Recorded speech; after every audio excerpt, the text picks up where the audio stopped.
Chapter 1. Entering the Palace by Imperial Decree. In the role of a strong woman.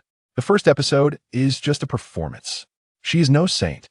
In the third year of the Qiyuan era, in July, the summer heat was more oppressive than in previous years. Song Zhao gazed through the lattice window at the wilted flowers in the courtyard, while the lotus pond released transparent steam under the scorching sun, and even the cicadas, perched on the branches, seemed too lethargic to chirp. Yet, her boudoir remained refreshingly cool. Leaning languidly on the warm seat, Song Zhao's delicate fingers idly played with the ice placed before her. The chilly mist danced around her fingertips, only to dissipate in an instant.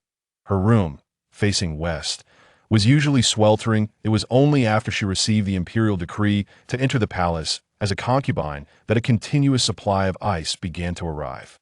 At her quarters, with a creak, the door swung open, prompting Song Zhao to instinctively raise her brow and glance over. The maid, Yin Shan, entered, cradling a deep purple cloak, which she neatly laid before her. "Second miss, the garments for your palace entrance have arrived." It was a cloak of deep purple silk brocade, intricately embroidered with Su-style stitching, a testament to the finest quality in both fabric and craftsmanship. Such exquisite attire was something Song Zhao, as a daughter of lesser birth, had never even touched before. Yet, upon receiving it, she felt no joy. "Please put it away. I will wear this garment I have on tomorrow when I enter the palace." Yin Shan glanced at the smoky blue cloud-patterned robe Song Zhao wore, noting its ordinary fabric and coarse stitching, and felt a twinge of discomfort. "Second miss, I understand your discontent, but the imperial decree has been issued. Everything is already set in motion, and there is no room for reversal." Seeing Song Zhao remain silent, her head bowed, Yin Shan took the garment and held it up against her. "Look at this color. It complements you beautifully. On the first day of entering the palace, you will have the honor of meeting His Majesty. The Master has stated that you must seize this opportunity to capture his attention. If you do not earn his favor on your first appearance, it will be challenging to gain his affection in the future." Song Zhao pondered for a moment before asking, "What time is it now?" "It is noon. Tomorrow, you will enter the palace. The master and madam are in the main hall awaiting your farewell. Help me up. It is time to prepare for my makeup." Yin Shan's eyes brightened at this, exclaiming, "Excellent. It is wonderful that the second miss is regaining her spirits." To her, the fact that Song Zhao still wished to adorn herself signified that she had not entirely given up hope. Although the path to the palace would be fraught with challenges, it was undoubtedly preferable to remaining in the estate, where she would face the scorn of the legitimate wife. And her daughter. With such ethereal beauty, Song Zhao's mere presence would surely attract favor before the emperor.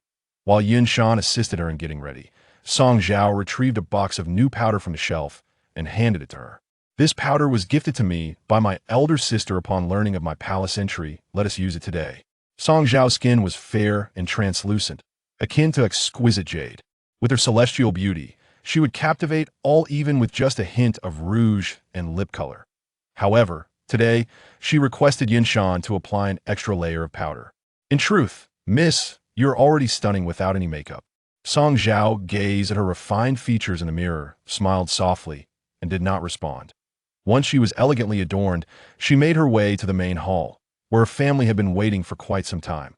Seated at the forefront was Duke Song Shurcheng, flanked on either side by his lawful wife, Lady Jiang, and their legitimate daughter, Song Yu. The trio, with 6 discerning eyes, fixated intently upon Song Zhao, each harboring their own thoughts. Song Zhao knelt respectfully and addressed her parents. "Daughter has arrived late, causing father, mother, and elder sister to wait. This is indeed my fault." Duke Song raised his hand to grant her permission to rise. "I had presumed your stubborn temperament had caused you to refuse this final audience before entering the palace. Please, take a seat." Once settled, she heard Lady Jiang's sharp remarks.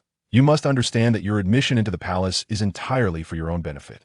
Your elder sister, out of compassion for you, relinquished her own opportunity to enter the palace, pleading with your father to send you instead. Within the palace, there exists an abundance of wealth and splendor. Do not be ungrateful for such a fortunate chance." "Yes, daughter is grateful to mother and elder sister," Song Zhao replied dutifully, her fingers absent-mindedly scratching her cheek as she spoke. Her elder sister, Song Yu, added, "Among this new selection of 4 maidens entering the palace, although you have only secured a tentative position due to your status as a daughter of a concubine. The ladies within the palace are all amiable, and I believe they will not give you trouble." Song Zhao nodded in agreement.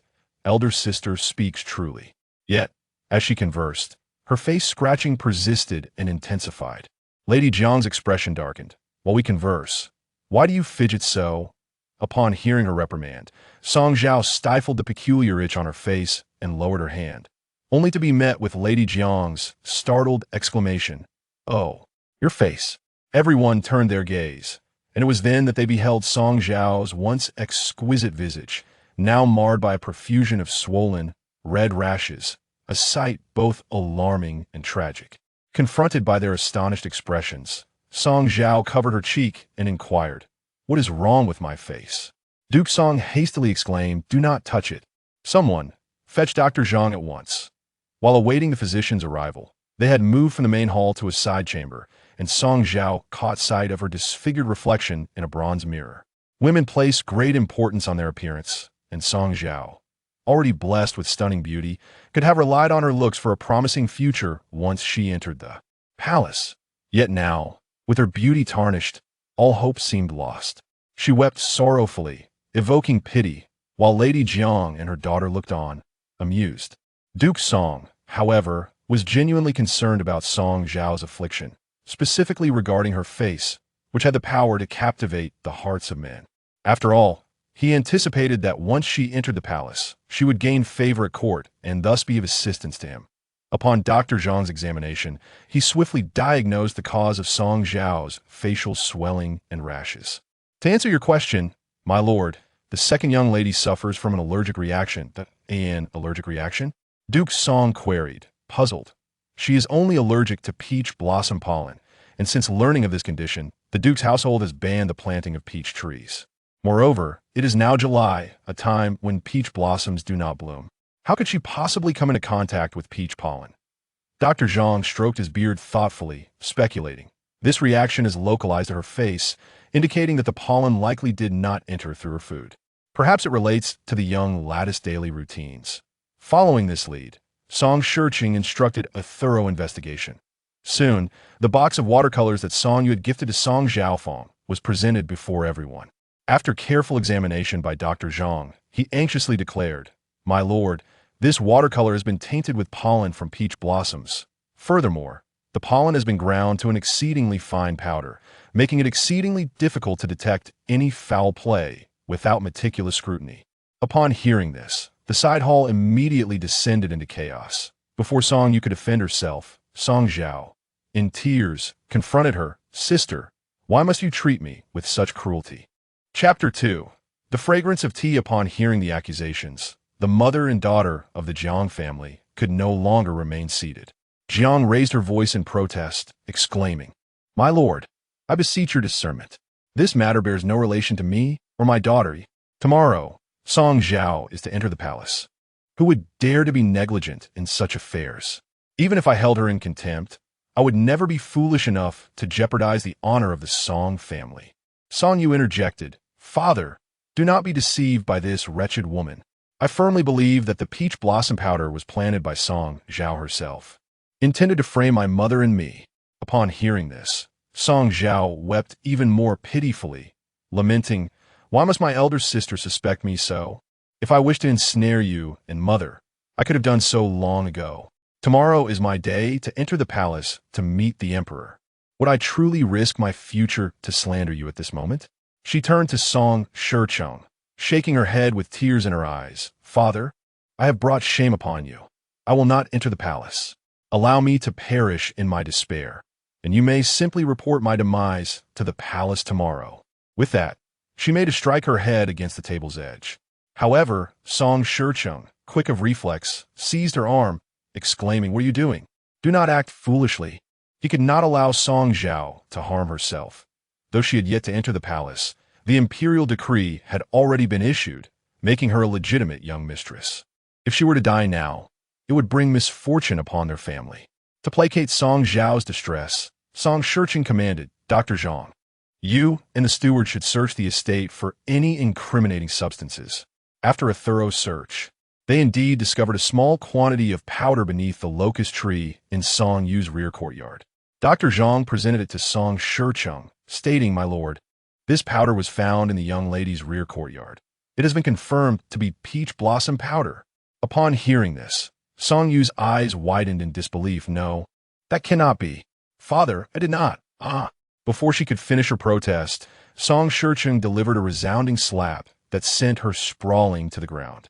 Enraged, he pointed at Song Yu, rebuking her. "She is your sister. Do you wish to harm her and destroy our family?" Song Yu cried out in innocence. "It was not me. I swear it was not. Mother, it truly was not me." Jiang squatted protectively behind Song Yu, imploring, "Let us speak calmly. How can you strike my daughter?" Song Shicheng, gesturing towards the peach blossom powder, retorted angrily, "This powder was found in her courtyard. The evidence is irrefutable. What further defense can you offer for the daughter I have raised?" Song Yu, bewildered by how the powder had ended up in her courtyard, stood frozen, having been raised in comfort, and now faced with such an abrupt upheaval. Meanwhile, Song Zhao wept and implored, "Elder sister, if I have offended you in any way, feel free to strike or scold me. But I am to enter the palace tomorrow. You have brought me to this state. How shall I conduct myself within the palace?" She was quite agitated, and after uttering those words, she began to despair, which greatly alarmed Song Shicheng. Tomorrow, Song Zhao must enter the palace at all costs. Even if she were afflicted with a serious illness, or if her limbs were broken and she could only draw a breath, she would still be carried into the imperial palace, destined to perish within those confines of crimson walls. However, at present, Song Zhao felt a profound sense of humiliation and was resolute in her desire to end her life, refusing all counsel. "Zhao, your father understands your grievances. Thus, I shall grant you justice." Song Shicheng harbored resentment towards Jiang and her daughter, blaming them for ruining Song Zhao's appearance at such a crucial moment. In a fit of anger, he commanded, "Bring the madam and the young lady and confine them to the woodshed for punishment." Jiang and her daughter protested vehemently, claiming their innocence, yet who would heed their cries? The servants merely muttered an apology as they dragged the two into the woodshed, where the agonizing screams soon echoed throughout the entire duke's residence. On the surface, Song Zhao feigned gratitude towards her father, yet internally she saw the truth clearly. For years, Jiang and her daughter had tormented her, and Song Shicheng had turned a blind eye, as long as it did not interfere with his interests. Now that her beauty was marred and her prospects in the palace diminished, only then did he orchestrate this cruel spectacle. It is often only when the blade pierces one's own flesh that one truly feels the pain. Later that evening, observing that Song Zhao had taken her medicine, Song Shicheng advised her to rest early, so as not to jeopardize her entry into the palace the following day. Lying in bed, Song Zhao felt a burning pain on her face. Soon after, her maid, Yunsuan, entered and announced, "Second miss, Dr. Zhang has come to change your dressing. Let him in. I did not dine this evening, and now I feel a bit hungry. Please prepare a bowl of congee for me," she instructed. Yunsuan complied and departed, while Song Zhao rose to the vanity, gazing at her red and swollen face, which was slowly returning to its former state, albeit still frightful. Dr. Zhang stood beside her and bowed, saying, "Second miss, I am here to change your dressing." Song Zhao raised her hand to halt him and asked calmly, "How many days will it take?" "According to the dosage I prescribed, you should see improvement in 3 to 5 days. However, the amount of peach blossom powder you applied was excessive. While it will not leave scars, a complete recovery will require at least half a month," he replied.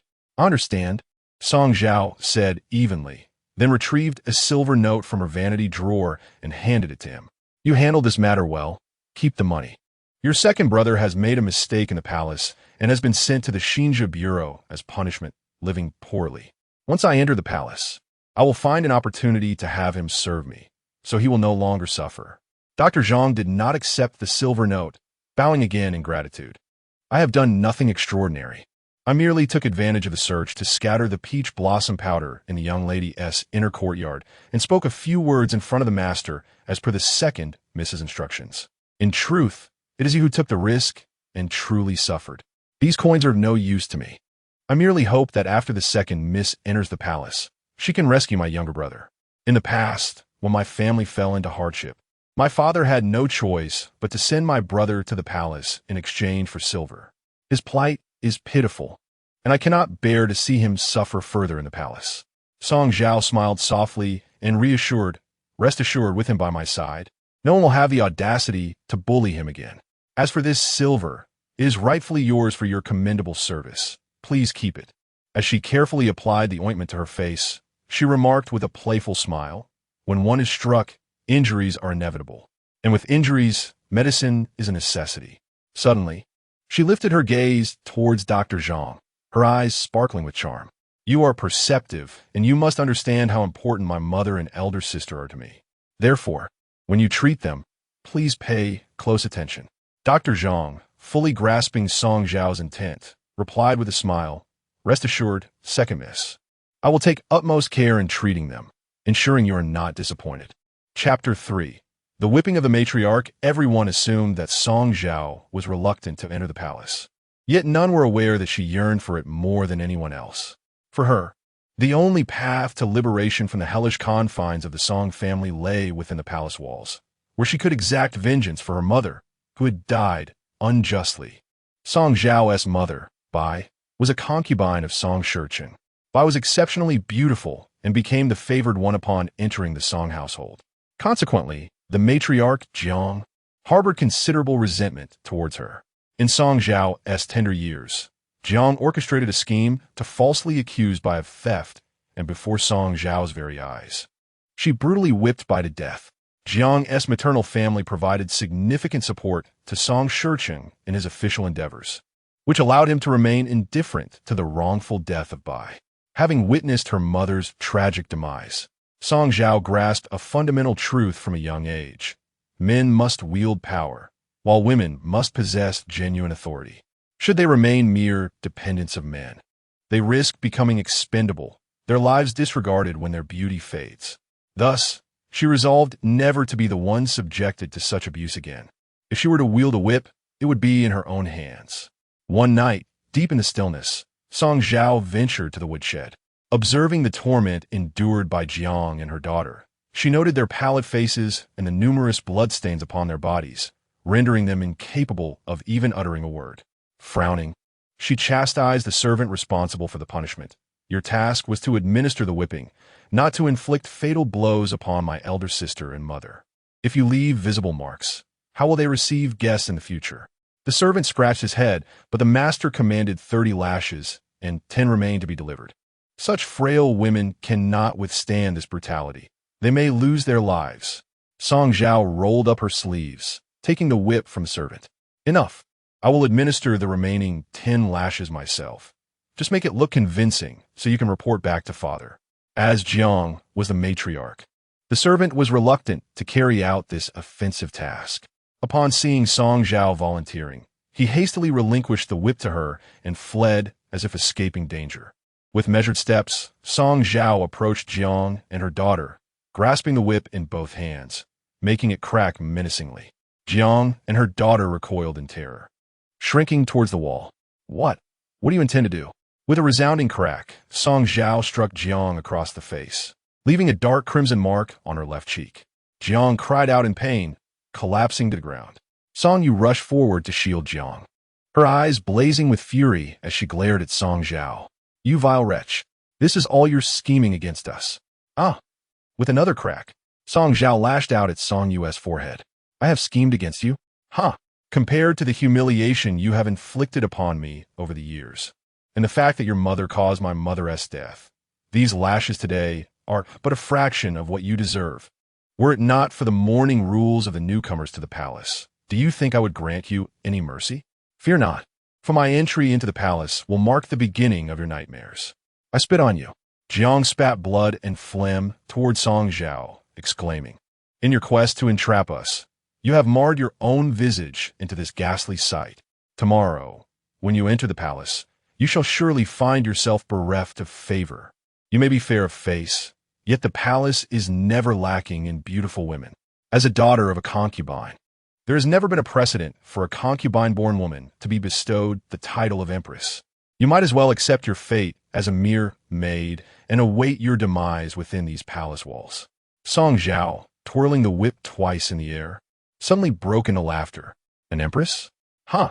I entered the palace with a singular ambition of becoming the queen. What else would I do? Cook for others? Her gaze darkened, and with a fierce resolve, she unleashed a flurry of strikes upon Jiang and Song Yu, exclaiming, after enduring you for all these years, you ought to comprehend the lengths I am willing to go to for what I desire. I'm not my mother, who sacrificed her life for a mere empty promise from Song Shurching. I am acutely aware of my ambitions, and those who stand in my path shall be eradicated one by one. And you, in your present state, serve as the perfect example. With that, she casually tossed the whip onto Zhang's face, dusted off her hands, and strode away with an air of triumph. Chapter 4. Entering the palace on the morning of the second day, a royal carriage arrived at the Song residence to escort Song Zhao into the palace. At the moment of parting, Song Shurcheng sent her off at the gate, tears streaming down his face, as he repeatedly urged her to take good care of herself once she entered the palace. Yinshan, being a household servant, was permitted to accompany Song Zhao. After the carriage had traveled some distance from the Song residence, Yinshan remarked, "In the end, Master still cares for you." 2nd Mississippi. After serving the household for so many years, I have never seen him cry like this. Song Zhao smiled, gazing out at the scenery beyond the window, remaining silent. Was he crying for her? No, he was merely performing for the imperial court, attempting to cultivate the image of a doting father. The carriage passed through the palace's main gate and came to a halt outside the Jiangshu pavilion. As it settled, a sharp voice pierced the air. This humble servant, Shunzi from the Internal Affairs Court, respectfully wishes the young master well. The carriage door opened, and Song Zhao glanced at the eunuch standing at the front, offering him a polite nod. Shunzi, who had initially been beaming, suddenly changed his expression upon seeing Song Zhao's swollen features. The palace servants were adept at gauging the situation, particularly those from the Internal Affairs Court, who were skilled in discerning the emperor's favor and disdain. It was evident from Shunzi's demeanor that he believed Song Zhao's appearance would not garner any favor, leading him to dismiss her with indifference. After disembarking from the carriage, Shunzi led Song Zhao and her maid into the Jiangshua pavilion. Yinshan inquired, "May I trouble you to ask, will the emperor come here shortly?" However, Shunzi acted as if he had not heard, continuing ahead without turning back. Yinshan thought he might not have caught her words and cleared her throat, intending to ask again. But Song Zhao pulled her back and shook her head, signaling her to refrain from further questioning. Upon entering the pavilion, Song Zhao noticed the other 3 selected ladies-in-waiting had already arrived. While Shunzi treated her coldly, he greeted the other newcomers with a sycophantic smile. "Lady Li, Lady Xiao. Lady Lu, this is Miss Song. Please wait here for a moment. His Majesty will summon you after the morning court." Among them, Song Zhao held the lowest rank, and she first bowed to the 3 ladies. They merely nodded with indifferent expressions in acknowledgement. Standing at the front was Lady Li, adorned in a rose-purple brocade cloak embellished with floral designs, her accessories of gold and silver clearly indicating a far superior lineage compared to the other 2. She was astute, instructing her personal maid to present a few silver ingots to Shunzi. "I have just entered the palace and am unfamiliar with many customs. I hope you can offer guidance in the future." Shunzi accepted the silver with a grin, his smile wide. "The young master is clever and beautiful. It is only natural that she will earn the emperor's favor." Xiao Changzai and Lu Changzai each offered their own tokens of goodwill. Yet only Song Zhao was fidgeting with her silk handkerchief, her face a mask of unease. "Your Excellency, I entered the palace without carrying much silver. Perhaps," she began, removing a silver ear pendant and extending it to the young eunuch, "you may hold this. In the future, I hope you will. Spare me." The young eunuch waved his hand dismissively, refusing her gesture without even touching the pendant. "How could I accept your personal ornament? This item is precious. You should keep it for yourself." After his sarcastic remarks, he departed, provoking laughter from Lady Li and the others. Embarrassed, Song Zhao lowered her head and retreated to a nearby corner to sit in silence. Lady Li and Xiao Changzai, glancing toward Song Zhao, engaged in hushed discussions, their voices intentionally loud, as if to ensure Song Zhao could overhear. "Oh dear, the Duke of Protecting the Nation is a dignitary of the 2nd rank. How can she appear so destitute? Xiao Changzai remarked. Lu Changzai added, Lady Li is different. Her father is the governor of river transport, also of the second rank. Yet, she entered the palace as a noblewoman, accompanied by a substantial dowry, far superior to that mere maid. Xiao Changzai laughed and interjected, Sister, are you mistaken? Lady Li is of legitimate birth, while that song is merely a secondary offspring. She has not risen through the ranks of official women. It is solely the emperor's favor toward the Duke of protecting the nation that allows her presence here. Just look at her. One wonders if she harbors some hidden ailment. We should keep our distance. Hearing the flattery, Lady Li's heart swelled with joy. She feigned modesty, waving her hand and saying, Enough, enough. Once we enter the palace, we are all sisters. Let us speak less of such matters. Such barbed words made Yunshan's heart ache. Yet, she observed Song Zhao maintaining a tranquil demeanor, even engaging in the idle habit of picking at the polish on her nails. Yunshan whispered, Your Highness, before we entered the palace, my lord clearly provided us with 200 taels of silver to offer the palace servants as goodwill. Everyone else has given. Why did you not follow suit and offer that eunuch some grease as well? Song Zhao raised her gaze to Yunshan and silently mouthed, He has no life to take. Yunshan understood the words, but not their meaning. Just as she was about to inquire further, a shriek echoed from outside the hall. I recognize my mistake. Your Highness, spare me. The crowd turned to see the young eunuch kneeling on the ground, having dropped the very tokens he had accepted, scattering them across the floor due to the excessive bowing. Before him stood a tall and graceful woman clad in a deep crimson robe with golden patterns. Draped in a silver-threaded coat, her hair fashioned in an elegant cloud bun, adorned with a gilded hairpin. She gently adjusted her hair, casting a sharp glance at the young eunuch, and pronounced sternly, in the face of former corrupt officials, You dare extend your hands toward the inner palace? Which hand did you use to accept those bribes? The young eunuch stammered, unable to respond, while a nearby maid interjected, replying to Lady Ying, it was the right hand. Ying Fei delicately pressed the silk handkerchief to her nose, lightly adjusting the powder on her face, and remarked nonchalantly, Then let us sever his right hand and dispatch him to serve in the Xianjiku. The act of amputation is a severe punishment. Yet when uttered by Ying Fei, it seemed as casual as the act of slaughtering a mere chicken. The slaughter of a chicken serves as a warning to the monkeys. With little Shunzi silenced and taken away, Ying Fei turned and entered the inner hall. Li Guirin and her companions, akin to Song Zhao, were merely 16-year-old girls, accustomed to a life of luxury and privilege at home, and had never witnessed such sanguinary affairs. Moreover, given that little Shunzi's favorable circumstances were indeed a result of their actions, it was no wonder that before Ying Fei even approached them, they were already trembling with fear, barely able to stand. As they collectively knelt to pay their respects to Ying Fei, Li Guirin's knees buckled, nearly causing her to tumble to the ground. This humble servant pays her respects to your Highness. May your Highness enjoy boundless blessings. Ying Fei's piercing gaze swiftly swept over them, and then, unexpectedly, she smiled, observing, Look at you all, just moments ago filled with laughter and now reduced to this. Could it be that my handling of the criminal has frightened you sisters? As she spoke, her gaze naturally settled on Song Zhao, who stood quietly in the corner. Chapter 5. The wisest appear foolish in a fleeting moment of mutual gaze. The air thickened, as if congealed. This was the first time Song Zhao felt the formidable presence of a woman. Ying Fei's piercing eyes seemed capable of seeing straight through her, unlike her previous encounters with Jiang Shi and Song Yu at the Song residence. Song Zhao was acutely aware that any woman who could attain the rank of Fei within the palace was far from ordinary. She knelt deeply, performing the most elaborate of courtesies, respectfully greeting Lady Ying Fei and wishing her longevity and prosperity. During the bowing ritual, lower-ranking concubines were not permitted to meet the gaze of their superiors. Although Song Zhao kept her head bowed and did not directly look at Ying Fei, she could still sense the latter's sharp gaze appraising her swiftly. After a prolonged silence, Ying Fei finally spoke, instructing them not to be overly restrained by formalities and to rise.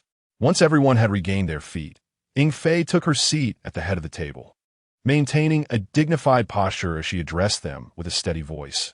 It should have been His Majesty who summoned you, but due to the Empress's sudden illness, His Majesty has rushed to Fenghuan Palace, and the Empress has sent me in her stead." She paused briefly, then let out a sudden cold laugh, her eyes glinting fiercely. "However, I did not anticipate witnessing such a performance." With a forceful slap on the table, she startled everyone present. While the Emperor rigorously investigates corrupt officials in the court, you newcomers engage in bribery within the inner palace? Noticing that your maternal families are all of significant standing, where did you learn such disgraceful conduct? Seeing her anger rise, the four women, including Song Zhao, immediately knelt. "Your Highness, please temper your wrath." This concubine acknowledges her wrongdoings. Yingfei glanced at them with the corner of her eye, her tone softening somewhat. "I understand that you entered the palace without any backing, seeking to navigate your way through and find support. Such human sentiments I cannot bear to condemn too harshly. However, if you tread the wrong path, it will be your maternal families who suffer." Li Guiran kowtowed loudly, repeatedly stating, "Your Highness, you are right. This concubine, in her ignorance, has committed a grave error. I humbly ask for your forgiveness and a chance for redemption." Xiao Chongzai and Lu Chongzai echoed her plea, requesting, "Please grant this concubine an opportunity for reform." Naturally, Song Zhao did not remain idle. She echoed the sentiments expressed by others. Yingfei, noticing Song Zhao's concurrent admission of guilt, appeared somewhat puzzled. "Song, you have not provided any benefits to eunuch Shun. Why do you join in the apology?" With respectful gravity, Song Zhao replied, "This concubine has not offered any advantage to eunuch Shun, not out of desire but rather because I possess nothing of value to offer. Though eunuch Shun did not accept my offering, I did entertain improper thoughts. Your Highness is correct. I have erred, and I dare not conceal it, compounding my mistake." Yingfei seemed pleased with her response, nodding with a smile, before raising her hand to signal for everyone to rise.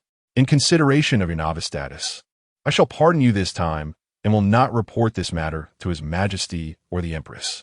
I hope you will conduct yourselves properly in the future and refrain from such misguided thoughts." As if granted a reprieve, the crowd hurriedly expressed their gratitude for the benevolence of Lady Ying. Subsequently, Lady Ying uttered a few inconsequential platitudes before instructing the palace attendants to escort them back to their respective chambers. Song Zhao was assigned to Yaohua Palace, where she would also reside with Lady Li, known for her loquacity. On their way back to the palace, Lady Li incessantly chided Song Zhao, saying, "I must say, you are rather foolish. Lady Ying had no knowledge of your gift, yet you so willingly confessed to it. With such naivety, you may find it difficult to safeguard yourself within the palace." Song Zhao, perplexed, replied, "Did not Lady Ying just pardon us? Surely, it must be of no concern now. What do you understand?" Lady Li whispered, lowering her voice. "Lady Ying may appear to have suppressed the matter, but she has indeed acquired leverage over us. In the future, should we receive the Emperor's favor, she will likely use this incident to blackmail us." She cast a glance at Song Zhao, frowning and shaking her head. "Look at you. With such a demeanor, you are unlikely to garner any favor. You clearly do not harbor such worries." Song Zhao gently nodded. "I am neither as beautiful nor as esteemed as you, dear sister, and I lack your cleverness. As we are to share the same palace, I hope you will look after me."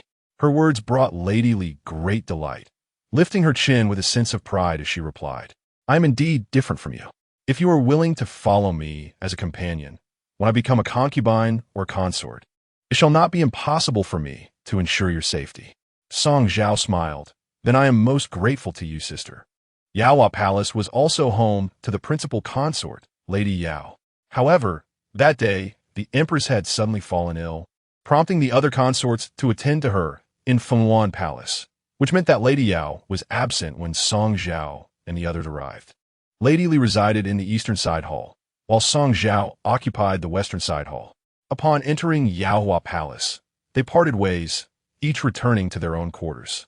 As soon as Song Zhao entered her chamber, Yinshan firmly closed the palace door, and after performing her duties, she mysteriously pulled Song Zhao aside, saying, "My lady, though Lady Li's words may be unpalatable, they do possess a grain of truth. Lady Ying clearly harbored no suspicion towards you. Why then did you hasten to admit to the matter of the gift? Furthermore, when I inquired why you did not present a gift to Eunuch Shan, why did you respond that he had no life to take? Song Zhao leisurely adjusted her sleeves and replied, "The emperor has been addressing corrupt officials in the court, and my father has frequently mentioned it at home. Since the court has commenced its rectification, it is only natural that the inner palace should also purge such practices. Earlier, when Lady Li and the others were giving silver to young Shan, I noticed a palace maid lurking beneath the window, peering into the hall. As new consorts, what could she possibly find of interest? Thus, I surmised that she might have been sent by the emperor or another noble lady to observe us." Yin Shan, resting her chin on her hands, tilted her head and asked, "If you clearly saw it, why then did you still remove your silver pendant to give to Eunuch Shan?" Song Zhao replied, "Consider this. If everyone else gives and I do not, how would Lady Ying speak of me?" Yin Shan responded, "She would certainly extol your virtues in front of everyone." Song Zhao smiled and nodded, appreciating the compliment she received. With Li Guiran and others perceiving me as cunning, they would surely lower their guard. Just moments ago, when Li Guiran spoke to me, she completely regarded me as a fool. This was precisely the effect I sought. With everyone believing me to be Navi, no one would remain vigilant against me, nor would they scrutinize my every move, treating me as a thorn in their side. Even if Ying Fei intended to inform the Emperor and Empress of this matter, the four ladies-in-waiting had all erred together, thus they would share in the consequences. Each of them hailed from esteemed families, and over such a trivial issue, the Emperor would have no reason to offend their maternal households. The principle of not punishing the multitude was indeed applicable here. Yin Shan suddenly realized that all of this was part of her young mistress's clever scheme. Her cat-like eyes sparkled with admiration as she exclaimed, "Wow, my lady, you are truly remarkable. Is this what the master often refers to as, profound wisdom appearing as folly?" Song Zhao scoffed lightly, shaking her head in disdain. If her father understood the meaning of profound wisdom appearing as folly, he would never have sent her into the palace.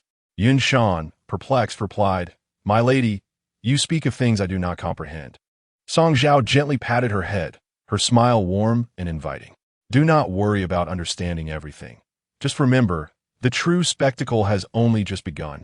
Chapter 6. The Six Palaces' Salutations. The two attendants engaged in casual conversation for a brief moment when suddenly voices of salutation echoed from outside. The maid, Zhihua, and her companion, Xiying, pay their respects to the young mistress, Song. Yin Shan peered out the window and informed Song Zhao, "Mistress, it seems the inner court has sent palace maids to attend to you." Song Zhao nodded in acknowledgement, prompting Yin Shan to clear her throat and announce, "Please enter." Zhihua and Xiying appeared to be of similar age to Song Zhao. Despite their youthful appearances, their demeanor was quite proper. After bowing and introducing themselves, they stood in place, seemingly awaiting Song Zhao's instructions. Unexpectedly, Song Zhao smiled at them and remarked, "Palace maids typically enter the court at the age of 8, and by now, you should have learned the necessary etiquette. There is no need for further instruction from me. From this point onward, you are part of my household. As long as you fulfill your duties well, I assure you, you will not be mistreated, unlike other mistresses who often assert their authority over their servants." Song Zhao treated them with kindness.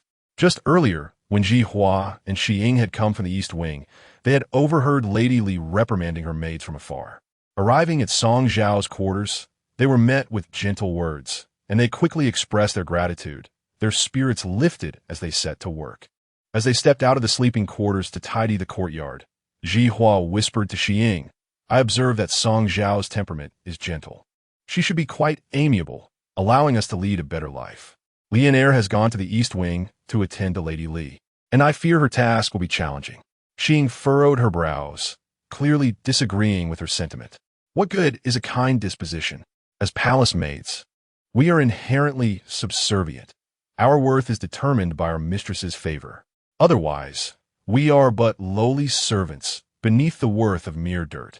While she distractedly pruned the branches, her complaints flowed ceaselessly.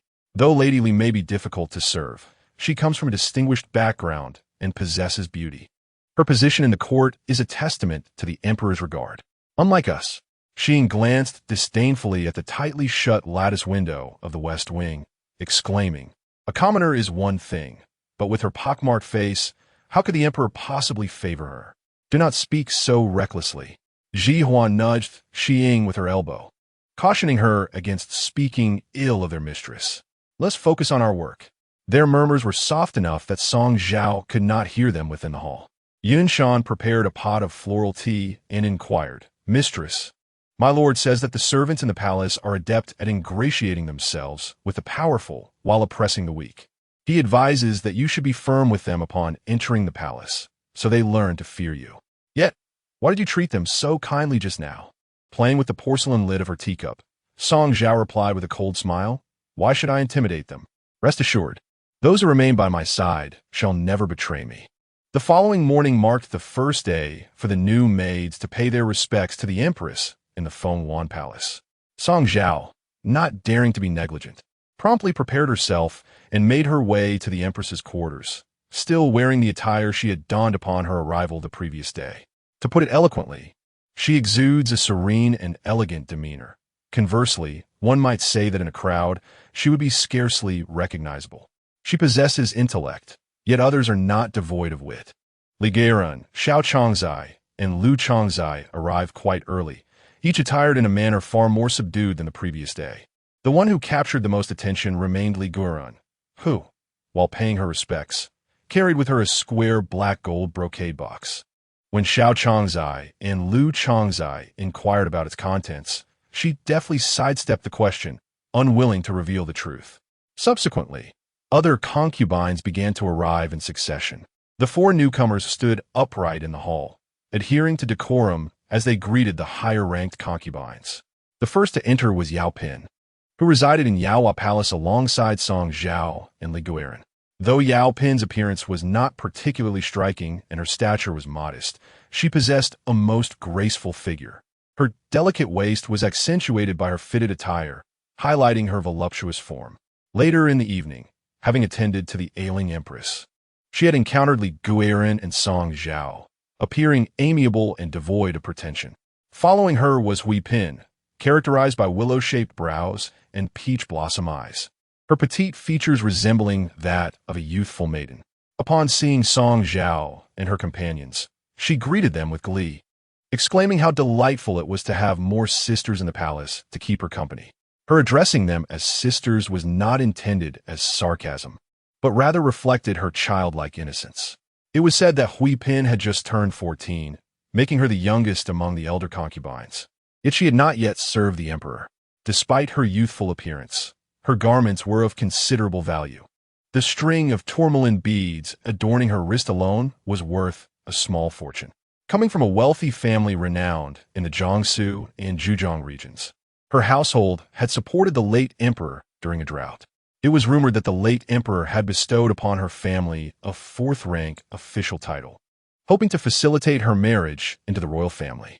Entering next was Ying Fei, accompanied by a concubine of fair appearance, albeit with a rather unpleasant demeanor. From Ying Fei's address, it was apparent that this woman was Yun Fei. "Dear Sister Yun, why trouble yourself over such matters?" she remarked. "Chun Fei has always been arrogant in her favored position.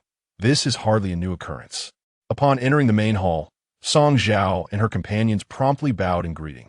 Ying Fei smiled and gestured for them to rise, yet Yun Fei seemed to disregard them entirely. After seating herself, she resumed her conversation with Ying Fei. "Last night, the Empress suffered from her heart condition, and we all took turns attending to her in Fenghuan Palace. Yet, she strolled about as if attending a temple fair, returning to the emperor with some tale, and managed to charm him into visiting her palace. Today, with the newly selected maidens coming to pay their respects to the Empress, she simply claims to be too fatigued to attend. I find her increasingly audacious." Ying Fei offered a wry smile. "She has behaved like this for years. The emperor dotes on her, and what can we possibly say?" Yun Fei rolled her eyes in irritation. "I simply cannot abide her brazen demeanor." Xu Fei, in her delicate condition, had refrained from visiting the Empress to pay her respects due to the sweltering heat of recent days. "What manner of being is this Chun Fei?" Song Zhao listened quietly, having heard whispers of Qian Fei's unparalleled favor upon entering the palace back at the residence. It is not surprising that Emperor Zhao Jingsheng would hold her in such high regard. It is rumored that she was once the most enchanting beauty of the court, with a father who served as a high-ranking official, the chief of the imperial guards.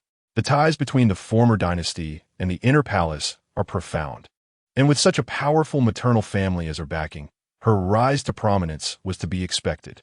As for Xu Fei, she is perhaps the most fortunate among the consorts. Since ascending to the throne 3 years ago, Zhao Jingsheng devoted the first 2 years to mourning and governance, leaving little time for the inner court, and it was only last year that he began to bestow his affections upon the consorts. Although Xu Fei's favor is not overwhelming, she possesses the fortune to have received the joyous news of her pregnancy early on.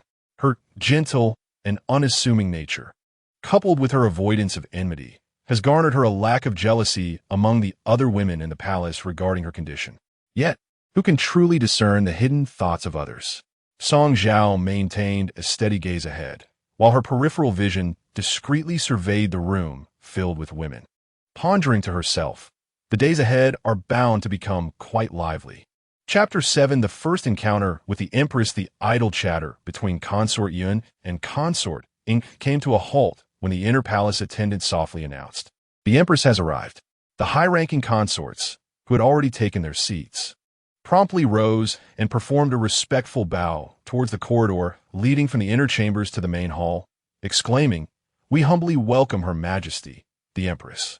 May Her Majesty enjoy boundless blessings and peace."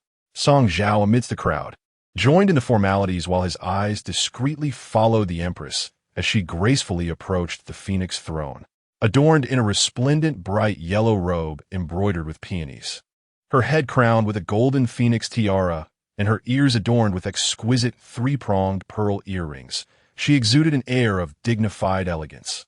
As she walked, her demeanor was poised, with scarcely a hint of movement from the tassels of her robe.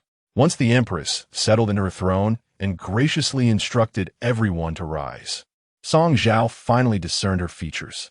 Her eyes, shaped like delicate phoenixes with a gentle upward tilt, complemented her full, crimson lips and a straight, refined nose, emanating an inherent grace and poise. However, the makeup on her face appeared somewhat heavy, as if she sought to conceal the pallor brought on by her illness. After appraising the new arrivals, the Empress spoke warmly. "You entered the palace just yesterday, leaving your homes behind. Are you adjusting well?" The crowd nodded in unison, and the forward-thinking consort Li eagerly seized the moment to flatter the Empress, saying, "I am profoundly grateful for your Majesty's care. The garden of the eastern wing of Yaohua Palace is adorned with gardenias, my favorite blooms. We have many in my family home, and, after moving in yesterday, it feels as though I am in my own abode." The Empress replied gently, "I am pleased to hear that. It is my duty to ensure your accommodations are satisfactory, but my health has been unwell these past few days, and I entrusted these matters to Consorting." She cast a smiling glance at Consorting, acknowledging her diligence. "You possess a meticulous nature. I appreciate your efforts."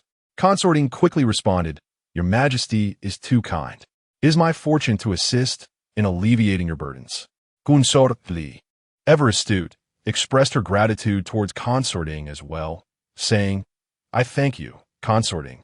Consorting merely offered a brief, nonchalant acknowledgement. The Empress continued, "Yesterday marked your joyous entry into the palace, and it was customary for you to meet the Emperor individually. Alas, it is unfortunate that my health faltered, which delayed His Majesty. Please do not take it to heart." The crowd hurriedly replied, "Your Majesty's words are too gracious. We are overwhelmed. Your well-being is of utmost importance." Unable to contain her impatience, Consort Yun rolled her eyes and retorted indignantly, "How can one blame the Empress? We all heard you urging the Emperor to greet the new consorts so they would not feel neglected. Had it not been for Consort Chen's beguiling ways that whisked the Emperor away to her quarters, I believe the sisters would have met His Majesty long ago." Song Zhao discerned that Consort Yun's remarks were intended to sow discord among the newly arrived consorts and incite jealousy towards the yet unseen Consort Chen. Upon hearing the words of Consort Yun, the queen did not intervene, allowing her to speak freely, which indicated her own dissatisfaction with Consort Qin's behavior the previous day. However, as the queen held the esteemed position of the central palace, it was unsuitable for her to openly voice such jealous sentiments. Subsequently, the queen inquired about various trivial matters of their daily lives, while Song Zhao stood quietly, refraining from interjecting. She awaited the moment when the queen coughed lightly twice, signaling Li Guiren's readiness to respond. Li Guiren instructed her maid to present a luxurious black gold brocade box with utmost reverence, offering it to the queen. Yesterday, upon hearing that your majesty was afflicted with heart discomfort, I was deeply anxious. This century-old wild ginseng was brought into the palace on my father's behest, intended to nourish and invigorate. I hope your majesty will not find it lacking. Stealing a glance at the wild ginseng within the box, Song Zhao noted its exceptional quality. The queen smiled and remarked, "This wild ginseng is indeed of remarkable quality. Your thoughtfulness, Li Guiren, is appreciated." No sooner had she spoken than her chief maid, Shuang Ruo, stepped forward to accept the gift. At that moment, Consort Yin let out a derisive laugh, saying, "Ah, Li Guiren, while your intentions are commendable, it would be prudent to first ascertain the specifics of the queen's condition. The queen's recent heart ailment has flared up due to the recent sweltering weather, resulting in an excess of internal heat accompanied by symptoms of indeficiency and excessive fire. Such a gift should not be offered in light of that." Li Guiren's complexion paled upon hearing this, and she hurriedly explained, "Your Majesty, forgive me. I'm not knowledgeable in these matters. Please do not hold it against me." The queen smiled graciously. "With your good intentions, how could I possibly blame you? Very well, I shall accept your gift. But should I wish to present it to another, would you mind?" Li Guiren responded with a smile, "Of course not." The queen continued, "Consort Shu is with child and in need of nourishment. This excellent wild ginseng is perfectly suited for her. I shall bestow this gift upon Consort Shu." Today, Consort Shu was absent for her audience, but her maid, Qingyue, was present. She had come to formally excuse Consort Shu and to listen in order to relay the information back. Qingyue bowed and stepped forward, accepting the black gold brocade box from Shuang Ruo. "This servant thanks your majesty for your kindness on behalf of Consort Shu." The queen nodded slightly. "Be sure to convey to your mistress that this is Li Guiren's thoughtful gift." Naturally, Li Guiren was elated, having made a gesture in front of both the queen and Consort Shu. Although wild ginseng is costly, it was indeed a worthy investment. The new consort's green head plate was to be sent to the service chamber tonight, and she thought that her performance during the audience had been exemplary, perhaps ensuring her a favorable position in the evening's affairs. Eventually, the queen expressed her fatigue, instructing everyone to return to their respective quarters. The concubines departed according to their ranks, with Song Zhao, being the lowest in status, being the last to leave. As she stepped out of the Fenghuan Palace, she heard someone call her name, "Song De-ing, wait." Turning back, she saw Shuang Ruo, the queen's maid, following her out. Frost held a palm-sized box made of yellow pear wood and presented it to Song Zhao. This was the purple gold blood activating ointment, highly effective for treating ailments of the body. The Empress instructed her maid to deliver this gift to you, advising that it should be applied twice daily. And within 5 days, the redness and eczema on your face would completely fade. Song Zhao accepted the yellow pear wood box, her face illuminated with joy as she expressed, "I am profoundly grateful to the Empress for her kindness. Such benevolence warrants my direct thanks." Frost replied, "The Empress is somewhat fatigued today and has instructed that you need not express gratitude. You may return now." With that, she turned and departed towards the Phoenix Luan Palace. Song Zhao entrusted the yellow pear wood box to Yunshan, instructing her to keep it safe, and then she too turned to head towards the Yaohua Palace. After walking a distance, Yunshan whispered to Song Zhao, "The Empress indeed embodies the virtues of her reputation, radiating maternal grace and kindness." Song Zhao did not respond, merely uttering a soft mm. She pondered, in this vast palace, if one relied solely on kindness, how could the Empress maintain her esteemed position for so many years under the formidable pressure from Consort Qin? Furthermore, today marked their first encounter. Yet the Empress had been aware of her affliction and had prepared a remedy in advance. As she contemplated this, a chilling female voice suddenly rang out from behind. Who goes there? Chapter 8. Enduring cold glares upon hearing the words. Song Zhao turned around and beheld an impressive spectacle. A stunningly beautiful woman, adorned in garments that rivaled only the Empress' in opulence, was flanked by a retinue of 20 to 30 palace attendants. Two of her closest servants held a luxurious canopy to shield her from the sun, while another pair stood to either side, fanning her. Before her, several attendants bore trays filled with ice, the rising mist creating an ethereal aura that was almost refreshing to behold. Song Zhao quickly cast a glance at the woman, whose phoenix-like eyes were slightly upturned at the corners, imparting a sharpness to her gaze. A crimson beauty mark at the outer edge of her right eye softened the intensity, adding an inexplicable allure to her presence. Having encountered numerous concubines in the palace, Song Zhao recognized that this woman was undeniably the most striking among them. Coupled with her lavish attire and an air of arrogance that emanated from her brow, it was not difficult to surmise that she was the infamous Chun Fei, a figure loathed by all in the harem. Song Zhao promptly performed a curtsy and respectfully addressed. This humble concubine, Song, pays her respects to Her Highness, Chun Fei. May Your Highness enjoy endless blessings and peace. Chun Fei gave her a cursory glance and did not bid her to rise. Instead, she inquired of the nearby maid. Xiang Song, you say? Xiang replied, Your Highness, she is the daughter of the Duke of Gua, who entered the palace yesterday along with 3 other young maidens. Upon hearing this, Chun Fei remarked, Ah, the daughter of Song Shiqing. You may rise. After Song Zhao expressed her gratitude, Chun Fei continued, Your father has some acquaintance with mine. Although you are a concubine, do not belittle yourself. When you have leisure, do visit my chambers often. It may well yield you some benefits. In the harem, the most taboo act is the formation of factions among concubines. Chun Fei's audacity to openly declare such sentiments near the Empress' quarters revealed her brazen disregard for the Empress' authority. Though Chun Fei extended an olive branch, Song Zhao dared not accept it. With so many palace attendants passing through, any one of them could be close to the Empress.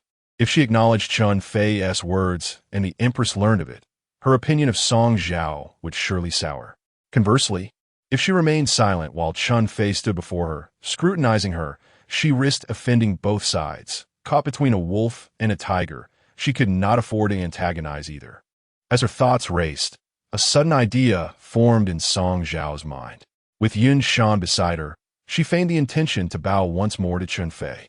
In doing so, she lightly nudged Yun Shan's left hand, which held a yellow pearwood box, causing it to fall to the ground. Yun Shan immediately bent down to retrieve it, while Song Zhao adopted a joyful demeanor and respectfully began, I am truly grateful for your kindness, Your Highness. What is that? Chun Fei's attention was drawn to the fallen yellow pearwood box, and she coldly interrupted Song Zhao's words, stepping closer to scrutinize it. Items emerging from the Empress's chambers were always adorned with phoenix motifs. Upon spotting the emblem, Chun Fei paused momentarily, then let out a dismissive scoff. How amusing. The Empress does not disdain you, a mere concubine, yet places such importance on you.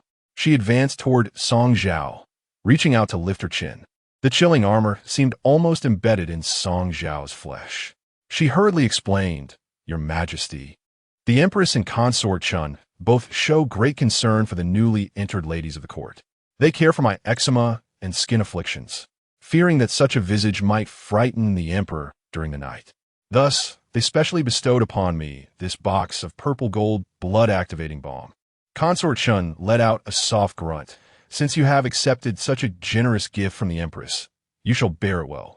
With that, she flicked her hand dismissively. Smoothing her hair, I must go pay my respects to the Empress. I have no time for idle chatter with you. Depart on your own. Song Zhao bowed once more to Consort Chun and swiftly left with Yin Shan. Once they had distanced themselves, Yin Shan finally exhaled the breath she had been holding. I was terrified. The way Consort Chun looked at you, it seemed she would devour you whole. Song Zhao remained unfazed, her expression serene. She has no time to consume me. Her appetite is reserved for those who have won her favor. Today, Lady Li stole the spotlight. How long do you think it will take before news of her consort night reaches us? Yin Shan replied, Tonight. The Palace of Reverence will present the green head tokens for you and Lady Li to the Emperor. It has been a month since the new ladies entered the palace. The Emperor is bound to favor one of them.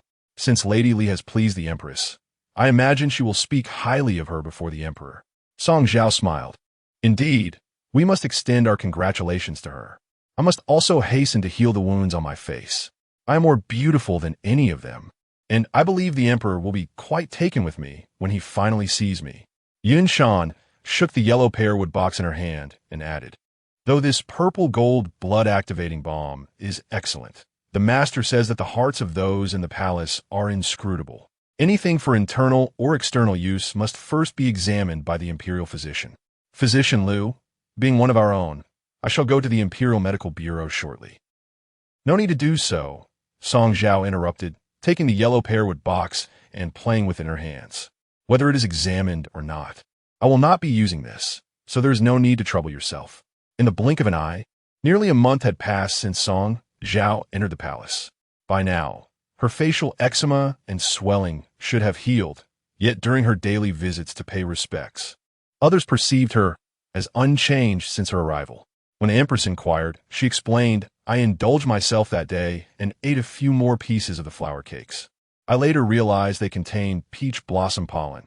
It was my own folly. The Empress shook her head in resignation. You, knowing your condition, ought to take better care of yourself.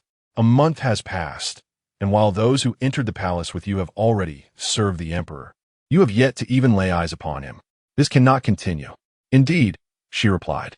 In this month, Lady Li, Consort Zhao, and Consort Liu had all enjoyed the Emperor's favor once, while only Song Zhao had not yet seen the Emperor's face. Without imperial favor, life in the palace became exceedingly difficult. The internal affairs court neglected her duties, and even those who entered the palace alongside her, like Consort Zhao and Consort Liu, often mocked her, not to mention the ever-prominent Lady Li. On this day, Song Zhao leisurely perused a book in her chamber, while Zhihua tidied the room. Xiying had found a shaded spot outside the door to escape the heat.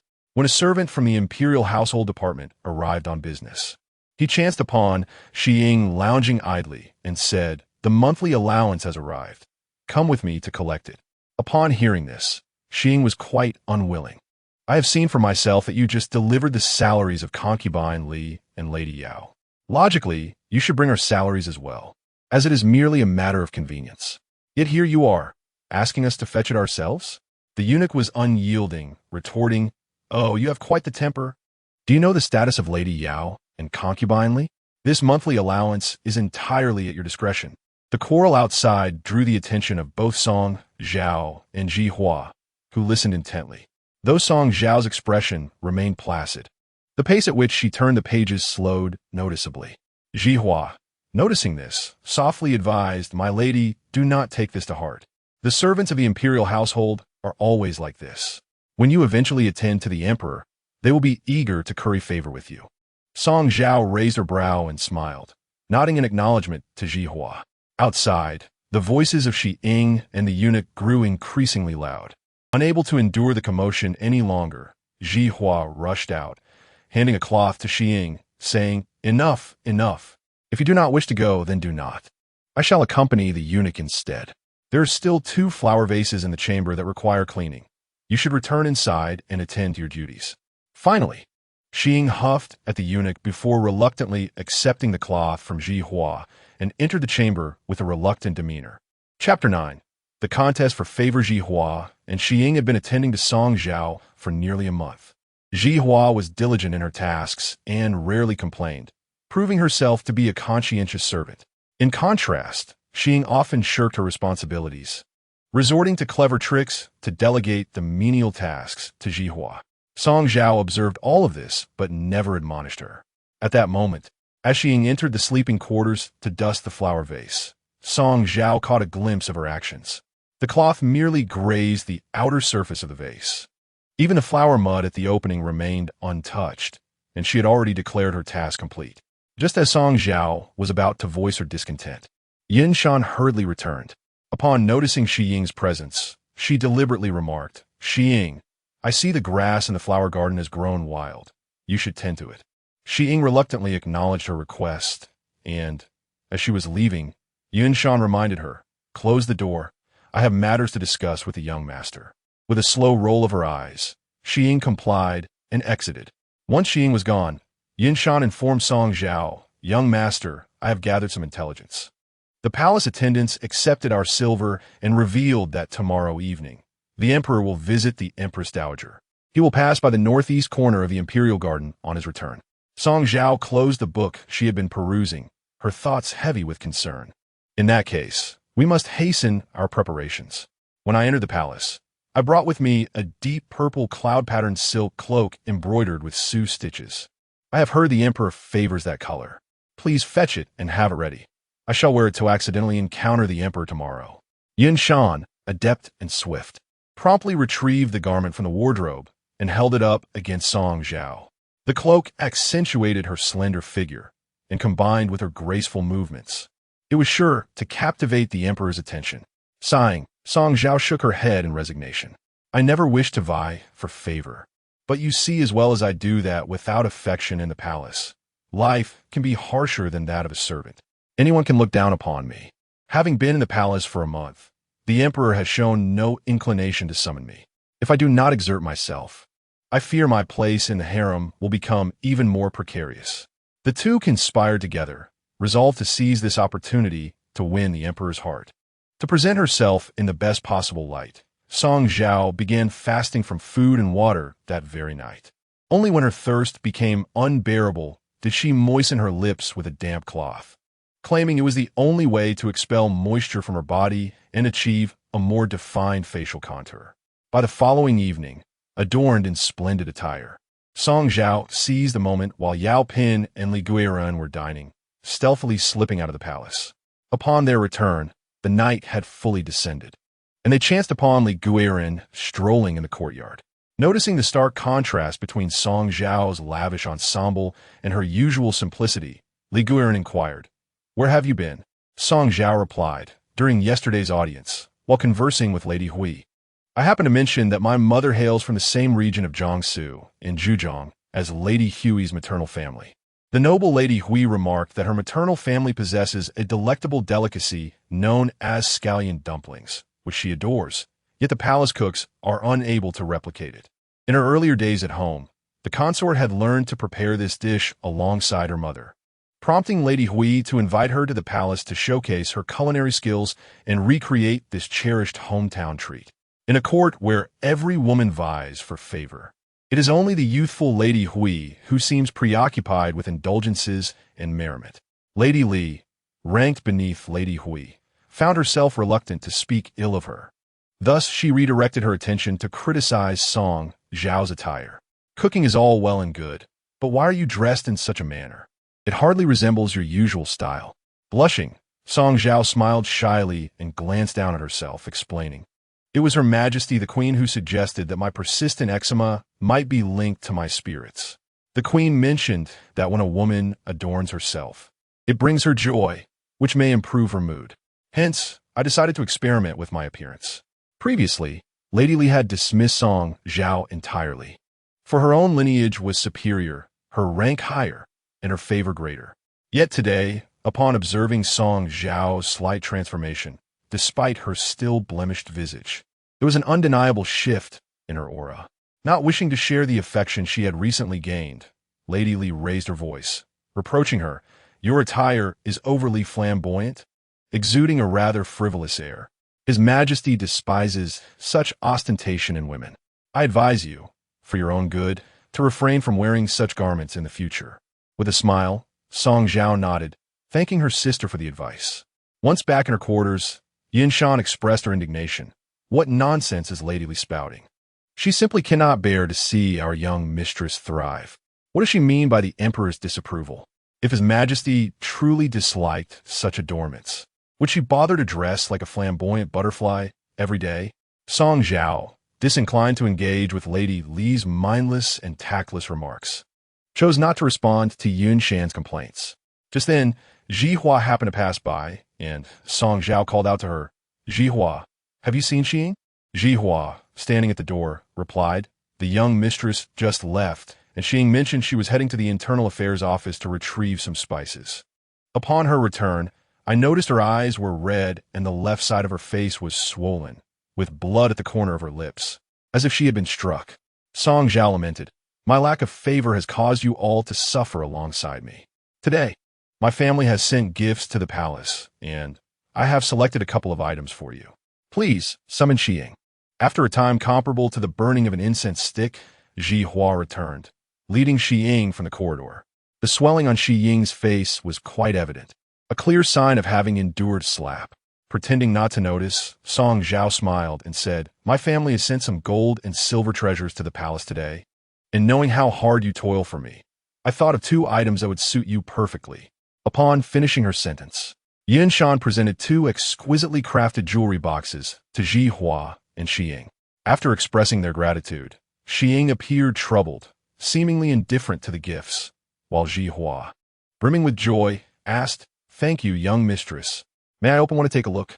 Song Zhao smiled, of course.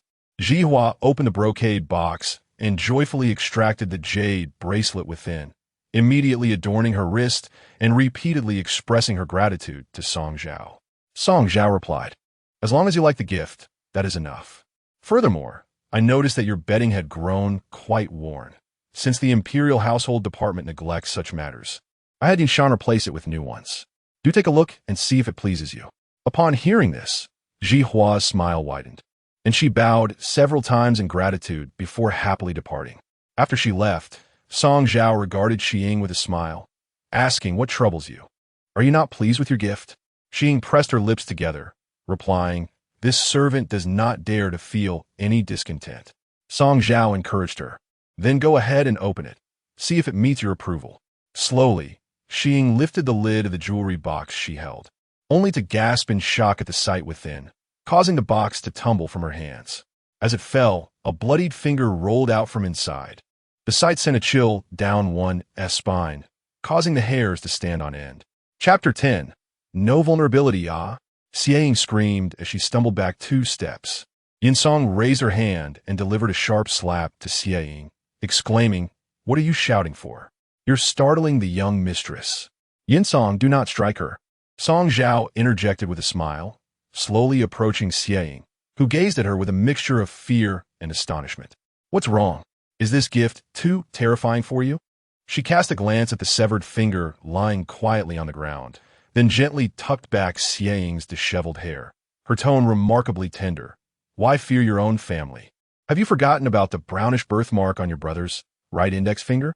When your brother went missing in his childhood, your parents relied on that very mark to find him, did they not?" Still in shock, Xiying stared wide-eyed at the severed finger for a long moment. Upon recognizing that the birthmark indeed matched her brother's perfectly, her knees buckled, and she collapsed to the ground like a puddle of mud. Song Zhao scrutinized her sharply from above before instructing Yinsong, "Help her up. The ground is cold." As Yinsong approached Xiying, she was so frightened that her soul seemed to flee, shrinking back until she was cornered against the wall, tremblingly stammering, What have you done to my brother? He is only 12. Why must you be so cruel?" Song Zhao leisurely glided to stand before her, while Yinsong fetched a chair for her to sit down. Once seated, Song Zhao leaned down, her index finger hooking Xiying's chin with a subtle pressure, compelling her to meet her gaze. "I am unaware of the benefits that Chun Fei has bestowed upon you to monitor my every move. However, I am aware that Chun Fei's father holds the position of chief of the Imperial Guards and also serves as the governor of Sichuan and Shaanxi. Their entire family resides in that region, ensuring that she would not threaten your family's lives. But my situation is different." Her elongated fingers gradually ascended, the delicate tips gliding over Xiying's swollen cheek. "My father is the Duke of Gua, and his residence is in the capital. How coincidental that your family also resides in the capital." She pondered, her left hand gesturing towards Xiying's chin, her captivating eyes narrowing slightly, as if recalling something. "I believe you live in Longzhuang Alley, correct?" TSK. What if, by some unfortunate twist of fate, that place were to catch fire? What would you do then? Terrified, Xiying hurriedly pleaded, "Please spare me, my mistress. I realize my mistakes. I beg for your mercy," gently caressing the wound on her cheek. Song Zhao smiled sweetly. "Does it hurt?" Today, Chun Fei missed her mark and only delivered a slap, which could be seen as a mercy. In truth, the so-called competition for favor was merely a trap set by Song Zhao herself. She intentionally allowed Xie to overhear her and Yunsong's conspiracies, secretly sending Yunsong to follow her and see to whom she would divulge the information. Today, Chun Fei received Xieying's tip-off and hurried to the northeast corner of the Imperial Garden, only to be beset by mosquitoes for half the evening without laying eyes on Song Zhao at all. In a fit of rage, she struck Xieying across the face, commanding her to return and continue monitoring Song Zhao's every move, warning her that should any blunder occur again, she would not be spared. At this moment, as Song Zhao gently caressed Xieying's cheek, a warmth emanated from her hand. However, Xieying felt an icy chill seep from Song Zhao's palm into the depths of her heart. After a moment's pause, Song Zhao lightly patted her cheek, her smile more pronounced, embodying the principle of trust. Doubt the untrusted, but trust the trusted. I shall grant you this opportunity. I trust that after this incident, you will understand what is appropriate and what is not, will you not? Xieying, alarmed, nodded in response. Watching as Yunsan presented Song Zhao with a jade bracelet identical to the one given to Jihua. Holding the bracelet, Song Zhao measured it against Xieying's wrist, stating, "Both you and Jihua serve me. What she possesses, you too shall possess. I am unaware of how much silver you have accepted from the consort, but you must understand this. What the consort can bestow upon you, I can equally provide. Indeed, even more so. Have you not always claimed that choosing the right master is paramount for a servant?" As Song Zhao spoke, she gently clasped Xieying's wrist and adorned her with the jade bracelet. Following this, she patted the back of Xieying's hand, raising an eyebrow with a smile. "Given the circumstances, will you make your choice?" Did Xieying truly have a choice? At this juncture, her only path was loyalty to Song Zhao. Otherwise, the lives of her entire family would hang in the balance. Thus, as Song Zhao concluded her words, Xieying immediately knelt, bowing her head in gratitude. "Thank you, my lord, for your forgiveness. I shall henceforth devote myself entirely to you, following your lead." Song Zhao turned to take a seat on the warm bench, lifting a teacup to sip delicately, her tone casual as she inquired, "What does the consort wish for you to do by my side?" Xieying replied, "The consort granted me some silver, instructing me to monitor your every action, reporting every detail of your daily activities to her." As she spoke, she lowered her voice, adding, "Not only regarding you. I have heard that among the newly entered ladies of the palace, the consort has placed her own people beside them. It was no rarity for a favored consort to place spies around newcomers to solidify her status and affection." Song Zhao dismissed this with a nonchalant remark, "In the future, you may take the consort's silver without hesitation. If she wishes to know my every move, you may candidly inform her. However, be discerning about what should be said and what should remain unspoken. A clever person, such as yourself, surely requires no explicit instruction from me." Xieying nodded vigorously, and Song Zhao continued, "I am weary. You may leave." As she spoke, she casually glanced at the ground, where lay her brother's severed finger. Trembling, Xieying picked up the dismembered digit with trembling hands, bowing respectfully to Song Zhao before hastily departing. Yunsan, observing how easily Song Zhao had dismissed Xieying, felt a pang of discontent, remarking, "My lord, you are too kind. A traitor like her deserves to be taught a lesson." With a soft scoff, Song Zhao spread her fingers, admiring her slender, delicate digits in the candlelight. The vivid scarlet of her brother's blood upon the severed finger still serving as a vivid reminder of the lesson imparted. "The Empress Wuchan would undoubtedly place spies around me, and even in the absence of Xiying, she would send new agents. Rather than endure this, it is preferable to retain Xiying. After all, family is often a person's greatest vulnerability, with the lives of her entire family resting in my hands. She certainly understands the necessity of managing her words wisely." Yunshan remarked, "Indeed, the young master is quite astute. Take yourself as an example. The master serves as both your support within the palace and your Achilles heel." However, as Yunshan spoke, he noticed a barely perceptible flicker in Song Zhao's brow, prompting him to abruptly cease his words. Song Zhao fell into a moment of silence, her mind flashing back to the haunting memory of her mother being brutally beaten to death by the Jiang family, while Song Shicheng stood by, a silent observer. Her gaze darkened, her jaw tightened slightly, and she pronounced with a heavy tone, "I have no vulnerabilities." With that, she extinguished the candle flame before her. Chapter 11. The eyes within the palace in recent days. The most celebrated individual within the palace has undoubtedly been Lady Li. It appears that Xiao Jingheng holds her in high regard, as he once again summoned her to his side yesterday. Among the newly entered concubines, she's the only one who has shared his bed on 2 occasions. The other consorts eagerly seek to curry her favor, particularly Consort Chun, whose gifts to Lady Li have been ceaseless. Song Zhao observed from the western side hall as the eastern side hall thronged with visitors. A continuous stream of gift-bearers arriving. Eventually, Ying Xiang, a maidservant from Consort Chen's side, came to present gifts to Lady Li. As she departed, it was Lady Li herself who graciously escorted her to the door. Lady Li exclaimed loudly to Ying Xiang, "I deeply appreciate your personal effort in delivering this.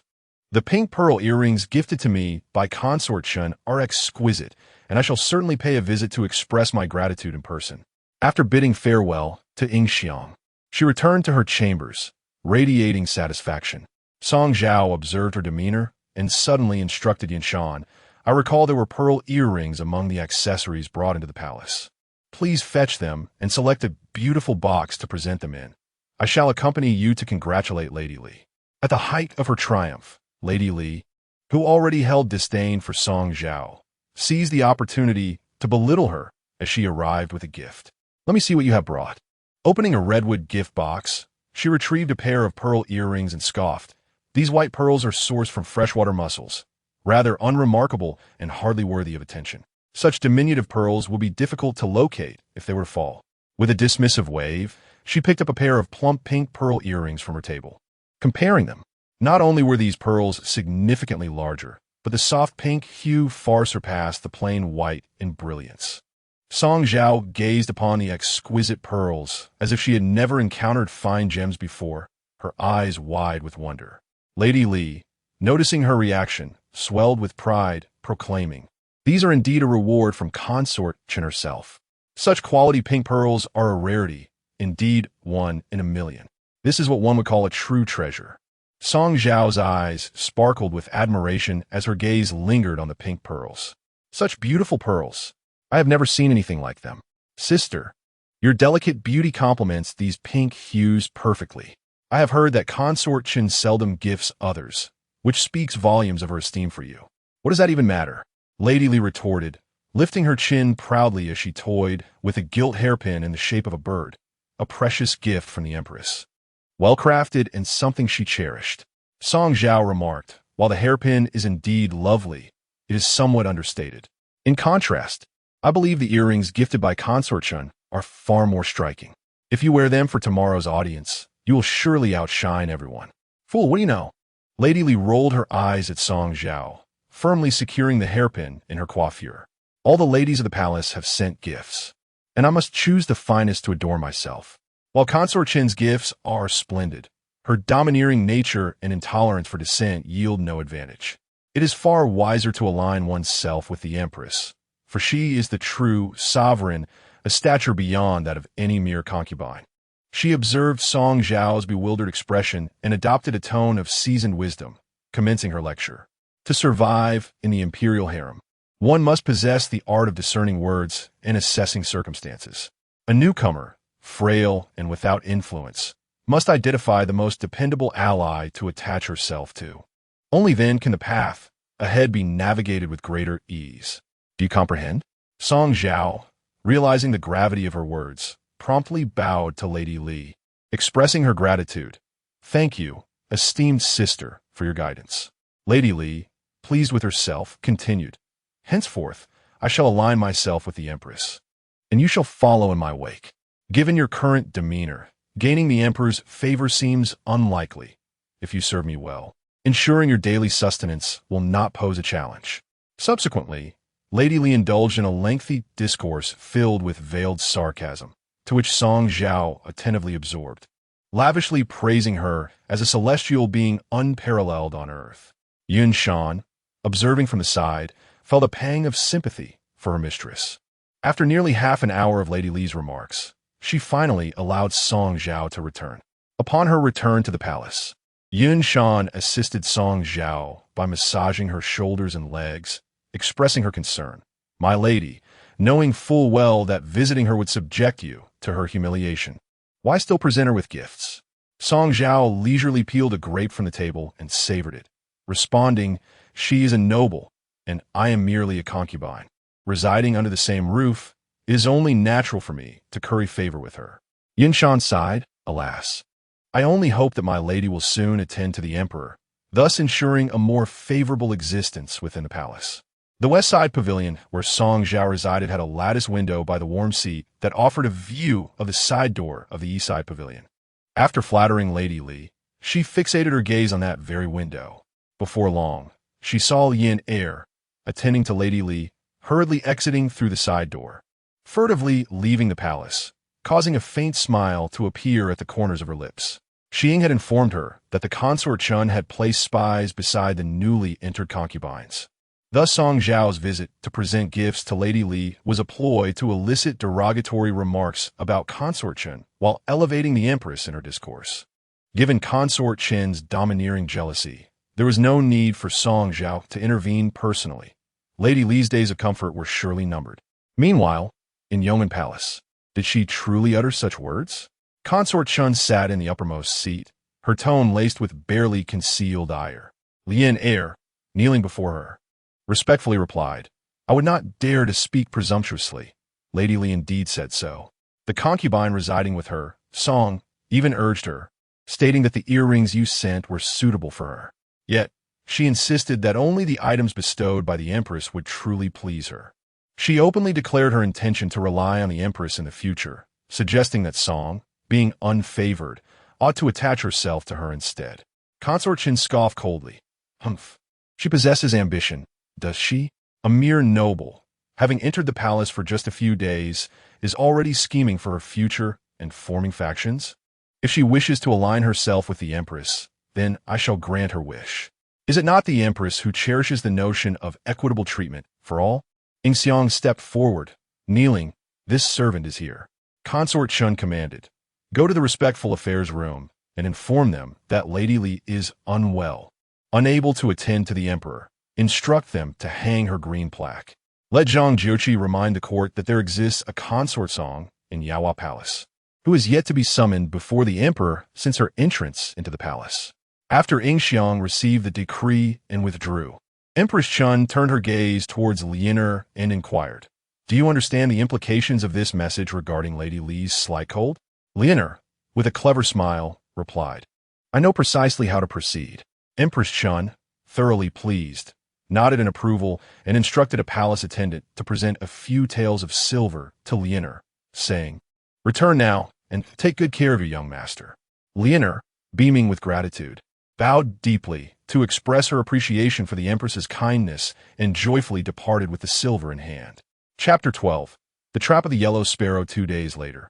At midday, Song Zhao observed Lady Li bouncing about under the scorching sun, perspiring profusely. The palace attendants stood nearby, hesitant to intervene. Song Zhao inquired of Liener, "What afflicts your mistress? Is she not concerned about the harsh rays of the sun harming her?" Liener replied, "In the summer, the young mistress seeks coolness. Having indulged in excessive ice at night and not properly covering herself with her blanket, she has caught a chill. A concubine cannot attend to the emperor while ill. Thus the honorific room has hung her green card. The imperial physician suggested that sweating profusely would expedite her recovery, which is why the young mistress insists on standing under the sun." Suddenly, Lady Li fainted, quickly summoned the imperial physician. Just as she spoke, Lady Li, overwhelmed by fatigue, collapsed to the ground. The palace attendants rushed to her side, while Song Zhao stood at the edge of the crowd, watching the commotion. She noted that Lady Li was nearly at death's door, yet still grasped Liener's hand, instructing her, "Make sure to inform the emperor that I have fainted. He will surely be concerned for me and come to see me." Song Zhao scoffed silently, thinking her foolish, and turned back to her own chamber. She did not entirely disregard Lady Li.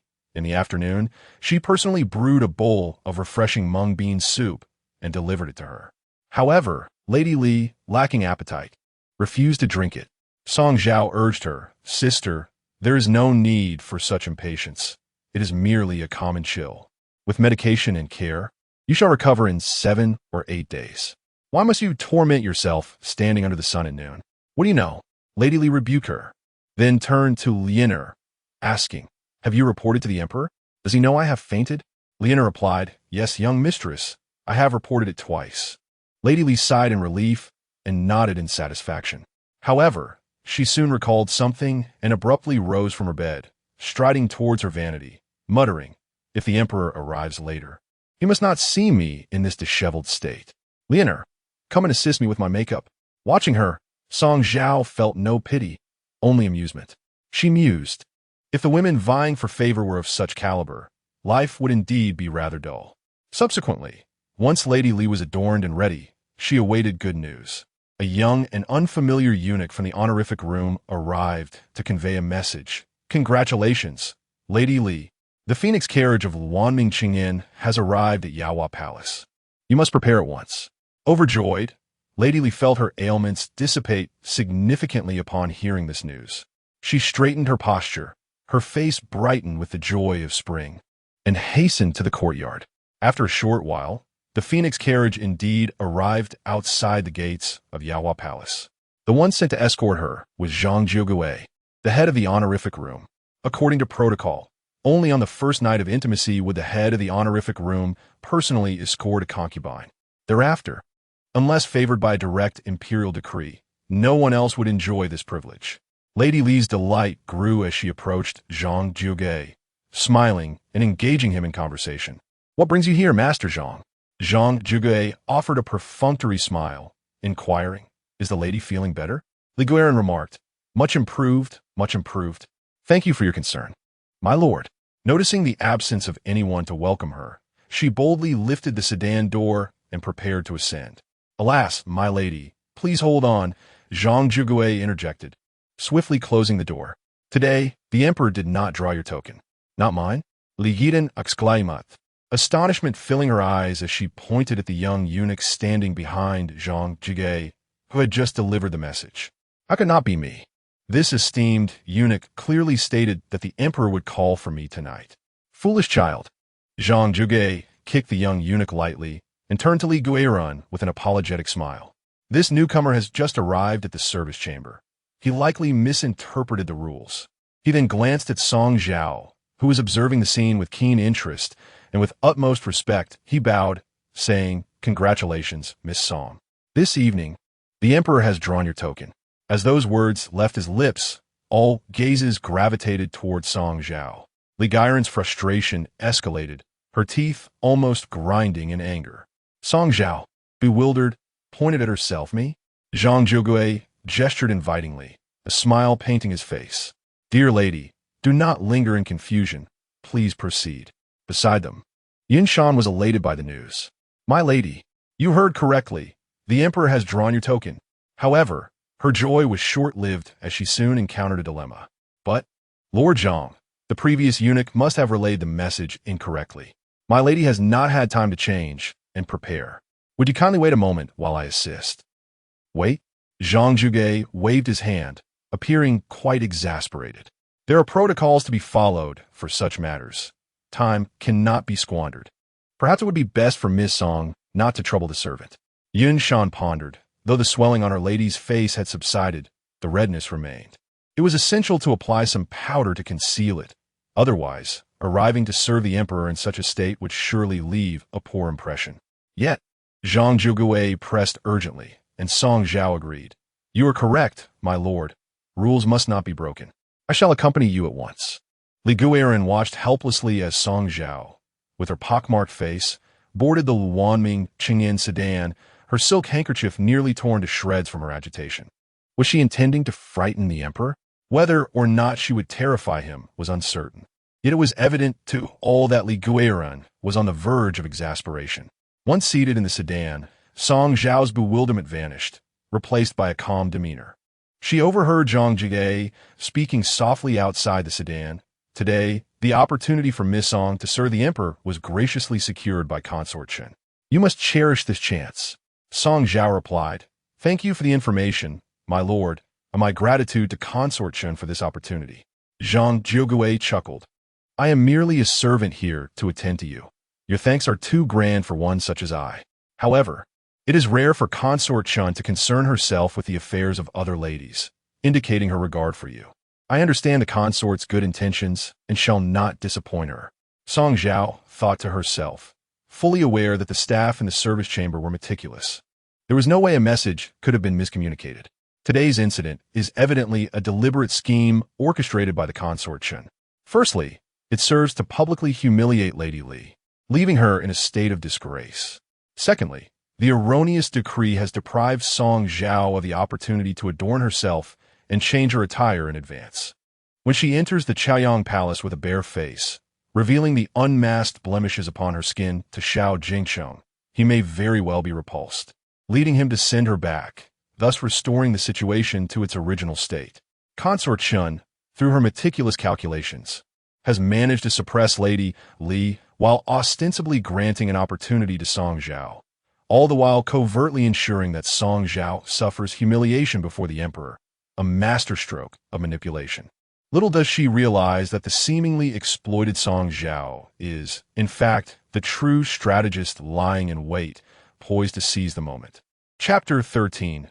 Song Zhao's night service. The weather today has been oppressive since evening, with heavy humidity pervading the air. As dark clouds loomed overhead, intermittent rumbles of thunder could be heard. When the Wanming Qingyan sedan came to a halt outside the Chaoyang Palace, Song Zhao glanced up at the somber sky, thinking that after so many sultry days, a good rain was long overdue. Zhang Jiugui bowed and guided Song Zhao into the palace, leading her toward a side chamber where a familiar matron awaited. Zhang Jiugui introduced her as the ceremonial matron responsible for instructing the young ladies in the customs of serving the emperor. As the discourse between women was beyond the ears of a eunuch, he withdrew to wait outside. The matron addressed Song Zhao, saying, "The customs of serving the emperor are numerous yet not overwhelming. There are merely two essential principles to remember: obedience and compliance. Our emperor, having ascended the throne at the tender age of 21, has now ruled for 3 years and will turn 24 this September after the Wan Shou festival. He is in the prime of his life. When serving His Majesty, it is imperative that you never go against his wishes or dampen his spirits. Essentially, your role is to cater to the emperor's desires, bringing him joy and alleviating the burdens of his daytime governance. Before attending to the emperor, the palace maidens would assist the young ladies in bathing and changing their attire, subsequently escorting them to the emperor's chamber. Once the service concluded, a designated person would escort the young lady back to her quarters. Of course, if the emperor took a liking to her and issued a command for her to stay the night, that would be even more fortunate. Upon hearing this, Song Zhao nodded earnestly, expressing her gratitude for the matron's guidance and assuring her that she would remember it all. The matron then arranged for the palace maidens to take Song Zhao for her bath. After bathing, it is customary for a designated person to reapply makeup for the consorts. However, Zhang Jiugui discreetly reminded the matron that Song Zhao's facial rash was due to an unresolved ailment. He cautioned that covering it with powder might exacerbate the condition if irritated. Despite the rash, Song Zhao's exquisite features and beauty remained unblemished. The Empress wished for her to be presented to the Emperor in her natural state, devoid of makeup. The matron nodded in understanding, acknowledging the Empress's intent. Thus, that evening, after bathing and changing, no one came to apply makeup for Song Zhao, and she was directly escorted to Xiao Jingheng's chamber. Upon her arrival, she found him seated on a warm platform, engrossed in reviewing memorials. Hearing her entrance, he did not look up but continued to elegantly inscribe his comments on the documents. The flickering candlelight within the chamber cast a warm glow, while the rich, thick smoke from the sandalwood incense spiraled gracefully, enveloping Xiao Jingheng. This was the first time Song Zhao beheld her husband, and as rumored, he was strikingly handsome, embodying the regal appearance of the Chun Ning lineage. His thick, well-groomed eyebrows and obsidian-like eyes lent him an air of depth and determination, while his prominent nose and thin lips added a touch of aloofness, rendering him even more unattainable. Alternatively, this sense of estrangement may stem from his innate imperial aura. Song Zhao gracefully spread her skirt and knelt down slowly, paying her respects with utmost reverence. This humble servant has met the emperor on behalf of the Song family and wishes for his majesty a long life and abundant blessings. At her words, Xiao Jingheng momentarily halted his writing. He glanced at Song Zhao before responding, his deep, resonant voice resonating in her ears. She instinctively lifted her gaze, yet, mindful of the decorum forbidding direct eye contact with the emperor, she averted her eyes, her gaze flickering shyly. Xiao Jingheng discerned her nervousness and discomfort, as well as the multitude of red rashes adorning her face. Prior to her attendance, he had already heard from the Empress about this song daring. The Empress had remarked on her exceptional beauty and captivating charm, yet noted her unfortunate affliction due to an allergy to peach blossom pollen, which had resulted in her facial blemishes. Having now seen her, he found the Empress's words to be undeniably true. Despite the alarming appearance of the rashes, her facial features still revealed a remarkable foundation of beauty. However, Xiao Jingheng did not linger on her visage, casting only a fleeting glance before returning his focus to the memorials before him. Nevertheless, he did not leave her unattended, instructing her to approach and assist with the writing implements. Yes, this humble servant obeys. Song Zhao stepped lightly toward Xiao Jingheng, slightly rolling up her sleeves to reveal a delicate, fair wrist before taking the cinnabar ink stick to begin grinding the ink. Outside, a rumble of thunder grew increasingly pronounced. Startled, Song Zhao's hand trembled, causing ink to splatter beyond the inkstone. Hastily, she retrieved a handkerchief from her waist to wipe the ink away. Xiao Jingheng cast a sidelong glance, his tone icy as he inquired, "Are you afraid?" "No, not afraid," Song Zhao stammered, her voice quivering, clearly revealing her untruth. Xiao Jingheng recognized her attempt to feign strength, but chose not to press further, returning to his quiet review of the memorials. Before long, the sound of rain pattering against the roof intensified. The rain poured down more heavily, and the wind grew fiercer, forcing open the lattice window beside the warm seat, allowing dampness and gusts to flood in, dislodging a memorial from the table's edge. Song Zhao hurried to the window, firmly closing the lattice and securing it. She then turned to retrieve the fallen memorial, presenting it to Xiao Jingheng with both hands. Throughout her actions, Xiao Jingheng did not cast a single glance in her direction. As the rain continued to drum against the eaves, he casually recited a line of poetry. One evening, light thunder falls like countless threads.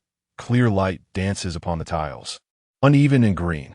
Unexpectedly, a delicate female voice responded softly beside him. The affectionate peony sheds spring tears. The weary rose reclines upon the dawn branches. A glimmer of surprise flickered in Xiao Jingheng's eyes as he raised an eyebrow, re-evaluating Song Zhao. This was a lesser-known poem by Qing Guan, rarely acknowledged. How did you come to know it? Song Zhao's beautiful eyes sparkled, her cheeks flushed with color as she replied sweetly, "My father delights in poetry and literature. I have been influenced by him, gaining a superficial understanding. To boast before your majesty is indeed a jest." This time, the distance between them was less than 3 feet, allowing Xiao Jingheng to observe her more clearly. In the subtle nuances of her expressions, there exists an innate allure. Just moments ago, as she ventured out into the rain to close the window, droplets adorned her cheeks and temples. When Xiao Jingheng reached out to brush away the moisture from her face, Song Zhao instinctively recoiled, attempting to evade his touch. However, it was too late. The instant his fingers made contact with her cheek, the droplets were wiped away, along with the rash that had marred that very spot. Xiao Jingheng, now with pigment-stained moisture on his fingertips, observed Song Zhao's astonishment, prompting her to hastily kneel before him, pleading for his forgiveness. Their gazes met, his sharp eyes locking on her flustered ones. With a flick of his fingers, he dismissed the droplets clinging to his skin, his voice resonating with a profound sense of authority. "Are you intentionally refusing to share my bed?" Chapter 14. Song Zhao's Night Vigil. A resounding thunderclap echoed through the heavens, startling Song Zhao into an involuntary shiver. At that moment, she knelt before Xiao Jingheng, her frail figure curling into itself, trembling in the dampness that clung to her. Her eyes brimmed with tears, long eyelashes fluttering as droplets cascaded down her cheeks, resembling pearls falling on her smoke-blue garments, creating a pool of moisture. "Your Majesty," concubine. Her voice trembled with suppressed emotion, clearly struggling to hold back a sob, evoking sympathy from the listener. All of this was observed by Zhao Jinghang. Men often possess a tender regard for delicate beauty. The more fragile the woman, the stronger their instinct to protect. Yet, this inclination was contingent upon the woman possessing sufficient allure, for only then could her tears evoke a sense of pity akin to that of a weeping pear blossom. Fortunately for Song Zhao, beauty was not her deficiency. Zhao Jinghang softened the harshness in his gaze and reached out to assist Song Zhao from the cold ground. Her hand was smooth, pale, and icy, akin to a fine piece of jade held in his grasp. He tightened his hold on her hand, his tone becoming gentler. "Do not fear, I am not a monster." Song Zhao shivered, nodding slightly, and murmured in a voice tinged with grievance, "Thank you, Your Majesty." Zhao Jinghang inquired, "With such beauty, why do you still feign distress when the rash on your face has clearly subsided?" "I am afraid." Song Zhao bit her lip, her breath becoming increasingly erratic. The emotion she had long suppressed suddenly erupted, and she concealed her face with a silk cloth, softly sobbing. Her weeping was remarkably artful. It was genuine yet never unbecoming. She had practiced countless times in solitude, mastering the angles at which to face Zhao Jinghang, the frequency of her blinks, whether her tears should fall from the corners or the edges of her eyes, and the tone to adopt while weeping to evoke pity. In Zhao Jinghang's eyes, there were no flaws to discern. Instead, her tears stirred a tumult within him. "Do not cry." He reached out, his touch almost tender as he wiped away her tears. "Tell me, what is it that you fear?" Song Zhao took several deep breaths, striving to regain her composure. She was initially reluctant to speak, but under Zhao Jinghang's persistent questioning, she reluctantly began, "I fear receiving your favor, hence my misguided thoughts." Zhao Jinghang replied, "Others fear not receiving favor. Yet you fear receiving it?" With a wistful expression, Song Zhao explained, "My aunt was once favored by my father, which led to my mother's disdain. When I was 6, my aunt made a minor mistake, and my mother, in front of me, brutally killed her. I fear receiving favor, for I dread the day I might meet a similar fate as my aunt."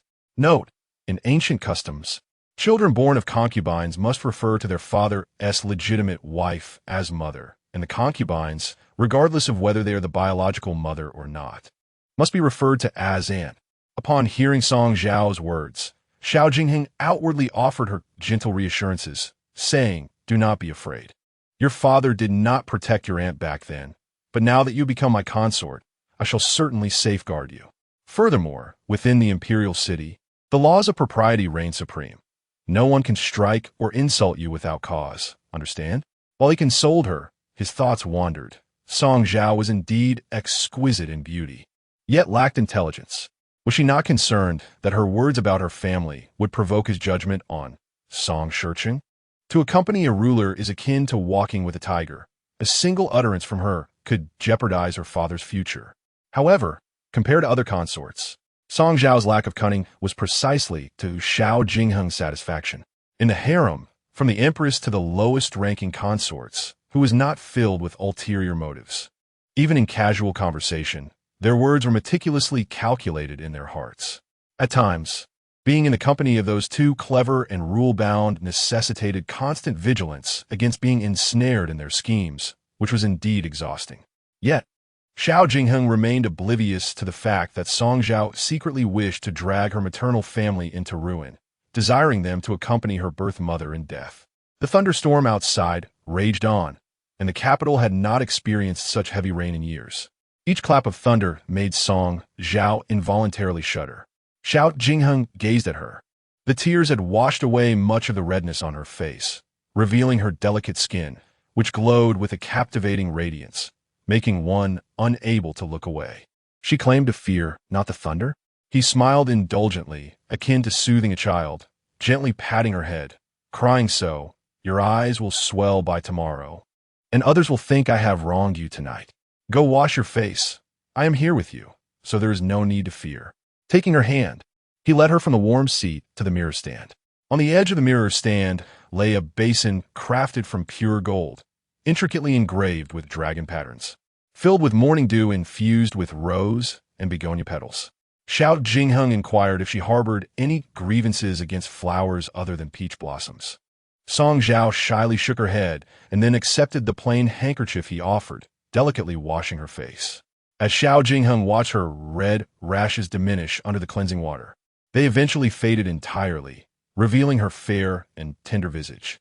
As an emperor, he had seen countless beauties, and among the women in the harem, those led by the favored consort were indeed the epitome of grace.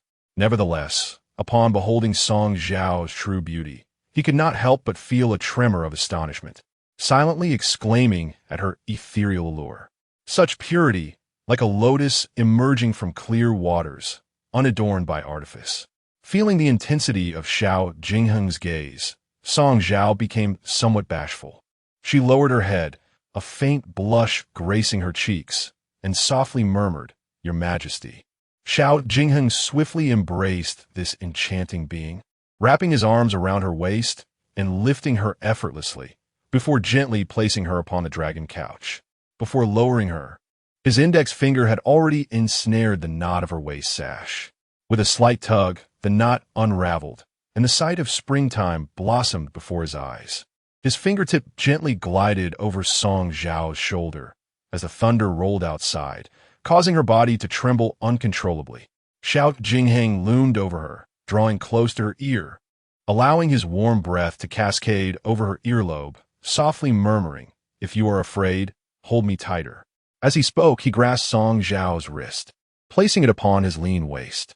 She let out a faint her hands gradually ascending to embrace Xiao Jingheng's firm back. With each peal of thunder, her delicate fingers slowly tightened their grip. The night deepened further still, yet the palace candles of Chaoyang Palace flickered on, refusing to extinguish. Chapter 15. Awareness of advance and retreat after a tempestuous encounter. Song Zhao reclined in Xiao Jingheng's embrace. The man's slightly calloused fingertips gently caressed her fragrant shoulder. As he murmured, "You fear thunder.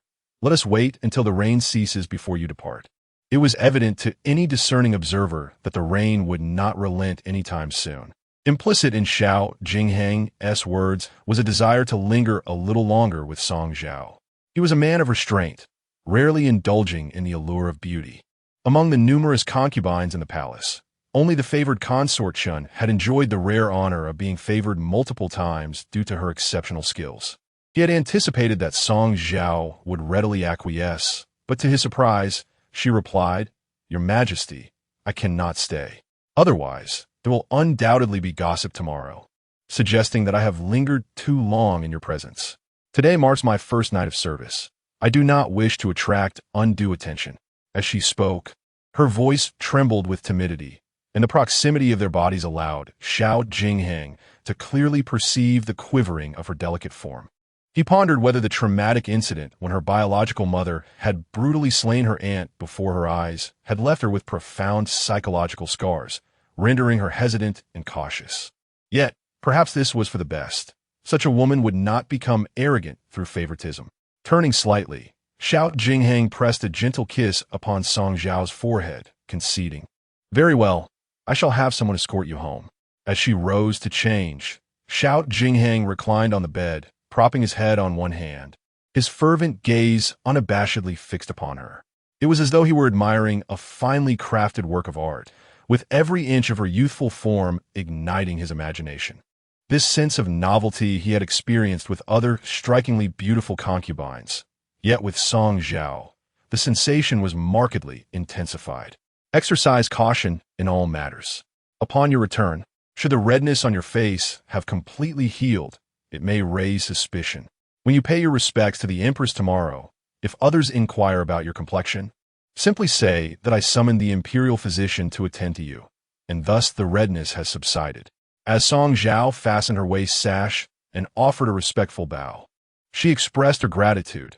"Thank you, Your Majesty, for your thoughtful consideration." Xiao Jingheng beckoned her closer, and she approached the bedside, obedient and docile like a kitten. He tightened his grip on her hand, saying, "Tomorrow, when the thunder abates and the rain stops, I shall summon you again." Blushing with shyness, Song Zhao nodded gently and murmured an affirmative. Xiao Jingheng laughed heartily, playfully pinching her slender waist before calling out, "Jiang Deshan." The door to the sleeping quarters swung open, and the chief eunuch, Jiang Deshan, bowed as he entered, greeting, "What orders does your majesty have?"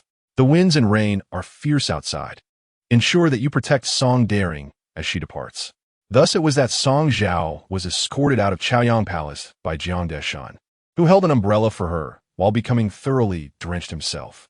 Standing at the side entrance of Chaoyang Palace, Zhang Zhuge was momentarily taken aback by the scene before him, but quickly recovered, offering a smile as he assisted Song Zhao into the palanquin. Then, in a hushed tone, he remarked to Jiang Deshan, "Master Jiang, why have you taken it upon yourself to personally escort Song Daring?" Jiang Deshan serves as the chief eunuch in the imperial court, a title that signifies he is the head of all eunuchs within the royal city. Even Zhang Zhuge, the head of the imperial attendants, must show him the utmost respect. Zhang Zhuge shifted his umbrella to shield Jiang Deshan from the rain, dutifully wiping away the droplets from his attire. However, Jiang Deshan cast a sidelong glance at him and curtly remarked, "You have truly excelled at this task. After you return Song Zhu to her quarters, you shall personally report to the Ministry of Internal Affairs for punishment." The eunuchs in the imperial court have become astute, able to discern unspoken commands from a mere word or glance from their superiors, unlike other concubines who were attended to by dedicated makeup artists.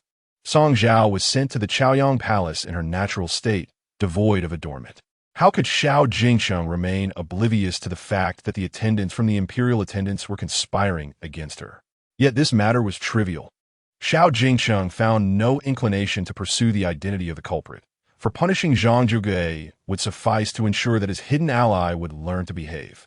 At this moment, seated in the Luanming Qingyan sedan, Song Zhao listened to the incessant rumbling of thunder outside, yet her face bore no trace of the earlier fright. In fact, the corners of her lips hinted at a subtle smile. Having endured hardships throughout her life, she feared neither hell nor thunder. However, in the presence of Xiao Jingsheng, she needed to feign fear, affording him an opportunity to display his chivalry and derive a sense of accomplishment from her. The emotional value she offered was on par with her radiant beauty and graceful form. To obtain what she desired from Xiao Jingsheng, these were the necessary offerings she must present. Meanwhile, within the Yaohua Palace, Li Guiran remained sleepless, watching as Song Zhao was carried away. She pondered that with Song Zhao's qualities, being taken to serve Xiao Jingsheng would likely end in her rejection. Yet, after nearly 2 hours passed without any sign of Song Zhao's return, it was only close to the second watch of the night that she heard commotion in the courtyard. Rushing out, she spotted Song Zhao preparing to return to the west side pavilion with an umbrella and called out to her, "You've been gone for so long. Sister, are you still awake?" Noticing that Li Guiran had not brought an umbrella, Song Zhao quickly offered half of hers, saying, "Sister, you are still unwell. It would not be good to get caught in the rain." As they shared the umbrella, Li Guiran, feeling irate, cast an exasperated glance at Song Zhao. Yet, that fleeting look revealed to her Song Zhao's flawless and breathtaking visage. Astonished, she exclaimed, Your face?"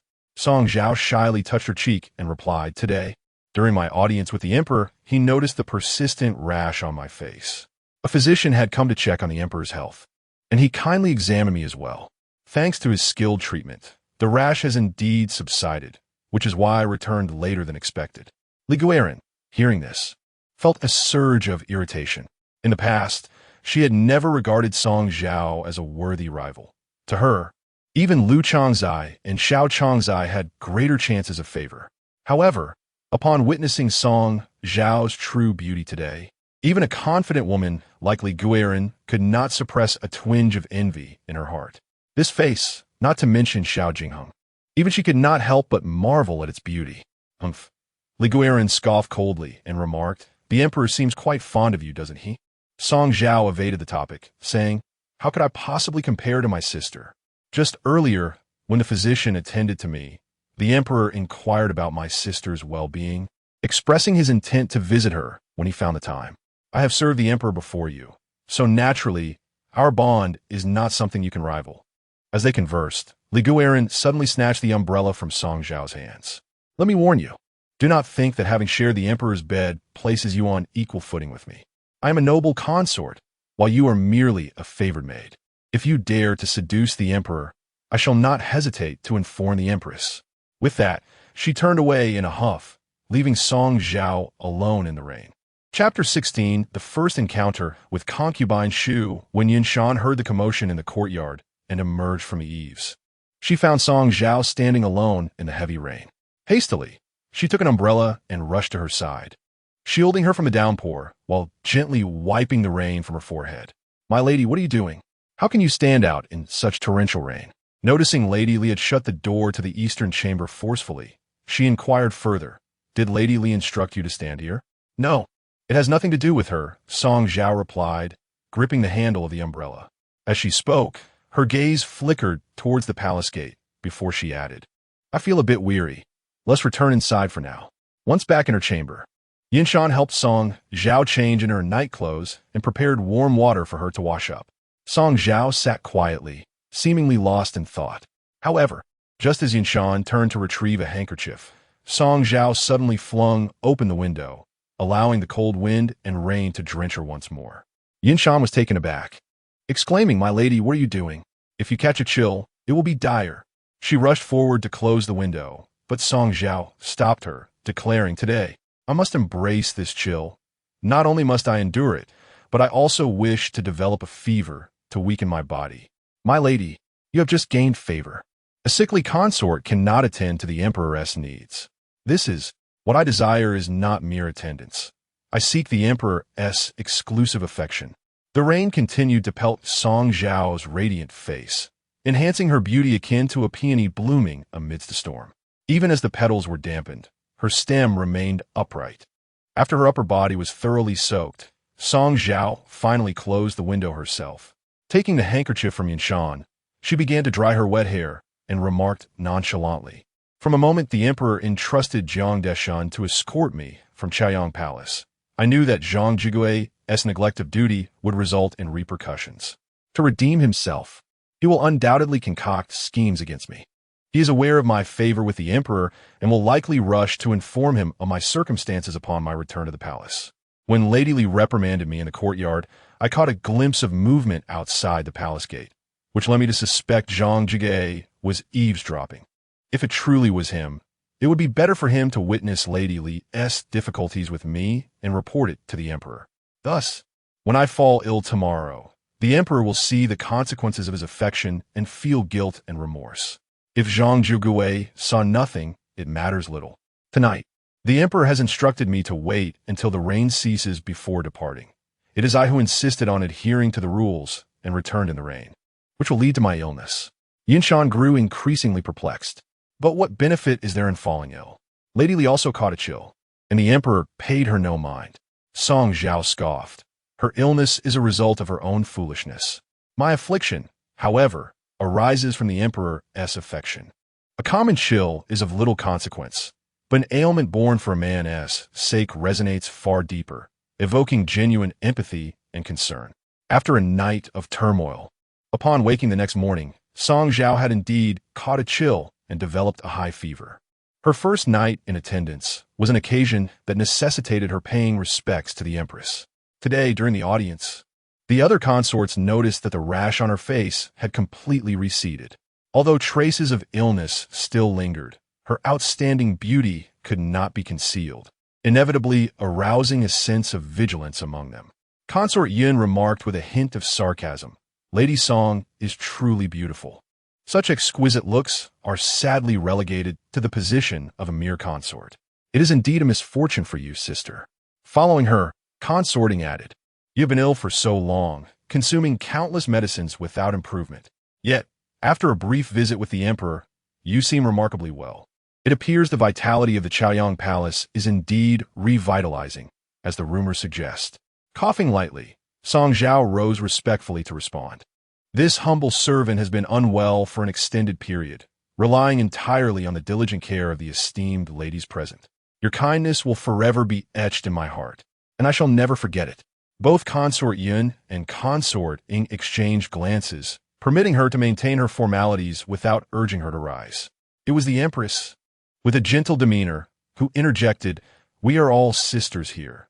There is no need for such formalities during our greetings. Please take a seat. I'm deeply grateful." "Your Majesty," Song Zhao replied. Once she was seated, Consort Shin remarked, "Ah, with your attendance, it seems all the newly entered consorts have received the Emperor as favor, which is indeed a joyous occasion." She lightly adjusted her hair and tilted her head slightly, a bemused smile directed toward the Empress on the Phoenix throne. "I recall that during my favored days, the Emperor would have me by his side for 4 or 5 days within a 10-day span.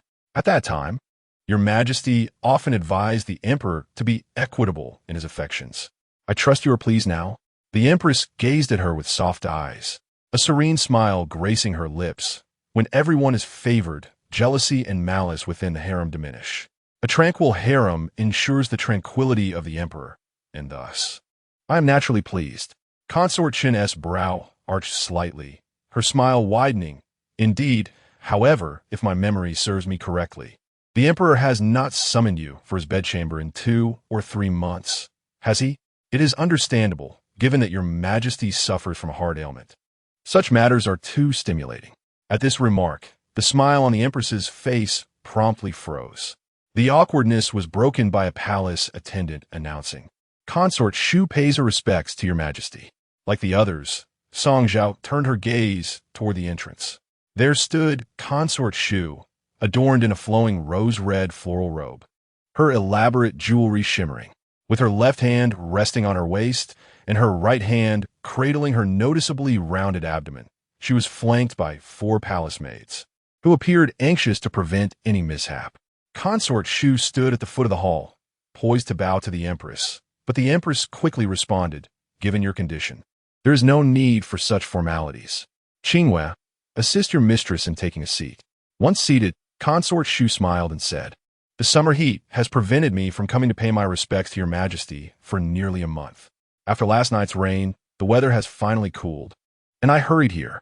The Empress replied, "Considering your condition, I had already permitted you to refrain from these formalities. Yet, you remain steadfast in your adherence to etiquette. Spitting noted. My respect for your Majesty comes from the depths of my heart. Thus, I cannot afford to be remiss in any regard." When Xu Fei uttered these words, she deliberately elevated her tone, casting a disdainful glance at Chen Fei, unlike some individuals who, having enjoyed a few days of the Emperor's favor, could no longer distinguish between rank and status. Yin Fei, who consistently looked down upon Chen Fei's arrogance stemming from her favored position, seized the opportunity presented by Xu Fei's remarks and interjected. "What does it matter to have received a few days of affection? For us as consorts, the most crucial duty remains to ensure the Emperor's lineage continues. If I recall correctly, dear Xu Fei, you should be about 6 months along now, yes?" Xu Fei gently placed her hand on her abdomen and replied with a smile. "Indeed. Then you must be extra cautious, mindful of your movements, especially to avoid any falls or mishaps," Yin Fei added, turning to Chun Fei with a smile, inquiring, "What do you think, Chun Fei?" Chapter 17. Seeking favor from Consort Chen. Upon hearing those words, Consort Chen immediately darkened her expression. She cast a fierce glare at Consort Yun, her malevolent gaze then falling upon the round belly of Consort Shu, a fleeting shadow of disappointment crossing her brow. However, she quickly straightened her posture, resuming her usual demeanor of indifference, and with a cold sneer, remarked, "Consort Shu's belly is quite round. It is evident she is a favored one. How could she possibly suffer the misfortunes that have befallen me?" Before entering the palace, Song Zhao was aware that the first to receive good news regarding pregnancy in the harem was, in fact, the highly favored Consort Chen. Yet, her fortune had turned sour. At 6 months into her pregnancy, she had fallen at the gates of her own palace, resulting in the loss of her child. It was said that due to this incident, Xiao Jingcheng felt a sense of indebtedness towards her, and once her health was restored, his affection for her had only intensified. The words she had just spoken to Consort Shu were, in reality, veiled insults. Folklore suggests that a round belly signifies a girl, while a pointed one indicates a boy. By stating that Consort Shu's belly was round, Consort Chun was subtly insinuating that even if she were to deliver, it would likely be a princess, which would be rather inconsequential. Consort Shu naturally discerned the underlying meaning in her words, and her smile gradually faded. Consort Chun disdainfully cast a glance in her direction before lazily bowing to the Empress, saying, "The Emperor has invited me to join him for lunch. I fear being late would disrupt the schedule, so I shall take my leave." Without waiting for the Empress's permission to depart, she turned and walked away. Such audacity! Consort Yin glared at Consort Chin's receding figure, indignantly exclaiming, "How can Consort Chin be so unruly? Does the Empress not intend to discipline her?" The Empress maintained her dignified composure, a faint smile gracing her lips, unaffected by Consort Yun's complaints. She merely pretended not to hear and addressed Consort Shu, saying, "You have yet to meet the newly arrived concubines. Since everyone is present today, you should take the opportunity to become acquainted." Upon hearing this, Song Zhao and Lady Li rose to offer their greetings. "We pay our respects to Consort Shu. May the consort have longevity." Consort Shu's gentle gaze swept over the group as she inquired, "Which one is Lady Li?" Lady Li stepped forward, replying to Consort Shu, "I am Lady Li." Consort Shu smiled. "The wild ginseng you gifted me is indeed of excellent quality. I am quite fond of it." Lady Li bowed deeply, her joy barely contained, saying, "It is wonderful to hear that the consort is pleased. If I may say, the slight prominence of your abdomen suggests it may be a prince. How could one possibly discern the gender from mere speculation?" Though Consort Shu feigned indifference, the amusement in her eyes revealed that Lady Li's words had indeed pleased her. Later, she exchanged a few casual words with Xiao Chong and Lu Chong before finally turning her gaze to Song Zhao. The smile on her face faded somewhat as she scrutinized Song Zhao's features for a long moment before saying, "Song, you truly possess remarkable beauty." Song Zhao humbly responded, "I am but a slender willow. How could I possibly compare with all of you esteemed ladies?" Coughing slightly, she had begun to exhibit her cough upon entering, and it had intensified after Consort Chin's departure. The Empress, concerned, inquired, "What seems to be the matter?" Song Zhao timidly spoke, "Ahem. I have caught a chill, and my throat is dry and uncomfortable. I have been disrespectful before your majesty, and I hope the Empress will not hold it against me." The Empress replied, "It is of no consequence. The weather has been quite unpredictable recently. Everyone must take care." The others echoed gratefully, "We thank the Empress for her concern." Noticing Song Zhao's severe cough, the Empress said, "Since there is nothing pressing today, you should return to the palace and rest." Song Zhao bowed deeply, her voice trembling with anxiety, as a mere concubine of the lowest rank. "It is improper for me to take my leave early. However, this chill can be contagious, and I fear passing it on to the esteemed ladies. I shall excuse myself today and return on another day to seek the Empress's forgiveness." Her words were carefully crafted, leaving no room for criticism. After Song Zhao withdrew, only Lady Li and Xiao Chong whispered a few remarks about her, while Xu Fei remarked to the Empress, "Song Daing is quite well-mannered and charming. Why is she relegated to a mere concubine's position?" Before the Empress could respond, Lady Li interjected, "Perhaps Xu Fei is unaware? Song Daing is not of legitimate birth like the rest of us. She is a concubine born of a lesser status. Such individuals simply cannot rise to prominence. Her entry into the palace is already a stroke of fortune." Upon hearing this, Xu Fei tightened her grip on her abdomen. Was it true that one born of lesser status could never achieve prominence? Lady Li's words were an affront not only to Song Zhao, but also to Xu Fei's unborn child. The atmosphere in the hall grew tense. Yet Lady Li remained oblivious to her misstep. The Empress, noticing Xu Fei's displeasure, intervened. "Ultimately, it matters not whether one is of legitimate or illegitimate birth. What is significant is winning the Emperor's favor. The late Emperor's Zhao Ding Empress was also of lesser birth and was beloved by all." Lady Li, realizing her error, became flustered and quickly bowed. "I beg your majesty's pardon for my indiscretion." The Empress permitted her to rise, and the other concubines chose not to hold her accountable. Yet, each harbored their own thoughts, unbeknownst to one another.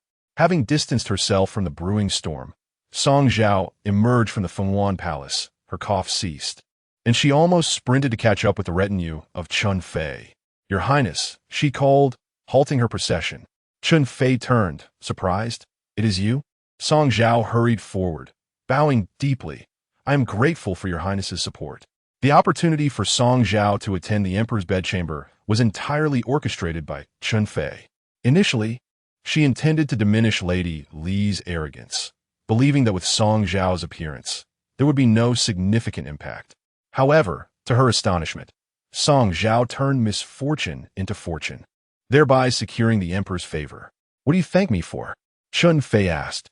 "Did not the Empress bestow upon you the purple gold revitalizing balm?" You received her favor, fully aware of the discord between us, yet you still come to express your gratitude? Song Zhao lowered her voice. "I can discern who genuinely cares for me and who feigns kindness."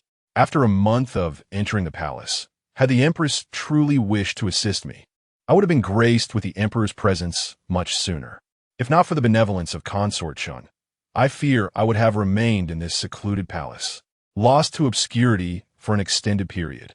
Consort Chun scrutinized the enchanting visage of Song Zhao, secretly musing on the extraordinary beauty of this woman. So striking it incited her envy. So captivating it made her wish to tear the skin from her face. Yet, this woman exhibited remarkable foolishness. During her first night of service, she had barely completed her formal greetings to the Empress when, daringly, she followed behind as if it were her right. It was evident to any discerning eye that she was hastily severing her own escape routes. Nevertheless, this may prove advantageous as the number of women in the harem increases. It is prudent to retain a few who are of use to me. With this thought, Consort Chun cast a sidelong glance at Song Zhao and, in a nonchalant tone, remarked, "Were you not unwell? Do not adhere to formalities. Rise." Chapter 18. Refusal of the nightly service song. Zhao rose to express her gratitude. Listening to the words of the Consort Chun, "I did not act on your behalf. Rather, I was simply put off by the Empress's eager attempts to curry favor with the Emperor. The Empress is adept at pleasing His Majesty, and in her own lack of favor, she is all too eager to send the young and beautiful to his side, hoping to gain a reputation for virtue. I noticed your persistent rash the other day, and it is clear that the Empress has already deemed you a discarded pawn, frequently urging the Emperor to seek out Consort Li, who shares your quarters. It was only because I could not bear to watch that I lent you my support in secret." Consort Chen's words contained both truth and deception, a distinction Song Zhao was keenly aware of. However, since the olive branch had been extended, she had no reason to refuse it. "This humble servant thanks Consort Chen for her kindness. As I am new to the palace and without allies, should your Highness not find it beneath you, I would be willing to frequent your residence to offer companionship and service at your side." The intention of her words to pledge allegiance to Consort Chun was unmistakable. Upon hearing this, Consort Chun fell into a moment of silent contemplation. Knowing that the palace harbored many unspeakable matters, it was impractical for her to act directly. She needed a manageable confidant. Song Zhao was quite suitable. Her status as a concubine ensured that even if she gained favor, her rank would remain low, and her willingness to utter such words indicated a lack of cunning. Beautiful yet devoid of lineage or intellect, such individuals are best suited for exploitation. A rare smile graced Consort Chen's face as she replied, "I reside alone in Yonghe Palace, and I often find myself in need of someone to converse with and alleviate my boredom. If you are willing to visit my quarters frequently, it would certainly enliven the palace, which can often feel dull and lifeless." Song Zhao, overjoyed, responded, "Your Highness jest. The Emperor dotes upon you. How could your palace possibly feel lifeless? I am immensely grateful for the opportunity to accompany you, despite my humble origins." Having heard many flattery-laden remarks, Consort Chin chose not to engage further, merely stating, "Enough. Given your sickly appearance, it will be best for you to return and rest." On the way back to the palace, Yun Shan remained silent and sullen. Observing her troubled expression, Song Zhao inquired, "What troubles you? Speak freely." Yun Shan finally voiced her concern. "My lady, have you truly decided to align yourself with Consort Chin?"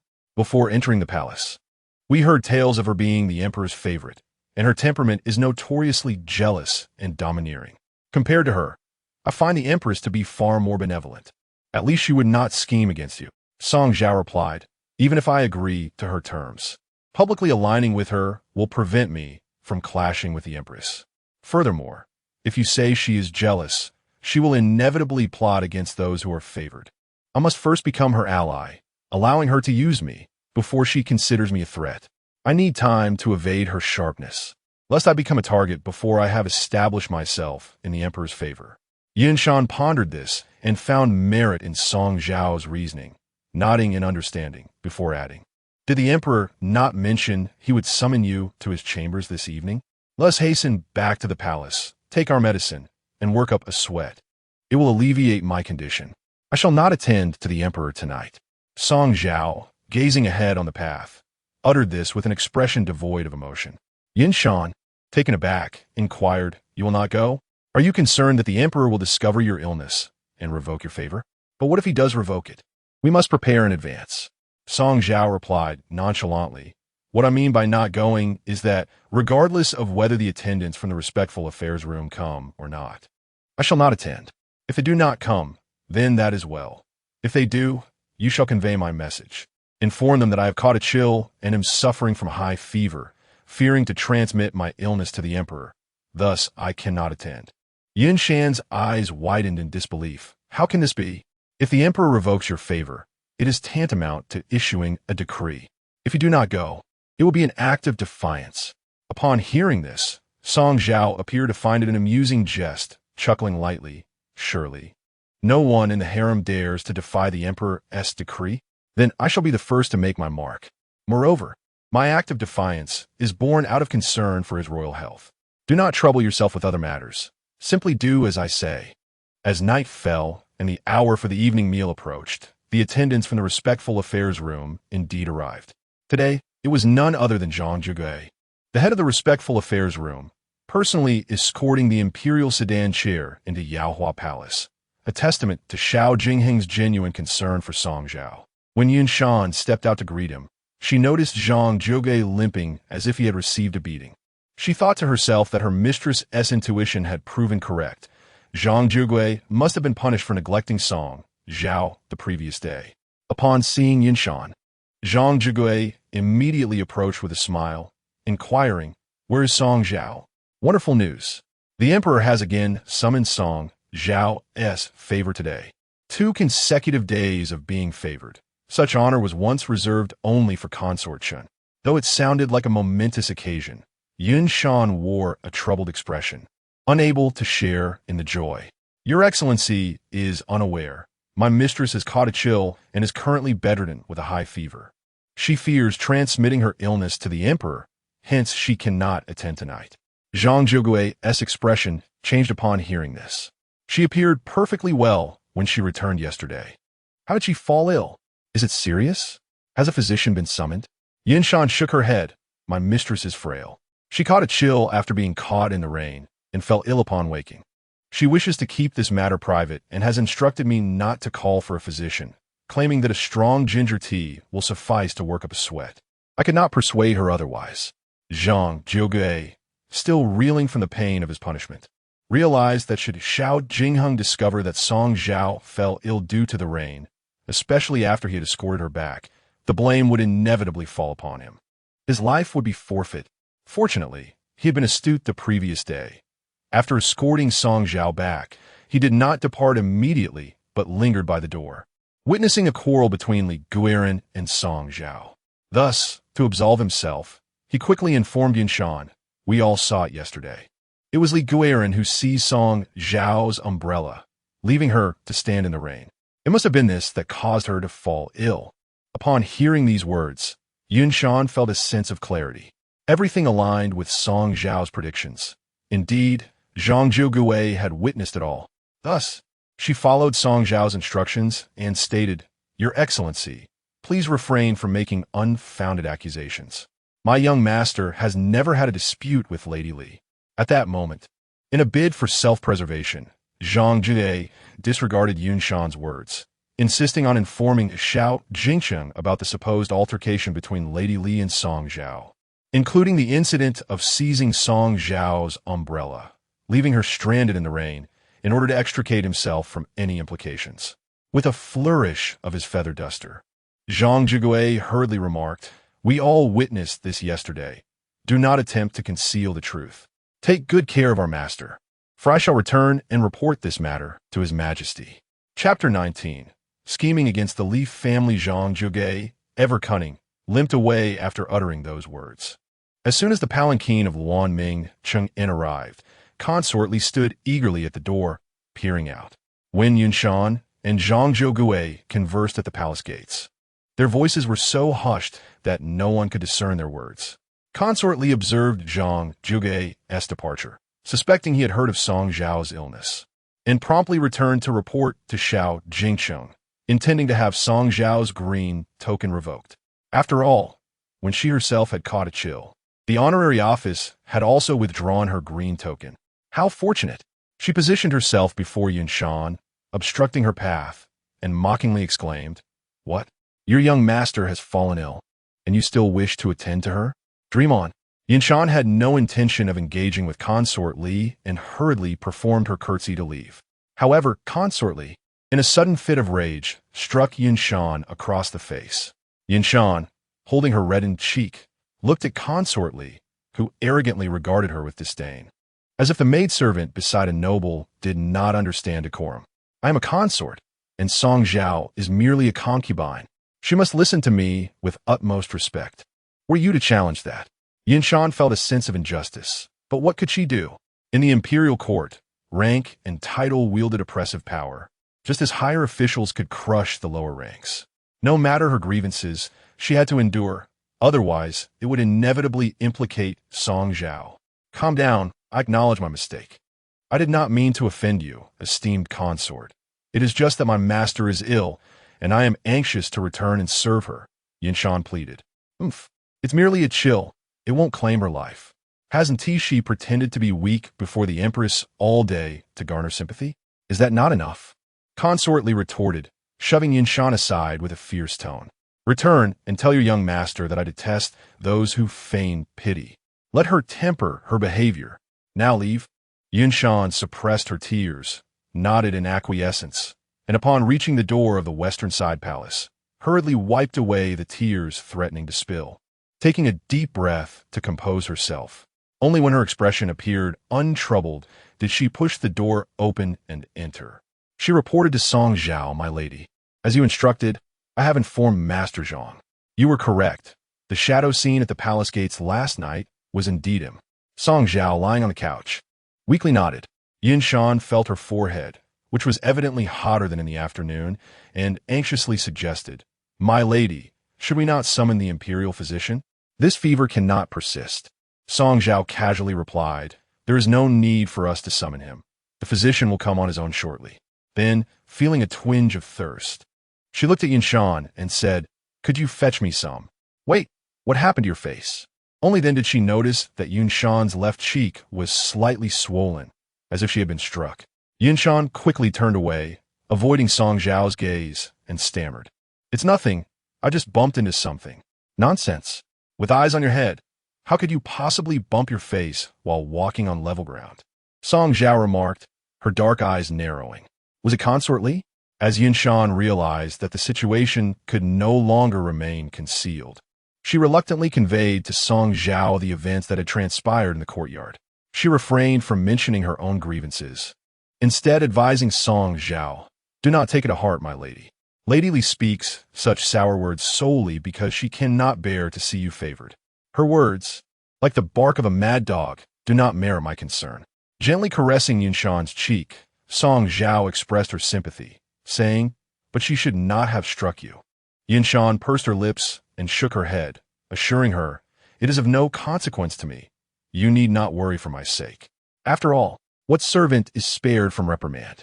Your health is of utmost importance. Allow me to fetch you a cup of warm water to soothe your throat." After returning with the water, Yunshan assisted Song Zhao in sitting up.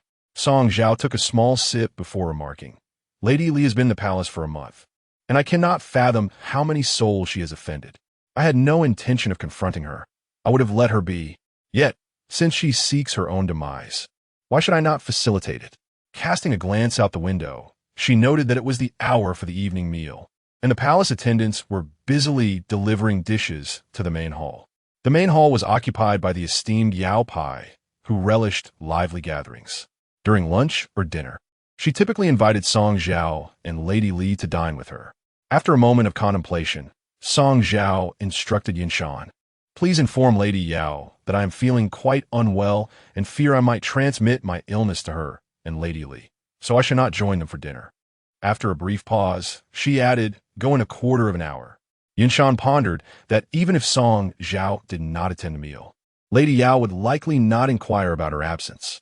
Moreover, as the main hall was about to commence dining, should she go after a quarter of an hour, it was likely that Lady Yao and Lady Li would have already finished their meal. However, since her mistress had given the order, there must be a reason behind it. Thus, she refrained from questioning and spent a quarter of an hour in the western side hall before proceeding to the main hall. As anticipated, upon her arrival, Lady Yao and Lady Li were nearing the end of their meal. Yinshan greeted them respectfully. "Greetings to Lady Yao and Lady Li. My mistress is quite ill and fears she may pass her illness on to you both. Hence she will not be joining you for dinner today." Lady Li scoffed disdainfully. "If she does not come, then she does not come. No one has invited her, and she acts as though she holds some significance." However, Lady Yao's thoughts grew heavy. After all, Song Zhao was one of her own, and if she did not even inquire after her well-being, should anything untoward happen, she too would face reprimand. Feigning concern, Lady Yao remarked, "I had thought Song Zhao was improving." As her condition worsened, she took a silk handkerchief to dab her mouth and rose, declaring, "I shall go see her." Naturally, Lady Li seized the opportunity to witness Song Zhao's plight and hurriedly followed suit. Upon entering the western side hall, Lady Yao seated herself before Song Zhao's couch, taking her hand with genuine concern. "What a pity, such a delicate girl reduced to this state. Why did you not inform me? I could have sent for a physician to attend to you." Coughing softly, Song Zhao mustered the strength to prop herself up slightly and replied with utmost respect, "Thank you, Lady Yao, for your kind concern." The concubine was untroubled by her condition, believing a mere slumber would restore her health. A few days prior, Lady Li had also suffered from a cold, yet throughout that time, Yao Pin had not inquired after her well-being even once. This led her to suspect that Song Zhao was deliberately feigning weakness to elicit sympathy. A glance at the bystanding Yun San revealed a faintly amused expression on her face, further solidifying Yao's suspicions. Without regard for Yao Pin's presence, she confronted Song Zhao, exclaiming, "What are you pretending for? Others fall ill, and you do too. But how is it that your cold seems akin to a terminal illness?" Yun San interjected gently, "My lady, it is unwise to speak so. Every individual possesses a unique constitution. My master has been frail and sickly since her days at home. What relevance does your opinion hold, servant? When our master speaks, it is not for you to interrupt." Lady Li retorted sharply, cutting her off. She continued, "Your mistress is a mere concubine, not held in high regard at home. If she were truly as frail as you claim, how is it that she has lived for over a decade? How can she survive in the palace when she could thrive at home?" Yao Pin found Lady Li's words harsh and felt compelled to interject, "We share the same roof. It would be prudent not to speak so harshly." Noticing Lady Li's apparent inclination to relent, Song Zhao feigned a cough, adopting an even more delicate demeanor. "Cough, cough. Sister Li, you misunderstand me. If I have inadvertently offended you, please inform me, and I shall amend my ways." She presented herself as fragile and on the verge of coughing up blood, which only incited Lady Li's ire further. "Are you finished? If you are truly ill, summon the imperial physician. Your reluctance to call for him suggests you fear he will reveal your condition is not as dire as you claim. Whom do you intend to impress with this act of pitifulness?" Before she could finish her harsh words, an announcement from the eunuch outside interrupted, "His Majesty has arrived." At this, Song Zhao inwardly chuckled, realizing that her act of feigned vulnerability was indeed intended for Xiao Jingheng, and now the audience had arrived. Chapter 20. Li's demotion song. Zhao had meticulously calculated the timing. Her performance last night had greatly pleased Xiao Jingheng, and as she was the first consort to refuse the emperor's bedchamber, even if his thoughts were not on her physical form, Curiosity would compel him to visit the Yaohua Palace. Having spent a month within the palace, Song Zhao was well aware of the duration it took to traverse from Chaoyang Palace to Yaohua Palace. Thus, she had instructed Yinshan to delay her visit to Consort Yao by a quarter of an hour. She anticipated that Consort Yao, fearing accountability, would come to check on her, and she also foresaw that Lady Li would follow to reprimand her. Furthermore, she calculated that when Xiao Jingheng arrived, he would fortuitously witness Lady Li throwing a tantrum. Every element was intricately interwoven, executed flawlessly.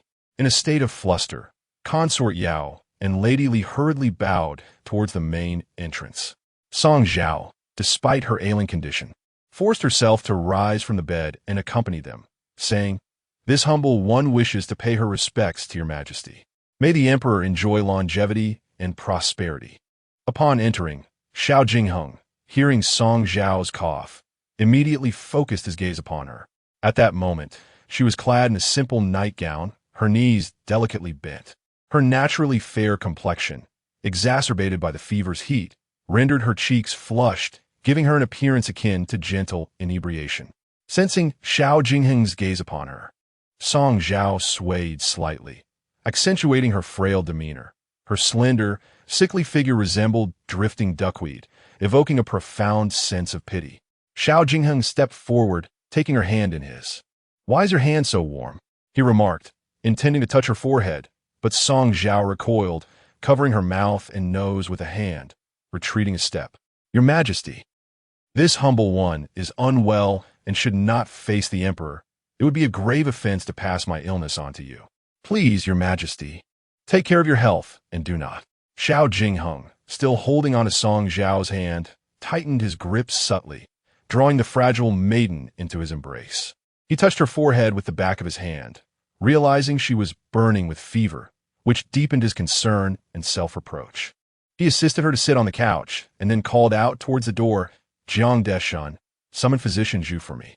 Upon hearing the mention of Physician Zhu, both Song Zhao and Lady Li were unaware of his identity, while Consort Yao's heart tightened with understanding. Physician Zhu was the chief physician of the Imperial Medical Bureau, known to treat only Xiao Jingheng. Who could command him otherwise? Consort Yao immediately grasped Song Zhao's esteemed position in Xiao Jingheng's heart. Whether it was a fleeting infatuation or an attraction to her youthful beauty, at this moment, Song Zhao held greater significance in Xiao Jingheng's eyes than either she or Lady Li. Otherwise, he would not have remained in the room for so long, allowing them to maintain their formalities. Thus, Consort Yao promptly stated, as the head of Yaohua Palace, "It is my fault for not taking proper care of Sister Song. I beseech the emperor for forgiveness." For such a trivial matter, Xiao Jingheng certainly would not punish Consort Yao, replying, "You have been occupied tending to the Empress's illness these past few days. A momentary oversight is not to be blamed. Please rise." Upon summoning the Yao concubine, Xiao Jingheng noticed Song Zhao's restrained coughs. He personally retrieved a teacup from the small table, filling it with water before offering it to Song Zhao, urging her to quench her throat and to feel free to cough. "Drink some water, it will soothe your throat." Embarrassed yet timid, Song Zhao expressed her gratitude. "Thank you, Your Majesty." Li Guiran, who was still adhering to the formalities, observed the entire exchange.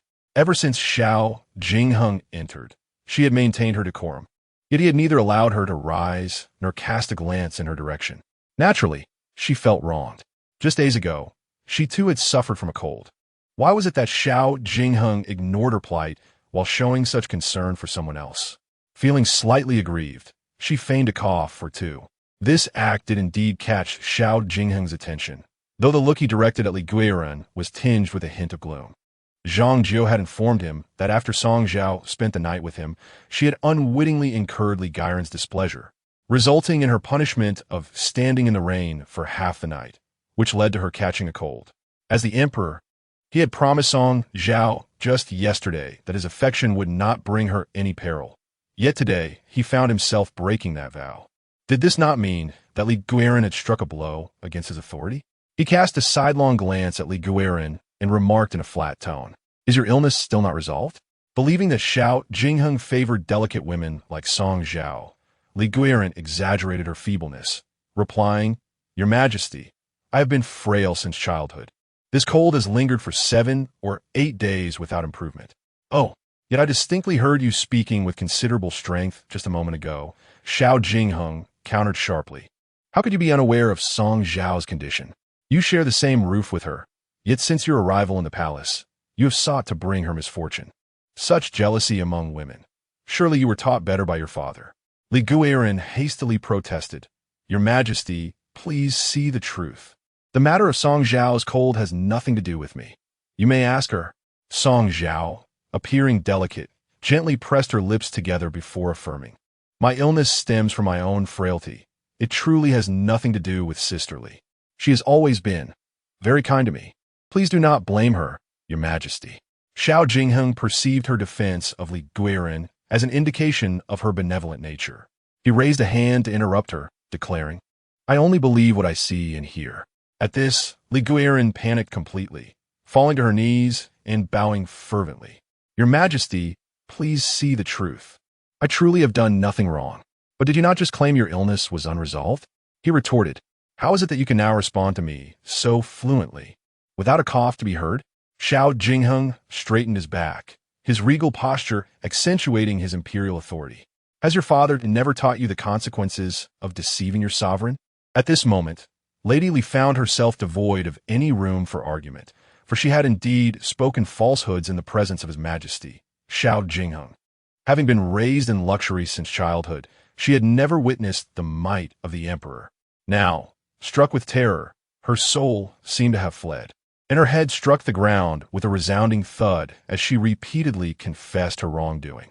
Observing the blood trickling from her forehead, Xiao Jingheng displayed no semblance of pity, declaring, "In consideration of your father's status as a meritorious minister, I shall offer you a modest punishment today, so that you may learn a valuable lesson." He commanded, "Proclaim my decree. Henceforth, Lady Li shall be demoted to the rank of a common attendant and shall forfeit her salary for 6 months. Should you continue to disregard your conduct, I shall have no choice but to send you from the palace, allowing your father to personally instruct you." Chapter 21. The Dance of Refusal and Acceptance. Xiao Jingheng accused Lady Li of treason against the emperor, rather than her mistreatment of Song Zhao. This way, it not only spared Song Zhao from inciting further jealousy, but also rendered the punishment more justifiable. As Lady Li was led away, she dared not utter a word of grievance, only weeping and exclaiming her gratitude for the emperor's grace. Once she departed, Yao Pin, perceptive and astute, understood that Xiao Jingheng desired solitude with Song Zhao, and thus she wisely withdrew. Later, Imperial physician Zhu examined Song Zhao's pulse and prescribed a remedy, assuring her that her ailment was not severe, and with a few days of rest, her health would improve. When the medicine was prepared, Xiao Jingheng sat beside Song Zhao's bed, personally administering the medication. With utmost care, he blew on each spoonful, waiting until it was at the right temperature before bringing it to her lips. Embarrassed, Song Zhao hesitated, her crimson lips parting slightly. After swallowing a spoonful, she frowned delicately, resembling a petulant child as she remarked, "This medicine is terribly bitter." Xiao Jingheng gently touched her forehead, reminding her that good medicine is often unpalatable and that she should be obedient. Once Song Zhao reluctantly consumed the concoction, Xiao Jingheng suddenly snapped his fingers near her ear, then revealed his clenched right hand before her, smiling as he invited her to guess its contents. Song Zhao, her big, glistening eyes wide with curiosity, inquired, "What is it?" Slowly, he opened his palm to reveal several sugar-coated lotus seeds, unbeknownst to her until that moment. Upon seeing them, her eyes sparkled, and she took one to savor in her mouth, exclaiming in surprise, "Is this sugar lotus seed?" Xiao Jingheng explained, "I feared the bitterness of the medicine would distress you, so I had Jiang Deshun fetch some. Your cough is delicate. Overly sweet foods may exacerbate your symptoms. These sugar lotus seeds have a moderate sweetness, and lotus seeds possess the ability to clear heat and quell fire. I thought they would be perfect for you." As she gently bit through the sugar coating and chewed the cooked lotus seed, its inherent bitterness was beautifully balanced.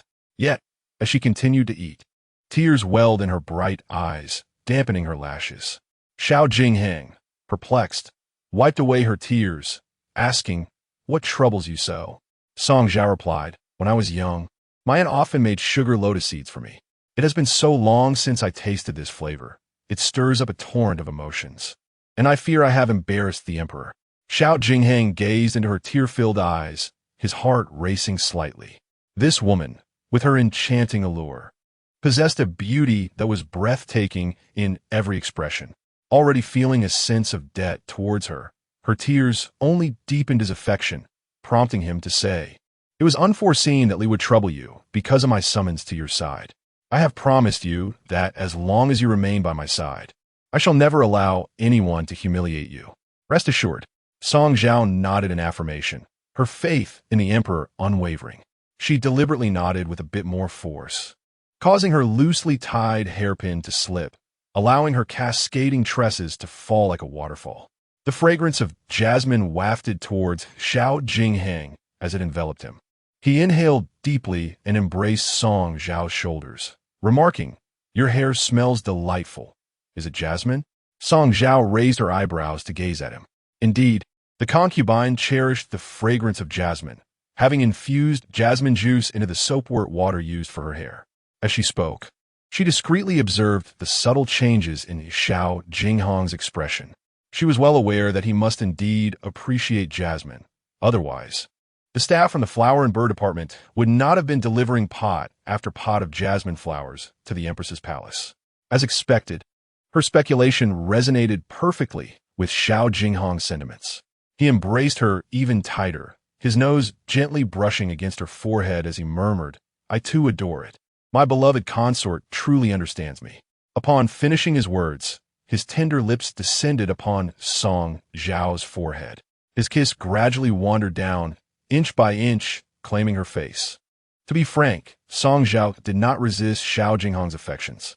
After all, this emperor was young, handsome, and possessed a slender yet well-defined physique. It was only natural for both men and women to yearn for beauty. There was no shame in such desires. However, today, she had to decline Xiao Jinghang's advances. Thus, as his kisses grew more fervent, she gently pushed him away, saying, "Your Majesty, Dr. Chu just mentioned that while my cold is not severe, the illness may be contagious. If I were to grow close to you, risking your health, how could I bear the thought of causing you distress?" Song Zhao was acutely aware that dousing a man in fervor with cold water was an exceedingly unromantic act. Noticing the flicker of displeasure in Xiao Jinghang's brows, she recognized that her refusal had indeed ruffled his temperament. He spoke in a low voice, "Are you attempting to send me away?" "I would never dare." Song Zhao replied in a flustered tone, "Your Majesty is the Son of Heaven, yet you are also my husband. While I am unwell, I naturally yearn for your presence by my side. However, precisely because you are my husband, I cannot allow you to attend to me." Lowering her head, her cheeks flushed, she softly added, "Your Majesty cares for me, and I care for you as well. I hope all is well with you." At these words, Xiao Jinghang felt a wave of confusion wash over him. Long before he ascended the throne, countless beautiful women had thrown themselves at him, pleading for his affection. Yet, this was the first time he encountered someone who rebuffed him. Moreover, this evening alone, Song Zhao had already declined his advances twice. This only deepened his curiosity about her, and, feeling a pang of sympathy for her illness, he sighed resignedly, saying, "Very well, you shall rest well. I shall visit you another day." He assisted Song Zhao in lying down, carefully tucking the covers around her. Then he offered her a sugar lotus seed, saying, "Eat another sugar lotus seed. Take care of your health, and do not let me worry about you, understand?" He personally placed the sweet treat into her mouth, his fingertip gently caressing her delicate lips. Blushing with shyness, Song Zhao nodded, which ignited a delightful stir within Xiao Jinghang. This woman was indeed intriguing. Shortly after he departed, Yin Shan entered the room. "My dear, I observed the emperor's countenance as he departed, and it appeared rather displeased. His discomfort arises from his failure to obtain what he desires. While many have chosen to submit to him, I am determined to let him experience the taste of rejection." Song Zhao rose independently, spitting the sugar lotus seeds from his mouth onto the floor. "After enduring such hardships for so long, I can no longer bear suffering." Yin San brought forth the candied fruit and offered it to Song Zhao. Yet with the repeated refusals of the emperor, is she not concerned that he may become enraged and cease to visit her? He will not. Song Zhao smirked and shook his head dismissively. Do you think a man easily relinquishes that which he cannot possess? Indeed, this is the nature of humanity. The more elusive the object, the more it occupies one's thoughts. The more powerful a man is, the greater his desire to conquer women. They revel in the process, akin to climbing a mountain. Once one's summit is conquered, there's always a higher peak to ascend. Song Zhao placed the candied fruit in his mouth, smiling alluringly at the bright candlelight. My intention is to ensure that he can never surpass my mountain, so that he will constantly think of me, yearning for me, and ultimately present to me that which I desire. Chapter 22. Virtuous and gracious Zhao Jingheng had departed, yet the fervor within him had been thoroughly ignited by Song Zhao. As the flames flared, they met with disappointment in Song Zhao, compelling him to seek someone to extinguish the fire. Consequently, Song Zhao summoned Xieying to come forth. After the incident where Song Zhao had gifted Xieying a severed finger, Xieying harbored a profound fear of Song Zhao.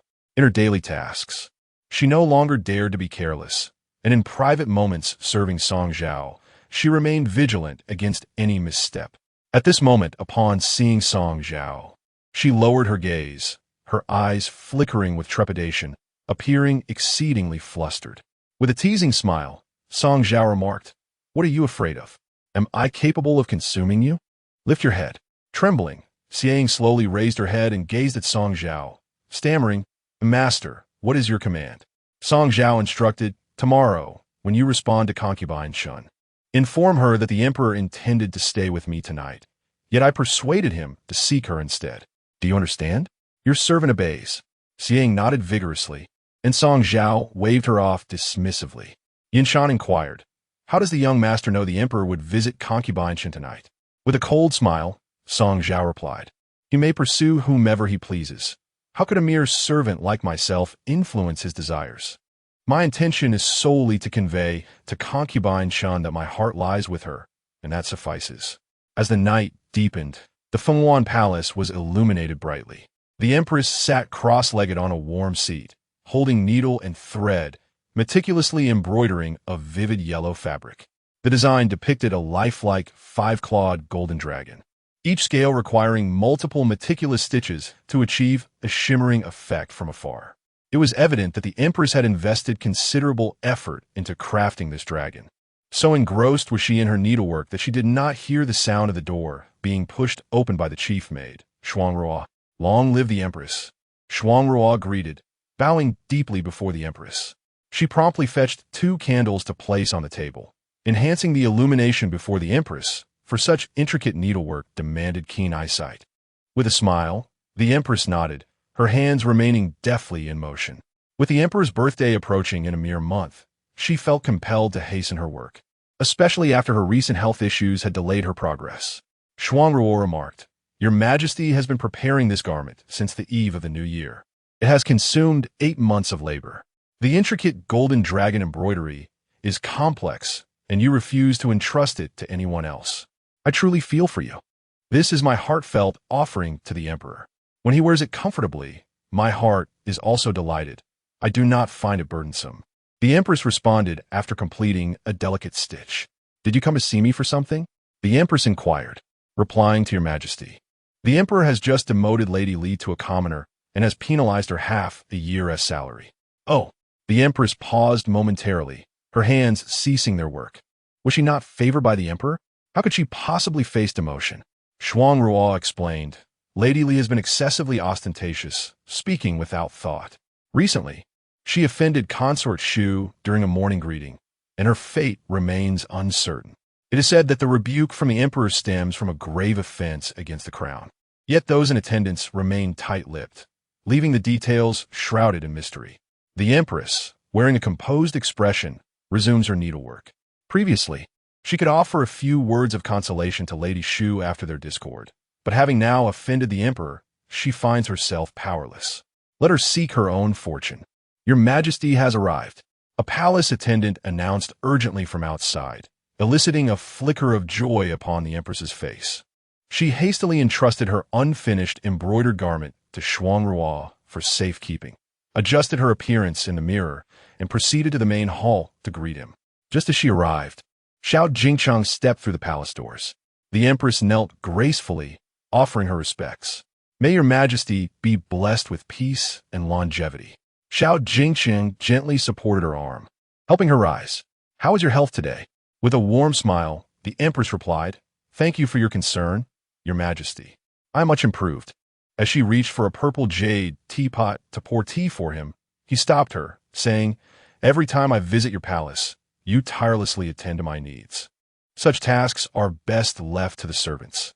As the Empress, you need not exert yourself in this manner." However, the Empress countered, "It is no trouble. Serving your Majesty is my duty, and I dare not neglect my responsibilities as a wife." She poured him a cup of tea and placed a soft cushion behind him, hoping to ensure his comfort. After these attentions, she began instructing Shuangruo and the others to prepare some refreshments. Xiao Jingcheng silently observed her efforts, feeling not gratitude, but a sense of irritation. The Empress adhered too rigidly to the conventions of a primary wife, exhibiting grace towards the concubines while attending to him with meticulous care. Consequently, their relationship had lost much of its intimacy. Once the Empress finally settled across from him, Xiao Jingcheng addressed her. "I have demoted Lady Li of Yaohua Palace to a commoner and reduced her stipend. As the matriarch of the harem, I felt it necessary to inform you." Though the Empress was already aware of Lady Li's demotion, she feigned ignorance in his presence. "Isn't your Majesty rather fond of Lady Li? What has prompted this sudden decision?"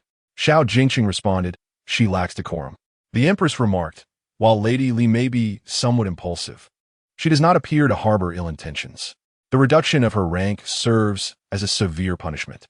Yet a 6-month stipend forfeiture would mean she endures hardship throughout the winter and the festive season."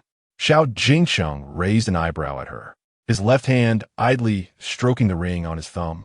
After a moment, he asked, "What do you propose, Empress?" Consistently embodying virtue, she suggested with grace, "Perhaps a 3-month stipend reduction would suffice, a small punishment that conveys a significant lesson." Xiao Jingcheng nodded in agreement, responding lightly, "Very well, let it be as you suggest." Having spoken, Shuangruo led the palace maids to present the evening meal, which consisted of dishes that Xiao Jingcheng cherished. The Empress, well aware of his preferences, ensured these delicacies were prepared daily, ready to be served at a moment's notice upon his arrival. "Your Majesty, I have refined the shredded chicken soup you enjoyed previously by adding fish maw and bamboo fungus. Please do give it a taste," the Empress offered, holding out a bowl of steaming broth before Xiao Jingcheng. Yet, he declined to accept it, stating, "I have had enough for dinner. I am not hungry at the moment. You may enjoy it yourself. I shall not disturb your rest while you are unwell. I will take my leave now." With that, he swept his sleeve and departed, disregarding the Empress's attempt to bid farewell. Shuangruo helped the dazed Empress rise from the cold floor and gently advised, "Your Majesty, why speak on behalf of Lady Li, who has offended His Majesty?" The Empress herself felt perplexed. After all, her counsel to Xiao Jingcheng to deal leniently with Li was meant to showcase her virtuous character. Why, then, did it provoke his displeasure? However, she overlooked one crucial detail. Xiao Jingcheng had merely informed her of Li's demotion to a mere attendant and the reduction of her salary. Yet he had not disclosed the specifics of that punishment. Given his silence, from where had the Empress acquired such precise information? Chapter 23. Song Zhao's stay. Is said that last night, Xiao Jingcheng took residence in Yonghe Palace. Today, when the 6 palaces paid their respects to the Empress, Chen Fei arrived earlier than usual. Upon seeing Li Changzai, she remarked, "Why does Li Guiran appear to be in such poor spirits today?" With a delicate hand covering her mouth, she chuckled, "Ah, I almost forgot. You should be addressed as Li Changzai now. It must be said, you are quite capable. In all these years since the emperor ascended the throne, one has only heard of elevating the status of consorts. But this is the first time one has witnessed a demotion." Li Changzai, blushing with embarrassment, stood frozen, wishing for a crack in the ground to swallow her whole. Fortunately, the Empress came to her rescue, saying, "No one is infallible. Who among us is without fault? What matters is the ability to recognize and correct one's mistakes. For it is never too late. Gratefully, Li Guiran seized the opportunity to respond. Thank you, Your Majesty, for advocating on my behalf. Your kindness has led the Emperor to be lenient in his judgment, and I am immensely grateful. Once we enter the palace, we're like sisters, all hoping to support one another. Who would ever wish to see another fall? As the Empress spoke, she intentionally cast a glance at Chen Fei, who regarded her with disdain, scrutinizing her from head to toe before scoffing and turning away, dismissing her entirely. As autumn approached, the recent days had seen the fierce autumn sun intensifying. Even within the Empress's palace, filled with ice, the heat became unbearable as more people gathered. Thus, the audience was merely a formality, and within a quarter of an hour, the Empress dismissed everyone. After the audience, Song Zhao originally intended to return to her quarters to recuperate, but on her way back, she unexpectedly encountered Chen Fei. With her fiery temperament and straightforward nature, Chen Fei wasted no time and asked, I have heard that it was you who sent the Emperor away last night. Why? Song Zhao replied respectfully. I had only served him the night before. To do so again yesterday would breach etiquette. Additionally, I am currently unwell and unfit to serve. Moreover, only you, Chen Fei, are fortunate enough to be called upon repeatedly. I am but a humble servant and dare not compare myself to you. You are quite perceptive, Chen Fei said, her eyes appraising Song Zhao with a flirtatious glint. She then ordered, Ying Xiang, give her the gift. Ying Xiang stepped forward, presenting Song Zhao with a brocade box. Upon opening it, Song Zhao discovered a pair of exquisite pearl earrings, even more lustrous and round than those Chen Fei had gifted to Li Changzai previously. This gift is too extravagant. I cannot accept it, Song Zhao protested. Take it. You will be serving by the Emperor's side. It would not do to appear too humble. By following me, the benefits you receive will extend far beyond this. Thus, Song Zhao reluctantly accepted the lavish gift, expressing her gratitude. I am deeply appreciative of your generosity. Your Majesty. As they parted, Chen Fei urged Song Zhao to recover quickly, adding that she would find an opportunity to arrange for Song Zhao to serve the Emperor. Whether her words held truth or deceit, Song Zhao was disinclined to speculate. Even without Chen Fei's arrangements, she possessed the capability to captivate Xiao Jingheng's heart. For the next 10 days, Song Zhao's health did not fully improve, and the Office of Honorable Affairs continued to display her green plaque. During this time, Xiao Jingheng visited her once, but she similarly turned him away with the same reasoning. As the affairs of the former dynasty grew increasingly hectic, Xiao Jingheng ceased to seek her out. During those days, apart from the Empress Chen, he summoned no other concubines. Within the palace, a minor official from the Astronomical Bureau, who had previously served under Song Shicheng, discreetly passed a message to Song Zhao. Your Majesty, the Bureau has calculated that a torrential rain is destined to fall upon the capital at midnight. With this knowledge, Song Zhao instructed Yin Shan to convey her recovery to the respectful affairs room. True to the prediction, that very evening, Xiao Jingheng summoned her. This time, when Song Zhao attended to him, she was transformed. She adorned herself with exquisite makeup that accentuated her facial features to their fullest, rendering her breathtakingly beautiful, even making the eunuch who carried her litter steal a few glances. It was needless to say how Xiao Jingheng, a vigorous man in his prime, was captivated. He embraced Song Zhao's slender waist. Leaning close to her ear, he murmured, My beloved consort, your illness has occupied my thoughts for these many days. With a playful smile, Song Zhao retorted, Might I inquire whether your Majesty is concerned for me as a person, or merely for my physical well-being? Not one to lack charm. She let her delicate fingers glide into his garments, tracing softly along his sculpted chest. A tingling sensation coursed through Xiao Jingheng, igniting an insatiable curiosity within him. He boldly lifted Song Zhao into his arms, both of them tumbling onto the dragon couch, embarking on an intimate exploration. In the throes of their union, Xiao Jingheng was lost in ecstasy, their breaths entwined, sweat cascading freely. It had been long since a woman had provided him with such an ethereal experience. After previous encounters with his other consorts, he would typically regain composure swiftly, losing interest in such affairs. Yet with Song Zhao, it was an entirely different experience. He reclined on the couch, allowing her to nestle against him like a docile kitten, his hands occasionally wandering over her prominent collarbone. This time of tenderness lasted nearly an hour. As midnight approached, it was time for Song Zhao to return to the palace. Xiao Jingheng grasped her hand, imploring, "Stay a while longer with me."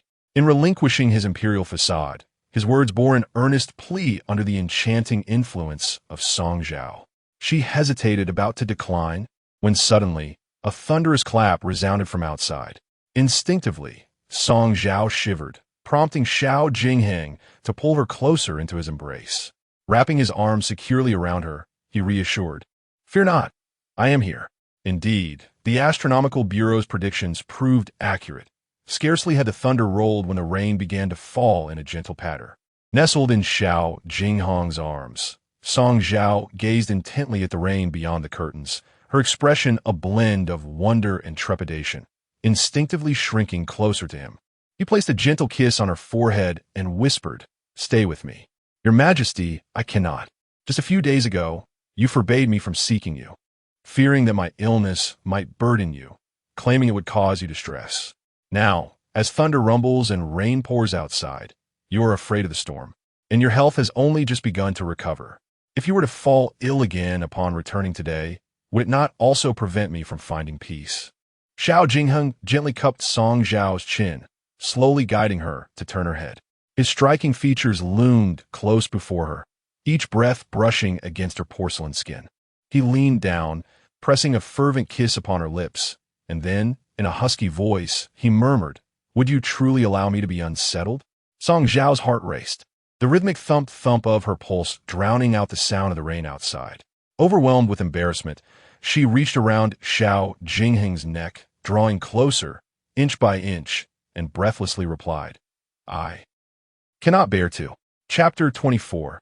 An everlasting presence. The thunderstorm of this night seemed to bestow divine assistance upon Song Zhao.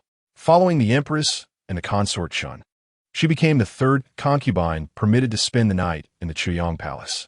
That evening, Xiao Jingheng lavished upon her all his affection, and it was not until nearly the third watch of the night that they finally succumbed to exhaustion and fell asleep. For many years, regardless of how late he retired, Xiao Jingheng would awaken promptly at the fourth watch. However, upon opening his eyes today, he discovered that Song Zhao had risen even earlier than he, busily engaged at a nearby table. With her back turned to him, she remained unaware of his awakening, and he chose to remain silent, watching her quietly. He observed as she took his court robes, smoothing them across the table, and then poured boiling water into a shallow bowl, using the bottom of the bowl to press out the minute creases from the fabric. Curious, he inquired, "What are you doing? Has your Majesty awakened?" Song Zhao turned to him, her charming smile illuminating her face. "This humble servant is merely assisting the Emperor in smoothing out the wrinkles in his robes. Back at home, my mother would often help my father with his official garments, so I thought I might try my hand at it." She continued speaking, but Xiao Jingheng found himself too captivated by her flawless visage to pay heed to her words. He had seen both the Empress and Consort Shun in the morning after they had spent the night by his side. Even the most beautiful, like Consort Shun, appeared slightly disheveled, their faces bearing the sheen of the night. But Song Zhao was different. She was extraordinarily beautiful, even upon waking, without having washed or groomed herself. Her complexion radiated a delicate pink against porcelain white, devoid of any sheen, a sight that stirred his heart. He sat up in bed, beckoning her to his side, taking her hand in his and murmuring, "You worked hard to attend to me last night. Why not allow yourself a little more rest this morning? Such tasks may be entrusted to the servants. I would feel pain to see you do them." As he spoke, he tightened his grip on her hand. With a gentle smile, Song Zhao shook her head. "This humble servant does not find it burdensome. Serving my husband brings me joy. How could it be considered hardship?" She had expressed more than once in Xiao Jingheng's presence that she regarded him as her husband, an audacious claim within the vast imperial harem, where even the Empress would not dare to privately address him as such. Yet, Song Zhao did so with a daring that endeared her to him. Men often cherish women who understand propriety and the nuances of social interactions, Yet they also delight in the unique charm that arises in private moments. Thus, rather than reproaching her, Xiao Jingheng indulged her words, replying, "Just as your mother cared for your father, you care for me in the same manner, and I shall not let your affection go unreciprocated." Later, after Song Zhao had helped him don his court attire, she accompanied him to the entrance of the sleeping quarters. Gently brushing her nose with his, he smiled affectionately. "You have toiled in my service. Today, there is no need for you to pay your respects to the Empress. I recall you mentioning last night that your culinary skills are exceptional. I shall visit your palace for lunch today to see if you are indeed deceiving me." With a smile, Song Zhao watched as Xiao Jingheng boarded the palanquin, and only after his figure disappeared did the smile on her face fade. The act of neglecting to pay respects to the Empress after receiving favor was something only a favored concubine, like Chun Fei, could dare to do. Song Zhao understood well her position in Xiao Jingheng's heart. His affection was but a fleeting novelty and, to put it bluntly, merely a result of lust. Thus, she refrained from being reckless. The more critical the moment, the more she adhered to propriety, ensuring that no one could find fault with her. When she hurried to pay her respects to the Empress, the news of Xiao Jingheng's stay in Chaoyang Palace the previous night had yet to circulate through the six palaces. Consequently, no one troubled her. As before, a group of women gathered to exchange trivial pleasantries, and after a brief exchange of sharp words between Chun Fei and the Empress, the visit concluded. Upon returning to Yaohua Palace, Song Zhao began preparations for lunch. She had already inquired about Xiao Jingheng's culinary preferences early that morning. However, she needed to be discreet in catering to his tastes, lest he suspect her of secretly probing his desires.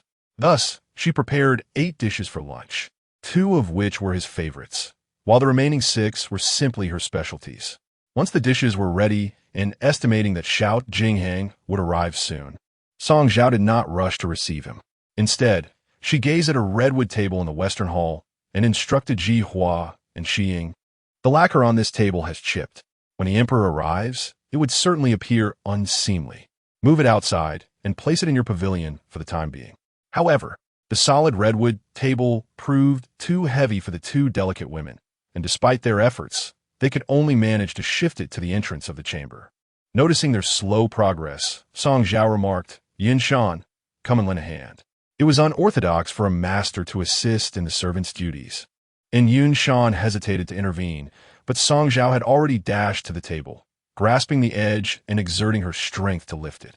With the combined effort of the 4, they managed to raise the redwood table.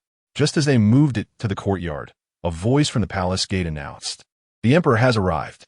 Startled, Song Zhao lost her grip, and the table fell to the ground, striking her shin and causing tears to spring to her eyes. Yin Shan and the others surrounded her, asking concerned questions, a scene that Xiao Jingheng happened to witness. He hurriedly inquired, "What happened?" Wiping away her tears and stifling the pain, Song Zhao explained, "It is nothing, your majesty. It was my carelessness. This redwood table had some chipped lacquer, and I feared it would appear unseemly to you, so I had to move it outside. But the table was too heavy for them to manage. I thought to help, yet I ended up being clumsy and injuring myself instead." In the thin summer fabric of her skirt pants, Xiao Jingheng discerned a faint hint of bloodstains on her calf. He swiftly scooped her up and carried her into the inner hall, placing her on the couch before lifting the hem of her trousers. There, he discovered a crescent-shaped bruise on her fair, smooth leg, and his heart tightened with pain. "Did you not just promise me to take care of yourself? Must you make me worry? The mahogany table is rather heavy. How could a lady such as yourself possibly move it?" Song Zhao feigned indifference, jesting, "Fear not, your majesty. It is but a minor scrape, nothing of consequence. Moreover, the ladies of the court cannot expect the emperor to personally assist in moving a mere table."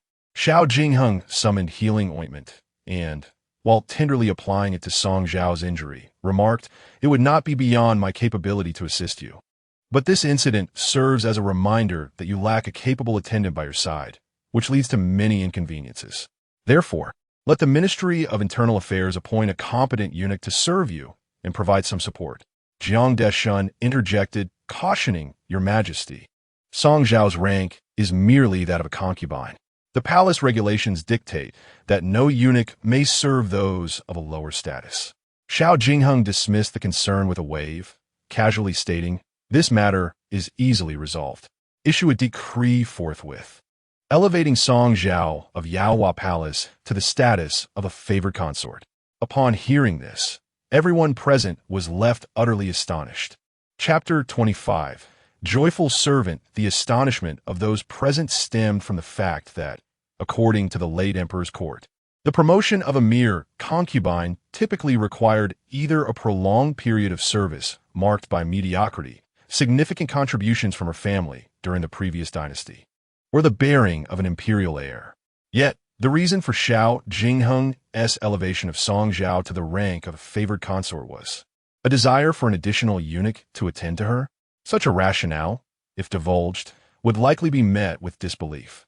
Upon hearing this, Song Zhao was understandably anxious and hastily declined, stating, "Your Majesty, as a newcomer to the palace, lacking in merit and virtue, how could I possibly deserve such a sudden elevation? I beseech your Majesty to reconsider, lest you burden me with such honor." Xiao Jingheng remained silent, intently tending to the injury on Song Zhao's calf. Jiang Deshun, having served at court for an extended period, comprehended Xiao Jingheng's intentions and promptly declared, "This servant shall take the decree and make a trip to the Ministry of Internal Affairs and the Palace of Revered Affairs to inform them." It was customary for the emperor to issue a decree and conduct a ceremony only during the formal elevation of consorts, while the promotion of a favored consort or noble could be accomplished with merely a word from the emperor. As Jiang Deshun swiftly departed, the matter became as certain as nails in a board, leaving no room for negotiation. With a heart full of trepidation, Song Zhao fidgeted with the hem of her garment, her nervous gestures catching Xiao Jingheng's attention. He spoke softly, "Do not fear. This is my decree, and none will dare to question it. In truth, I initially intended to grant you the title of noble consort, which you are deserving of. However, knowing your aversion to ostentation, I have conferred upon you the title of favored consort, so as to spare you any undue burden." Though his words were delivered with grace, upon reflection, they seemed rather disingenuous. As the emperor, if he wished to bestow upon Song Zhao a noble title, he need not have entertained such considerations. Ultimately, it was her beauty that failed to cloud his judgment. Song Zhao, continuing his sentiment, replied, "Your Majesty knows that I do not place importance on titles. As long as I hold a place in your heart, that suffices." Such empty words. After applying the medicine, Xiao Jingheng gently lowered her pant leg and remarked, "If I did not hold you in my thoughts, why would I venture to your palace on this sweltering day to partake in your cooking?" "Oh dear," Song Zhao exclaimed, suddenly recalling, "I completely forgot. The Crucian carp soup is still on the stove." She sprang from the bed and hurried toward the small kitchen. Xiao Jingheng found her clumsy yet endearing demeanor amusing, unable to suppress a smile. "Do take your time. Do not stumble." That day, Xiao Jingheng savored the meal with great satisfaction, and so did Song Zhao. After more than a month in the palace, she finally received from this man what she had longed for. Though it was but a small step, every journey begins with a promising start, making the path ahead less daunting. That very night, the Ministry of Internal Affairs sent a servant to attend to Song Zhao. This servant, named Xiao Fuzz, was specifically requested by Song Zhao. At the outset, the head of the Imperial Household Department mentioned that he had arranged for many capable and astute individuals to be recommended to Song Zhao, yet Song Zhao dismissed them, remarking, "The elevation of my status by His Majesty is already an unparalleled honor. If I were to request talents from the imperial household to serve in my palace, it would undoubtedly be a breach of decorum. Instead, let the eunuch introduce some former wrongdoers to serve me. This way, I shall attract no gossip. And I also wish to grant those who have erred an opportunity for redemption." Upon hearing this, the head of the imperial household hurriedly acknowledged Song Zhao's great wisdom and presented a list of convicted slaves from the Xinzhai Bureau for her selection. With a casual gesture, Song Zhao chose Xiao Fuji. At that moment, Xiao Fuji stood respectfully in the hall, bowing deeply to greet Song Zhao, saying, "Esteemed Song Changzai, may you enjoy eternal blessings and longevity." With a smile, Song Zhao inquired, "After so many years, do you still remember me?" Upon hearing this, Xiao Fuji was overcome with emotion and tears welled in his eyes. The kindness of the second miss is something I shall never forget. Xiao Fuji was, in fact, the younger brother of Zhang Longzhong from the Duke of Hugua's household. Song Zhao had promised Zhang Longzhong that she would rescue him from the Xinjai Bureau, and this matter had remained in her heart. I pledged to your elder brother that I would save you. From now on, as long as you stay by my side, no one shall bully you again. Xiao Fuji was 14 years younger than Zhang Longzhong, roughly the same age as Song Zhao and Yinshan. In their childhood, he had spent time in the Duke's household, playing with the three children without regard for age. Seeing Xiao Fuji sobbing uncontrollably, Yinshan approached and playfully patted him on the shoulder, saying, "Why are you crying? Today is a joyous occasion for our young master. Do not let tears bring ill fortune." Hearing this, Xiao Fuji quickly wiped his tears and bowed his head twice to Song Zhao, exclaiming, "I congratulate you, esteemed young master. Your kindness towards me is something I cannot repay, so I shall serve you wholeheartedly, willing to toil like a beast of burden for you." His comical demeanor elicited smiles from both Song Zhao and Yinshan. Yinshan helped him to his feet, while Song Zhao, with a gentle smile, remarked, "I recall that in your youth, like your elder brother, you aspired to be a healer. At just 4 or 5 years old, you already grasped many medical principles. It is a pity that misfortune struck your family, leading to your sale into the palace, thus stifling your talents." Xiao Fuji replied, after entering the palace, "I worked as a servant in the Thai hospital, and in my spare time, I perused numerous medical texts. The reason I was punished and sent to the Xinjai Bureau was due to being caught sneaking a look at medical books. However, I believe I possess some medical skills and hope to assist my young master in the future. Let us not wait for the future. I have need of your assistance at present." Song Zhao commanded Yinshan to pass her the pair of pink pearl earrings gifted by concubine Shun. "Please examine these earrings. Do they present any issues?" Xiao Fuji picked up the earrings and scrutinized them closely, stating, in response to the esteemed young master, "These pink pearls are without fault. Furthermore, the pearls are hollow and filled with benzoin, a substance worth its weight in gold, known for its calming effects. If the young master wears this regularly, it will also benefit your health." The earrings were a gift from the Empress to Song Zhao. If she were to refrain from wearing them for an extended period, it would inevitably provoke the Empress's displeasure. However, Song Zhao was profoundly wary of the Empress. It would be unwise to consult another physician regarding this matter. Should anyone inadvertently disclose this to the Empress, it could lead to untold consequences. Today, upon hearing Xiao Fuji's remarks, Song Zhao felt a semblance of clarity. Yet, she could not shake a lingering curiosity. The pink pearls were already exceedingly precious, and the benzoin within was worth a fortune. The Empress had certainly spared no expense in her initial gift, making it difficult not to speculate on her ulterior motives. Chapter 26. The poisoning of the cloud, concubine, the news of Song Zhao's sudden elevation to the rank of a favored consort swiftly spread throughout the 6 palaces. Aside from Xiao Jingheng, the various consorts vied to present her with gifts. Even Li Changzai, who had been demoted because of her, did not miss the opportunity. She offered a piece of exquisite tourmaline. Her haughty demeanor transformed into one of cordiality as she warmly addressed Song Zhao. "I have heard of your new title as a favored consort, and I am genuinely happy for you. My temperament has been rather impulsive. If I have inadvertently offended you in any way, please do not take it to heart." Song Zhao chose not to hold a grudge, smiling as she replied, "Sister S' kindness towards me is undeniable. How could there be any offense?" Internally, she thought that the previous incident was merely a misunderstanding by the emperor, and she would certainly seek an opportunity to clarify matters and advocate for Li's restoration. Li Changzai's words were merely formalities, and she understood that Song Zhao was merely reciprocating her pleasantries. They both acknowledged the need for mutual respect, and thus the encounter concluded amicably. Not long after dealing with Li Changzai, a distinguished guest arrived at Song Zhao's palace. The radiant Xu Fei, with her prominent pregnancy, entered with exuberance, exclaiming, "I have long said that my sister is no ordinary person. Our emperor cherishes beauty and will certainly not allow you to be overlooked." Surprised by her personal visit, Song Zhao quickly rose to greet her. "Your Highness, what an honor it is for you to visit." She called for Zhihua and Qing to assist her in taking a seat. However, they were halted by Xu Fei's maid, Qing Yu, who ensured that Xu Fei was seated comfortably, providing her with a soft feather cushion for her back, all the while preventing anyone from coming into contact with her, fearing any mishaps that might endanger the precious life she carried. Indeed, those with child tend to have more concerns. Song Zhao also wished to avoid any complications. After all, any misfortune within her palace would be a source of great distress. Thus, she refrained from offering tea and instead said, "Your Highness, tea is not advisable during pregnancy. I wonder what beverages you might prefer, so that I may have my servants prepare them for you."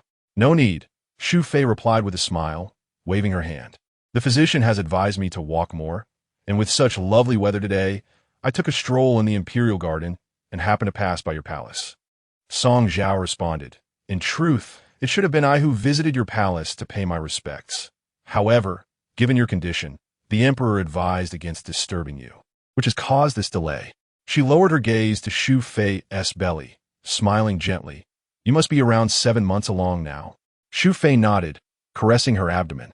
"Indeed, the expected date of delivery is in October. October is delightful. The weather cools down. You may have heard of the late emperor's Duan Fei. She gave birth to the 8th prince in the sweltering summer, but his large form caused her considerable distress during labor, leading to a tragic tearing. The heat of summer only worsened her condition, ultimately leading to her demise.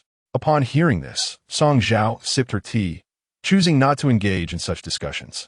To speak of the former imperial consorts was a grave offense, and she had no desire to invite trouble upon herself. Upon noticing her silence, Xu Fei seemed to realize the inappropriateness of the situation and hastily changed the subject. "Look at me. Why am I discussing such matters with you?" "Qingwei, quickly present the item to Song Changzai." Qingwei respectfully offered a jade hairpin to Song Zhao. The jade was lustrous and translucent, devoid of any impurities, warm to the touch, a clear indication of its considerable value.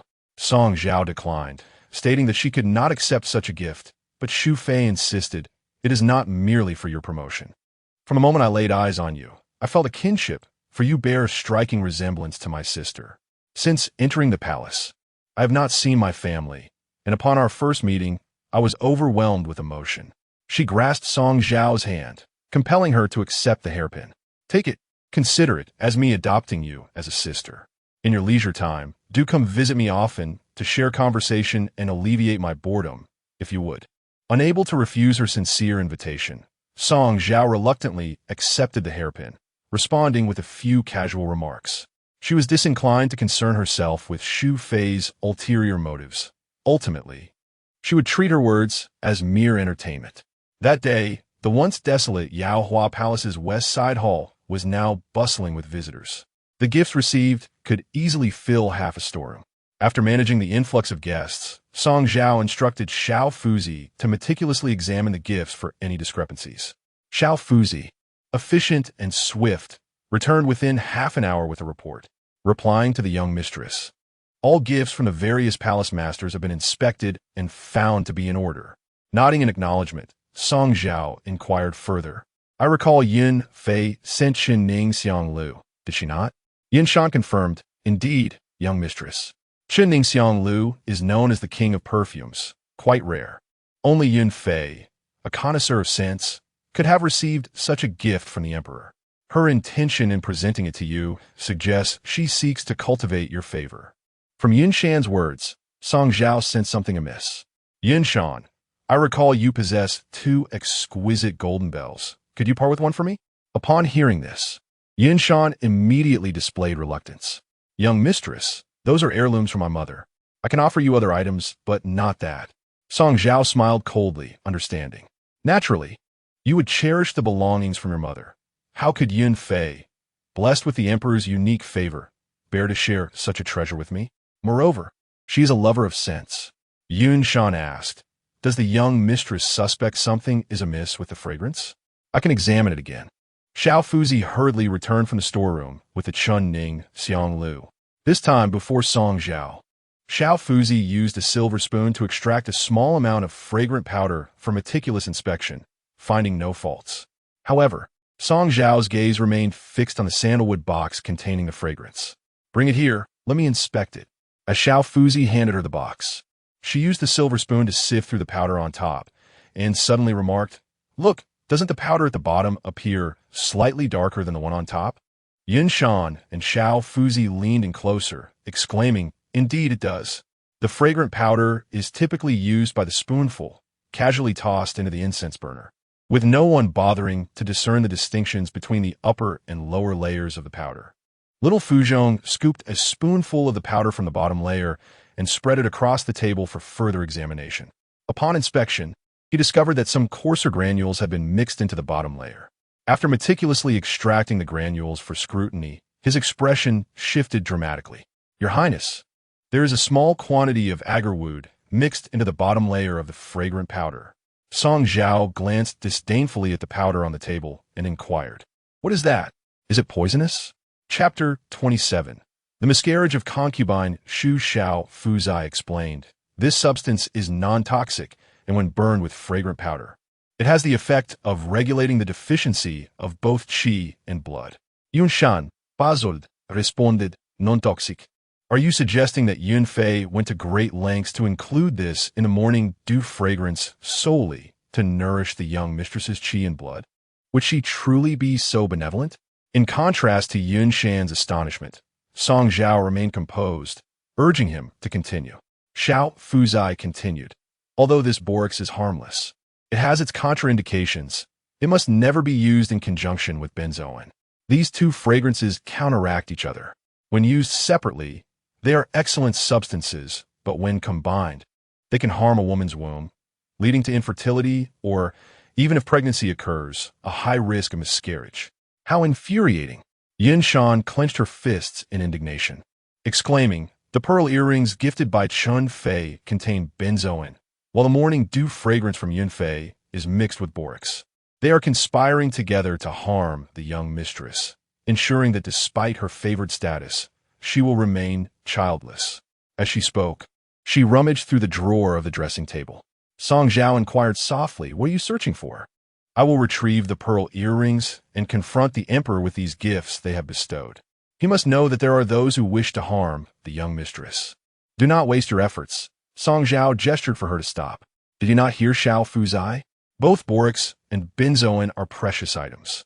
It is only when they are combined that they become harmful. Even if you present this so-called evidence before the emperor, what will it matter? One is from Chun Fei, the other from Yun Fei. Who would believe that two esteemed concubines would conspire so maliciously against a mere favored one?" Yun Shan frowned, shaking her head, "But it is clear that they wish to harm the young mistress." "And so what?" Song Zhao replied, "Even if I were injured, when the truth eventually surfaces, Chun Fei and Yun Fei would easily distance themselves from any wrongdoing." Song Zhao understood well that in the palace, the women were adept at scheming against one another. However, she had not anticipated that for the sake of a newly favored one, Chun Fei and Yun Fei would unite to present such a grand gift. Resting her chin on one hand, she gazed out the window at the moon hanging high in the sky and murmured, "Yet I cannot fathom it. Chun Fei and Yun Fei appear to be at odds, with Yun Fei seemingly more aligned with the Empress. Could it be that they have secretly conspired together? Is their apparent enmity merely a fade for the Empress's observation?" What perplexed her, Yun Shan and Xiao Fuzai could only imagine. They could only secretly resolve to remain vigilant in the days to come. Otherwise, a moment's negligence might lead to catastrophic consequences, leaving them blissfully unaware. If Song Zhao were to reveal today's events, it would be tantamount to offending both Chun Fei and Yun Fei. Thus, she could only suppress the matter, pretending to be an ignorant fool. She instructed, "Remove the benzoin from the pearl earrings and replace it with ordinary fragrant powder. The morning dew fragrance sent by the cloud concubine is something we must use daily in the palace. However, dear Xiaofu, you must pay close attention to remove any incense powder mixed with BOLO fragrance from the base layer. Remember, this matter is to remain known only among the three of us. We must keep it hidden from Ji Hua and Xiang for now." After attending to these matters, the evening had already fallen. Today, the Luan Ming, Cheng, and sedan share did not come to fetch Song Zhao. As it seems, Xiao Jingheng summoned the consort Chun to his chambers. After a long and exhausting day, Song Zhao felt utterly drained. After a quick wash, she intended to retire early. Just as she began to feel drowsy, she suddenly heard a loud knocking at the main gate of the courtyard. By this hour, the Yao Hua Palace had already been locked down, and the Yao concubine had also retired, so such a commotion indicated that something must have transpired in the palace. The Empress, being frail, often suffers from heart ailments. Whenever her old malady flares up, the concubines of the harem take turns attending to her. Perhaps she has fallen ill again? Song Zhao thought. Should the Empress's condition worsen, she would need to accompany them to avoid any gossip.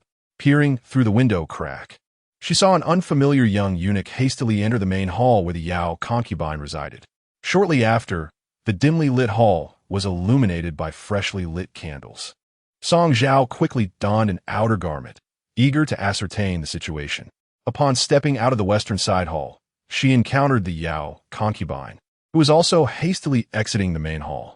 She inquired, "Yao concubine, what has happened?" The Yao concubine's expression was grave, her brows tightly knit as she uttered, "There has been an incident at the Zhongshui Palace." At this, Song Zhao's heart sank. The Zhongshui Palace housed only Consort Shu. Should anything happen to her, it would be far more serious than the Empress's heart condition. What has happened to Consort Shu? I'm not entirely certain of the details, the Yao concubine replied.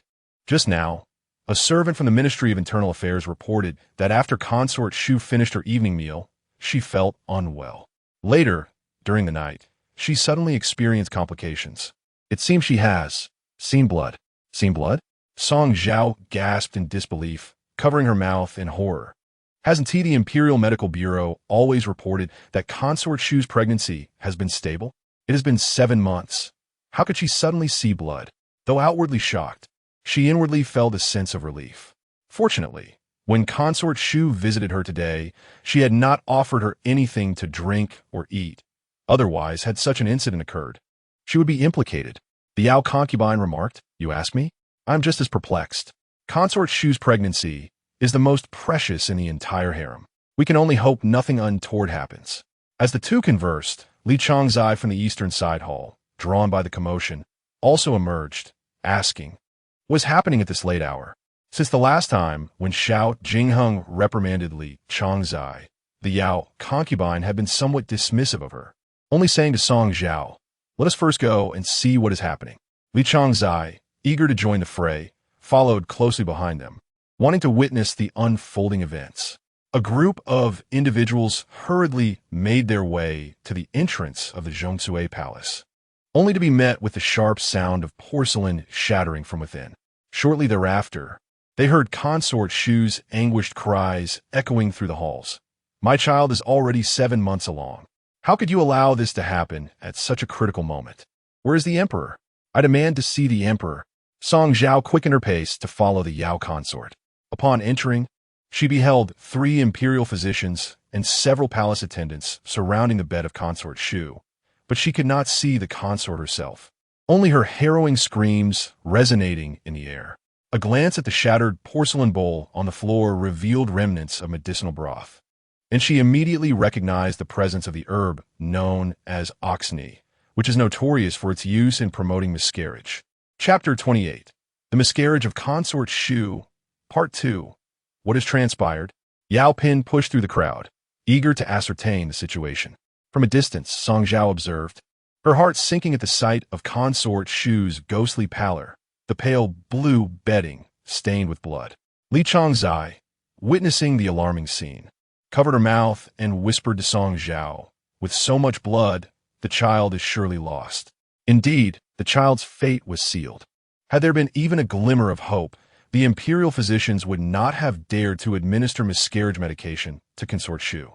As Consort Shu writhed in distress, the Empress, Yin Fei, and Ying Fei arrived in succession. Upon seeing the Empress, Consort Shu wept uncontrollably, exclaiming, "Your Majesty, they wish to harm me. They want me to miscarry." The Empress grasped Consort Shu's hand, feeling its damp warmth, and glanced down to find her palm soaked in blood. Taking a deep breath, the Empress reassured her, "Do not fear. I am here, and no one can harm you."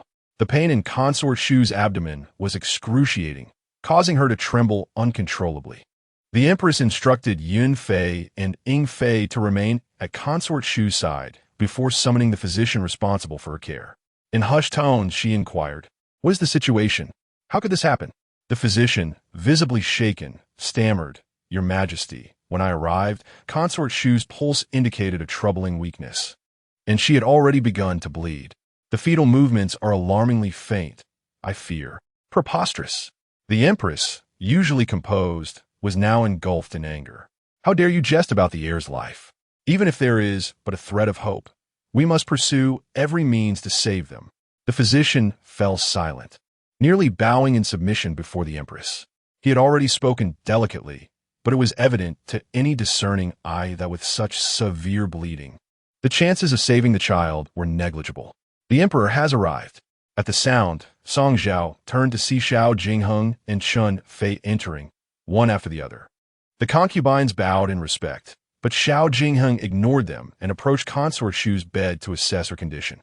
Chun Fei sauntered into the hall, yawning as she passed by Song Zhao, and lazily inquired, "What sort of trouble is she causing now?" Before Song Zhao could respond, Li Chongzai interjected, "Your Highness, it appears Consort Shu's pregnancy is doomed." Chun Fei was momentarily taken aback, then rose on her tiptoes to glance toward Consort Shu. Upon seeing the blood-soaked bedding, she staggered back, but fortunately, Ying Xiang was close by to steady her. How could this be? Chun Fei's hand clutched her chest tightly. Her eyes filled with urgency as they darted toward the frenzied Consort Shu. "Your Majesty, they wish to harm me.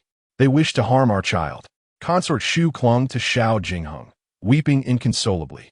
He, encircling her shoulders, surveyed the blood-stained bedding, his brow furrowing deeply in concern.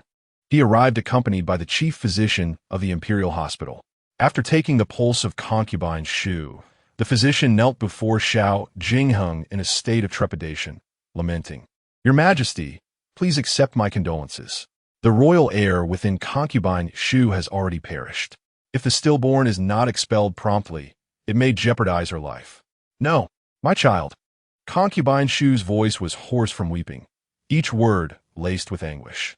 She clutched Xiao Jingheng's arm tightly, her emotions unraveling as she pleaded, "It cannot be true, Your Majesty. Our child is fine, truly. You visited yesterday, and he was still kicking within me. How could they say? How could they tell me that my child is gone?" The scene before them was one that would stir even the hardest of hearts. Even the typically imperious consort, Chun, turned away, discreetly wiping away her tears. She recalled her own despair when she suffered a miscarriage after 6 months of pregnancy, feeling as hopeless and lost as concubine Shu did now, as if the very heavens were collapsing upon her. Song Zhao observed Xiao Jingheng closely, noting how tightly he clenched his right hand, the knuckles turning crimson and the veins on his neck standing out prominently. His expression was a complex tapestry of anger, sorrow, and a flicker of compassion for concubine Shu. Yet, as the emperor, he was the sovereign of the realm. No matter the gravity of the situation, he was compelled to maintain his composure, concealing any sign of vulnerability. When he merely closed his eyes for a moment of silence, Song Zhao swiftly regained her poise, gently resting a hand on concubine Shu's shoulder, speaking in a low voice, "At this moment, your health is of utmost importance. You are still young. We shall have children in the future. No, I want this child. Your Majesty, please save our child." Concubine Shu was beside herself, her fingers digging into Xiao Jingheng's hand, her nails almost piercing the flesh. Reluctantly, he moved her hand away, his voice cold as he instructed the physician, "Prepare the medicine to induce miscarriage for concubine Shu." In the end, it was Xiao Jingheng who personally administered the potion to concubine Shu. The effects were swift and brutal. She writhed in agony, her cries echoing hauntingly. The physician surrounded her bedside, assisting in the delivery, while Xiao Jingheng and the other consorts retreated to the main hall to await news. In the wake of such a calamity, the servants of Zhongsui Palace knelt in the hall, each terrified, their souls seemingly lost, not daring to lift their heads. Xiao Jingheng's gaze swept over them with a dark intensity as he rubbed the ring on his thumb, demanding, "How have you served your mistress?" The servant at the forefront, Qingyue, bowed her head twice, weeping as she explained, "Since the moment the mistress became pregnant, we have devoted ourselves to her care. She has always been in good health. However, after dinner today, she suddenly felt unwell. I assisted her back to her bed for a brief rest and immediately summoned the physician. But before he arrived, she had already shown signs of distress. What did you serve concubine Shu for dinner tonight?" The Empress inquired. Qingyue remarked, "Your Majesty's daily meals are meticulously arranged according to the menus devised by the Imperial Medical Bureau and the Royal Kitchen.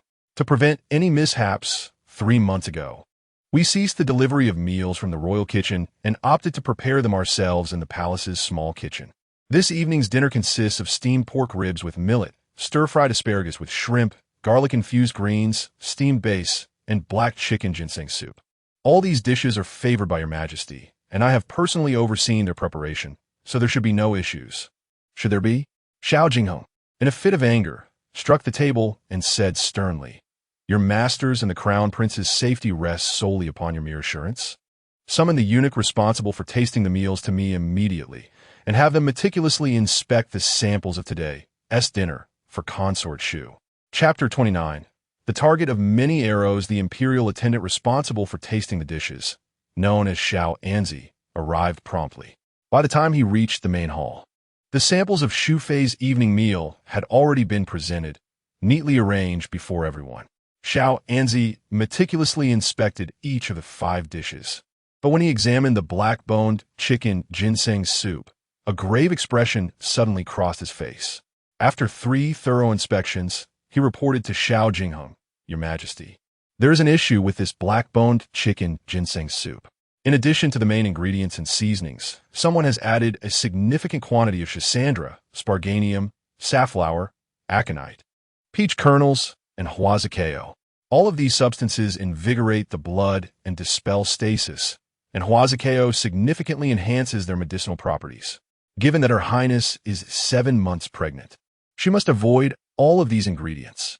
Upon hearing this, the assembly erupted in astonishment, leading to a flurry of hushed discussions. Song Zhao quietly observed Zhao Jingheng's expression from the side, feeling a sense of unease. Who would dare to audaciously attempt to harm Shu Fei, the most precious one in the harem at this moment?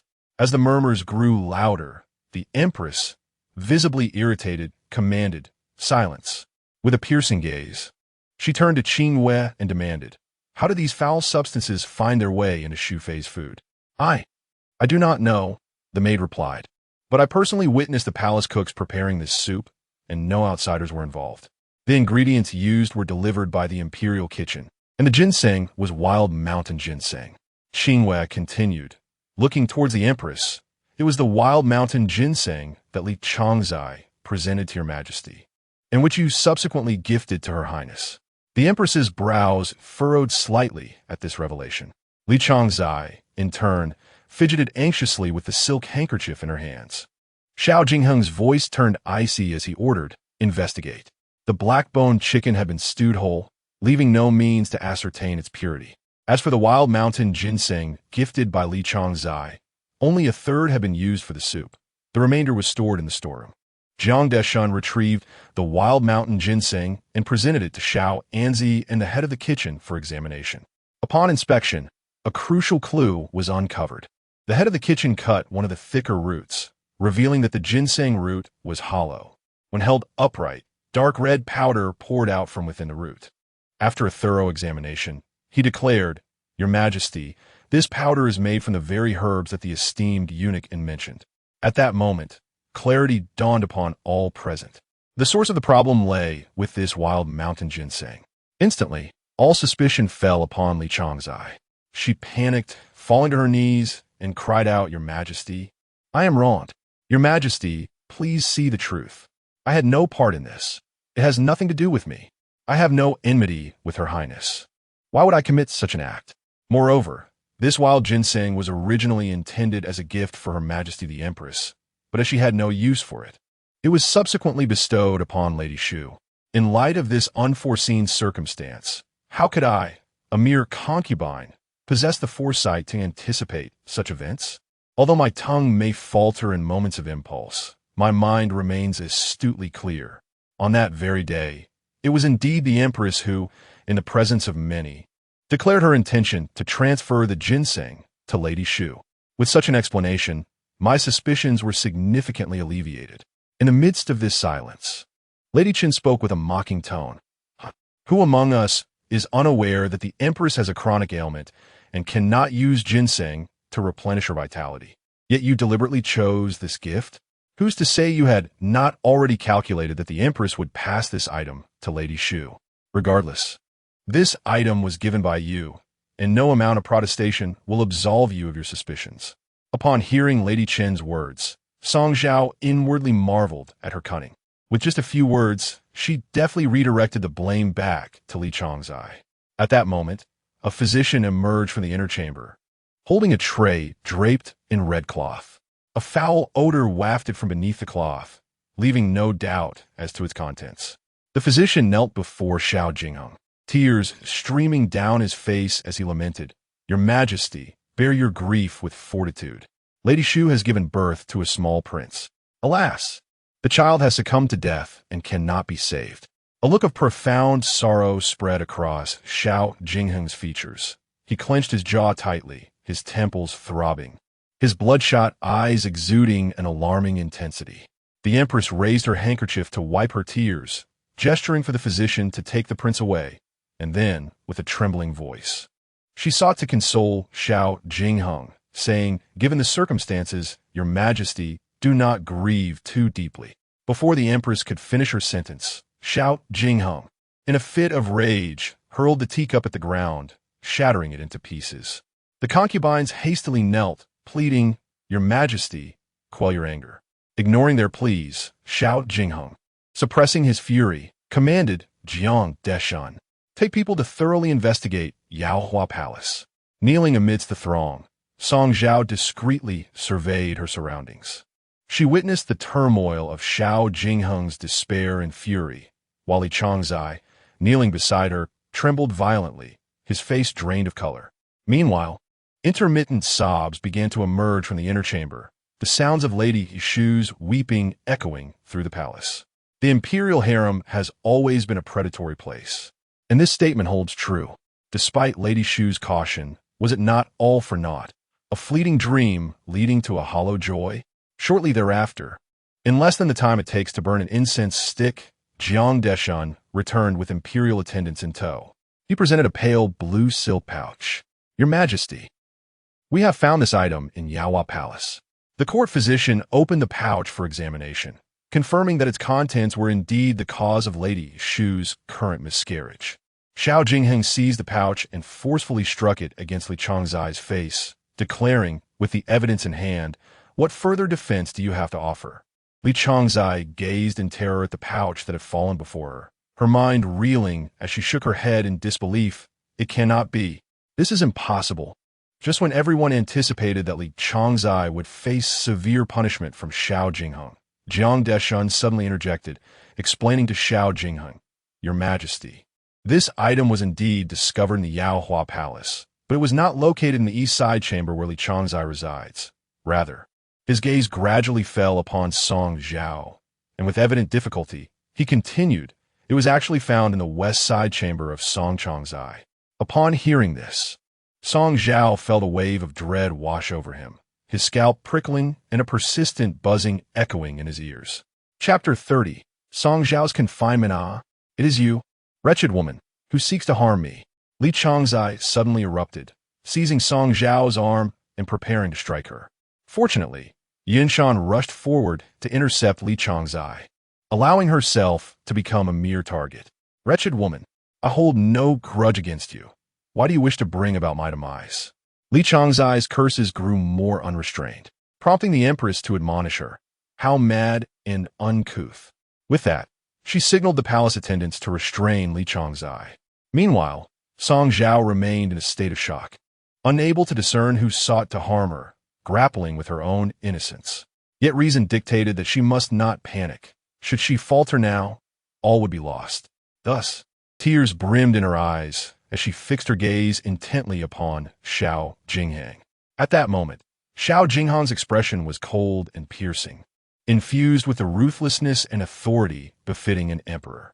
He advanced step by step toward Song Zhao, looking down upon her with an imposing presence. "Is it you?" Song Zhao, with tears in her eyes, shook her head, asserting, "I have done no such thing." Concubine Ying interjected, "You harbor no enmity with Xu Fei.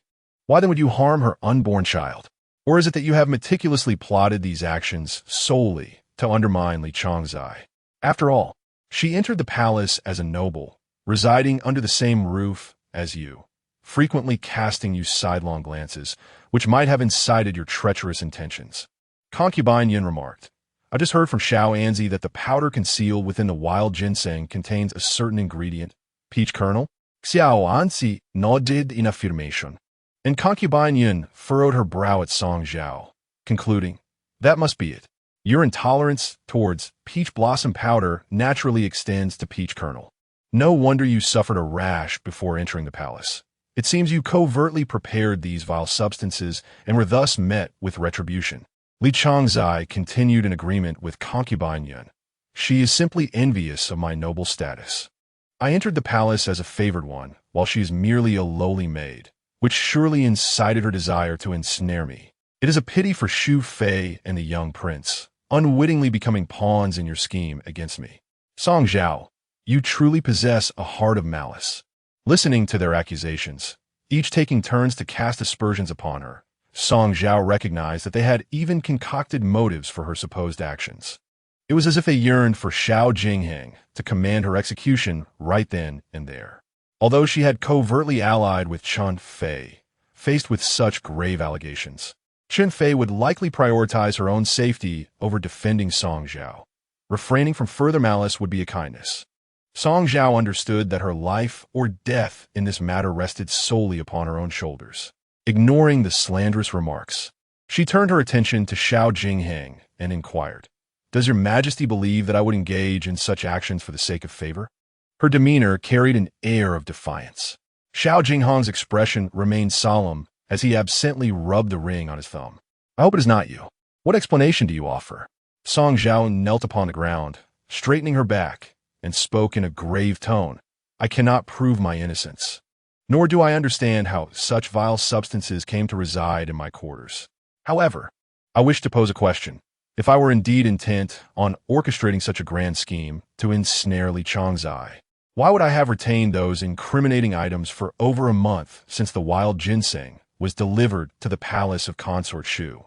Waiting for the moment of exposure and accusation, observing that Xiao Jingheng's demeanor had softened somewhat, she turned to Li Changzai and inquired, "If Li Changzai claims that my actions are meant to harm you, then given my apparent proficiency in the art of poisoning, why would I not directly target you? Why would I choose such a convoluted approach, creating such a tumult that ultimately works against my own interests?" Li Changzai replied, "The reasons behind your actions are known only to you. Your Majesty, the evidence is irrefutable. Song Zhao has conspired against the heir, causing the downfall of a royal consort.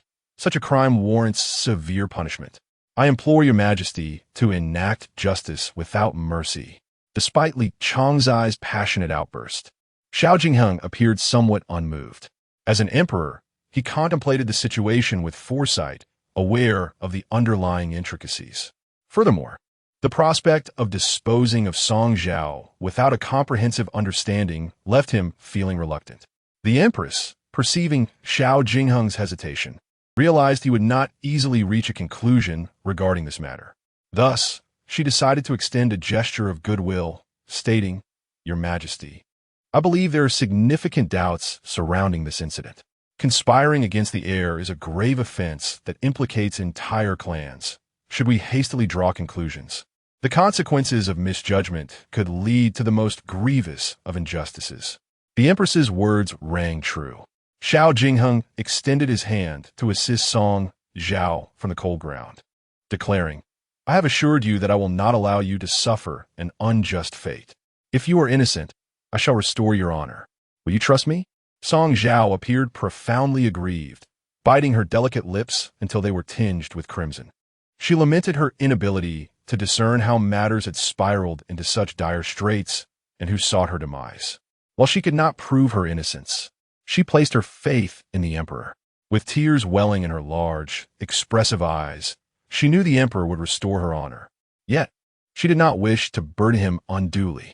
As all evidence pointed towards her, she willingly requested to be imprisoned, vowing to serve the emperor loyally upon the revelation of the truth.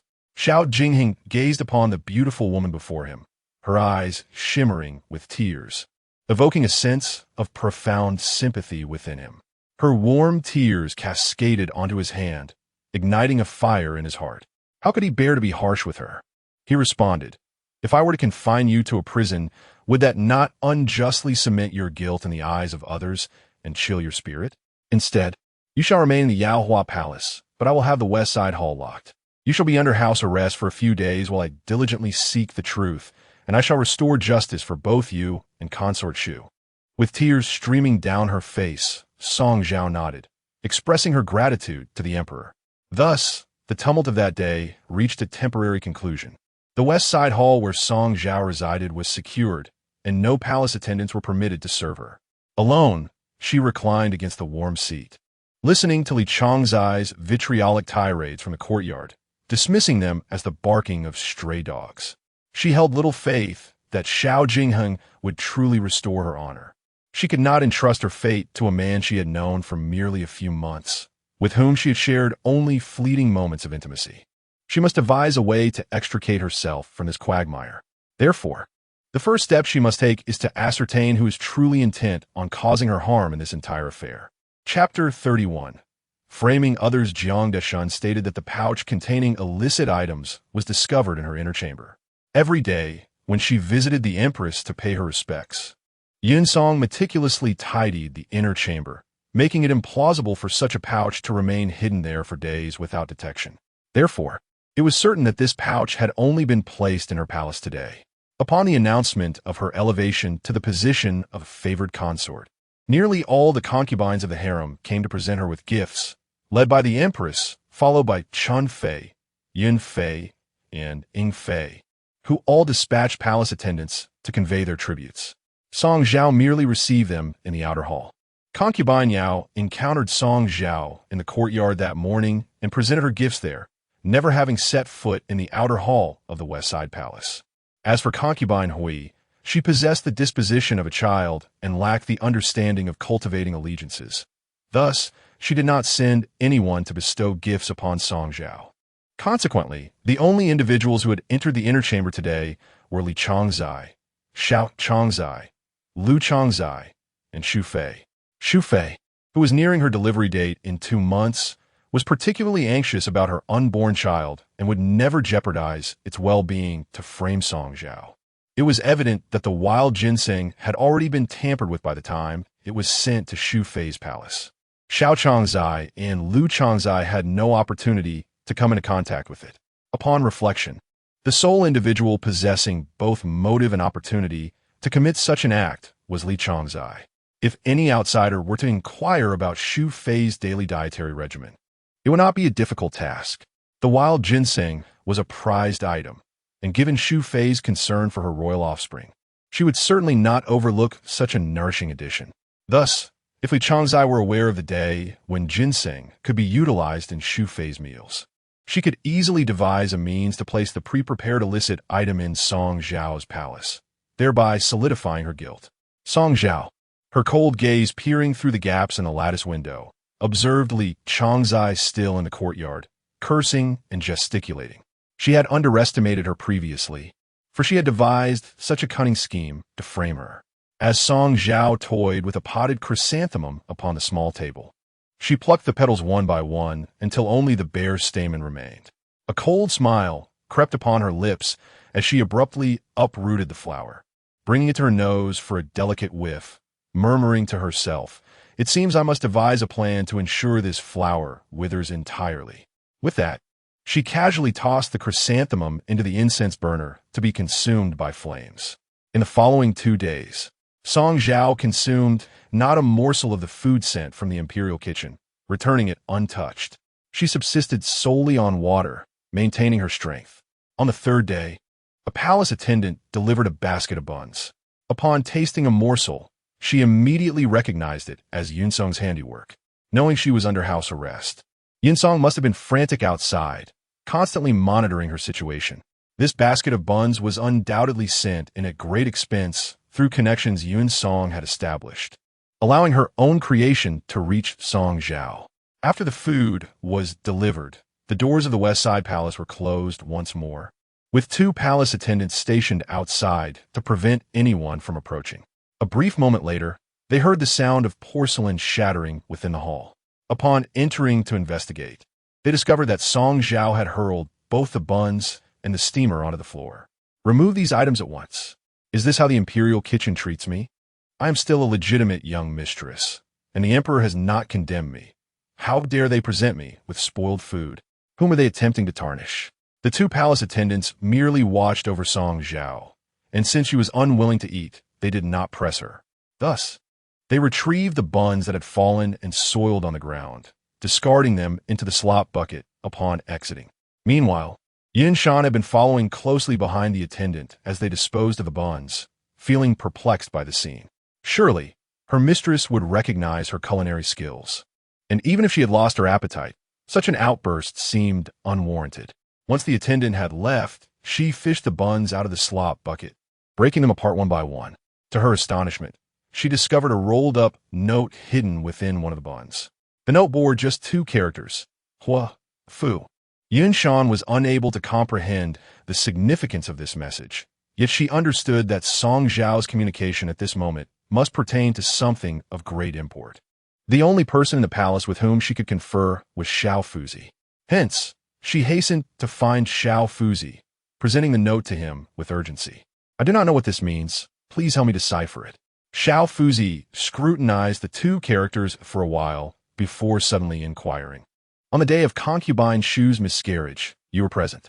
Did you hear them mention a specific herb called huazikeo in relation to the medicine that caused her miscarriage? Yinshan pondered for a moment and nodded. Yes, they did mention it. Is there something special about it? Xiao Fuzi replied, that is indeed the case. Huazikeo can enhance the efficacy of blood-activating and stasis-dissolving medications to their utmost potential. However, due to its singular potency, it is seldom utilized. Physicians rarely prescribe this herb for treatment, resulting in few individuals purchasing it. I have just begun serving the young mistress, and am not well acquainted with many matters. I recall that the household servant brought into the palace by Li Chong was named Fuer, correct? Yinshan nodded vigorously, suddenly enlightened. Oh, I understand now. So the character Fu written by the young mistress refers to Fua? Xiao Fuzi affirmed. That seems to be the implication. The only evidence that could implicate the young mistress in the harm done to concubine Shu is the pouch containing the powdered medicine found in her private quarters. The Imperial Pharmacy maintains records of all medications dispensed, so the harmful substances within that pouch could not have originated from the palace. Should the Emperor wish to prove the young mistress's innocence, he would certainly dispatch someone to investigate in the capital, seeking to ascertain if any pharmacies sold such items, particularly huazikeo. If I am not mistaken, the young mistress's intent is for us to devise a means of promptly informing the master, allowing him to communicate in advance with the pharmacies in the capital, providing them with a likeness of Fuer for identification. Then, when the palace personnel conduct inspections at that pharmacy, they can identify the purchaser of those blood-activating and stasis-dissolving herbs as Fuer, thereby exonerating the young mistress from suspicion. The spruce, though not particularly astute, was stirred by Zhao Fuzi's articulate words and felt a flicker of hope that her mistress might indeed turn the tide of the situation. Overcome with emotion, she wept. I owe it all to you.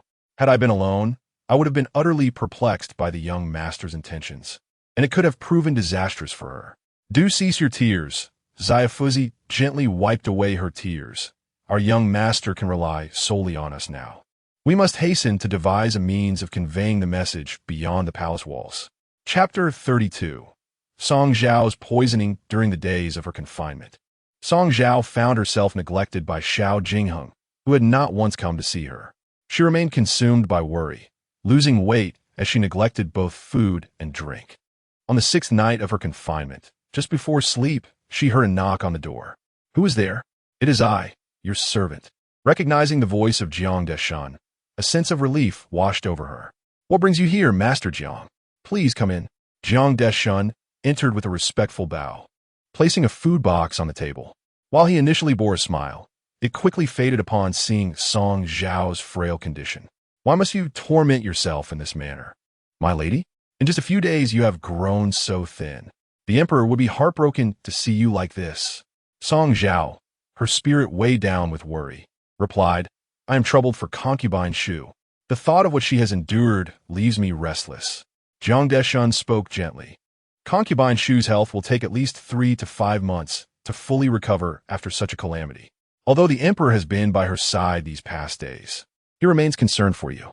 Hearing that you have not been eating, he sent me to bring you some delicacies.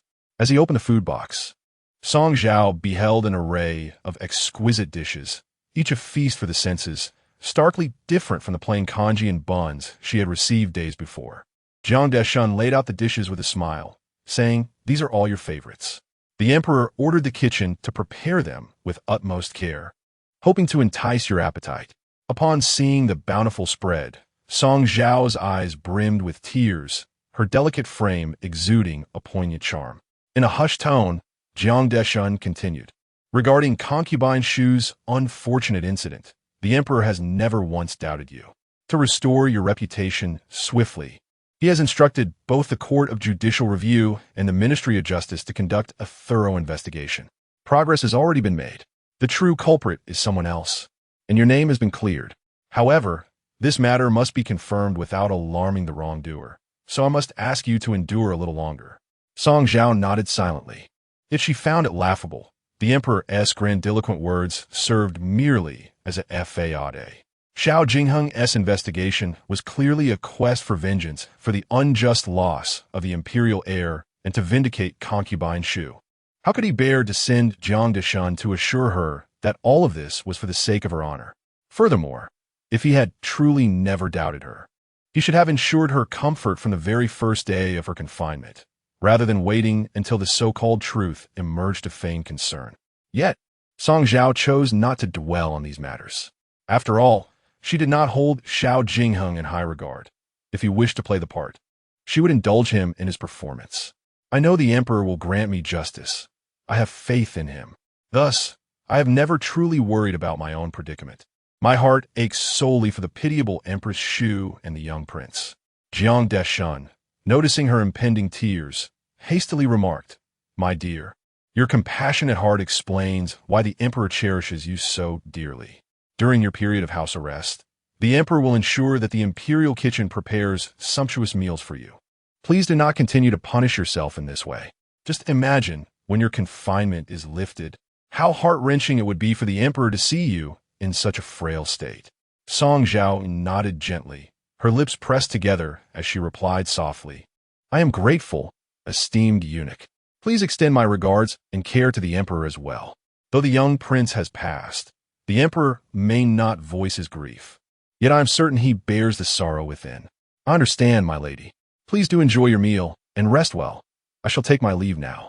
That evening, Song Zhao only sampled a few delectable dishes, not indulging excessively. It had been several days since she had eaten adequately, and naturally, her stomach was quite empty.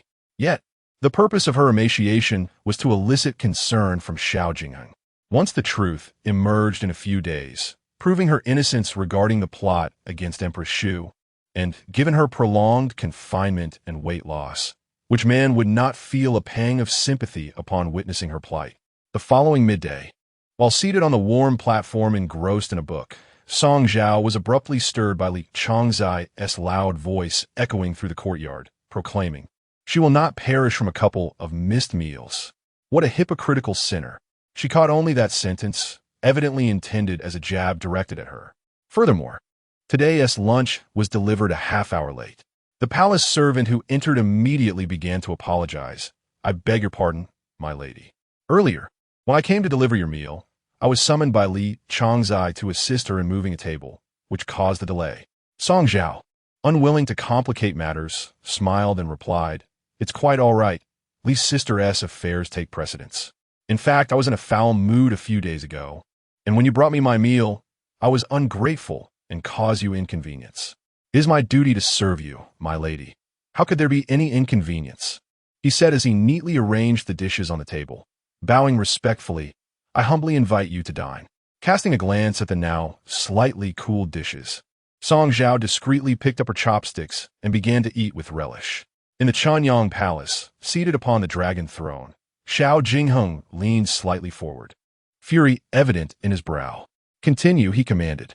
The individual standing humbly before him was the Minister of Justice, who stated, I have visited the apothecaries of the capital and discovered that in the past 2 months, only Jishir Hall has sold Huazikeo.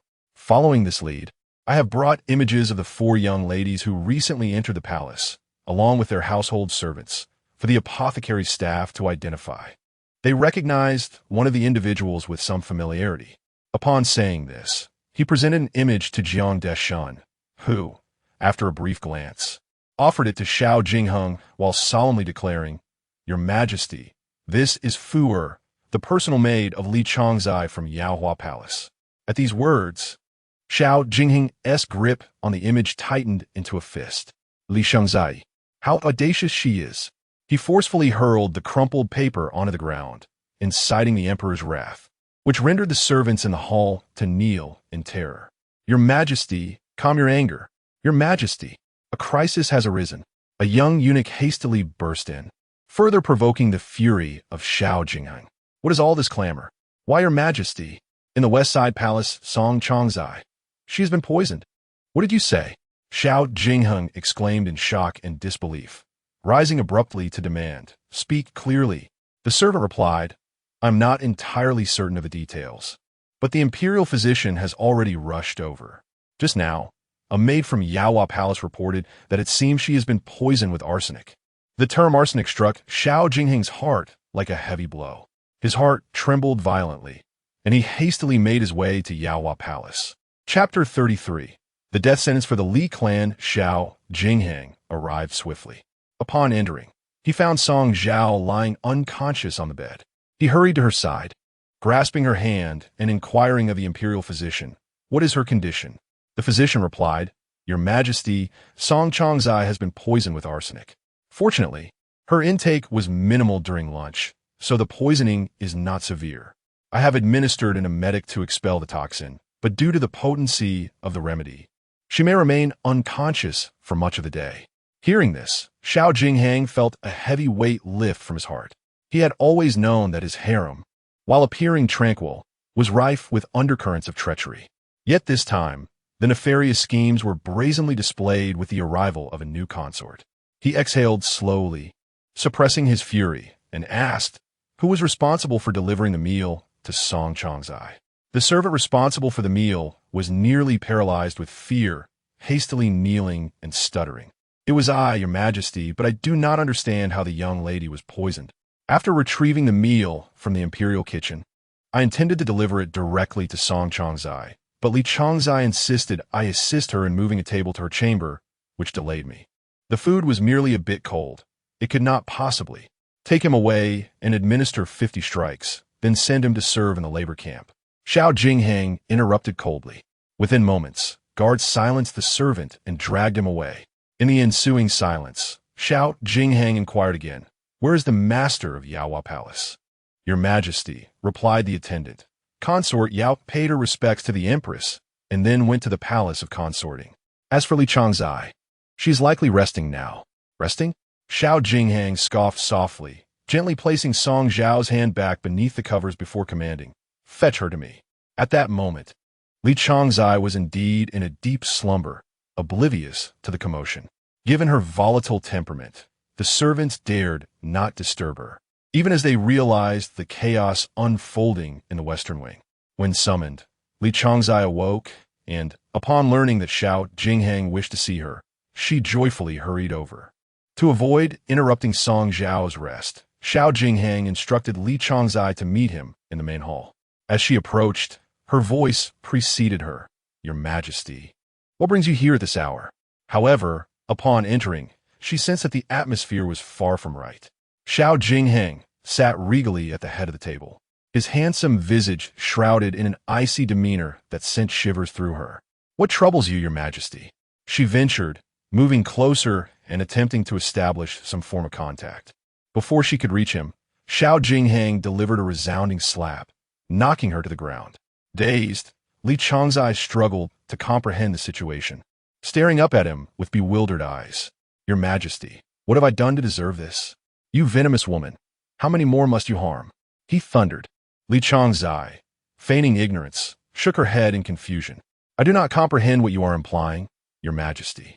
Xiao Jingheng squinted, accusingly stating that it was you who summoned the palace servant to raise the table, and that the meal intended for Song Changzai only lingered in your palace before being delivered from the imperial kitchen.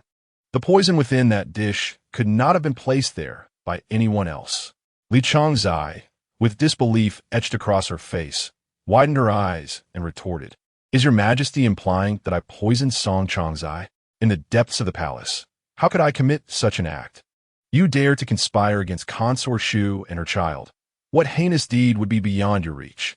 Xiao Jingheng's voice suddenly rose, startling Li Changzai. Fear gripped her heart, and confusion washed over her. The evidence clearly pointed to Song Zhao as the perpetrator. Why then did Xiao Jingheng still harbor suspicions against her? It was Consort Shu and the young prince who were harmed by Song Changzai, not I, though the wild ginseng was indeed sent by me. The vile substance has already been discovered in Song Changzai's quarters. Why does Your Majesty still doubt my innocence? Li Kangzai wept in grievance. Yet her tears only served to further infuriate Xiao Jingheng. He gestured for Jiang Deshun to present the testimony of the Minister of Justice to Li Changzai. Upon reading it, she was struck with utter shock and cried out, Impossible, Your Majesty! Fu Er has always been by my side. How could she possibly venture to the capital to procure huazakeo? I do not even know what huazakeo is. There is foul play afoot. Someone seeks to frame me. Clutching the testimony tightly, she prostrated herself, her forehead to the ground, pleading for the Emperor's discernment. Fu Er is currently in the East Side Hall. If Your Majesty does not believe me, you may take her to the Ministry of Justice for rigorous interrogation. I swear I am innocent. Seeing that Xiao Jingheng did not even cast a glance in her direction, she crawled forward a couple of inches, grasping Jiang Deshun's pant leg, beseeching, Master Jiang, please intercede with the Emperor on my behalf. I truly did not commit this act. Let us first summon Fu Er and clarify this matter. Jiang Deshun regarded her with disdainful eyes, filled with contempt. The domestic servants had served their masters since childhood and were meant to be closest to them. Yet Li Changzai, in her desperation for self-preservation, could carelessly suggest sending Fu Er for severe interrogation. As a fellow servant, how could Jiang Deshun harbor any fondness for her? Nonetheless, he posed the necessary question, Your Majesty, shall we first detain that palace made for questioning at the Ministry of Justice? Unnecessary. Xiao Jingheng waved his hand dismissively, coldly asserting, The officials from the Ministry of Justice and the Court of Judicial Review will ascertain the truth of the matter. There is nothing more to inquire. He cast a look at Li Changzai, his gaze filled with revulsion. If you have not committed any wrongdoing, why the urgency to poison Song Changzai and silence her? Suddenly confronted with such a predicament, Li Changzai found herself at a loss for words, her cries of innocence falling on deaf ears in the face of overwhelming evidence. After a moment of scrutiny, Xiao Jingheng shook his head, lamenting, The Li family has birthed a viper, such as you. Truly, a misfortune to your lineage. He commanded, Take Fu Er away and execute her with the rod. As for Li Changzai, he pondered while rubbing the ring on his thumb. The mere act of conspiring against the heir is sufficient to implicate the entire Li clan. However, Li's father served as the governor of river transport and held a significant position in the previous dynasty. At present, the court is in need of capable individuals, and Xiao Jingheng hesitated to act with absolute severity. Thus, he declared, Li's conspiracy against the imperial consort and the poisoning of the heir are offenses deserving of execution. However, considering the contributions of your maternal family to the state, I shall show leniency and refrain from collective punishment. As for you, you shall be confined to a dark cell, and at noon tomorrow, you will face the gallows. Li Chang's face instantly drained of color, and she cried out hoarsely, Your Majesty, I am innocent.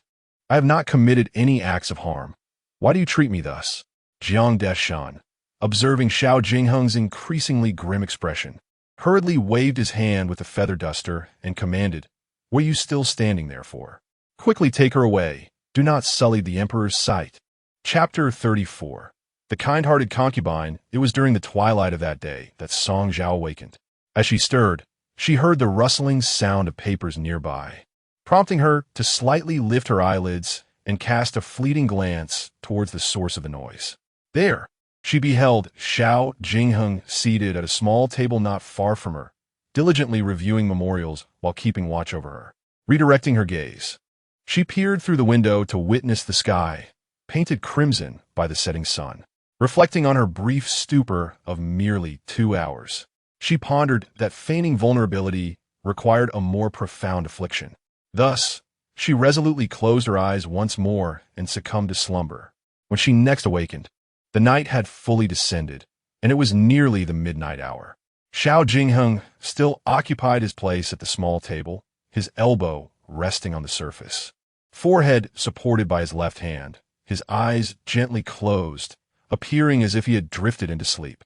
Song Zhao observed the flickering candlelight casting shadows on his visage, the soft, wavering glow enhancing his already striking features. Among the multitude of women in the palace, even when the Empress had suffered an ailment, Xiao Jingheng had never remained by her side for such an extended period. This indicated that Song Zhao's decision to poison herself had not been misguided.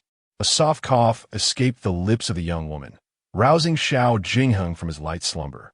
Upon noticing her awakening, he swiftly rose and seated himself beside her, his expression filled with concern. "At last, you have awakened. How do you feel? Is there any discomfort?" Dazed, Song Zhao shook her head, but soon a flicker of realization crossed her features as she suddenly sat up in bed, throwing herself into Xiao Jingheng's embrace, her arms tightly encircling his lean waist. Her voice trembled as she implored, "Your Majesty, someone seeks to take my life. Do not fear. I shall protect you. No one will dare harm you again." Xiao Jingheng reassured her, his broad palm gently stroking her back, his tone imbued with tenderness. "Your poison was not severe. The physician has already expelled the remaining toxins. You shall be well. As for your assailant, I have issued a decree for her execution. You have suffered enough." Nestled in Xiao Jingheng's arms, Song Zhao inhaled deeply, timidly inquiring, "Who wishes to harm me?" "Li Shi," he replied instinctively, tightening his embrace. "The arsenic in your food was placed there by her." "Li." Song Zhao's head snapped up, her eyes wide with disbelief as she gazed at Xiao Jingheng. "Why would she wish to harm me? I have never wronged her." Xiao Jingheng gazed upon Song Zhao's unadorned yet radiant face, unable to resist gently caressing her smooth cheek with his fingertip. "An innocent man bears no guilt, yet possesses a jewel. Li Shi envies you, wishing to eliminate you swiftly. Consequently, she orchestrated the downfall of concubine Shu and her child, intending to pin the blame upon you. Seeing that I am determined to investigate this matter thoroughly, she has resorted to murderous intent, seeking to silence you." Upon hearing this, Song Zhao was momentarily rendered speechless. Clenching the fabric of her garment at her chest, she expressed both fear and indignation. "I have never harmed Li Jie. Why must she treat me in such a manner? If she harbors disdain towards me, why not direct her grievances solely at me? Why plot against concubine Shu?" The little prince was due to be born in just 2 months, and the concubine felt an immense sorrow at the thought. Although she spoke in a calm tone, tears streamed down her cheeks like pearls released from a broken string when she mentioned concubine Shu and her child. Xiao Jingheng gently wiped her tears and comforted her, saying, "Do not weep. Your health is fragile, and excessive sorrow will only harm you." With tears in her eyes, Song Zhao nodded, expressing her gratitude to the emperor for preserving her innocence and for believing in her. Xiao Jingheng remained silent for a moment, offering only a slight nod in response. He did not wholly trust Song Zhao. In truth, he trusted no one, only the facts that lay before him.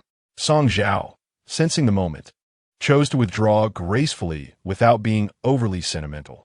She understood that Xiao Jingheng was also troubled by the loss of the child and sought to comfort him instead. "Your Majesty, you say I have grown thinner, but have you not as well?"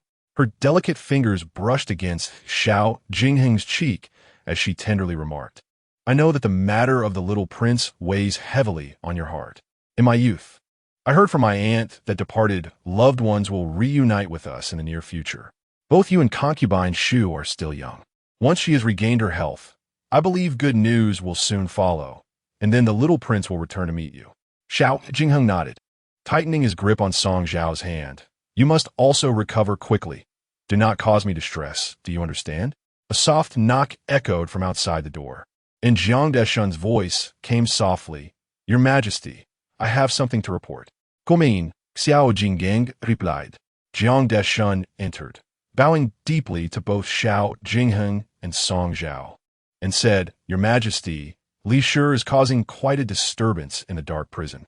Upon learning of this, Lord Li has sent someone to seek your counsel. Xiao Jingheng frowned and asked sternly, What does he propose? Jiang Deshun replied, Lord Li states that Li Shi has committed a grave error, and he bears the blame for her misguided actions. He humbly requests a year's salary reduction as penance and pleads for your mercy to grant Li Shi a complete body. Xiao Jingheng retorted, Inform Li Heng that his daughter has committed a crime that could implicate 9 generations. My leniency towards the Li family should suffice. He must take responsibility for her actions. Listening intently, Song Zhao noted that even in his anger, Xiao Jingheng refrained from delivering harsh words to Jiang Deshun regarding the Li family, indicating his trepidation towards them. Having ascended to the throne for 4 years, his power was not yet fully established, and many were remnants of the previous dynasty, making it unwise to offend them lightly. Moreover, with the arrival of August and the impending harvest in September, Li Chang's father, Li Heng, was the governor of river transport, overseeing the national grain transportation. To offend Li Heng at this critical juncture could lead to serious repercussions if he chose to retaliate by mishandling his duties. As the emperor, Xiao Jingheng had to maintain his dignity. Despite his apprehension towards Li Heng, he could not acquiesce to every request of his. Thus, it was essential for someone to provide him with a means to gracefully navigate this predicament. Hence, Song Zhao timidly suggested, Your Majesty. Sister Li merely erred in judgment, leading her to commit such a grave mistake. Although she has transgressed the law and deserves punishment, I have known her well and do not wish to witness her meet a gruesome fate. If possible, I implore Your Majesty to grant her a semblance of dignity as a woman, allowing her to retain her body intact. As soon as I uttered these words, Xiao Jingcheng responded, She has harmed you to this extent, and yet you wish to forgive her? Yet, I have not been directly harmed by her. My heart aches for Consort Shu. Song Zhao paused momentarily and continued, Your Majesty, I also wish to see her once more, to inquire why she has treated me in such a manner. After a brief silence, Xiao Jingqing nodded, acknowledging she owes you an apology. Very well. Since you plead for her, I shall show mercy and grant her the option to end her own life. I am grateful, Your Majesty. Observing Song Zhao's intention to bow in gratitude, Xiao Jingqing swiftly restrained her, saying, You are perfect in every way, yet your kindness is so profound that it brings sorrow. With that, he leaned down, pressing a fervent kiss upon her forehead. Jiang Deshun, recognizing the moment, discreetly exited to close the palace doors for them. Chapter 35. The Enchantress at the break of dawn on the 7th day, following the untimely demise of the young prince, the imperial concubines, led by the Empress, had gone to the Fahua Hall to offer incense and pray for blessings. Meanwhile, Song Zhao ventured alone to the dark prison. As she approached the entrance, she encountered servants from the Department of Punishments, who had been dispatched to escort Lady Li to her final resting place. Upon seeing Song Zhao, the servants dutifully bowed. Noticing that the leading servant was carrying a tray covered with black cloth, she inquired, Is this for Lady Li? Replying to the young mistress, It is the customary 3 offerings from the palace, came the answer. The servant lifted a corner of the cloth, revealing a tray that held white silk, a dagger, and a vial of poison. Song Zhao stated, The Emperor has sent me to bid farewell to Lady Li. Please allow me to take these inside. Very well. It is your burden to bear. The door to the dark prison creaked open, releasing a musty odor that filled the air. Song Zhao frowned slightly, lifting the tray and gracefully stepping inside. She found Lady Li huddled in a corner of the room, disheveled and in a daze. her feet shackled by iron chains embedded in the wall. Upon locking eyes, Lady Li's demeanor shifted to one of fervent agitation. "You're here? Are you unharmed?" she called out, attempting to rush toward Song Zhao, but the shackles confined her movements, forcing her to halt half a yard away. "You must tell the Emperor it was not me who harmed you. I swear it wasn't me." "Hush," Song Zhao replied, setting the tray down on a table. Turning to regard Lady Li with a serene smile, she remarked, "Whether or not you administered the poison is of little consequence. What matters is that the Emperor has concluded you sought to silence me." Lady Li protested vehemently, "I truly did not. While I may hold disdain for you, I would never resort to poisoning. Such matters would easily be uncovered. Am I truly that foolish?" Song Zhao nodded gently. "I am aware it was not you." At these words, a glimmer of hope flickered in Lady Li's eyes. She grasped Song Zhao's arm, pleading, "Please, save me. Advocate on my behalf to the Emperor. Once I am free, I shall not forget your kindness." Song Zhao's piercing gaze scrutinized her from head to toe. After pushing her hand away, a chilling smile graced her lips. The poison was, in fact, self-administered. Lady Li froze, her eyes wide in disbelief as comprehension dawned upon her. No one has ever tampered with your food. Although the servants from the kitchen came to my palace, I never even touched that food box. You poisoned yourself to frame me? Song Zhao, why would you do this? For no particular reason, Song Zhao replied, her smile radiant. From the moment you placed the herb in my chamber, you had already resigned yourself to this fate. Thus, my assistance in your departure is but a trivial act. There is no need for gratitude. Sister, Lady Li screamed in desperation, I did not. I have never placed any herb in your room, and I had no part in the incident concerning Consort Shu. Her dark eyes whirled wildly in their sockets, and suddenly, with a shiver coursing through her, her trembling fingers pointed accusingly at Song Zhao. Fu could never have gone to buy any purple herb. This is all a trap you devised to exonerate yourself. You have wronged me. Wronged you? Song Zhao scoffed. Wherein lies your grievance? Do you dare claim that you have never harbored thoughts of harming me? Li Changzai remained silent, and Song Zhao continued. You most certainly have, but her dull-wittedness and clumsy methods render you incapable of executing your malicious intents. Your current predicament is solely of your own making. Blame no one but your own foolishness. You vile creature, Li Changzai spat vehemently. You, a base-born wretch. May you meet a miserable end. Song Zhao replied calmly. Whether I meet a good or bad end remains uncertain. However, dear sister, your fate is decidedly sealed for a tragic demise. Breathing heavily, Li Changzai steadied herself and declared, Do not revel in your triumph.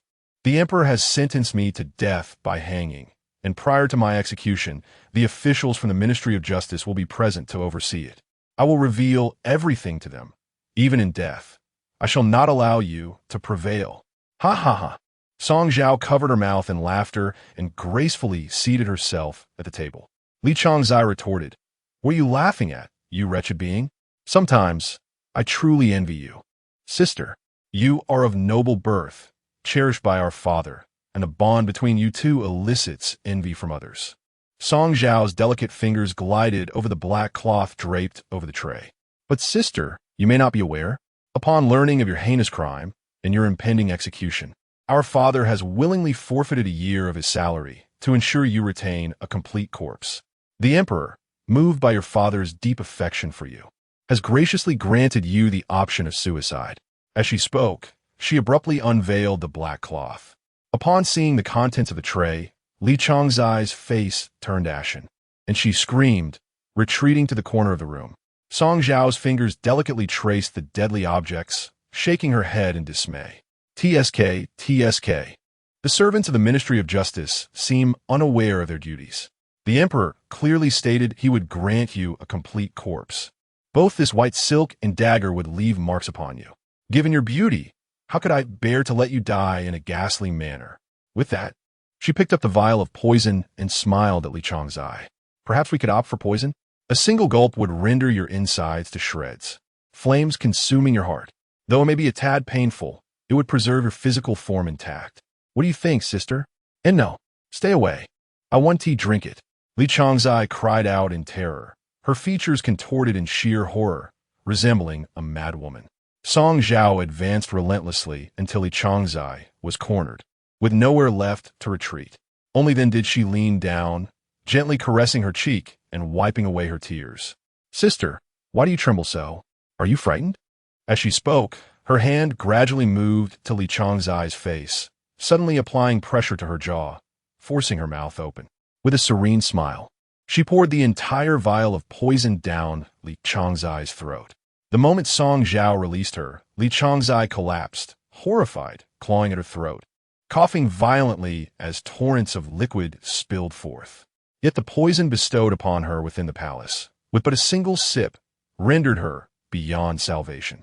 She convulsed violently, retching until a stream of dark blood emerged, only then collapsing into a heap of filth upon the ground, wailing in despair. She lifted her gaze, glaring at Song Zhao, her bloodshot eyes glinting with a ferocity that seemed capable of devouring souls. "Song Zhao, you vile woman, may you meet a wretched end, even as a ghost. I shall not spare you." "Oh," Song Zhao replied, shrugging with a smirk, wiping her hands as she sauntered toward the exit of the dark prison. Pausing at the threshold, she abruptly turned to glance at Li Changzai, tilting her head with an arched brow and remarking, "Sister, your ambition is commendable.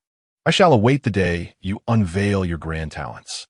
With that, she stepped out, forcefully closing the door of the dark chamber behind her. Chapter 36. No longer a shadow, Li Changzai has passed away. Xiao Jingheng has removed her name from the imperial consort registry, and her remains have been returned to her maternal family. It is as though she had never existed within the palace. However, during visits to pay respects to the Empress, whispers about her are inevitable. Consort Yin remarked, "I never anticipated her to be so malicious. To conspire against Song Changzai is one thing, but to have even harmed Consort Shu's unborn child is truly abhorrent." Consort Hui, while savoring a pastry, interjected, "But I always found Sister Li to be amicable and courteous.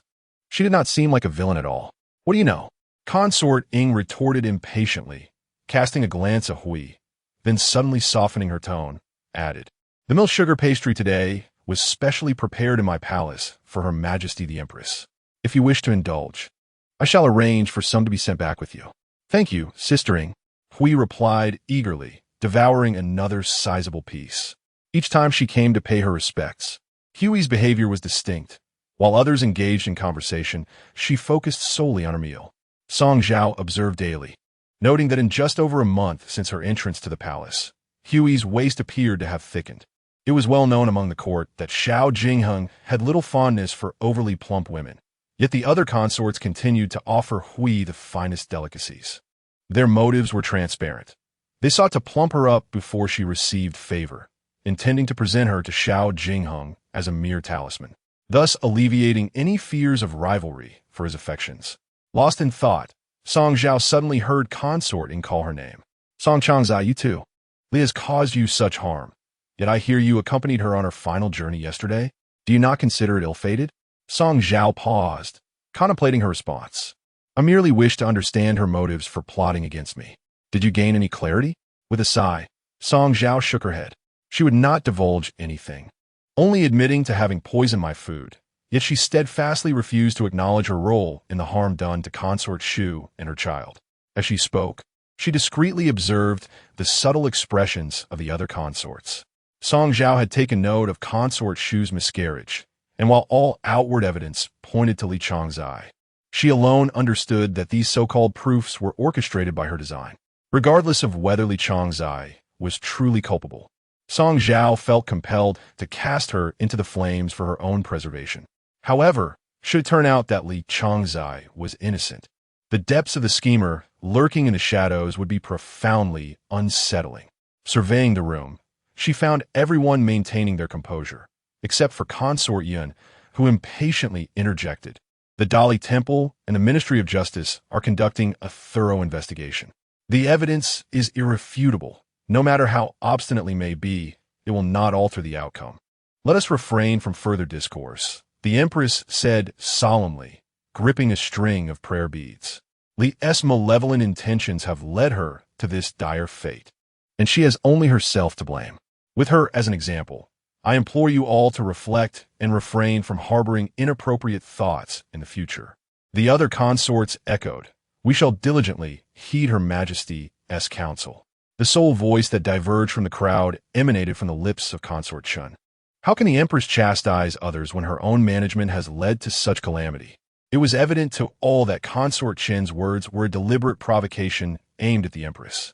Yet, the Empress remained unfazed, as if she had not heard the remark, and continued, "Consort Shu has yet to fully recover. I permit her to rest and shall not require her to pay her respects for the time being.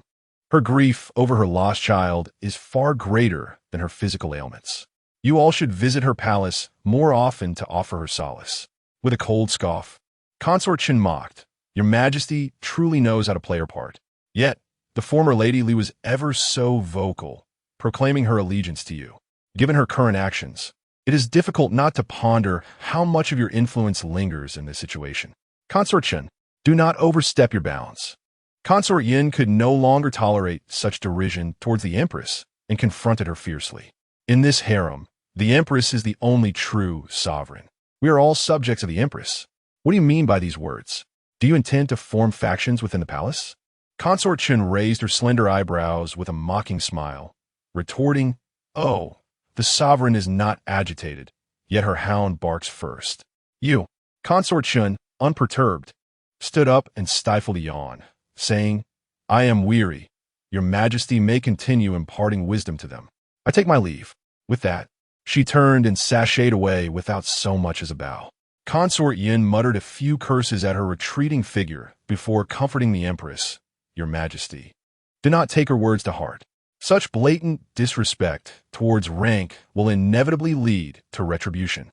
Song Zhao remained silent throughout, observing the theatrical performance unfold before the Empress. Had it not been for the previous incident when Consorts Yun and Chun conspired to poison her, even someone as astute as she might have failed to discern that Consorts Yun and Chun had long been in collusion. On the surface, Consort Chun and the Empress were at odds, while Consort Yun appeared to defend the Empress. In reality, Consort Yun was merely a pawn placed beside the Empress by Consort Chun. In the following days, Xiao Jingheng did not summon Song Zhao, except for one afternoon when he invited her to dine at the Chuyang Palace. Upon returning from the service quarters, Yun Shan, her attendant, bore a puzzled expression. "My lady, can you guess who the Emperor has been summoning to his bedchamber these days?" Song Zhao casually fiddled with a pot of green pothose before her, replying, "Is it not evident? Consort Chin has not paid her respects to the Empress for 5 days. Were it not for the Emperor's daily summons, she would not dare to act in such a brazen manner." "But I cannot fathom it," Yin Shan responded. "Previously, the Emperor wronged you. You were poisoned in your food by Lady Li. Logically, he should be more attentive to you, especially since Consort Shu, not Consort Chin, suffered a miscarriage. What does it mean for the Emperor to summon Consort Chin daily?" A gentle smile graced Song Zhao's lips as she casually plucked the withered leaves from the pothose. Consort Shu mourned her lost child day and night, consumed by her own sorrow, yet she failed to consider that the Emperor also grieved the loss of his heir. She wept endlessly, and while the Emperor might indulge her for a day or two, he could not possibly do so for a lifetime. How much patience can a man truly possess? In time, even the most tolerant may grow weary. When a man is in a foul mood, he often seeks amusement. And as for the Consort Chun, despite her lack of formal education, she possesses an innate talent for singing, dancing, and playing the zither and pipa. How else do you think she has enjoyed such exclusive favor for so many years? Surely, you do not believe she has no cunning, thinking that her noble lineage alone allows her to navigate the imperial harem with impunity for so long? Yin Shan, somewhat understanding, nodded and quickly remarked, "The noble one is indeed adorned with the grace of knowledge, though she prefers not to reveal it before the Emperor. Perhaps next time she encounters His Majesty, she could." Song Zhao raised her hand to interrupt Yin Shan, stating, "I shall not replicate what others have done, no matter how well executed. There will always be the shadow of another." After a brief pause, she took a silver spoon, scooped a small amount of fragrant powder, and cast it into the incense burner. Breathing in the ethereal aroma that wafted up, she smiled gently and declared, "If I were to act, It would be in ways untried by others, allowing them to serve as my shadows. Chapter 37. Dining together. Yunshan gazed at Song Zhao for a considerable time, sensing that her young mistress had undergone a profound transformation since her days in the manor. She appeared not only more radiant, but also more composed. "What are you staring at?" Song Zhao inquired. The maid suddenly realized that the silver hairpin her mistress usually wore had not been seen for several days. Song Zhao gently brushed her hair and replied nonchalantly, "Perhaps it has been misplaced." Yunshan immediately insisted, "Allow me to send someone to search diligently for it. That hairpin was a gift from the master to you, and you wore it into the palace specifically to keep a memento. It cannot be lost." "There's no need." Song Zhao shook her head. Searching for a hairpin in this vast palace is akin to finding a needle in a haystack. Given the recent mourning in the palace, it would be unwise to draw attention to ourselves. Let it be. "Oh," Yunshan pouted, "what a pity. However, the emperor has presented you with so many gifts. You cannot wear them all daily." Song Zhao smiled faintly, choosing not to engage further. The reason she had brought that silver hairpin into the palace was not due to its sentimental value as a gift from Song Shurchen. Indeed, she had no inclination to reminisce about him. The sole purpose of bringing the hairpin was that its head was hollow, allowing her to conceal something within. Before entering the palace, Song Zhao had hidden a small amount of arsenic inside the hairpin, having long since devised a plan to poison herself after attracting jealousy from others, hoping to elicit sympathy from Xiao Jingyang. However, Li Changzai's unwarranted collision had inadvertently facilitated her scheme.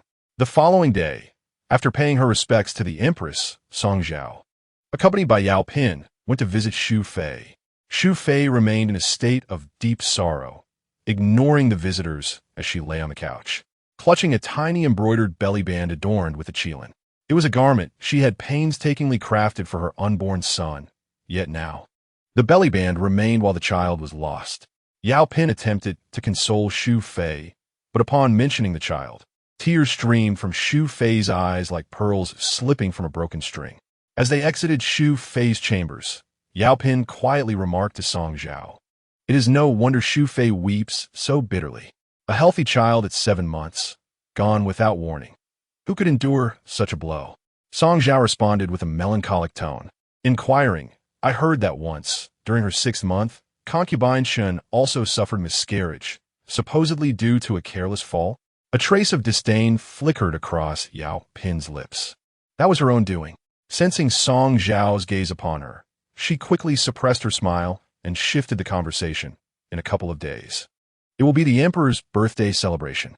I must visit the music bureau to practice the yaozhong with Aunt Jiao. You may return to the palace alone." Song Zhao curtsied respectfully to see Yao Pin off. Upon her return to the palace, she fortuitously encountered Yunshan and Xiao Fuzai at the gates.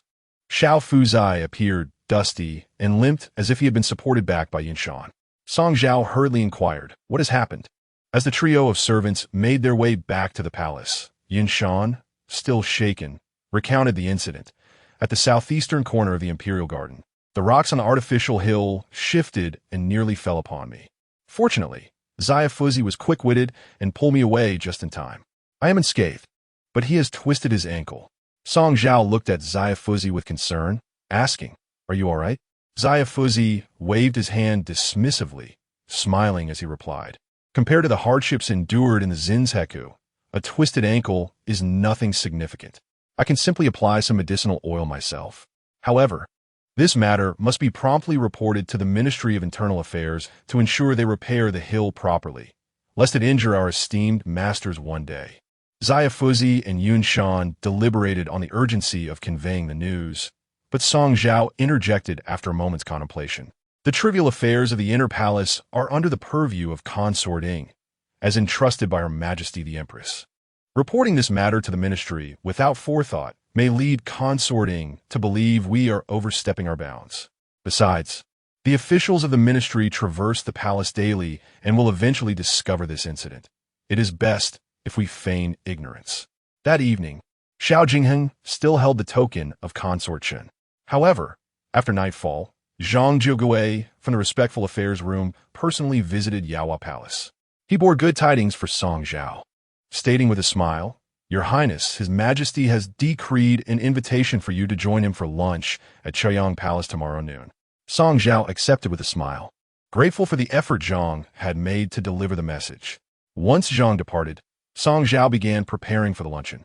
Recalling that Xiao Jingheng had particularly enjoyed a dish of bamboo shoots and ham during his last visit, she instructed Yinshan to gather the ingredients in advance, planning to personally present it to him the following day.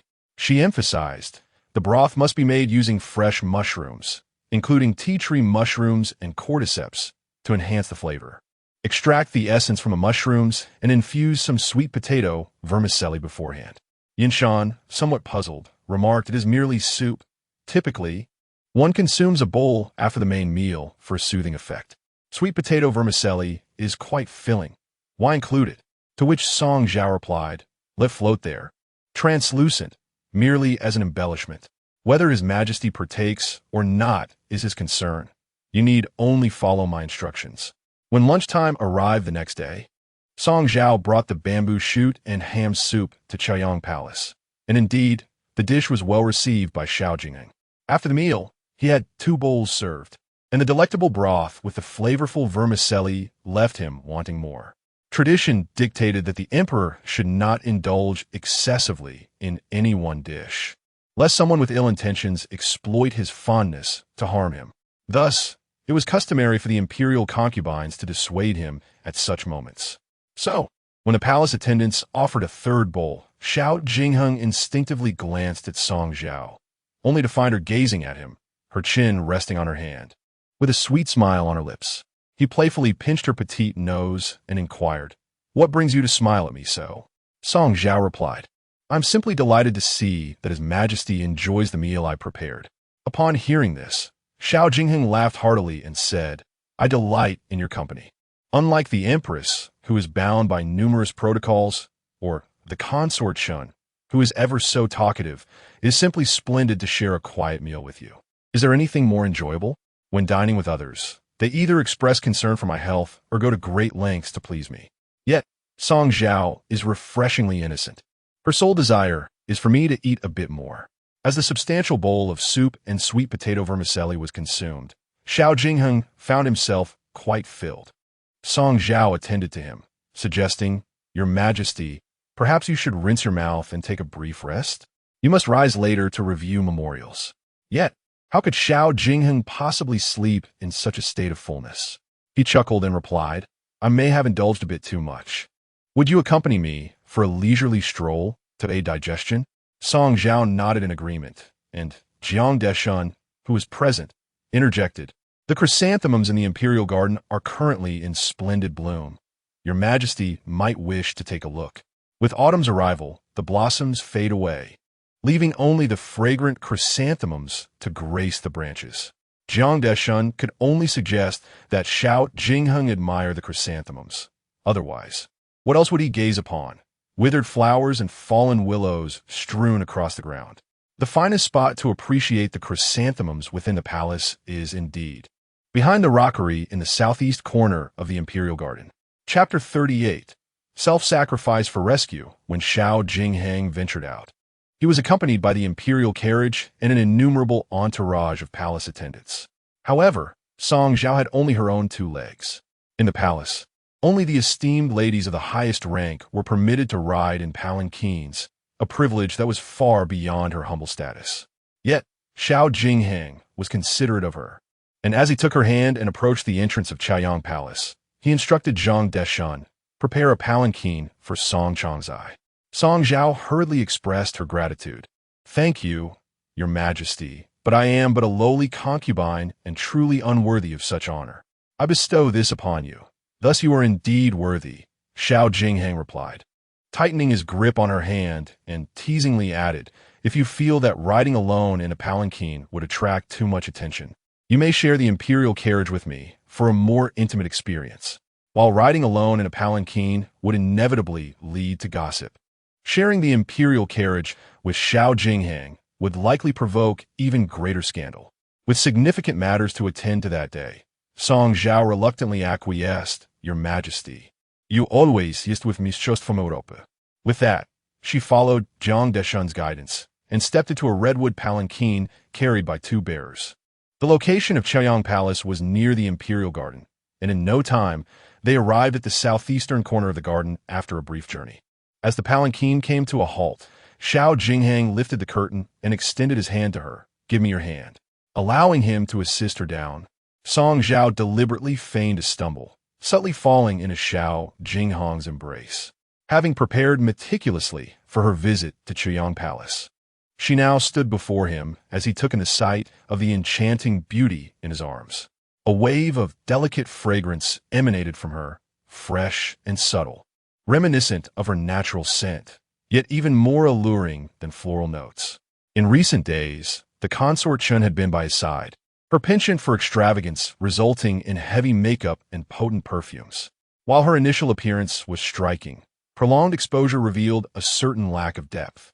In contrast, Song Zhao embodied a perfect blend of charm, captivating yet not overtly seductive, possessing the youthful allure of a maiden alongside the radiant grace of a mature woman.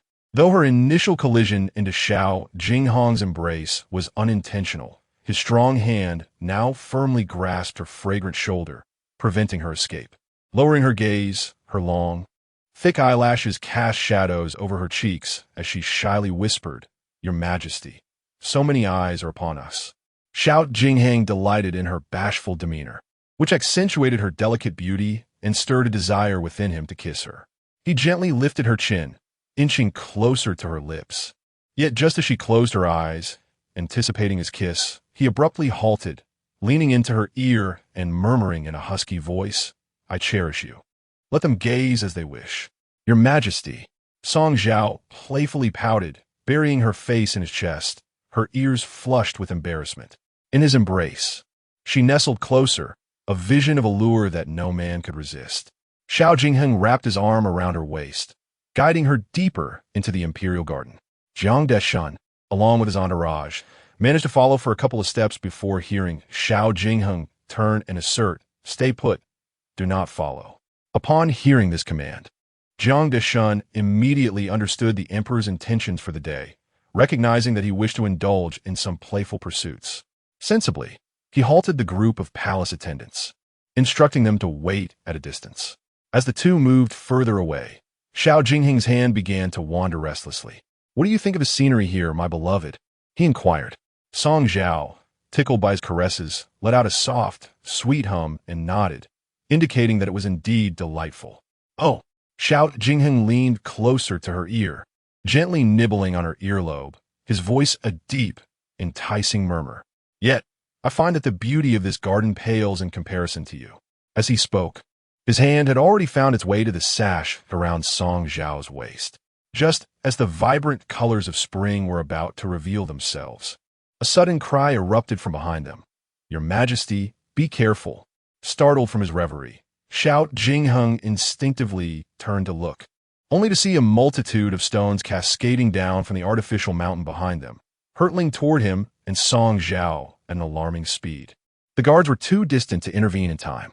In a moment of peril, Song Zhao summoned all her strength to push Xiao Jingheng aside. In the next instant, her frail form positioned itself in front of him, bracing for the onslaught of falling debris that struck her back like a relentless shower. Stifling a pain groan, she faltered, her knees buckling as she half-crouched on the ground. Xiao Jingheng, shaken by her act of bravery, rushed forward to assess her condition. "Are you hurt?" he asked, concern etched across his face. Song Zhao furrowed her delicate brows and shook her head, returning the question. "Are you injured, Your Majesty?" Xiao Jingheng supported her to her feet, his gaze falling upon the scattered stones, some of considerable size. Even the smallest of these, plummeting from such a height, could inflict great pain upon a person. "Why would you do something so foolish?" he asked, his eyes brimming with sorrow. Yet Song Zhao managed a faint smile, her voice soft as she replied, "I feared for your safety during that perilous moment and acted without a second thought." Xiao Jingheng gently caressed her back. His touch was tender, yet as his hand met her skin, she could not suppress a soft wince. His heart ached at the sight, and he knew she must be hurt despite her reassurances. Jiang Deshan arrived in a flurry, his demeanor frantic. "Your Majesty, are you unscathed?" he inquired anxiously. Xiao Jingheng's expression darkened as he carefully lifted Song Zhao into his arms. Striding swiftly toward the palanquin while commanding, summon the imperial physician to Yaohua Palace. Furthermore, find the palace attendants responsible for the maintenance of the artificial mountain. They shall face severe punishment. Later that day, Song Zhao returned to Yaohua Palace alongside Xiao Jingheng in the royal palanquin. Initially, when concubine Yaohua spotted the approaching carriage, she assumed it was a visit from the emperor meant for her, eagerly stepping outside to greet him. However, upon the completion of her formalities, she was taken aback to see Xiao Jingheng emerge from the palanquin, carrying Song Zhao, her eyes widening in astonishment, rendering her momentarily speechless. The imperial physician arrived promptly, having heard that Song Zhao had sustained an injury to her back while shielding Xiao Jingheng from falling stones. He insisted on conducting a thorough examination. Song Zhao tightly clutched her garment, shaking her head with an expression of distress. "Your Majesty, I truly am fine." Xiao Jingheng discerned her youthful modesty. After all, as a young woman, it was indeed awkward for her to allow the physician to inspect her back. Thus, he instructed the physician to wait outside the hall and then turned to Song Zhao, saying, "The physician need not attend to you. You need not shy away from me. Allow me to take a look." With utmost concern, Xiao Jingheng urged her, and reluctantly, Song Zhao turned her back to him, permitting him to remove her clothing.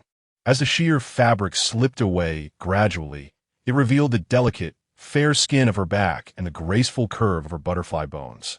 Lower still, several conspicuous bruises marred her skin, clearly the result of the stones that had fallen from the rockery moments before. Chapter 39. The Emperor's suspicions. These scars, upon falling into Xiao Jingheng's sight, seared into his heart like a wound. He draped his garment over Song Zhao's shoulders, gazing at her with tender compassion, questioning her foolishness. Song Zhao's clear eyes met Xiao Jingheng's face, and with a gentle smile, she replied, "Because your Majesty is my husband. I cannot bear to see you hurt. You feel pain for me, yet how can I not feel for you? If you regard me as your husband, it is my duty to protect you." This matter profoundly stirred Xiao Jingheng's heart. He had always perceived Song Zhao as delicate, frightened by thunder, prone to illness, and utterly naive to the intricate schemes of the palace, requiring protection. Yet, unexpectedly, it was this very woman who stood bravely in defense of him during a moment of peril. Later, the royal physician prescribed an excellent medicinal ointment to invigorate the blood and alleviate bruising, based on Xiao Jingheng's description of her injuries. Though he intended to personally administer the medicine to Song Zhao, she interjected, "Your Majesty has an appointment with the Grand Scholar and the Minister of Personnel to discuss state affairs. Such matters are of utmost importance. It will be a grave fault for me to delay you over this trivial matter." With an air of naturalness, she took the ointment from Xiao Jingheng's hand and handed it to Yunshan, stating that it was merely a minor injury and that Yunshan could assist her with the application, assuring him that he need not worry. Witnessing his beloved suffer for his sake, Xiao Jingheng harbored a deep desire to remain by Song Zhao's side. However, pressing matters required his attention with the Minister of Personnel, necessitating his departure. He firmly grasped her hand, patting the back of it, and said, "Take good care of yourself. I shall visit you once I have concluded my duties." Leaning down, he pressed a fervent kiss upon her forehead. When Xiao Jingheng returned to Chaoyang Palace to meet with the Grand Scholar and the Minister of Personnel, his mind was somewhat adrift. The image of Song Zhao selflessly shielding him replayed in his mind, accompanied by memories of her pained expression and the scars on her back, further unsettling his thoughts. This woman truly evoked a profound sense of pity. Yet, as the initial wave of emotion subsided, Xiao Jingheng found the incident to be rather perplexing. Under normal circumstances, one would instinctively evade sudden danger. Even he, a seasoned warrior accustomed to the battlefield, had been unable to react in time to the recent peril. How then could Song Zhao, a woman accustomed to the seclusion of the inner palace, respond so swiftly, unless she had foreknowledge of the stones tumbling from the rocky outcrop? Or perhaps this entire affair was a meticulously staged performance orchestrated by her. The more he pondered, the deeper his thoughts delved, his right hand resting on the dragon desk absent-mindedly rubbing the ring on his thumb, his expression turning increasingly grave. After concluding their business, the Grand Scholar and the Minister of Personnel took their leave. Jiang Deshun entered, bowing before Zhao Jingheng, and reported, "Your Majesty, all the servants responsible for the maintenance of the rocky outcrop have been executed. The head of the Internal Affairs Bureau, Lin Tianhai, is currently outside awaiting your summons. Shall I call him in? Let him enter." Jiang Deshun gracefully waved a feather duster towards the palace gate, prompting the gatekeeper to usher Lin Tianhai, who had been anxiously awaiting outside, into the hall. Lin Tianhai's countenance was one of palpable dread, and he stumbled forward, collapsing to his knees upon entering the main hall. He crawled to the ground before Zhao Jingheng, repeatedly bowing his head until blood was drawn, trembling as he implored, "This servant deserves to die 1,000 deaths. Today's incident almost harmed the emperor. I beseech your forgiveness." Zhao Jingheng narrowed his eyes, scrutinizing him. "How do your subordinates conduct their duties? Your Majesty, please quell your anger." The scenic stones on the artificial hill had shown signs of instability a few days prior. I had instructed my men to expedite their repairs. Alas, those under my charge grew complacent, delaying for 2 days, which nearly resulted in today's calamity. Upon hearing this, Zhao Jingheng hesitated, his fingers momentarily stilled. Had there indeed been troubling signs days earlier? Yes. Lin Tianhai stammered, terrified. Zhao Jingheng's fingers lightly tapped the dragon table, producing a rhythmic thud. He wished to believe that today's spectacle was merely a scheme devised by Song Zhao, yet the circumstances felt too coincidental to dismiss. Since the onset of summer, he had been preoccupied with state affairs, scarcely setting foot in the imperial garden. It was only due to an overly filling lunch today that he had suggested a stroll with Song Zhao in the garden. Yet, had it not been for her sending him that exquisite soup tailored to his taste, he, known for his moderation, would not have succumbed to gluttony. Moreover, if another consort had been injured while attempting to save him, it would have been a significant act of valor, one that would elicit her begging for his company, regardless of any rewards. But Song Zhao, upon learning he intended to tend to her wounds, had hurriedly urged him to leave. Zhao Jingheng recalled the earlier incident when Song Zhao had disfigured her face with paint, a wrinkle forming between his brows as he pondered. Could it be that the scars on her back were self-inflicted as well? With this thought, he could no longer remain seated. He hastily made his way to Yaohua Palace, forbidding any attendance from announcing his presence, and ventured alone into the western side hall. While standing outside, he fortuitously overheard a conversation within and listened discreetly for a moment. "Little mistress, you truly seem reckless. Thankfully, those stones only struck your back. What if they had hit your head? Have you forgotten about Wang Gui from our estate? He fell from a tree while catching cicadas one summer and met his demise when he struck the back of his head on the ground. Aren't you afraid?" "I am certainly afraid. But at that moment, I couldn't think of anything else. My mind was blank. I only saw those shards of stone hurtling towards the emperor, and I couldn't allow him to be harmed." All right, do not sulk. I am fine, am I not?" Listening outside, Zhao Jingheng found some merit in Yun Shan's words. Even if this incident was orchestrated by Song Zhao, the falling stones were beyond human control. A slight miscalculation could have led to tragedy. With his doubts somewhat assuaged, he finally pushed the door open and entered. At that moment, Song Zhao was bare-chested, her back turned towards the entrance, allowing Yun Shan to apply medicine to her back. Upon noticing the arrival of Zhao Jingheng, she hurriedly draped a garment over herself, intending to rise and pay her respects to him. Zhao Jingheng quickly stepped forward to the warm seat, gently patting her shoulder, instructing her not to move due to her injury. Without hesitation, he naturally took the ointment from Yun Shan's hands, declaring, "I shall aid you in your treatment." Song Zhao instinctively tightened the garment around her, her expression slightly awkward as she replied, "Your Majesty, how could such menial tasks require your personal attention?" "It is of no consequence." Zhao Jingheng, with a delicate touch, hooked a corner of the garment with his fingertip, gradually pulling it away from her shoulder. "You bear this injury for my sake. How could I possibly disdain such efforts?" As he spoke, he dipped his fingertip into the ointment and gently applied it to the wound on her back, meticulously spreading it in circular motions. Chapter 40. Capturing the heart, Zhao Jingheng's fingers gradually intensified their pressure. It seemed less like he was applying medicine and more like he was attempting to brush something off Song Zhao's back, such as the mottled hues of bruises. A soft gasp escaped her as she bit her lip, her body trembling uncontrollably under his forceful touch. Xiao Jinghang observed closely as the ointment spread over the bruises without diminishing their color. Instead, his excessive pressure left a deeper crimson mark upon them. This indicated that the bruises were indeed genuine, reflecting Song Zhao's earnest intention to protect him at the cost of her own safety. Xiao Jinghang exhaled a short breath, momentarily dispelling his suspicions about her. Instead, a twinge of guilt arose within him. When tending to the remaining bruises on Song Zhao, his movements became gentle. While applying the ointment, he softly blew upon the injured areas. After thoroughly administering the medicine, he lowered his head and placed a tender kiss upon the nape of her neck. With her back to him, he could not see the expression on her face, but he heard her voice, laced with a hint of frustration, ask, "Your Majesty, do you think my back looks unsightly?" "Such nonsense," Xiao Jinghang interrupted without hesitation, his warm palm caressing her back gently. "My beloved, your beauty is undeniable. Even the bruises resemble crimson petals. It pains me to see them."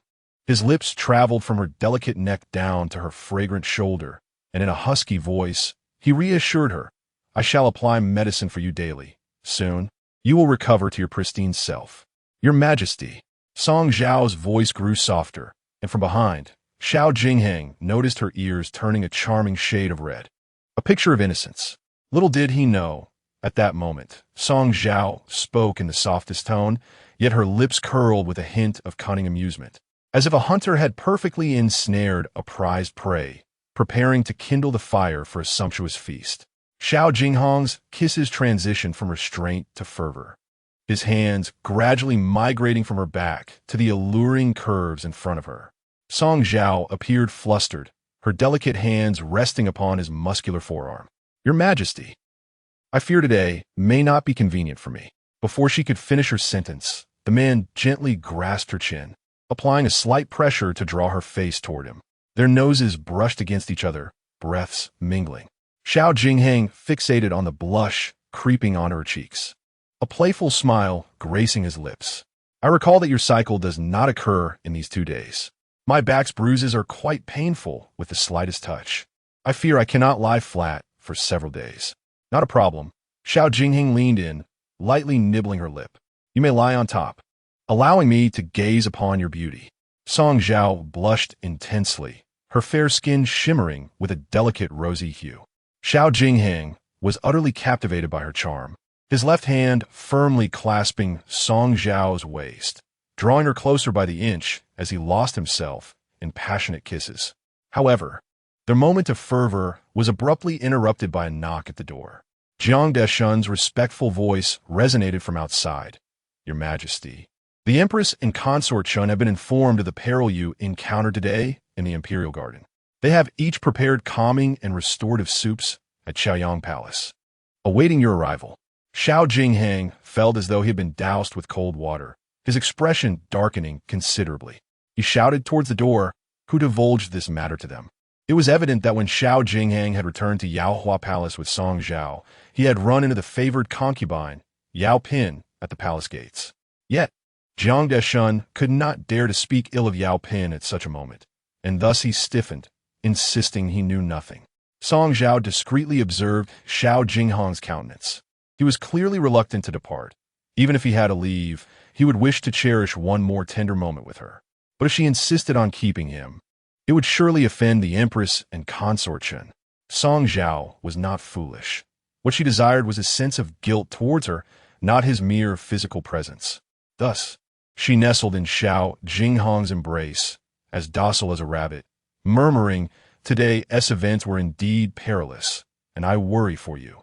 The ladies of the harem must also be concerned for your Majesty.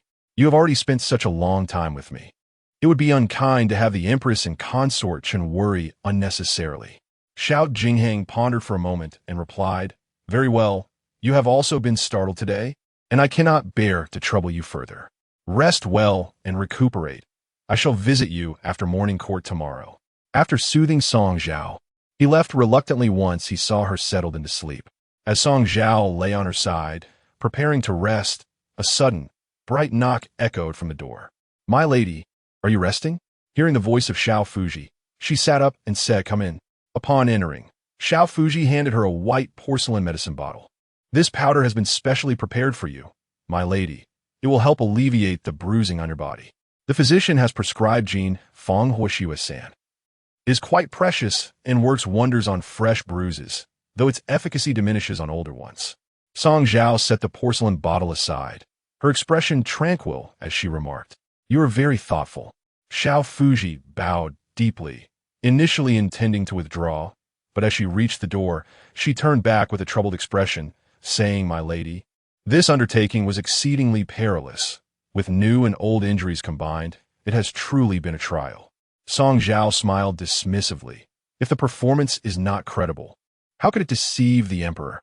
Should I falter in my act before him, I risk not only favor, but perhaps even my very life." Xiao Fuji replied, "In truth, the emperor has treated you exceptionally well. There is no need for you to wager your own well-being." Song Zhao countered, "Do you see the emperor being unkind to anyone? Upon the summons of the queen and the consort, did he not hasten away with great urgency?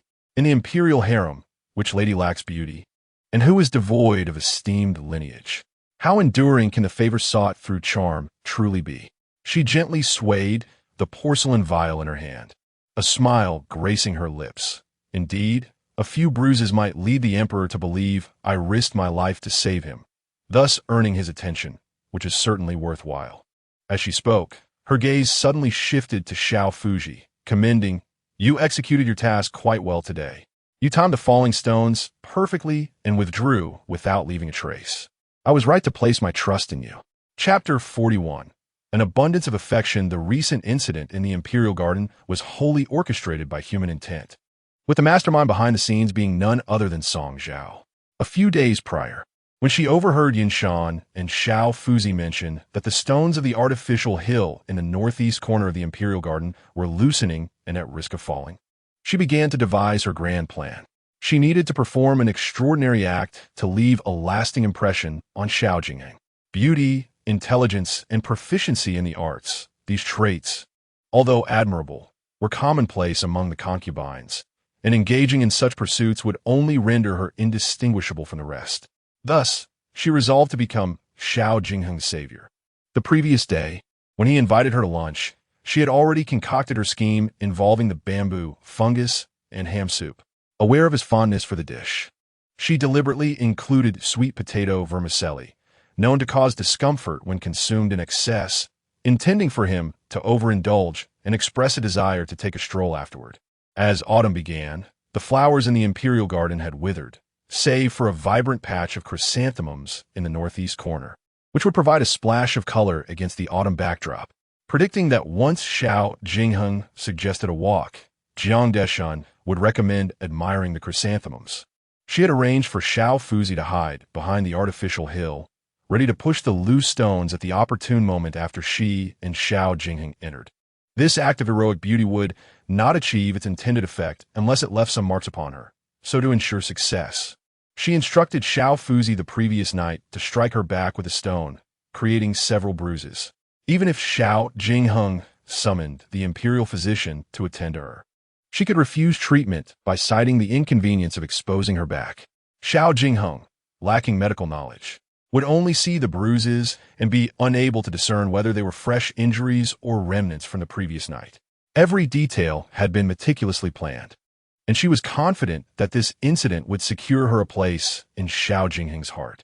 Lost in her thoughts, she reflected on her masterpiece, a smile blooming more brightly across her face. Returning to the present, she retrieved a broad square brocade box from the drawer beside her bed and handed it to Xiao Fuzi. "This is for you. Please take it." Xiao Fuzi immediately protested. No, my lady has saved me from which is akin to saving my life. I am devoted to serving you. How can I accept your generosity?" Song Zhao's gaze fell upon the brocade box, and with a raised eyebrow and a smile, she urged, "Do open it and see." Upon unveiling the box, Xiao Fuzi discovered not gold or jewels, but 4 neatly rolled volumes of the esteemed golden essentials of medicine. Cradling the scrolls in his hands, his eyes sparkled with excitement. This is a revered medical classic, a treasure not meant for the world. Where did you acquire such a gift? To give gifts, one must cater to the recipient's interests, she replied. Song Zhao required the companionship of someone like Xiao Fuzai, who would assist him with great care in selecting gifts. I am aware of your passion for medicine. Like your elder brother, you are quite the medical enthusiast.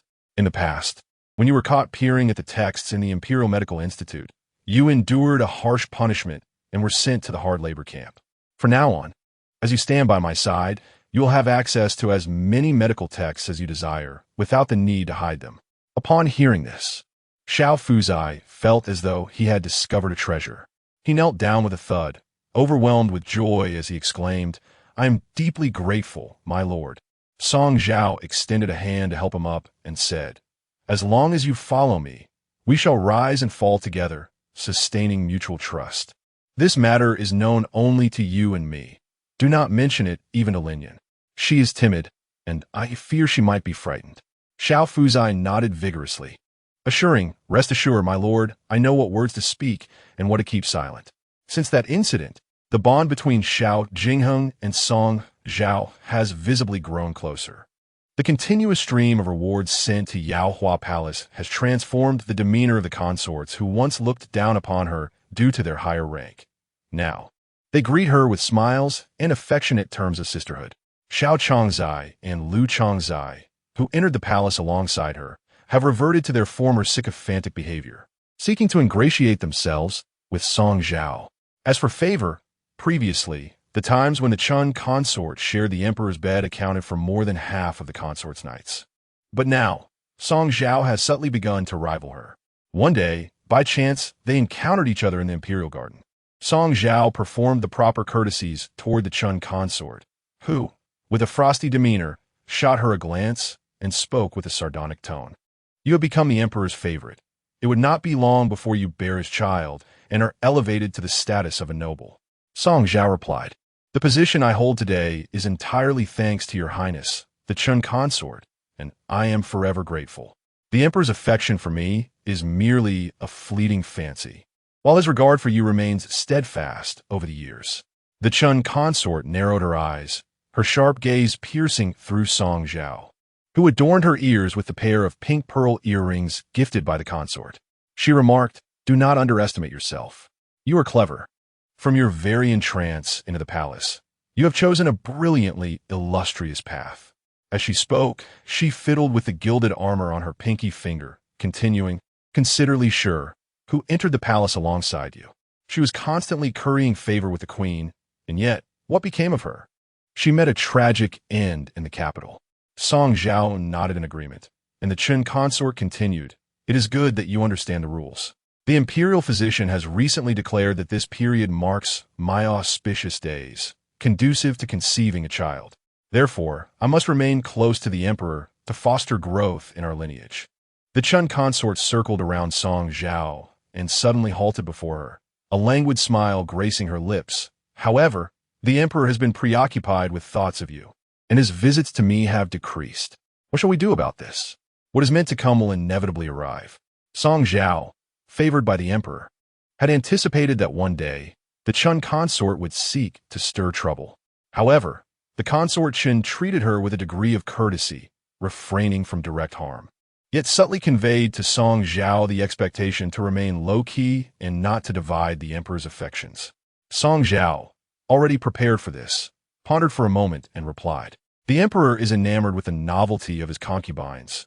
If he wishes to visit, it would be unwise to dissuade him. Rest assured, Consort Chun, I am aware of how to navigate this situation. Consort Chun cast a cold glance at her, uttering no words, and turned to leave. As Song Zhao watched her retreating figure, brimming with authority, her gaze gradually dulled. She would not allow Consort Chun to conceive so easily. After all, her purpose in entering the palace was to ascend step by step. Should Consort Chun bear the emperor's heir, her position would only solidify, complicating Song Zhao's own aspirations. Standing in the imperial garden, she admired the blossoms for a while before devising a clever plan. one that would neither offend Consort nor prevent Zhao Jinghang from visiting her palace in the coming days. Chapter 42. Scheming against the Zhao clan. Zhao Jinghang had mentioned yesterday that he would come to Yaohua Palace for lunch today. After song, Zhao returned to the palace. She busied herself in the small kitchen alongside concubine Yao. With her favorite status, Zhao Jinghang's visits to Yaohua Palace had noticeably increased. As the saying goes, 3 parts affection upon meeting, and as the principal consort, concubine, Yao often reaped the benefits of these encounters. The two were merrily engaged in their culinary endeavors when Yunsuan entered and respectfully announced, "Little master, Xiao Changzai has come to see you again." Song Zhao's smile faltered momentarily, and with a hint of resignation, she replied, "Kindly inform her to wait for me in the western side chamber for a moment. I shall be there shortly." Why bother with her? Concubine, Yao's expression darkened. She never cared to be close to you before, yet now that you have captured the emperor's favor, she comes seeking you daily. Is she truly here for you, or is she merely hoping for a stroke of luck to encounter the emperor through you? Surely, you can see through her intentions? Song Zhao understood the source of concubine Yao's sudden ire. With Zhao Jinghang coming for lunch, it would originally be just the two of them attending to him. If Xiao Changzai were to join, where would Zhao Jinghang's attention be directed? Skilled in navigating complex social dynamics, Song Zhao replied, "Since she has already arrived, it would be ungracious to turn her away, given that we are all sisters. Allow me to meet her briefly and send her on her way, so we need not retain her when mealtime arrives." As she spoke, she glanced at the exquisite dishes prepared on the kitchen counter and smiled. With such culinary skills, how could I possibly share with her? Concubine, Yao, finally smiled. "If you enjoy the food, I shall prepare more for you later." Upon entering the western side chamber, Song Zhao was immediately greeted by Xiao Changzai, who approached with a beaming smile. She acted with great familiarity, taking Song Zhao's hand and pulling her to sit on the warm seat. "Sister, what has prompted such enthusiasm today? Are you planning to cook for us yourself?" Song Zhao replied, "As I had some free time, I thought make a couple of dishes for my hometown."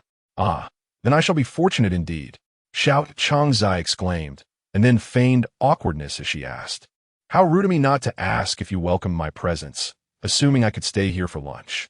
I wonder if you truly do welcome me?" Song Zhao smiled. "Sister, you speak as if you were an outsider. It is merely a matter of adding another pair of chopsticks. Concubine, Yao enjoys a lively atmosphere, and of course, we welcome you.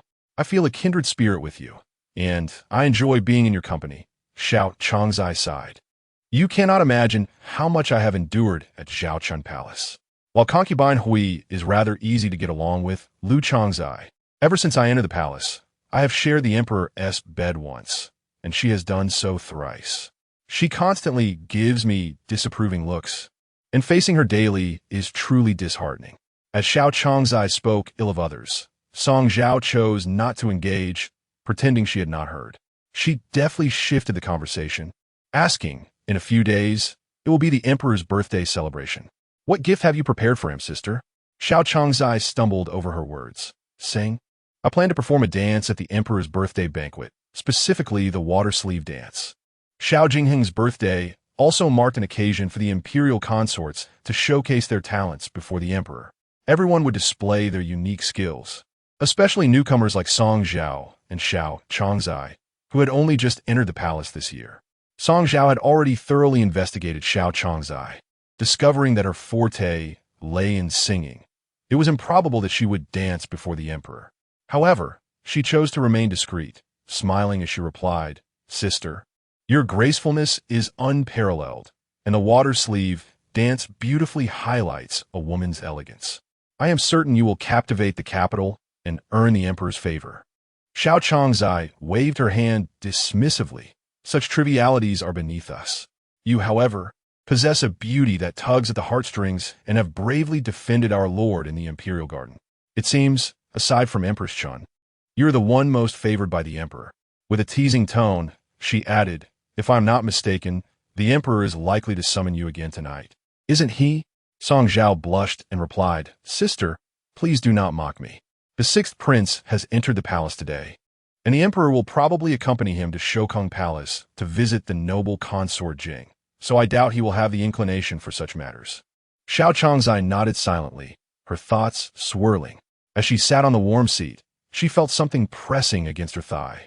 Shifting her position, she discovered it was a singing script that she had inadvertently sat upon. Just as she picked it up and was about to open it, Song Zhao grew anxious. She abruptly abandoned her usual composure and reached out to snatch the script away. Quick as a flash, Xiao Changzai evaded her grasp and jested. "What is this? You seem quite flustered." Flipping open the script, she glanced at the lyrics and remarked, "Is this the script for the Kunku opera The Jade Hairpin? Do you enjoy singing?" Song Zhao shook her head with a sigh. "It is not that I particularly like it. The emperor mentioned it to me a few days ago. Noticing his fondness for the jade hairpin, I thought to learn it. Unfortunately, I lack talent and have struggled to find the right melody." A sparkle danced in Xiao Changzai's eyes upon hearing this. Kunku was indeed her strong suit, and while Song Zhao could not master it, she could. If Xiao Jingheng genuinely enjoyed Kunku, this could very well be her opportunity to rise in status. After pondering for a moment, Xiao Changzai hastily returned the script to Song Zhao and rose to her feet, saying, "I just remembered that there are matters in the palace I must attend to, so I cannot stay for lunch with you today. I shall visit you another day." "Sister, you're leaving already? Lunch will be ready shortly. Why not stay and eat before you go?" Song Zhao called after her, but Xiao Changzai darted away like a startled rabbit, swiftly exiting the main gate of Yaohua Palace. Standing beneath the cypress tree in the courtyard, Song Zhao watched Xiao Changzai's hurried departure, her delicate lips curling into a beautiful arc as she silently mouthed, "Fool." A quarter of an hour later, Xiao Jingheng arrived. During a luncheon attended by 3 individuals, Yao Pin diligently served dishes to Xiao Jingheng, who, throughout the meal, bestowed upon her merely 2 glances and uttered a single remark. This compliment was sufficient to render Yao Pin exceedingly joyful for an extended period. Following the meal, Xiao Jingheng naturally retreated to the western side hall to rest, where Song Zhao resided. He was true to his word, as he constantly harbored concern for the bruises on her back, visiting daily to apply medicine. "In these past few days, I have observed that the bruises on your back are recovering remarkably well. It seems they will soon fade away entirely," he remarked. "Isn't that all due to the emperor's grace?" Song Zhao responded, donning an outer garment and drawing closer to Xiao Jingheng, her fingertips caressing the stubble on his chin. "Your Majesty, you come daily to tend to your servant's wounds with such kindness. I am at a loss as to how to repay your generosity." The young woman nestled in his embrace spoke in a sweet and delicate voice, her fingers cool against his skin.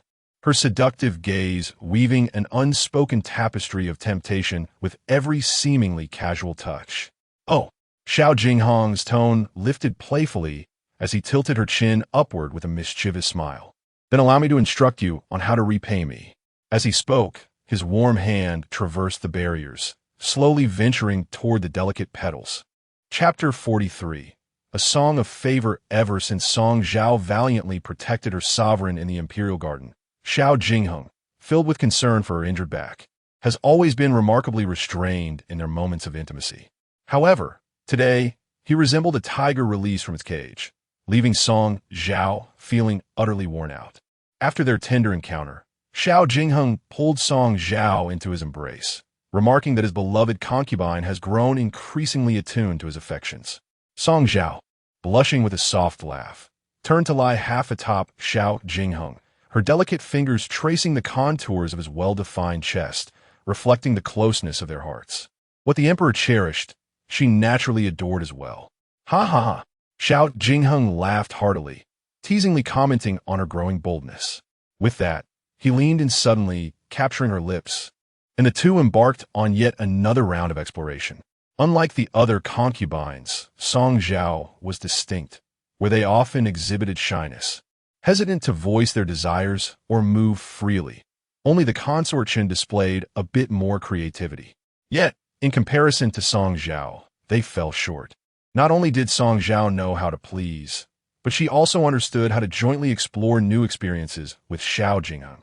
Although she did not love him, she found herself drawn to his striking appearance and physique, relishing the mutual pleasure of their encounters, embracing the arrangement as a simple exchange of desires. After the storm of passion, they held each other in a gentle repose. Xiao Jingheng, with pressing matters of state awaiting him in the afternoon, reluctantly prepared to depart. Before leaving, he informed Song Zhao, "Prince shall enter the palace today. I will accompany him to visit the esteemed consort Jing this evening. Thus I shall not summon you. Be sure to rest well." Song Zhao understood his words were merely a facade. These days marked the auspicious days for Consort Chun, and he was likely to summon her for the night. Nevertheless, it seemed that Consort Chun would not have her way today. Confident in her intuition, Song Zhao knew that men often seek novelty, and even if Xiao Jingheng chose not to visit her night, it would certainly not be Consort Chun who would be favored. After all, Xiao Changzai was not one to be underestimated. Meanwhile, upon returning to her quarters, Xiao Changzai closed the door and began to practice her singing. When the time felt right, she donned a newly crafted azure brocade robe and adorned herself with exquisite and vibrant makeup, stealthily making her way to the Jufang corridor. This corridor was the essential route to the Shokong Palace, where she began to sing the Jade Hairpin while standing amidst the flower bed. As she reached the third verse, Xiao Jingheng indeed approached. Upon noticing the emperor advancing towards her, Xiao Changzai's song abruptly ceased, and, in a flustered manner, she knelt, saying, "This humble concubine pays her respects to the emperor. May you reign forever." Her voice trembled, betraying her fear. Xiao Jingheng paused to assess her, as the palace servants swiftly brought the lantern closer, allowing him to see her face clearly. Yet, even with a clearer view, it was of little consequence, for he did not recall who she was. Jiang Deshan, sensing the tension, discreetly reminded him, "Your Majesty, it is Xiao Changzai from Zhaochun Palace." Only then did he respond, "Rise." However, Xiao Changzai remained kneeling, stating, "It is forbidden to create noise in the palace at night, and singing here is against the rules." This humble concubine dares not rise. She believed that her words would lead Xiao Jingcheng to perceive her as someone who understood the rules, thus regarding her with newfound respect. However, Xiao Jingcheng was no fool. Had she truly grasped the conventions, she would not have traveled all the way from Zhaochun Palace to this place to perform. Since she had come, it was evident that she anticipated his passage through this area, deliberately orchestrating her presence. Such clumsy theatrics were easily discernible to Xiao Jingcheng. Nonetheless, as Xiao Changzai's kunku performance was genuinely exquisite, and her azure attire lent her a certain grace, he chose not to expose her intentions. "No matter, I shall not hold it against you. Thank you, Your Majesty." After Xiao Changzai rose, a thought suddenly struck Xiao Jingcheng, and he inquired, "Are you not the daughter of the governor of Jiangzhou?" "Indeed, my father is Xiao Bin, the governor of Jiangzhou," she promptly replied. "I recall that Xiao Bin hailed from the lineage of Prince Qi during the reign of the Taizu Emperor. By extension, you must be my cousin." This familial connection could only be claimed by Xiao Jingcheng, while Xiao Changzai dared not refer to him as cousin, for she would not presume to associate herself with royal kinship that required tracing back 3 generations. Nodding silently, she refrained from engaging further. Xiao Jingcheng continued, "Your rendition of Yuzan Ju is quite commendable. Your voice was soft and resonant, with a rhythm that skillfully ebbed and flowed, and your recitation was notably refined, indicative of diligent study." Affectedly surprised, Xiao Changzai responded, "Your Majesty enjoys kunku as well?" "During my time in Jiangzhou, I learned from Master Liu. Is it Liu Yuanji? Do you know him?" In the past, the late emperor frequently summoned him to the palace to perform. I have heard him in several plays. However, by that time, he was advanced in age, and his voice had become somewhat muddled. "I find you surpass him today." "Your Majesty flatters me," Xiao Changzai said, lowering her head in embarrassment. "If your Majesty wishes, when you have leisure, I shall perform especially for you." Xiao Jingcheng merely acknowledged her with a faint a response in kind. Xiao Changzai, not daring to overstep, bowed and said, "Then I shall take my leave." After taking but a few steps, she heard Xiao Jingcheng call out to her from behind, "The moonlight tonight is hazy. This scene reminds me of Bai Nianchuan's Jianji. Do you know it?" Hearing this, Xiao Changzai was so exhilarated that her heart nearly leapt from her throat. Taking a deep breath to steady her emotions, she turned back and replied with a composed demeanor, "I too have a fondness for this play. Then come to Chaoyang Palace and sing for me." "Yes, I shall comply." Half an hour later, in Yonghe Palace, Consort Chun had prepared a lavish feast of exquisite dishes and fine wines, but had yet to see Zhao Jingxiang, even after reheating the meal thrice. She dispatched Ying Xiang to inquire about the situation. When Ying Xiang returned, her expression was troubled, and she stammered, "Your Highness, it seems the Emperor may not come today." "Not come?" Consort Qin's brow furrowed, and anger surged within her. Has the Emperor summoned Song Zhao again? Ying Xiang shook her head. No. No. Was it not said that the sixth prince had left the palace? Then, is the Emperor to stay at Chaoyang Palace tonight? After a moment of contemplation, the Empress Dowager hastily declared, "Then prepare swiftly. I shall visit the Chaoyang Palace." With an air of urgency, she rose to depart. But as she approached the palace gates, Ying Xiang, frightened, immediately knelt before her, trembling as she uttered, "Your Highness, you must not go. The Emperor has summoned Zhao Chongzai tonight." Zhao Chongzai? The name struck the Empress Dowager unexpectedly, and after a prolonged moment of reflection, she recalled who she was and what significance she held. With a forceful slap on the table, she sent several dishes crashing to the ground, her fury palpable as she demanded, "Speak. Why would the Emperor, in his right mind, think of that wretched woman?" Chapter 44. The target of criticism. Ying Xiang had inquired thoroughly about the reasons behind Zhao Chongzai's sudden favor from the Emperor that day. After she meticulously recounted the details to Consort Chun, the latter's countenance darkened further. What a lowly individual. Did she take the imperial palace for a brothel? Seducing the Emperor with her songs and performances, utterly shameless. Ying Xiang advised, "Your Highness, there is no need to be upset over this matter. The Emperor's attention to her is but a fleeting novelty. In his heart, you remain the one he cherishes most." Anyone can speak such words. Yet the Emperor's visits to the harem are limited to only a few times each month. Today he graced her chamber. Tomorrow he may visit yours. How many opportunities are left for me? Consort Chun furrowed her brow, gazing toward the direction of Chaoyang Palace, her voice laced with bitterness. If she enjoys singing so much, then I shall allow her to sing to her heart's content. Yaohua Palace. Tonight, Zhao Jinghang would not be visiting, and Song Zhao felt quite at ease. After enjoying a moment under the moonlight and perusing a couple of scrolls, she was preparing to have someone attend to her evening routines when a messenger from the Internal Affairs Office arrived. "Miss Song," the attendant announced, "the Emperor has sent me to deliver some items to you." Curious, Song Zhao inquired, "What is it?" "It is a specially prepared calming tea. The Emperor said you must drink it tonight to ensure a restful sleep." The eunuch reverently produced a jade pot, pouring a cup of tea for Song Zhao with utmost respect, and added with flattery, "In this palace, aside from Her Majesty the Empress and Consort Chun, you are among the few to receive such honor." Song Zhao blushed and smiled, nodding as she retrieved some silver coins from a box and handed them to him. "Thank you for your efforts in delivering this." The eunuch accepted the coins, his smile growing wider. Previously, Song Zhao refrained from rewarding the servants, merely for appearances. However, to thrive in the palace, one must spend money to foster connections and facilitate communication. Just as she finished bestowing the silver, Zaya Fuzzy hurriedly entered.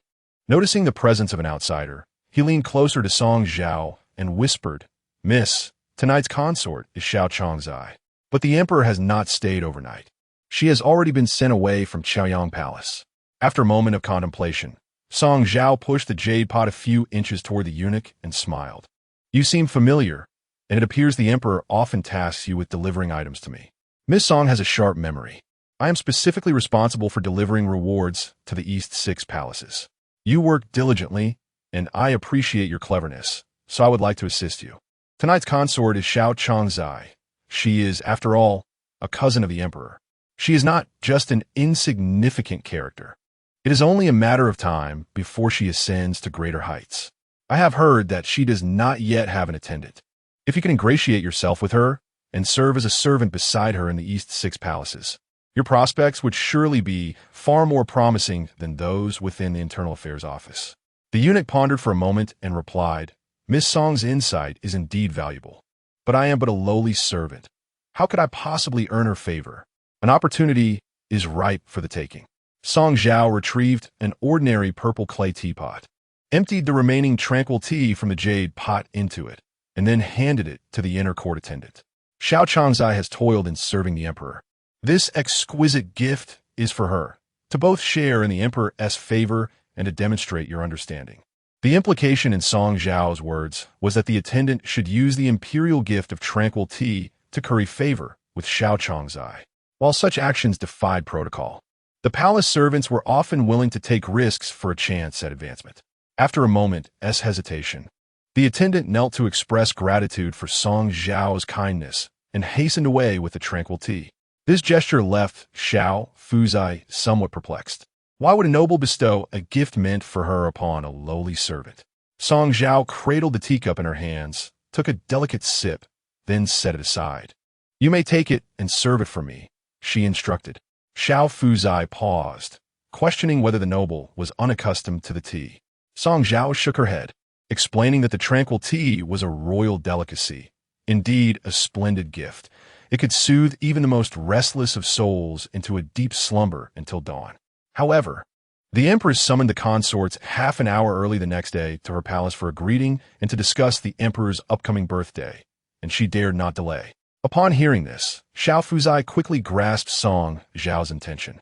"Your wisdom is evident. The entire palace knows that these days mark the auspicious days for Chun Fei. If Xiao Chongzai employs underhanded means to seize the emperor's affection at this moment, she is bound to offend Chun Fei. Should Xiao Chongzai consume the tranquil tea tonight, she risks being late for the empress's greeting tomorrow, thus solidifying her crime of arrogance and also displeasing the empress. In such a case, her future prospects could be." "Do not speak recklessly," Song Zhao interjected with a smile, raising her hand to silence Xiao Fuzai. "I offered her the tranquil tea out of compassion for her arduous service. I harbor no ulterior motives." Yes, Xiao Fuzai replied, slapping his mouth lightly in reprimand for his foolishness. "Forgive the servant's indiscretion, my lady." The intentions of Song Zhao were, in essence, quite straightforward.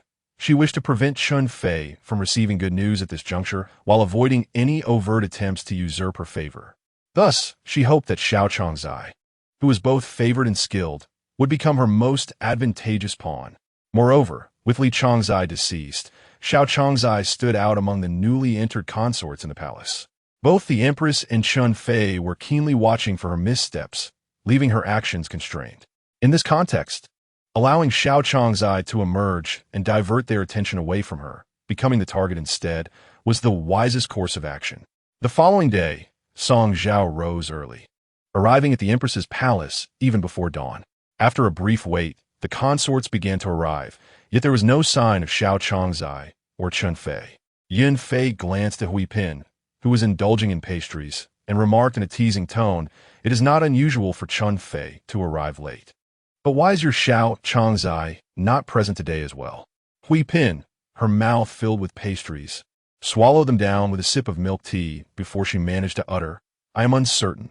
Last night, Xiao Chongzai went to the Chaoyang Palace to seek an audience with His Majesty. She had not returned by the time I fell asleep. The Empress instructed that the morning audience should commence early today, and I, indulging in slumber, awoke late. In my haste to arrive, I overlooked other matters." As the crowd began to engage in animated discussion, Song Zhao remained silent, her attention solely fixed on the Empress's expression. As the primary consort, the late arrival of the concubines for their audience was a profound disrespect towards her. Previously, dealing with Consort Chun had been a source of considerable vexation, and now with the emergence of Xiao Chongzai, even her most magnanimous disposition could not entirely suppress her irritation. However, when Xiao Chongzai rushed in, her demeanor flustered, and bowed before the Empress to offer her apologies. Song Zhao observed with her own eyes how the Empress's dissatisfaction evaporated in an instant, replaced by her customary serene and gracious smile. "It matters not. You toil in service to His Majesty, and today I have adjusted the time for the audience. Your brief tardiness is of little consequence. Please rise and take your seat." Chapter 45. The accusation of Ice Water. The Queen, of course, would not reprimand Xiao Chongzai, for Consort Chun had arrived even later than she. If she were to scold Xiao Chongzai, how would Consort Chun respond? Thus she could only endure. Yet this did not imply her indifference. After Xiao Chongzai's arrival, the gathering lingered for a while longer before Consort Chun finally made her entrance. She offered a perfunctory greeting to the queen, and upon taking her seat, she noticed the collective gaze of the assembly fixed upon her. With a disdainful roll of her eyes, she yawned, covering her nose with her silk handkerchief, and languidly remarked, "Were we not supposed to discuss how to celebrate the Emperor's birthday? Do you all expect to see a blooming flower in my presence?" Stung by her words, the other consorts withdrew their gazes, and after the queen initiated the conversation, they began to share what performances or gifts they had prepared for the Emperor's celebration. When it was Song Zhao's turn, she timidly stated, "I possess no remarkable talents, but I can manage a piece on the pipa. I have been diligently practicing these past few days, hoping to present a tune for the Emperor's birthday." The queen responded with a smile. "Indeed, the pipa produces a bright, full-bodied sound that is challenging to master. Among the harem, only Consort Chen has some knowledge of it, though she lacks specialization." Consort Chen caught a glimpse of Song Zhao from the corner of her eye and coldly laughed. "Then you should play well. I shall eagerly await your performance." Turning her gaze to Xiao Chongzai, she added, "Oh, how splendid you look today, Xiao Chongzai. I have heard that your song captured the Emperor's heart yesterday. He took quite a liking to it. When the Emperor's birthday banquet arrives, you should sing for us, so that we may all witness what kind of voice can draw the Emperor's attention." The jealousy in Consort Chen's words was palpable, and even Xiao Chongzai, though simple-minded, could discern the undertone. In a flurry of nervousness, she replied, "My humble talents are beneath notice. How could I dare to showcase them before you esteemed ladies?" Consort Chen seized upon this misstep beneath notice. "The Emperor summoned you to Chaoyang Palace because he enjoys your singing. Are you now claiming it is unworthy?" With a sudden laugh, her sharp gaze scrutinized Xiao Chongzai. "What? Are you implying that the one unworthy of notice is the Emperor?" After waiting all morning for the spectacle to unfold, Song Zhao felt the excitement of the moment as it began to materialize. Xiao Chongzai, frightened by Consort Chen's words, lost her composure and, no longer daring to sit, hurriedly rose and bowed deeply. "I beg your pardon, Consort Chen. I misspoke. That was not my intention." In her nervousness, her words became a muddled mess. Consort Chen dismissed her with a glance, allowing her to fumble through her apologies. The other consorts, relishing the unfolding drama, made no effort to defend Xiao Chongzai. Just then, the queen cleared her throat and interjected, "Consort Chen, did you not perceive that Xiao Chongzai's words bore no disrespect towards the Emperor? It was an unintentional slip. Do not make it difficult for her." Upon hearing this, Consort Chen cast a glance at the Empress, and then, with a smile, assisted Xiao Chongzai to her feet. "I was merely jesting. Why do you appear so frightened? I envy your splendid voice. When you find the time, would you be so kind as to teach me?" Xiao Chongzai exhaled deeply, hurriedly replying, "Your Highness, I am unworthy. It is an honor for me that you take an interest in my humble skills. You possess such a sweet tongue. It is no wonder the Emperor favors you." Consort Chen remarked, "Since we are already conversing so openly, why not seize the day? Are you free today?" Xiao Chongzai nodded repeatedly, affirming her availability. "Then, after we pay our respects to the Empress, you shall accompany me back to the palace, and you can impart your knowledge to me," Consort Chen instructed. All eyes were fixed on Consort Chen and Xiao Chongzai, save for Song Zhao, who observed the Empress. The Empress wore a smile that seemed both subtle and elusive, maintaining her composure, yet Song Zhao felt an unsettling chill. Though the Empress appeared to be advocating for Xiao Chongzai, everyone knew the rivalry between her and Consort Chen. The Empress's support for Xiao Chongzai would undoubtedly be perceived by Consort Chen as an attempt to sway her favor. In Consort Chen's eyes, Xiao Chongzai had usurped her favor the day before, and now, with the Empress extending an olive branch, how could she tolerate Xiao Chongzai any longer? The Empress's strategy of leveraging power was indeed masterful. Later, as the audience dispersed, Xiao Chongzai followed Consort Chen back to the palace. On the way to Yonghe Palace, Xiao Chongzai contemplated. Consort Chen held considerable influence in the harem. If she could curry favor with her, perhaps her own future would be more favorable. Upon arriving at Yonghe Palace, Consort Chen requested that Xiao Chongzai sing an example. Xiao Chongzai performed a dream of the garden, her voice flowing with clarity and emotion, showcasing her talent. However, Consort Chen's mind was preoccupied with memories of last night, envisioning Xiao Changzai's bewitching demeanor upon the emperor's dragon bed. Before Xiao Changzai could finish, Consort Chen interjected, "Your song is lovely, yet it seems somewhat off-key. Try to sing with more volume and a higher pitch. Let me hear how it sounds." Kunku opera emphasizes a gentle and flowing style, rich in nuance, rather than a mere display of vocal strength or high notes. Such an approach would strip away its charm. Yet, Consort Chen insisted, leaving Xiao Changzai no choice but to comply, singing with strained effort.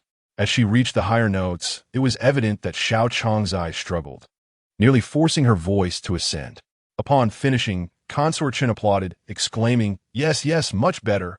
Sing it again a few more times, so I may listen and learn." Realizing that Consort Chen was deliberately putting her in a difficult position, Xiao Changzai recognized that while entering Yonghe Palace was easy, exiting was far more complicated. She could only acquiesce to Consort Chen's demands, straining her voice to sing 2 more times. Afterward, her throat was nearly ruined, her voice hoarse. She coughed softly, "Your Highness, I am somewhat overwhelmed. May I? You can sing for the Emperor all night, yet you claim you cannot sing for me? What is this? Do you refuse to sing for me?" Xiao Changzai hastily swallowed the latter half of her words and respectfully inquired, "Might I trouble your Highness for a cup of water? My throat feels somewhat uncomfortable." The Consort Chen chuckled, glancing at her with a hint of amusement. "How could I have overlooked such a simple request after you have sung so beautifully for such a long while? Yingxiang, be quick and fetch some water for Xiao Changzai." Yingxiang promptly brought a cup of water to Xiao Changzai, who, upon receiving it, noticed that the water was teeming with ice cubes, making her fingers feel uncomfortably cold. Observing her hesitance to drink, the Consort Chen remarked, "Did you not just request water from me? Why do you not partake?" Xiao Changzai, her eyes glistening with unshed tears, reluctantly finished the icy beverage in one go. Only then did the Consort Chen smile triumphantly, yawning as she declared, "I am feeling rather fatigued. I shall retire for a while. Yingxiang, you are to attend to Xiao Changzai, ensuring she sings for 2 full hours. Once she has mastered it, she may return to teach me." As Yingxiang respectfully escorted the Consort Chen back to her chamber, she deliberately raised her voice as she passed by Xiao Changzai, assuring, "Rest assured, Your Highness, I shall tend to Xiao Changzai with utmost care." Chapter 46. The struggle for favor in the inner court. It is evident that after singing for 2 hours in the Yonghe Palace, even the finest voice would be rendered hoarse. Upon returning to the palace, Xiao Changzai promptly summoned the imperial physician, who informed her that her condition would require at least a month for recovery. This meant that during the birthday celebration of Xiao Jingsheng, she would struggle even to utter a few words of blessing, let alone sing. Xiao Changzai's favor had been secured solely by her melodious voice, and now that it was diminished, she sought to retain the emperor's affection by adorably pouting in front of Xiao Jingsheng, hoping to evoke his sympathy. However, she was lacking in wisdom. Without the esteemed lineage of Chun Fei, the graceful figure of Yao Pin, or the beauty of Song Zhao, when she attempted to weep before Xiao Jingsheng with her raspy voice, he could only feel disdain. Upon learning that Xiao Changzai had spent the afternoon singing at Chun Fei's palace, Xiao Jingsheng realized that Chun Fei was indulging in jealousy once again. He feigned comfort towards Xiao Changzai, saying, "You are quite foolish. If Chun Fei requested you to sing, you could have simply declined if you felt unwell. Why subject yourself to this?" Xiao Changzai paused, contemplating her desire to refuse. Yet as a mere consort, how could she dare to deny Chun Fei? Just as she was about to voice her grievances, Xiao Jingsheng added, "With your voice in such disarray, lamenting will only hinder your recovery. Return and rest. I shall send you some honey from the Zhongnan Mountains tomorrow." Thus, Xiao Changzai had no choice but to leave in disappointment. That very evening, Xiao Jingsheng visited Chun Fei. Rather than reproaching her for the earlier incident, he playfully remarked upon seeing her, "Why do you bother with her so?" "I must certainly address this," Chun Fei replied. "Your Majesty is well aware that yesterday and today are significant days for me, and you had promised to accompany me." When alone with Xiao Jingsheng, Chun Fei disregarded all decorum yet exuded charm. She gracefully approached him, lightly settling into his embrace. "I prepared an extravagant feast for you yesterday, yet you chose not to come. Naturally, I feel a twinge of disappointment. As she tilted her head back, a playful smile graced her lips, and like a cat, she nuzzled her nose against his chin. You have caused me sorrow throughout the night. Today, you must make it up to me. Her voice was sweet and soft, her delicate hands gently exploring the waistband of his dragon robe. Xiao Jingcheng chuckled, leaning closer to Chun Fei and lowering his voice. You are the only one in the palace who lacks propriety. Where do you think your hands belong? He captured her wrist, intending to guide her exploration further, when suddenly, a panicked voice from outside interrupted. Your Majesty, the Empress's heart condition has relapsed. Would you like to take a look? Upon hearing this, Xiao Jingqing's actions abruptly halted. He gently supported the delicate waist of Empress Chun, moving her aside, and then inquired towards the door. Didn't the imperial physician say that this ailment would not easily recur with the onset of autumn? Why has her condition worsened? The servant replied, I am not certain. Your Majesty, the Empress did not send anyone to convey her message. She merely summoned the concubines to attend to her illness. Empress Chun, observing the concerned expression on Xiao Jingqing's face, felt an increasing bitterness towards him. Deep down, she understood that the Empress was clearly feigning illness. Consequently, her temper flared, and she could not restrain herself from speaking harshly. Why is it that every time I serve the Emperor, the Empress feels unwell and uncomfortable? Those who know the truth are aware of the Empress's heart ailment, while those who are unaware might mistakenly believe that I am the one causing her distress. Xiao Jingcheng, perceiving Empress Chun's discontent, took her hand and comforted her. This evening, I have summoned you, so I shall naturally stay by your side. Although I am aware of the Empress's discomfort, I cannot turn a blind eye to it. If you are displeased, I shall remain here until I return. If the Emperor is going, what does it matter if I do not accompany him? Empress Chen retorted, I shall join the Emperor. It is only fitting that I show concern for the Empress and fulfill my duties as a concubine. Upon their arrival at Fenghuan Palace, nearly all the consorts in the harem had gathered, except for Xu Fei, who was still recuperating. After bowing to Xiao Jingsheng, Song Zhao watched as he strode directly to the Empress's bed, inquiring, how does the Empress feel? The Empress was somewhat surprised by Xiao Jingqing's unexpected visit. What brings the Emperor here? She wondered. She attempted to rise to greet him, but he pressed her down gently, forbidding her to stand. You are unwell. There is no need for formalities. What did the physician say? The Empress replied, I am fine, merely feeling a bit oppressed in my chest. Coincidentally, Ying Fei came to see me, and upon noticing my condition, summoned the sisters from the harem to attend to me, not realizing it would disturb your Majesty's rest.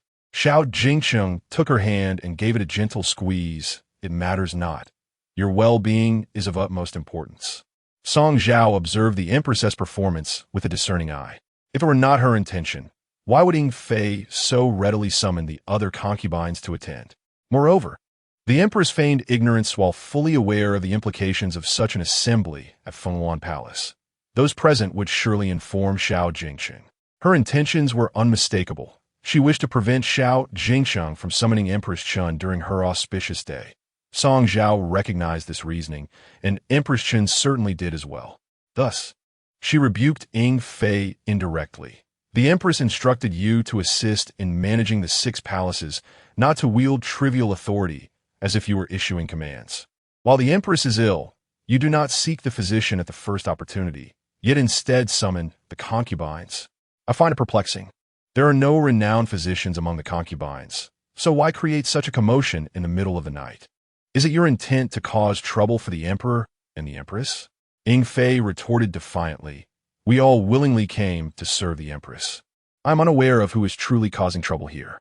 Seeing that their dispute was escalating, Xiao Jingsheng darkened his expression and interjected, enough. The Empress is unwell. Let's all speak less. She inquired. The imperial physician mentioned that the Empress's heart ailment would not easily recur with the arrival of autumn. Today, however, she suddenly feels unwell. Did the physician provide any insights as to why? Xiao Chong responded eagerly. The physician stated that Her Majesty has been overworked, advising that she should not exert herself too much in her daily affairs. Yun Fei expressed her confusion. Logically, the Empress entrusted the intricate matters of the 6 palaces to Ying Fei in the spring. Thus, She should not have any burdensome responsibilities. How could she possibly be afflicted by overwork? Ah, Chun Fei scoff, if I may say. It is precisely because Her Majesty concerns herself with matters that she ought not to, that she finds herself weary. This heart ailment requires proper rest. It would be wise for Her Majesty to retire early. The Empress discerned the sarcasm in Chun Fei's words, yet, as Zhao Jinghang offered no rebuke.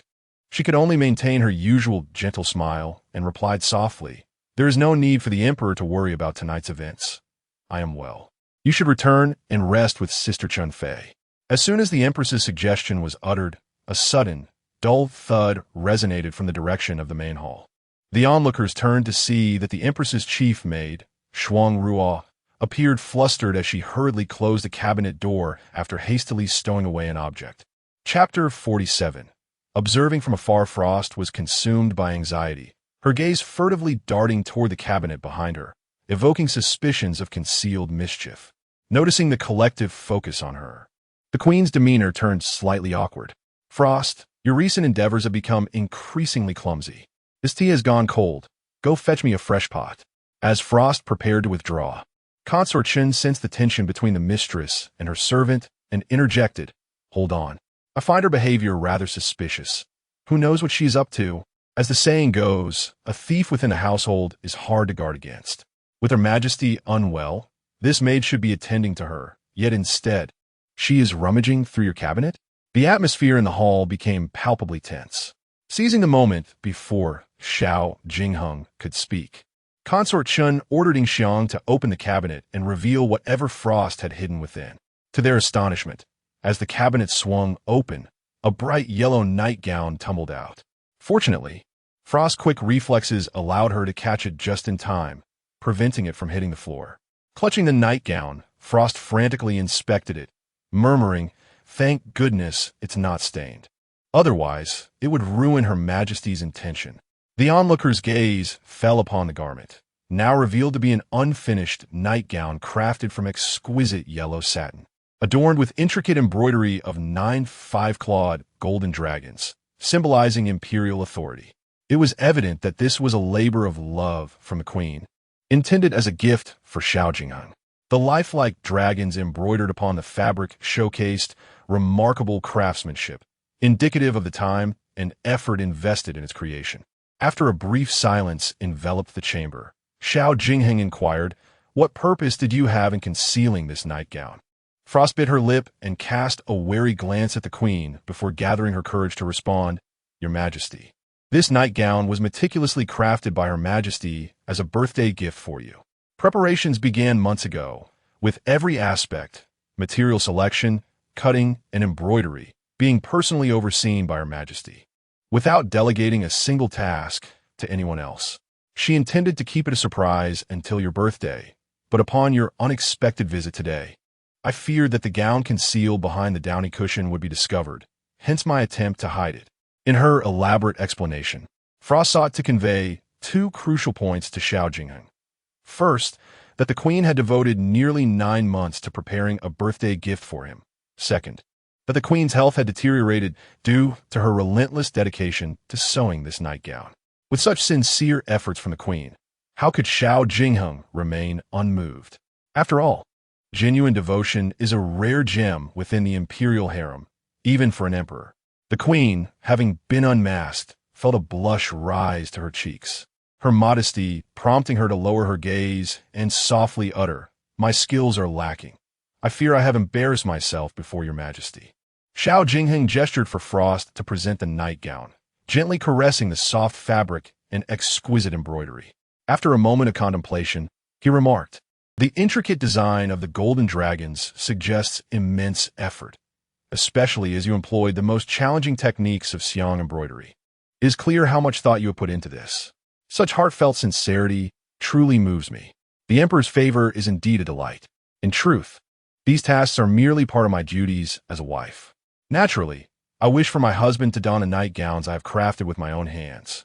Such an act embodies the intimacy of our bond."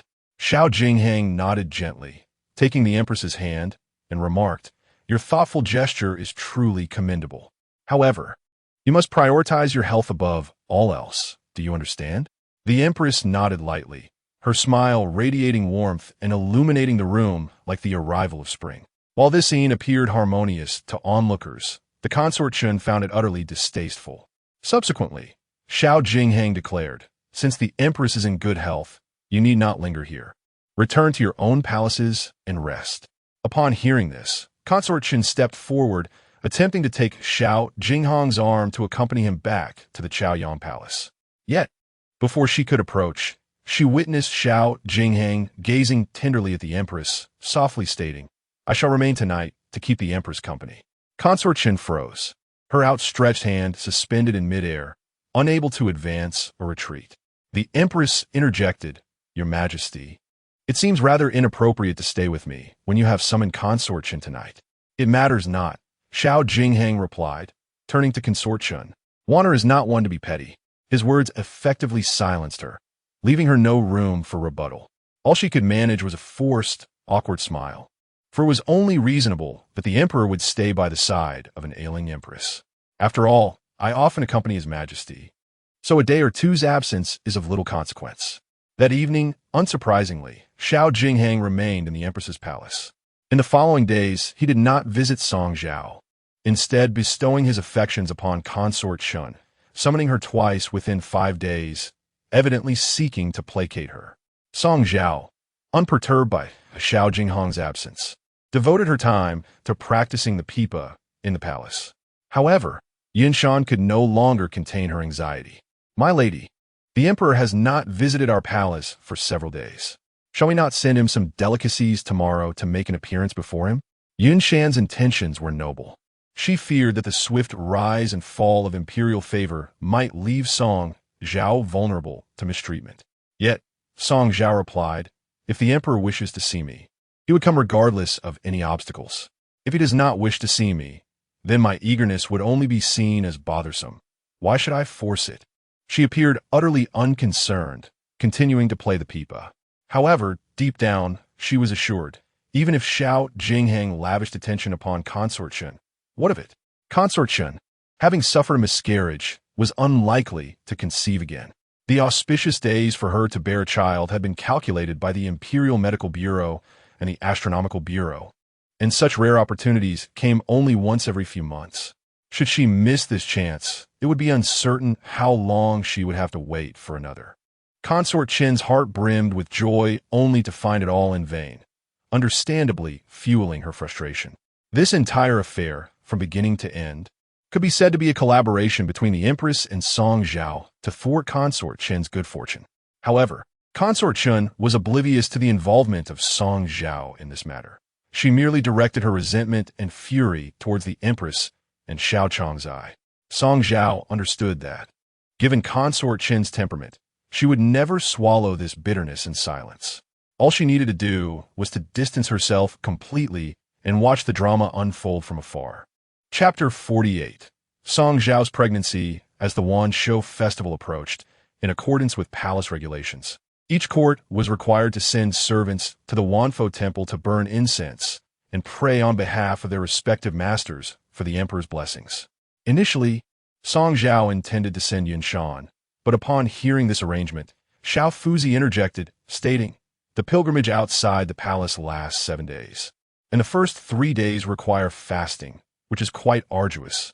A girl like Yinshan cannot endure such hardships. It would be better for a servant to go." Xiao Fuzi and Yinshan had been friends since childhood. Despite having suffered a setback that severed his lineage, he still bore the responsibilities of a man. Since he had been with Song Zhao, he had managed the various affairs of the palace with remarkable efficiency and had shown considerable care for Yinshan. Hearing his overt concern made Yinshan blush, and feeling a bit embarrassed, she retorted, "Why do you say that? For my young mistress, I can endure any hardship. I don't wish to owe you any favors." Xiao Fuzi teased, "I never said it was for you. You've taken it upon yourself. As a girl, it is certainly more convenient for you to stay by the young mistress's side than for me." Song Zhao, amused by their banter, laughed, remarking that while she had seen people vying for favor, she had never seen anyone eager to become a monk or nun at a temple. "I believe Xiao Fuzi has a point. It is indeed more convenient for Yinshan to serve me closely. Jihua and Xing cannot be trusted as they are not truly my own. Upon hearing this, Xiao Fuzi proudly lifted his chin at Yinshan. In response, she stomped her foot in frustration, playfully hitting his shoulder twice, and they resumed their playful bickering. Life in the palace felt monotonous day after day. But with Yinshan and Xiao Fuzi by her side, even the dullest days could not dampen Song Zhao's spirits. The next day, Xiao Fuzi left the palace for the temple. That evening, during dinner, Xiao Jingheng visited the Yaohua Palace. It had been 7 or 8 days since Song Zhao had last seen him. He appeared radiant and increasingly handsome, a testament to how well Qian Fei had cared for him. Upon seeing Song Zhao, he showed great affection, taking her hand and settling into his seat, saying, "I have missed you dearly during these past few days." In a rare display of petulance, Song Zhao withdrew her hand from his grasp, turning away in feigned jealousy, saying, "I thought the emperor had forgotten me. If I had forgotten you, how could I know you play the pipa so beautifully?" He replied. A flicker of surprise crossed Song Zhao's eyes, and she pouted, "How can you say such things? I was only trying to arrange a program for your birthday, and you let someone eavesdrop." With a smile, Xiao Jingheng pulled her into his embrace, saying, "I think of you often, and I have my people check on what you are doing. As I approached, I heard the sound of your pipa resonating day and night. It was not intentional for them to overhear." Song Zhao huffed in playful annoyance, pretending to sulk, and Xiao Jingheng said, "Was it my fault then?" He leaned down to place a gentle kiss on her delicate neck, adding, "The servants say you play the pipa remarkably well. Why not play for me?" "No." Song Zhao pouted and shook her head, her demeanor both adorable and shy. She mentioned that the surprise was prepared for the emperor's birthday. If she were to perform now, there would be no surprise left, would there? It would be rather inappropriate for the emperor to neglect his concubines during the birthday feast. With her playful antics, Xiao Jingheng found his heart melting. He held her even closer, coaxing, "Very well, I shall await my beloved's enchanting performance at my birthday banquet." In the imperial harem, numerous concubines were diligently preparing for Xiao Jingheng's celebration. However, they all kept their plans concealed, fearful of overshadowing one another. Song Zhao, on the other hand, was quite different. She had openly declared her intention to play the pipa and practice daily for Yao Pin to hear. The more she did this, the more Xiao Jingheng perceived her as guileless. In the vast and complex world of the harem, it was those with pure and innocent hearts who garnered the most affection. After the two shared dinner, Xiao Jingheng initially intended to escort Song Zhao back to Chiyang Palace. However, at that moment, Jiang Deshun murmured something to Xiao Jingheng, leading him to say, "Then take good care of yourself today. I shall not summon anyone else and will return to Chiyang Palace to review memorials." Shortly after he departed, a servant from the Ministry of Internal Affairs delivered some exquisite red sugar ginger tea to Song Zhao. This beverage was best enjoyed during her menstrual period. As she sipped the warm tea while gazing at the moon, Yinshan quietly speculated, "It has been 5 days since the little master's cycle was due. Could it be?" Having served Song Zhao for many years, this was the first time she had witnessed such a delay, naturally leading her to entertain thoughts of pregnancy. Song Zhao replied nonchalantly, "It cannot be that simple." Yet, she, too, felt a twinge of concern, pondering whether she had inadvertently sabotaged herself with some poison to solidify Li's guilt, thus disrupting her cycle. To be cautious, she resolved to summon a physician the following day to examine her pulse. The next day, after paying her respects to the Empress, as she was about to return to her palace, Yun Fei, who had rarely interacted with her, called out to her, "I hear you are preparing to perform a pipa piece for the emperor's birthday. I happen to possess a rare manuscript of Huanqi Bixian, which is perfectly suited for such a joyous occasion. Take it back and study it." Yin Fei's warm invitation was hard to refuse, and Song Zhao had no choice but to accept graciously. She understood Yun Fei's ulterior motive was to observe what tricks she intended to play. However, upon reaching Changchun Palace, Yun Fei surprisingly did not utter another word, simply handing the musical score to Song Zhao. As Song Zhao leafed through the pages, she discovered it was indeed the lost second half of Huanqi Bixian. To a lover of music, this was an invaluable treasure.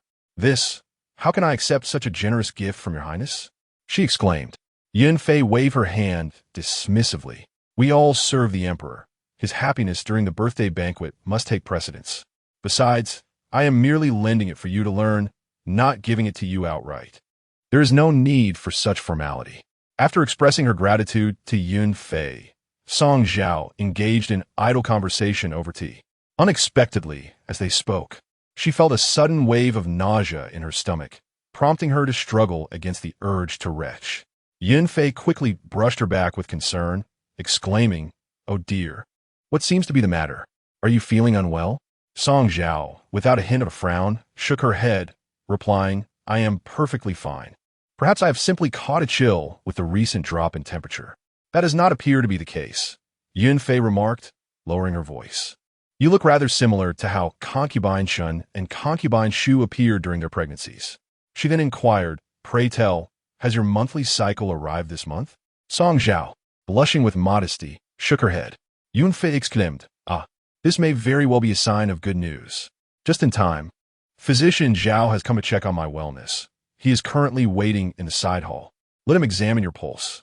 Without awaiting a response from Song Zhao, she eagerly took her hand and led her toward the side hall. "I have a small kitchen where something is simmering. Allow Physician Zhao to take a look at you first. I shall return shortly." With that, she departed, leaving Song Zhao alone with Physician Zhao. The physician, with a mature demeanor, stroked his beard and courteously invited Song Zhao to take a seat. After placing a thin silk cloth over her wrist, he began to assess her pulse. Song Zhao observed as his expression transitioned from calm to delight. After a moment, his eyes sparkled with joy, and stepping back, he bowed respectfully, proclaiming, "Congratulations, my lady. I bring you joyous tidings. According to your pulse, you are already with child for over a month." Chapter 49. The joyful pulse incident. In stark contrast to the delight of Dr. Zhao, Song Zhao felt a vague sense of unease regarding the matter. Yinshan, however, was exceedingly happy, exclaiming, "Congratulations, Your Highness. This is indeed a momentous occasion." Dr. Zhao also smiled, stating, "The Emperor has been in low spirits due to concubine Shu's miscarriage. Now, with this new pregnancy, it serves as a source of comfort." After a brief silence, Song Zhao smiled and remarked, "It is all thanks to Dr. Zhao's fortune." Subsequently, Dr. Zhao mentioned a need to visit the palace of concubine Hui to check on her pulse and hurriedly departed. As soon as he left, Yun Fei returned to the side chamber. "What did Dr. Zhao say?" she inquired eagerly. Yinshan replied joyfully, "In response to Your Highness, Dr. Zhao indicated that our little master indeed caught a chill." Song Zhao swiftly interrupted, "It was my own folly. I indulged in the coolness and kept the window open while sleeping in the autumn." Hearing this, Yun Fei's smile faltered momentarily, but quickly returned to normal. "It does not seem so," she remarked. "Look at your palace maid. She appears so joyous. Would she not worry for you if you were ill?" Leaning closer to Song Zhao, she lowered her voice and asked, "Is it possible that you are with child and wish to keep this matter under wraps for now, to surprise the emperor on his birthday?" Song Zhao chuckled lightly. "Such an unfounded notion.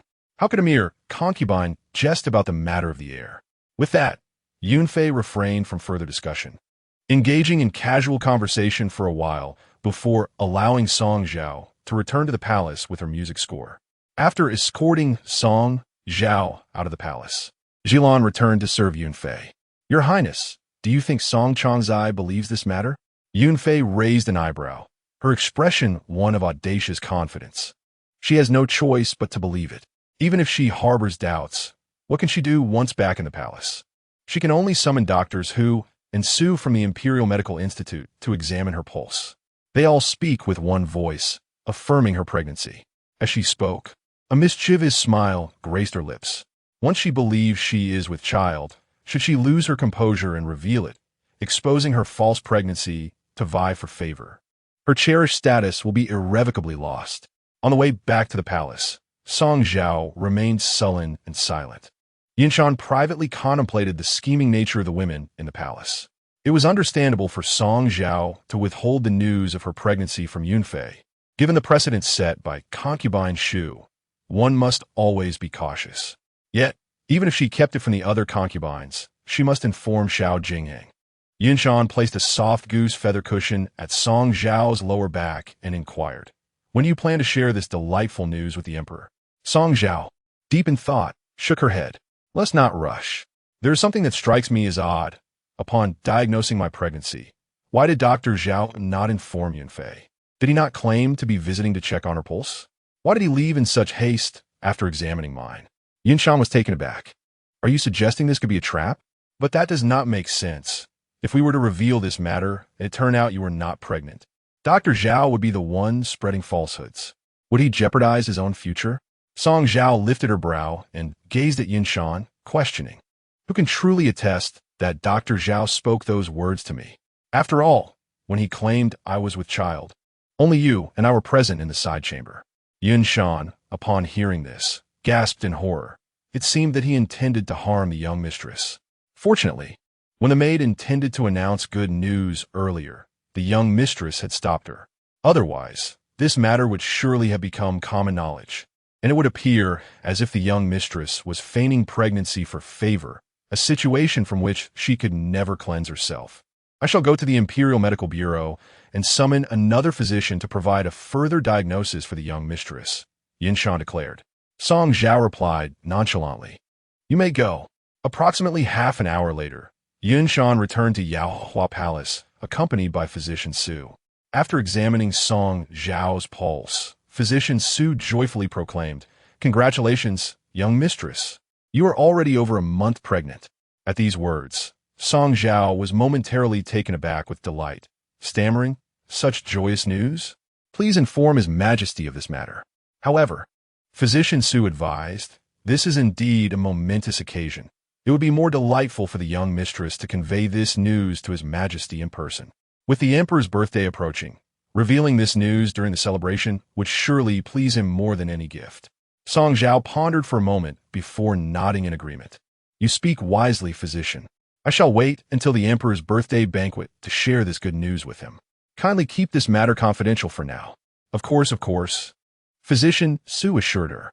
Once he departed, Song Zhao lightly caressed her flat abdomen, a cold smile gracing her lips as she mused.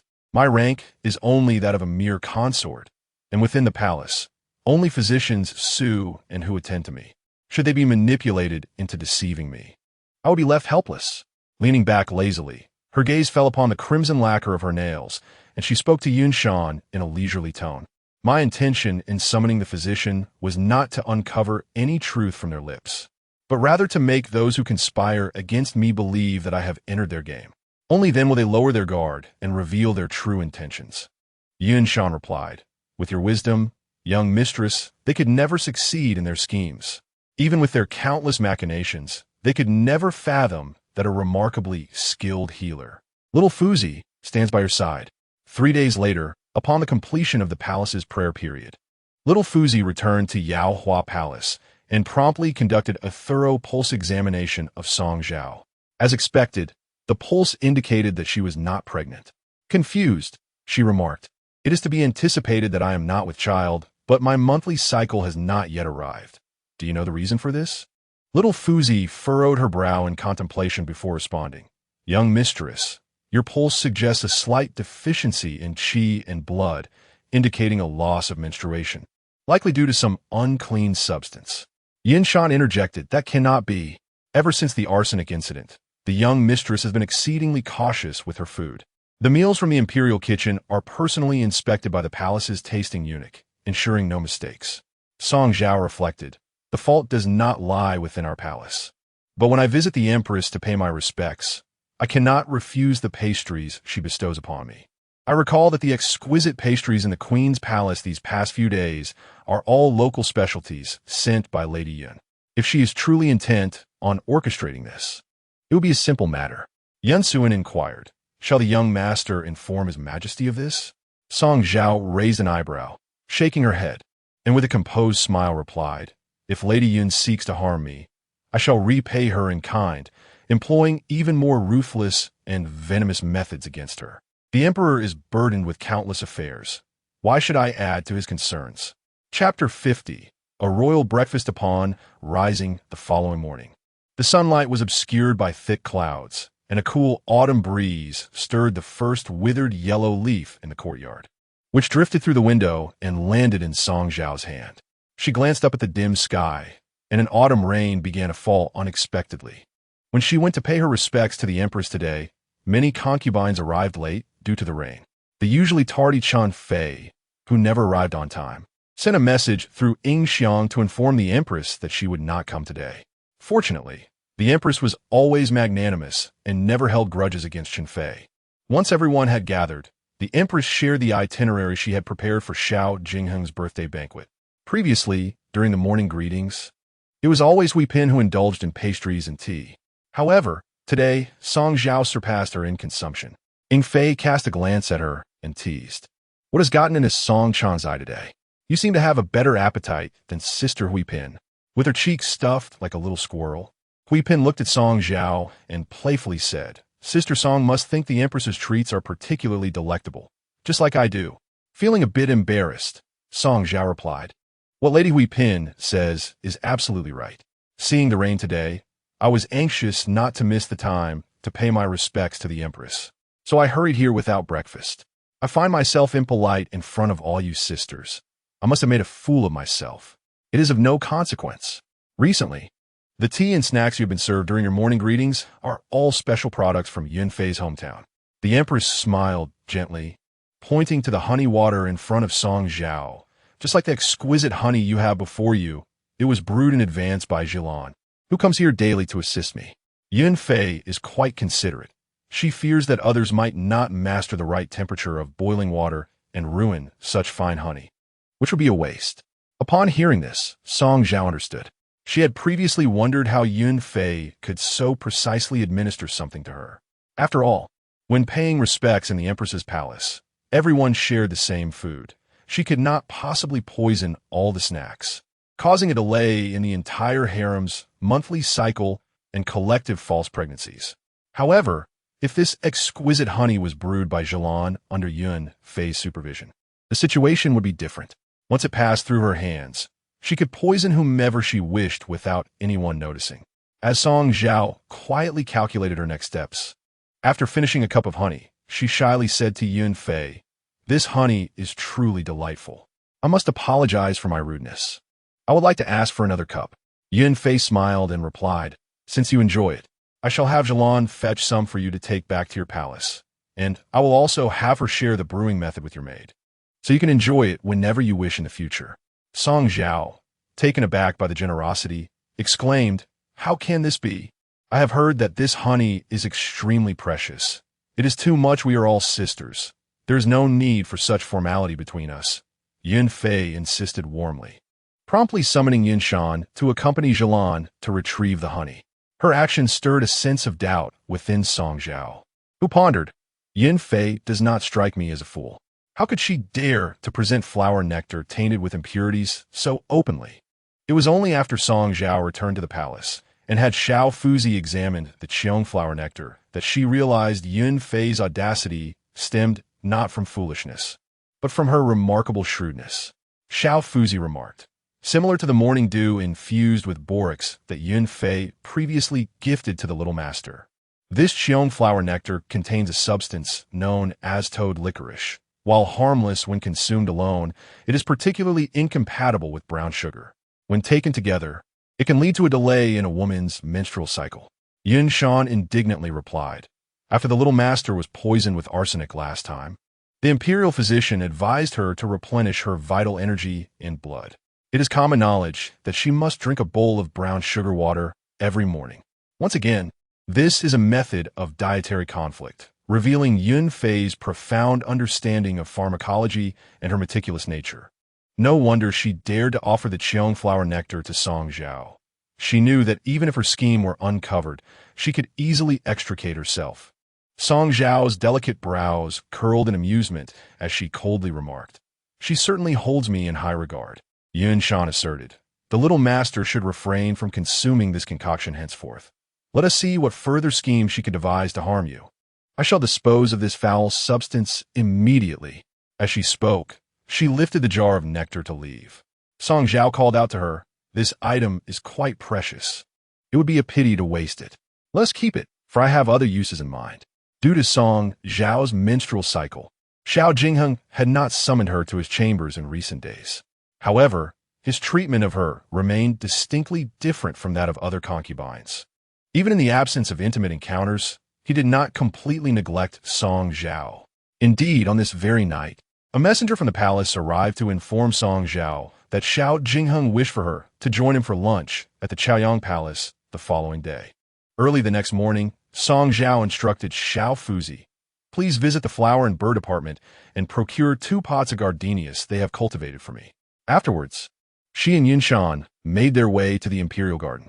Following a recent rain, the garden was adorned with abundant autumn dew.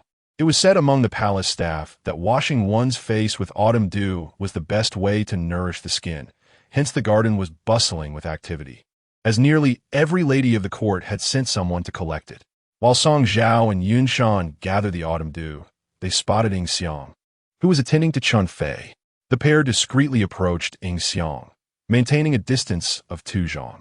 As they collected the dew, Yunshan remarked, "If you ask me, the emperor truly cares for the little master. Although you have not been summoned to his bed these past few days, he still thinks of you. Did he not send someone to convey a message yesterday, stating that he wishes to dine with you today?" Song Zhao blushed, playfully hitting Yunshan on the shoulder. "Oh, you become quite the jokester." They laughed as they continued their work, but the seemingly innocent exchange was overheard by Ying Xiang. Upon returning to the palace, Song Zhao busied herself in the small kitchen. Xiao Fuzi had returned with the gardenias from the flower and bird department, and Song Zhao was preparing a dessert using the fresh petals. The spruce, filled with curiosity, inquired, "My master, are you bringing this to the emperor?" However, he has never been fond of sweet delicacies. While skillfully kneading the dough, Song Zhao smiled and replied, "The emperor has been greatly troubled by the recent floods in the southern regions. This gardenia and brown sugar cake is an excellent tonic for replenishing vitality and blood. Whether the emperor partakes or not, my heartfelt intentions are what truly matter. Your thoughtfulness is remarkable. It is no wonder the emperor holds you in such high regard," came the response. Once the pastries were prepared and the time deemed appropriate, Song Zhao grasped the food box and made her way towards the Chaoyang Palace. Upon entering the palace gates, Jiang Deshun personally greeted her, escorting her to the emperor's presence. However, unlike the warm smiles of previous encounters, Jiang Deshun's expression today bore an evident sense of difficulty. As they crossed the threshold, he quietly remarked, "Song Zhao, the consort Chun is currently attending to His Majesty." Chapter 51. An eye for an eye. Upon hearing the words, Song Zhao slowed her pace, feeling slightly awkward as she spoke. "Since your Majesty has the consort Chun by your side, I shall take my leave." She turned to depart, but Jiang Deshun hastily obstructed her path, saying, "Your Highness, you have misunderstood. Today, the Emperor has invited you to join him for lunch. Even if Consort Chun is present, His Majesty specifically instructed me to bring you to the hall as soon as you arrived. If you leave now, His Majesty may hold me accountable for failing in my duties." Song Zhao paused in silence for a moment before nodding. "I understand now. The Emperor is considering my feelings, not wanting me to feel neglected. If I were to leave at this point, it would indeed seem ungrateful." Jiang Deshun chuckled. "Your Highness, do not say such things. Please do go in." Upon reaching the outer hall, Jiang Deshun knocked 3 times on the door, and soon after, the deep and compelling voice of Xiao Jingheng resonated from within. "Enter." Bowing slightly, Jiang Deshun pushed open the door and gestured for Song Zhao to proceed. She tightened her grip on the food box she held and stepped inside with measured grace, only to find Xiao Jingheng and Consort Chen already seated at the dining table, partaking in their meal. Standing a respectful distance away, she knelt and greeted them. "This humble servant pays her respects to your Majesty and Consort Chen. May the consort be well, and the Emperor enjoy longevity."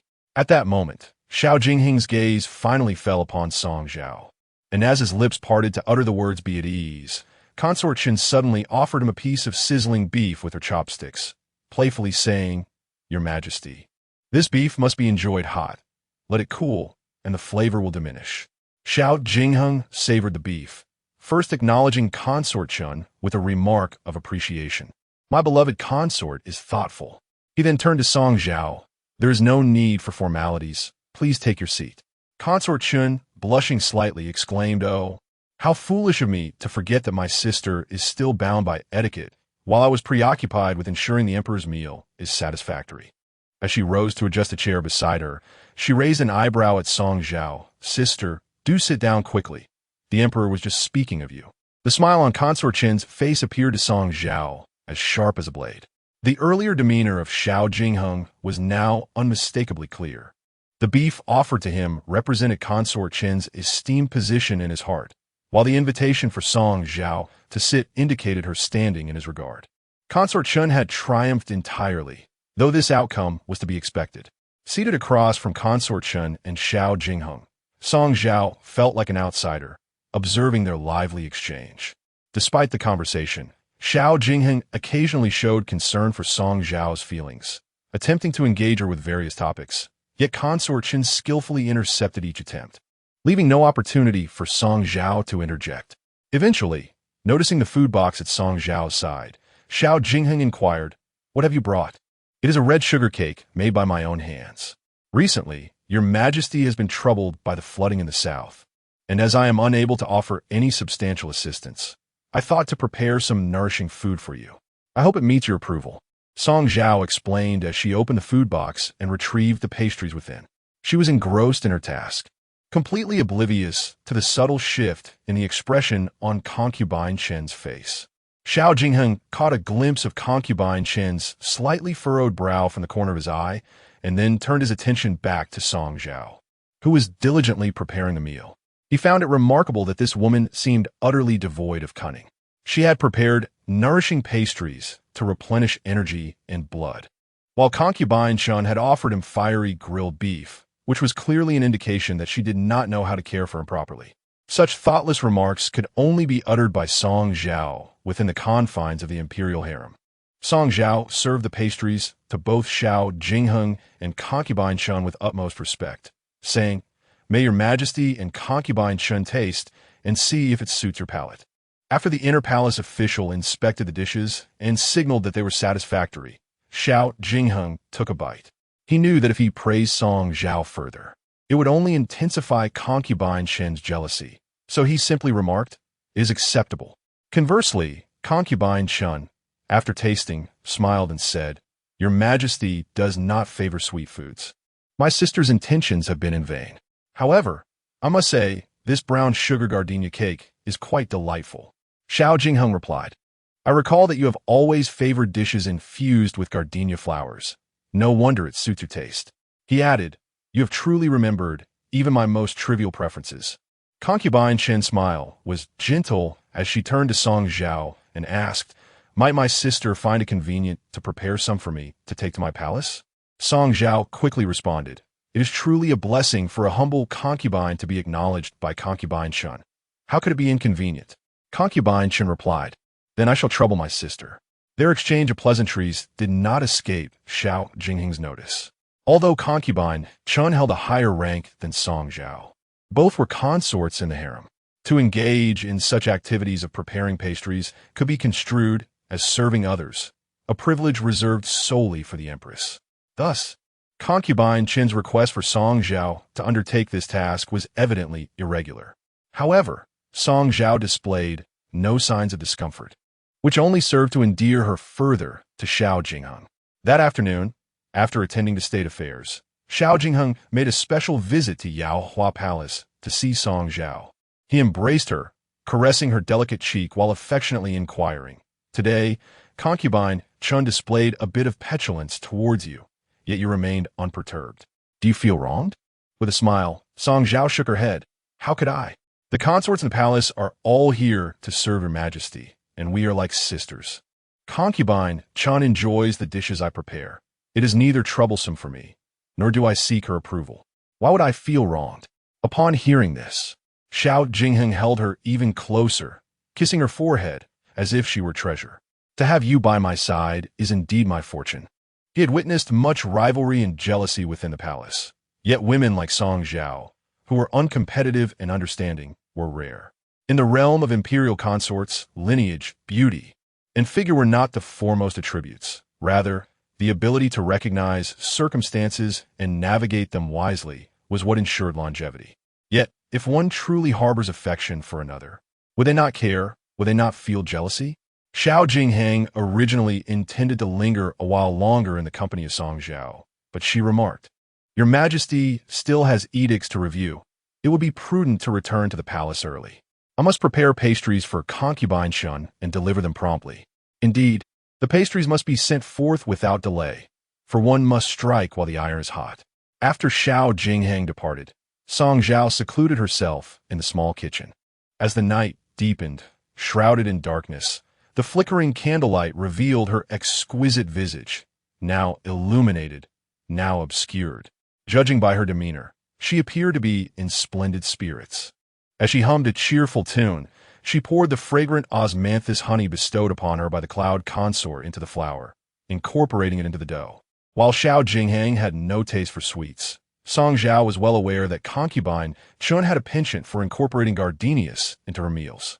Earlier that day, in the imperial garden, she had deliberately allowed Yingxiang to overhear her plans to dine in Chaoyang Palace. Concubine Chun loathed having her affections divided. Upon learning this news, how could she possibly contain herself? Concubine Chin's visit was meant to serve as a warning to Song Zhao. Thus, when she observed Song Zhao ingratiating herself with Xiao Jinghang by presenting him with pastries, the most effective rebuke would surely be to have Song Zhao prepare a portion for her as well. Yet, little did concubine Chun realize that such a rebuke was precisely what Song Zhao desired at that moment.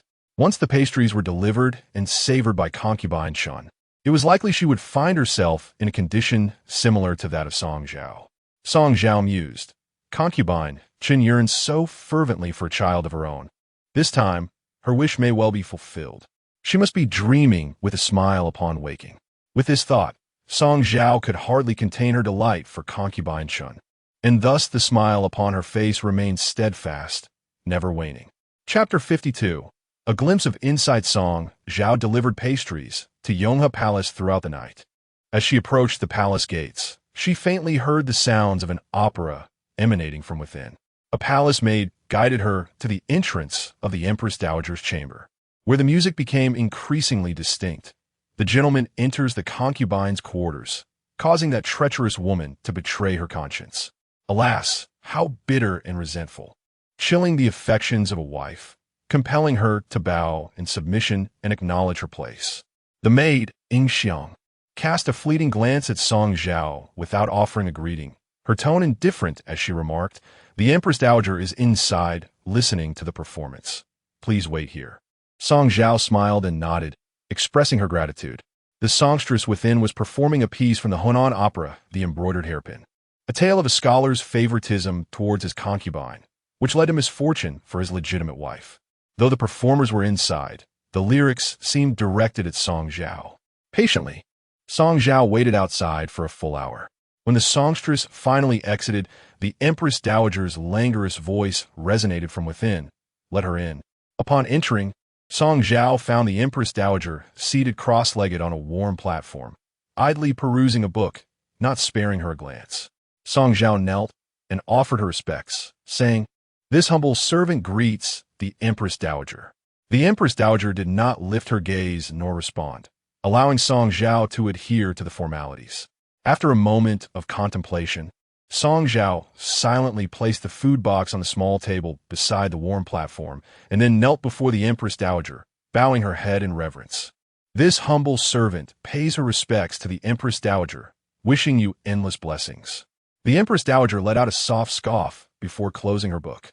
With her delicate, alabaster fingers, she opened the food box and pinched out a piece of freshly steamed brown sugar cake, examining it for a while before coldly stating, "Your skills are indeed commendable. The intricate process of making this pastry is evident, suggesting you have prepared many exquisite dishes for His Majesty in your service." Song Zhao hastily replied, "This humble servant was momentarily reckless, and I beseech your forgiveness, Your Majesty. You are the Emperor's consort. How could your offering to him be seen as an offense against me?" The Empress Dowager took a bite of the pastry, her pearly teeth delicately chewing. "However delightful the treat, His Majesty has never had a penchant for sweets. Do you not realize that sometimes well-intentioned efforts can yield adverse outcomes, making inaction preferable?" Having listened to an hour of opera outside, Song Zhao comprehended the underlying message of the Empress Dowager's words. She was subtly informing Song Zhao that while she could allow her to share the emperor's bed, she would not tolerate any attempt to usurp even a fraction of Xiao Jingying's affections. Should Song Zhao overstep her bounds and provoke her ire, she would find herself as tormented as the rightful wife in the lyrics. Song Zhao stated, "Today's actions were foolish on my part, and I have inadvertently offended His Majesty. Breaching his taboos, Your Majesty is right. I shall henceforth be mindful of my conduct, striving to err less and act prudently." The Empress Dowager gazed at her with a gentle smile, nodding slightly. "It is for your own good. Understanding is best. I shall accept this pastry. It is late, and the night is heavy with dew. You should return and rest." The consort Shun harbored disdain for any woman vying for her favor. Yet Song Zhao remained within her grasp. She indeed required a counterbalance to the queen's pawns. Thus, she chose not to pursue the matter with Song Zhao any further. Moreover, the brown sugar gardenia cake crafted by Song Zhao was undeniably delectable, a confection she had often indulged in during her youth, lovingly prepared by her mother. However, following her father's promotion, the family relocated to the regions of Sichuan and Shaanxi, and her mother could no longer send delicacies to the palace as frequently. The consort's overbearing nature was largely cultivated by the indulgence of her family during her upbringing. In remembrance of her family's kindness, she unconsciously indulged in a couple more pieces of cake. In recent days, Lu Changzai, who had entered the palace alongside Song Zhao, frequently visited Yonghe Palace. She sought to ingratiate herself with Consort Shun, hoping to secure a foothold within the harem. However, Consort Shun, perceiving Lu as lacking in lineage and not particularly attractive, was often disinclined to acknowledge her. Yet, Lu Changzai, akin to a persistent adhesive plaster, diligently served her every day, and the consort treated her merely as a servant. One day, as Lu Changzai attended to Consort Shun during lunch, she noticed the consort desired a dish of cold seafood, and thus she cautioned, "Your servant recalls that these days are particularly sensitive for your highness. Cold foods should be avoided." Just as Consort Shun had lifted a piece of shellfish with her chopsticks, she momentarily faltered upon hearing Lu's words and turned to Ying Xiang, inquiring, "How many days late is it?" Ying Xiang responded, "Your Highness's monthly cycle was due 3 days ago. And now?" She hesitated, her dark eyes glimmering with a sudden joy, for the consort rarely experienced delays in her cycle. Moreover, Ying Xiang had observed the consort appearing fatigued and often drowsy, reminiscent of the symptoms she displayed during her first pregnancy. Upon hearing this, Lu Changzai promptly joined in the flattery, congratulating the consort, declaring that if she were indeed with child, it would be an extraordinary blessing. Consort Shun had longed for pregnancy day and night. Even the slightest hint of nausea urged her to summon the imperial physician. Having gathered all the initial symptoms of pregnancy, she could hardly contain her excitement and immediately instructed Ying Xiang to summon the palace's esteemed physician for diagnosis. Yet, her heart filled with joy soon turned to despair. The physician announced, "From the pulse, it appears that your highness is not with child. Rather, there are signs of blood deficiency, and I venture to suspect that someone may have administered a potion to you." "What did you say?" The joy on Consort Shun's face vanished instantly. She slammed her hand on the table, causing a tingling sensation in her palm. "Who in this palace dares to be so reckless as to drug me?" Consort Shun summoned the eunuch responsible for tasting her meals and ordered a thorough inspection of everything she had consumed recently. Ultimately, an issue was discovered within the brown sugar gardenia cake. Consort Shun, consumed by rage, exclaimed, "Is Song Zhao tired of living? Ying Xiang, you must report this matter to the emperor at once." Ying Xiang complied and hurried to depart, but Lu Changzai intercepted her. "Your Highness, please do not rush. I find this matter rather peculiar. What do you intend to suggest? Who would dare to poison so brazenly? Moreover, Song Changzai seeks to draw closer to the Empress. Such an act would surely expose her and yield no benefit."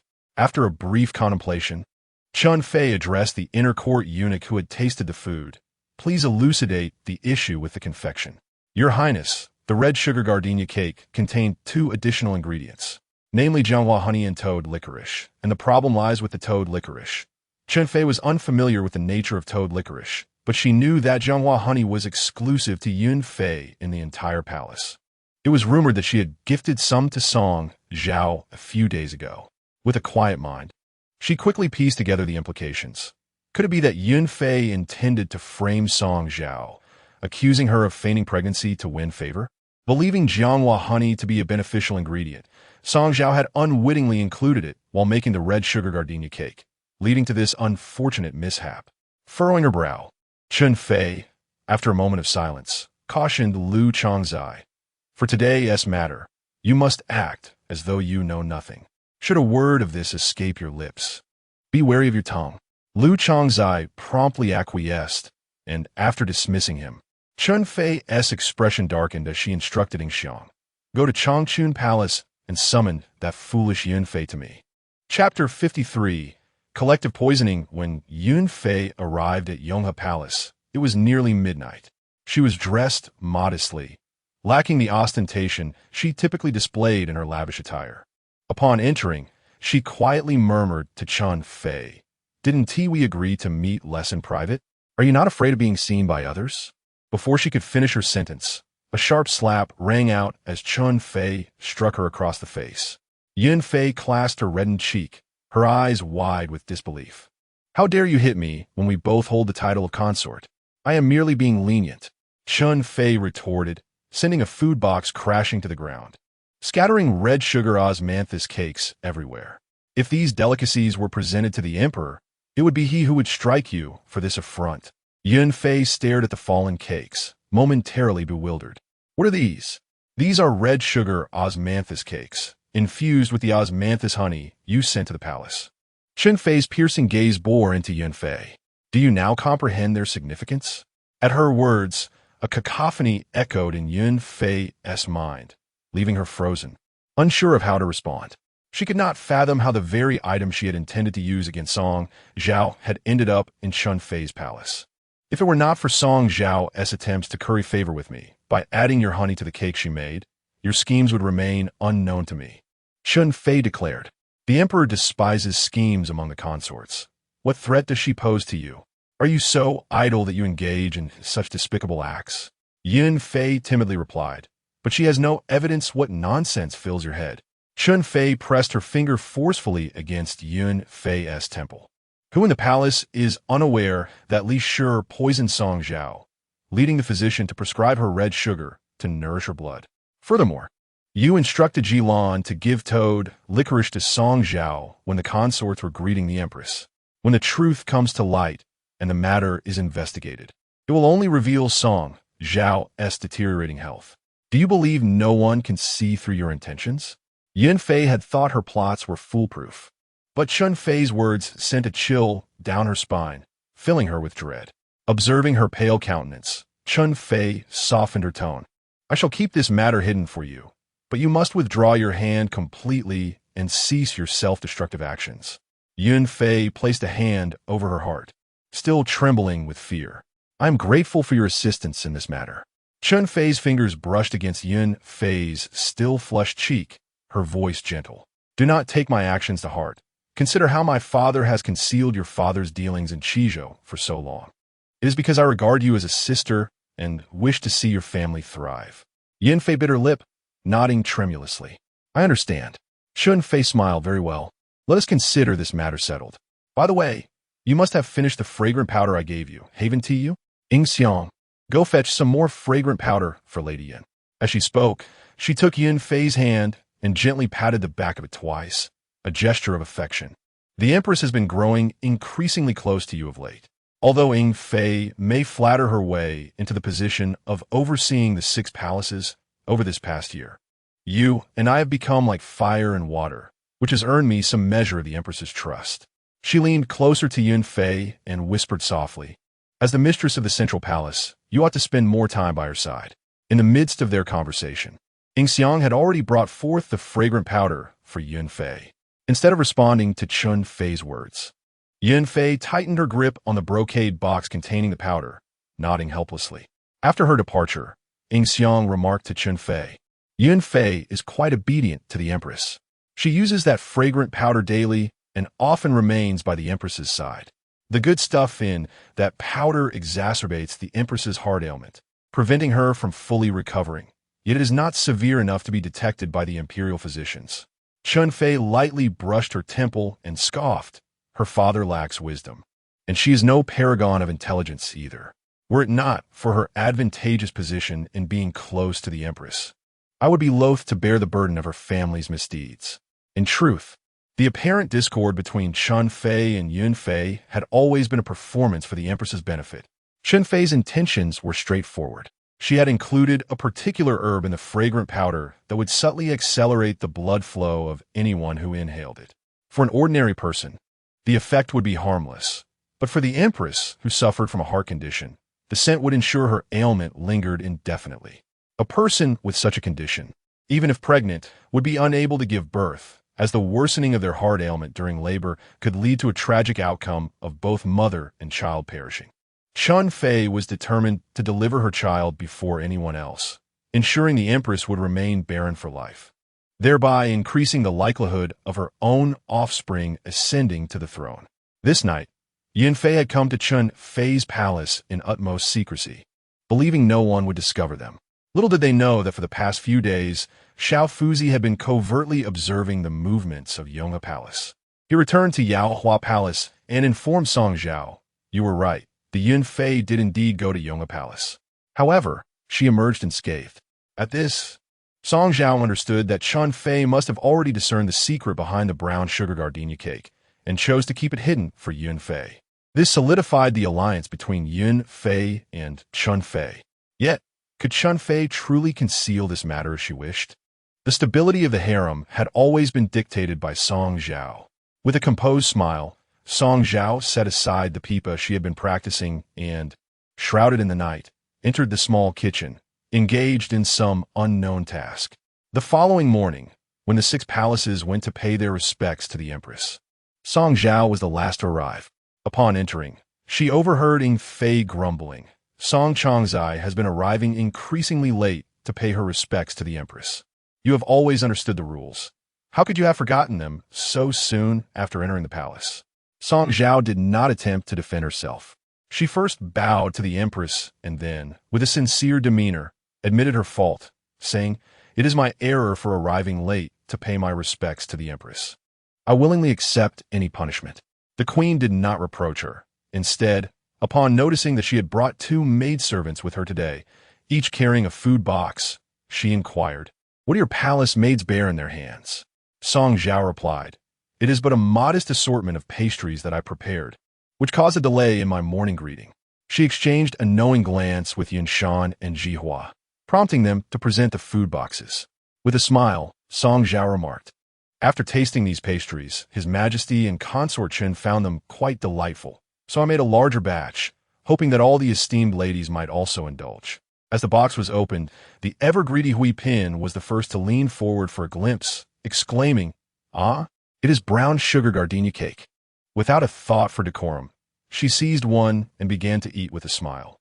However, at the sight of the 2 full baskets of brown sugar gardenia cakes, Consort Chen's expression darkened instantly, while Yun-Fei was so startled that she fidgeted restlessly, her fingers turning pale from the tight grip on her silk handkerchief. Chapter 54. No malicious intent. Hui Pin entered with a sweet demeanor, lavishly praising Song Zhao's culinary skills. Sister Song's pastries are far superior to those from the imperial kitchen. In the future, if you create more delightful treats, might you invite me to the palace to sample them? Song Zhao replied with a smile, "Of course. It would be my honor if you choose to visit my humble abode." The 2 shared laughter, yet Yun-Fei's expression darkened in alarm.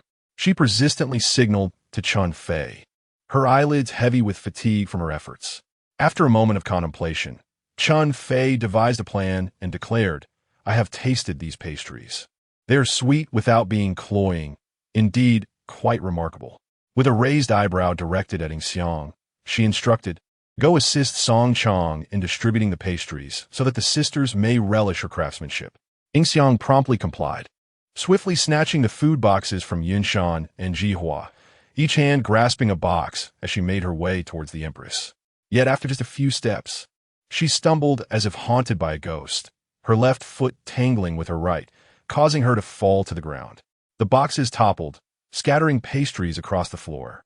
The gazes of the imperial concubines converged upon Ing Xiang, who, in a state of panic, scrambled to her feet and bowed to the Empress, exclaiming, "Your Majesty, please forgive me. It was unintentional." "You foolish child," Chun Fei scolded sharply, pointing at Ing Xiang. "Here you are, ruining Song Chang's good intentions." "Your Highness, please, it was not deliberate," Ing Xiang implored, but Chun Fei retorted, "Do you dare to defend yourself? Receive your punishment."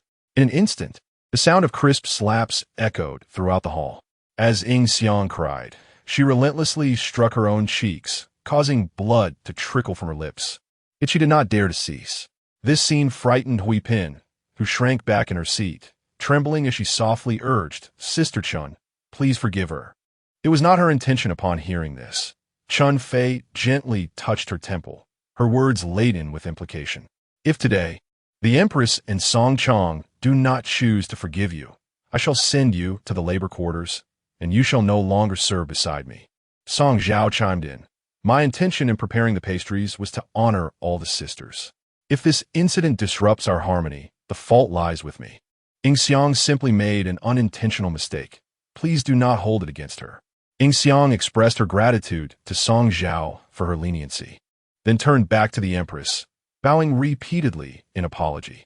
The Empress, irritated by the noise of her weeping, coldly stated, "Chun Fei, if you wish to discipline your maid, do so in your own quarters.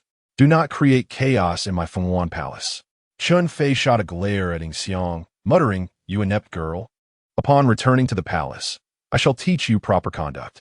She then shifted her gaze to Song Zhao, dismissively commenting, "You have unnecessarily toiled for nothing. How about this? I have just prepared some lotus seed and glutinous rice cakes that suit the Empress's palate. Ing Xiang, go fetch them, so that the sisters may engage in lively conversation."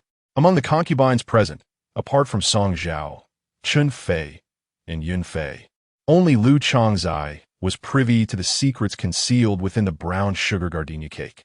Aware of Chun Fei's desire to keep matters discreet, her mind raced, and she quickly rose to say, "Sister Song has prepared delightful pastries for everyone, and Sister Xiao often brings seasonal fruits to share with us.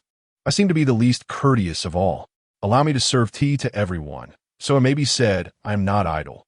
She took the teapot and hurried around the hall, attentively pouring tea for her companions. The brown sugar gardenia cake, which had fallen to the ground, was trampled into a paste, its original form utterly unrecognizable. Yun Fei, ever fearful of the Empress suspecting the cake, hastily remarked, "This cake is dirty and unfit for consumption, and it has made the Empress's quarters untidy. Jilan, Tinglan, be quick and assist the Empress in cleaning up the floor." As she spoke, the Empress deliberately cast a glance in her direction, her gaze tinged with a hint of suspicion. When Yun Fei's fleeting eyes met hers, the Empress offered a subtle nod in acknowledgement. Song Zhao observed the slight shift in the Empress's expression and smiled quietly, choosing not to comment. In truth, the pastries that Song Zhao had brought today were entirely unblemished. Her intention was merely to highlight the unease of Chun Fei and Yun Fei in the Empress's presence. Even the most adept at masquerading will inevitably reveal themselves when their composure falters. Today, when Yun Fei exchanged glances with Chun Fei upon seeing the pastries, it was not only observed by Song Zhao, but also by the Empress. Typically, the relationship between Yun Fei and Chun Fei was marked by open hostility, with Yun Fei often retorting to Chun Fei's every remark. Yet today, when Chun Fei faltered, Yun Fei refrained from chastising her and instead eagerly summoned her own attendants to assist Chun Fei in tidying up the mess. Such subtle indicators suggested that the past discord between Yun Fei and Chun Fei was merely an act.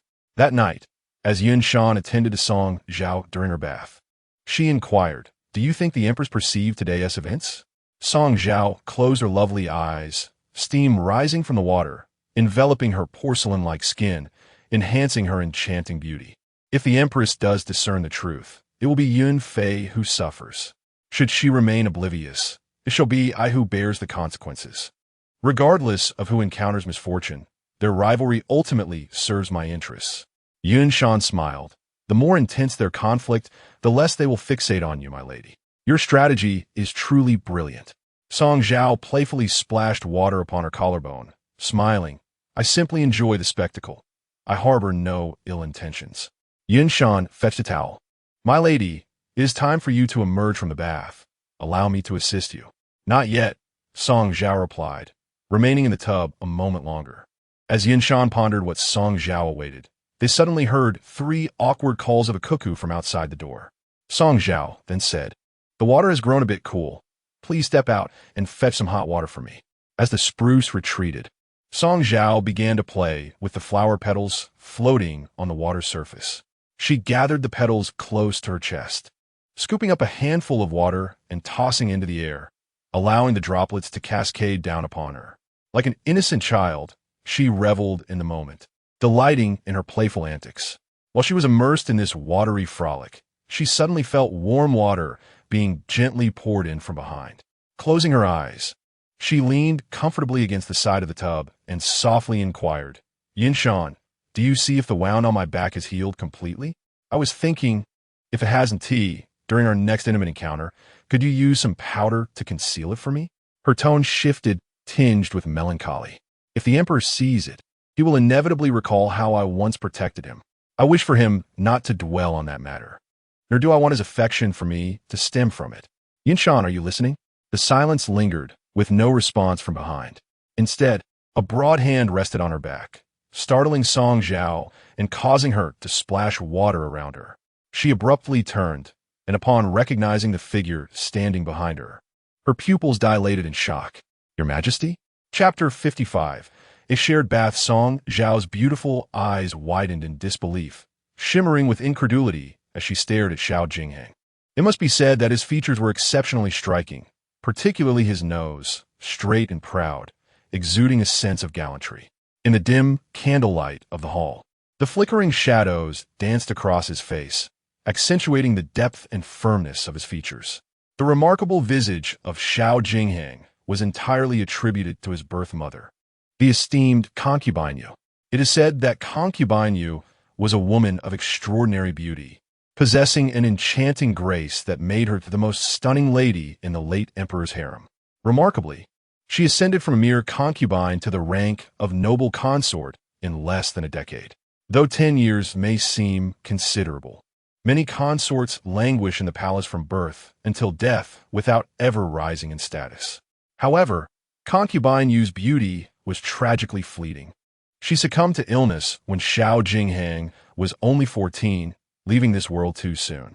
Xiao Jingheng's memories of his mother were rather vague.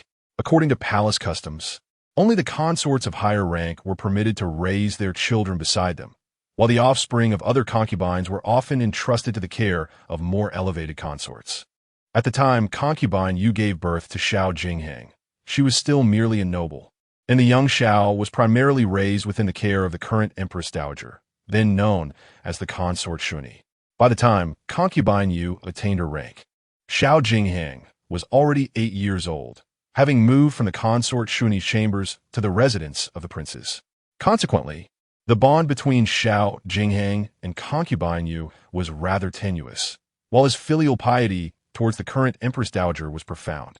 At that moment, Xiao Jingheng stood beside the bathtub, a gentle smile softening the regal intensity that often surrounded him, creating an illusion of reliability and benevolence.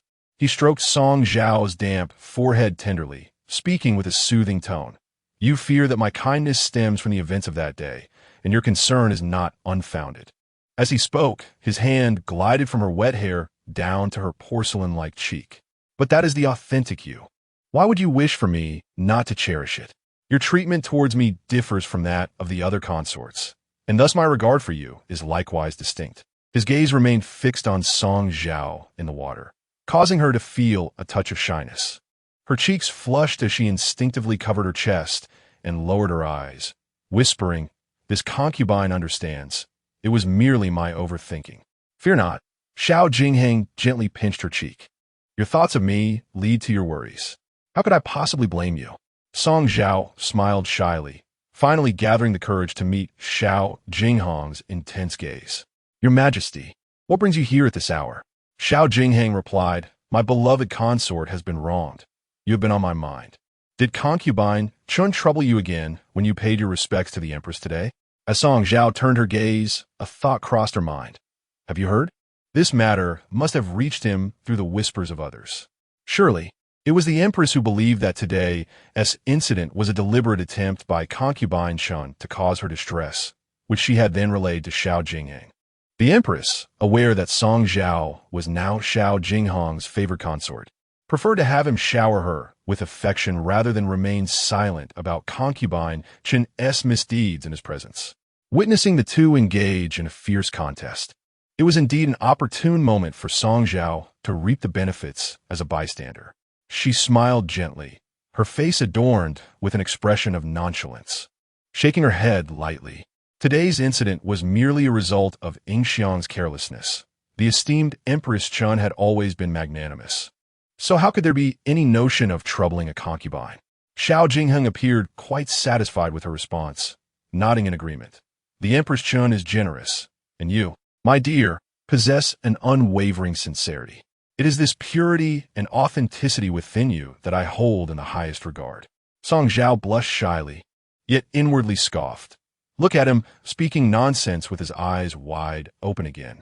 When it comes to innocence, Hui Pin is utterly naive, lacking any understanding of matters between men and women, spending her days indulging in revelry, devoid of any cunning or scheming. Surely that is a form of purity? Yet, why does Zhao Jinghang not spare her a glance? Ultimately, was it not that he had first been captivated by Song Zhao's appearance, from which he then unearthed many other admirable qualities? As the autumn air grew cooler and the bathwater was replenished with warmth, steam began to rise, gradually filling the space delineated by the screen. It enveloped them like a diaphanous veil, intimate and hazy. Song Zhao glanced at Zhao Jinghang, her cheeks flushed, her throat tightening, as his distinctly articulated fingers roamed restlessly over her skin. She was acutely aware of his thoughts and understood how to play along. When she had suddenly turned, splashing water that dampened his attire, she feigned surprise, hurriedly reaching for the towel draped over the edge of the tub. "Your Majesty, I have inadvertently soaked your court robes. The evening breeze is rather chilly outside. If I do not dry them, you may catch a chill, and I cannot bear the thought of causing you discomfort." As she wiped, she gradually descended until her hand brushed against a sensitive area, at which point she sensed something amiss. Her delicate fingers trembled as she considered withdrawing, but Zhao Jinghang abruptly seized her wrist, declaring that since it was already wet, it might as well be completely so. With that, he propped himself against the side of the tub and, in a graceful motion, tumbled into the water, sending splashes cascading. The bath was so confined that accommodating two individuals left them nearly shoulder to shoulder, with no room to evade one another. Song Zhao, overwhelmed with embarrassment, turned her back against the tub's edge, biting her lip timidly as she said, "Your Majesty, I." Yet before her bashful words could fully escape, a commanding force encircled her waist, compelling her to turn and fall into a solid embrace. Zhao Jinghang gently pressed his forehead against hers, the warmth of his breath caressing her face, igniting a delightful flutter within her heart. She wished to articulate something further, but just as she parted her lips, his mouth descended upon hers, expertly parting her lips with an assertive demand. Chapter 56. The Emperor's birthday on this night, Zhao Jinghang, without a hint of surprise, trespassed into the forbidden realm. However, during their intimate encounter, the two truly embodied the phrase "the joys of union," as their actions were wholly submerged in water.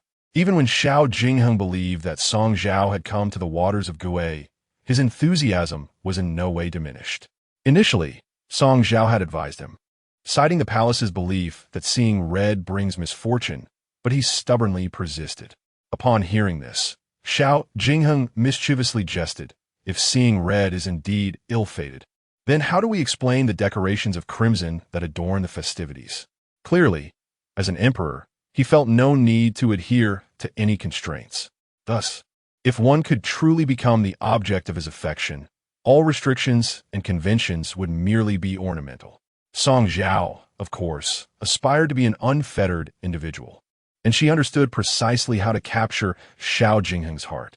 After their clandestine rendezvous reached its peak, Xiao Fuzhu escorted Xiao Jingheng back to his imperial carriage and returned to inform Song Zhao in a hushed tone, "My lady, physician Zhao has been dismissed and banished from the palace." Sitting at her vanity, as she delicately applied celestial powder to her face, Song Zhao casually inquired, "What was his offense?" Xiao Fuzhu replied, "It is said that he made an error while preparing medicine for Consort Yun, and due to his lack of medical skill, he was dismissed." With a cold smile, Song Zhao remarked, "If physician Zhao could err while attending to Consort Yun, it is evident how lacking his medical expertise truly is. Thus, his misjudgment of my pulse for that of a joyous one becomes understandable." Song Zhao was acutely aware that Zhao's banishment was merely a pretext for the fault-finding that often accompanies the court's intrigues. Consort Yun, having received a slight nudge from Consort Shun, was undoubtedly anxious about the potential fallout, prompting her to act hastily.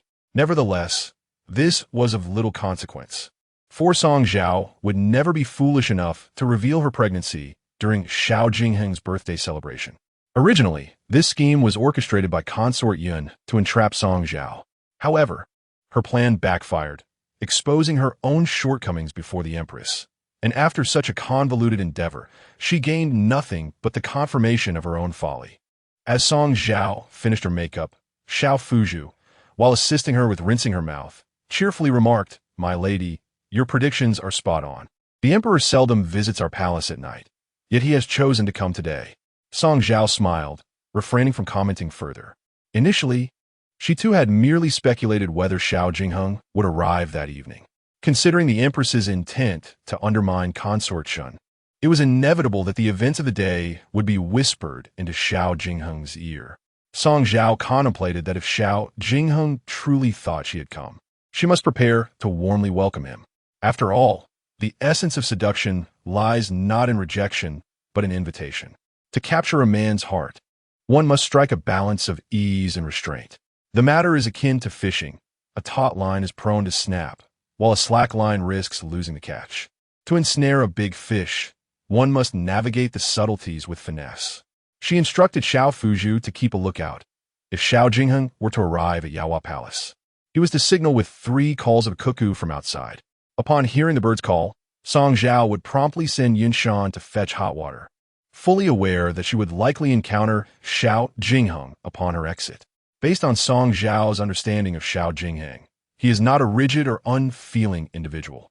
Therefore, once Xiao Jingheng arrives, tonight will be an exquisitely orchestrated bathroom fragrance experience. After all, a man deserves a unique encounter to distinguish himself from other women, ensuring he remembers her more profoundly, more firmly, and with endless reminiscence.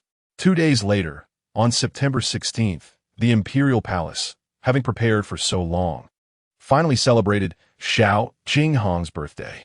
The palace was adorned with festive decorations, appearing even more lively than during the New Year celebrations.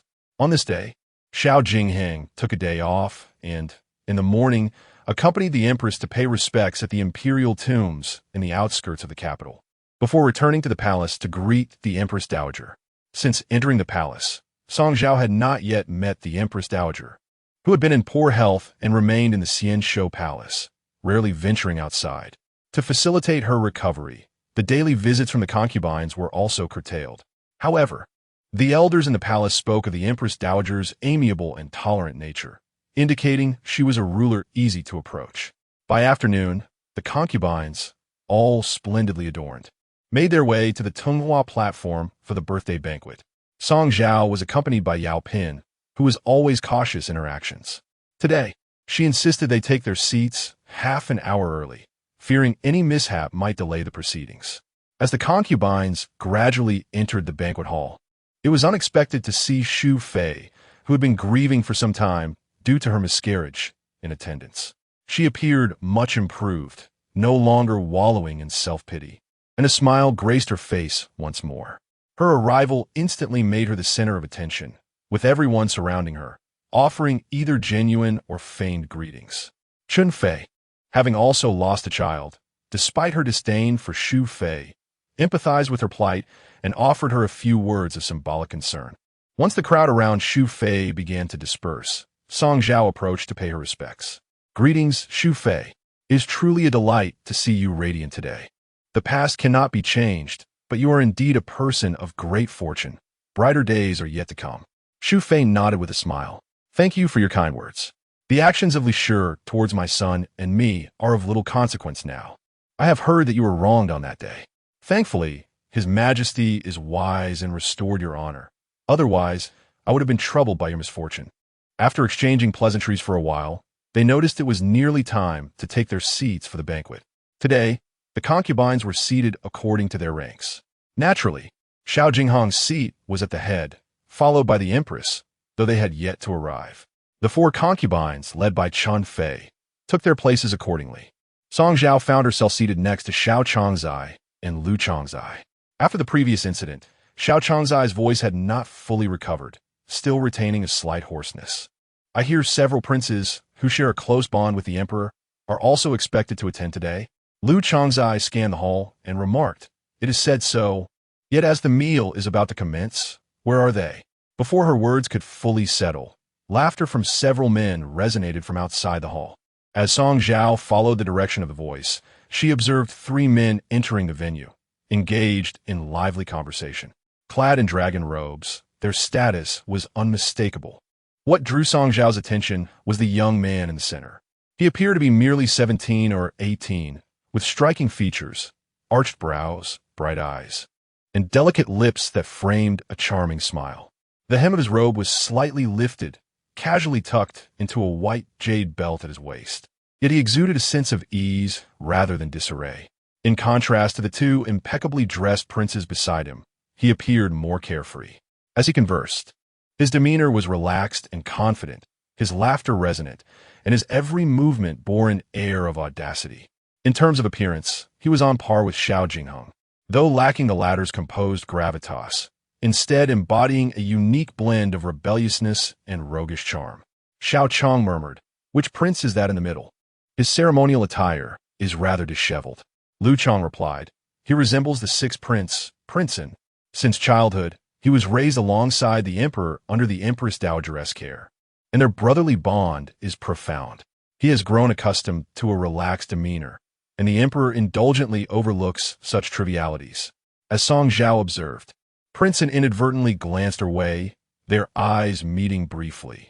He offered a playful smile, his tongue resting against his chin, and nodded slightly at her, reminiscent of the unruly rascals found in the city. Song Zhao did not reciprocate, quickly diverting her gaze and resuming her playful banter with Xiao Chong. Chapter 57. Each displays their talents with a proclamation from Jiang Deshun outside the door. Silence enveloped the hall. The attendees rose in unison to warmly welcome Xiao Jinghang and the Empress. Entering side by side, they held hands, radiating affection. The Empress donned her exquisite phoenix robe, enhancing her noble and dignified presence. Once Xiao Jinghang took his seat at the head, the Empress gracefully descended the steps, leading everyone in kneeling to pay their respects. As the concubines collectively exclaimed, "We wish the Emperor a joyous birthday. May all things go smoothly.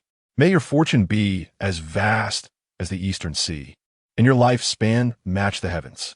Xiao Jinghang raised his hand, saying, "Please rise. Today at the Tunghua Terrace banquet, we are all family. Let's enjoy ourselves together, without adhering too strictly to the formalities." The guests expressed their gratitude and returned to their seats.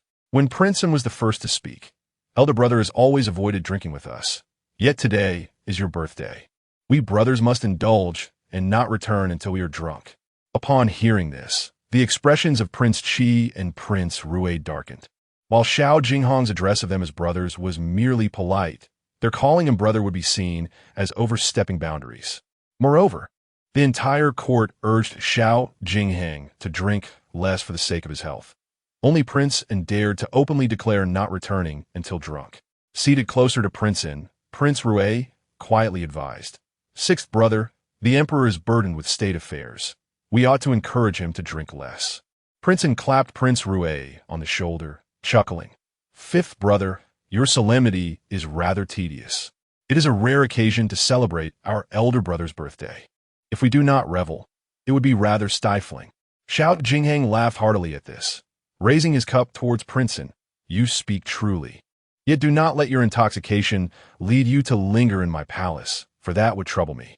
The three princes raised their cups in unison, toasting to Xiao Jinghang's birthday joy, engaging in laughter and camaraderie, steering clear of state matters, as if they were merely common brothers gathering in private. As the banquet commenced, everyone savored the performances while indulging in food and drink. The Empress approached Xiao Jinghang, suggesting, "The concubines of each palace have meticulously prepared performances to celebrate your birthday. Might you wish to witness them?" Xiao Jinghang naturally nodded in assent. At this moment, the Empress knew not to outshine, as it would appear petty. Thus, she allowed the sisters from each palace to begin. Everyone graciously deferred, but the consort Chen did not hesitate. While they deliberated on the order of performances, her attendants had already brought forth her qin. She played a piece entitled Autumn Wind, with tones resonating deep and distant, harmonics as clear as splashing jade, and tremors akin to a dragon's chant. Her skill was unparalleled, so much so that even the finest musicians of the palace could not compare. This was the first time Song Zhao witnessed Consort Chen's prowess, and she silently marveled, having previously thought the praise of her as a master of the qin was exaggerated. Today, she realized it was not an empty boast. As Consort Chen concluded her performance, thunderous applause erupted in the hall, and Xiao Jinghang remarked, "My beloved's artistry grows ever more refined." The Empress Dowager revealed a proud smile, having not practiced for a long while, but recently resumed her efforts solely to please the Emperor. The Emperor, naturally, appreciated her endeavors and even had her seat moved beside him, eager to stand shoulder to shoulder with the Empress. The Empress, however, chose not to acknowledge the Empress Dowager, appearing disinterested in her triumphant demeanor. Next, Concubine Ing performed a Hu dance, showcasing her heritage. Dressed in traditional attire, her movements exuded strength, captivating the audience. Concubine Shu, still recovering, had nonetheless prepared a poem to celebrate Prince Xiao Jinghang's birthday, earning her a hearty round of applause. Overall, the performances opened Song Zhao's eyes to the talents of these women, akin to the 8 immortals crossing the sea, each possessing remarkable skills not to be underestimated. However, there was an exception, Concubine Hui, who genuinely lacked any talents. The Empress intentionally sought to have her showcase something before Xiao Jinghang, but she was too engrossed in savoring a dish of Buddha jumps over the wall to pay heed. When she finally spoke, her mouth was still full. "All my sisters are so talented, unlike me, who knows nothing." The Empress Dowager glanced at the mess on her table and chuckled. "Why not perform for the Emperor and show how you managed to clear the table in less than half an hour?" Laughter erupted in the hall. Even Concubine Hui joined in with a giggle. Despite not preparing a performance, Concubine Hui mentioned that her father had written to her about the recent success of several money houses in their family, suggesting a contribution of 10,000 taels of gold to the national treasury for the Emperor's birthday as a modest gesture. Upon hearing this, the smiles faded from everyone's faces, shifting to Xiao Jinghang. 10,000 taels was no small sum. Other concubines, even if wealthy, would not dare present such a gift openly, as their families held official positions in the court, making any financial contribution appear as corruption. Concubine Hui, however, came from a family of merchants, her father's title being honorary. Thus, any amount given to the court was entirely reasonable. While the other concubines felt envious, Concubine Hui, with her childlike innocence, remained oblivious to the implications and, upon finishing her dish, remarked to Xiao Jinghang, "Your Majesty, this Buddha jumps over the wall tastes just like the ones from my family. It's delectable." She smacked her lips, savoring the flavor. Xiao Jinghang smiled and replied, "If it pleases your palate, indulge further. Someone, bring Concubine Hui another serving of Buddha jumps over the wall." "Hee. Thank you, Your Majesty." With this matter settled, the gathering resumed, each woman showcasing her unique talents to delight Xiao Jinghang.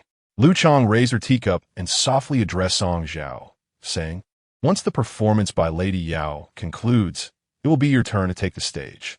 I, being unable to withstand the effects of alcohol, shall toast you with tea instead, wishing you a mesmerizing performance on the pipa that leaves everyone in awe. Having just returned from toasting Zhao Jingcheng, Song Zhao took a moment to sip from her cup of tea to mask the lingering taste of wine. At this point, her teacup was empty. She hurriedly poured herself another cup of hot tea and smiled, saying, "Thank you, sister."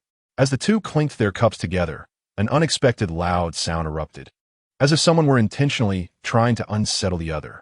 Just as Song Zhao filled her cup, hot tea splashed onto the back of her hand, causing her to cry out in pain and instinctively release her grip, causing the teacup to plummet toward the ground. Today marked Zhao Jingxing's birthday, and shattering anything at the banquet would be a grave disrespect. Thus, Song Zhao instinctively reached out and caught the teacup mid-fall. Although she managed to prevent the cup from breaking, the scalding tea still reddened her fingers. Concern washed over everyone as they turned their attention to Song Zhao. Zhao Jingcheng immediately rose from his seat, his expression laden with worry as he inquired, "Are you all right? Have you been hurt?" Enduring the pain, Song Zhao concealed her hand behind her back, shaking her head with a furrowed brow. Yun San grasped her wrist, observing the redness of her fingertips with a sympathetic heart, exclaiming, "The young lady insists she is fine, yet her fingers are all burnt." Upon hearing this, Zhao Jingxing quickly approached Song Zhao, followed closely by the other concubines who were eager to join in the commotion. Only Lu Chang, standing beside Song Zhao, felt a mix of panic and confusion. She had barely tapped their cups together, so how could Song Zhao be so delicate as to drop the teacup and injure herself? Chapter 58. The Pipa Incident 1. It is often said that every finger is connected to the heart. A burn, unlike other injuries, may initially be bearable, but soon the affected area becomes a source of excruciating pain, akin to being pricked by countless needles. Zhao Jingheng gently placed Song Zhao's hand in his palm. His eyes filled with compassion. Summoned the imperial physician. At such grand banquets, the physician would be on standby in the side hall. Zhao Jingheng called urgently, and the physician rushed over to examine Song Zhao's injury. After a brief inspection, the physician remarked, "Fortunately, the tea's temperature was not excessively high, and the injury is not severe. I shall apply a soothing ointment for burns, and it will heal completely within 3 to 5 days. 3 to 5 days. Song Zhao abruptly withdrew her hand, biting her lip as she shook her head.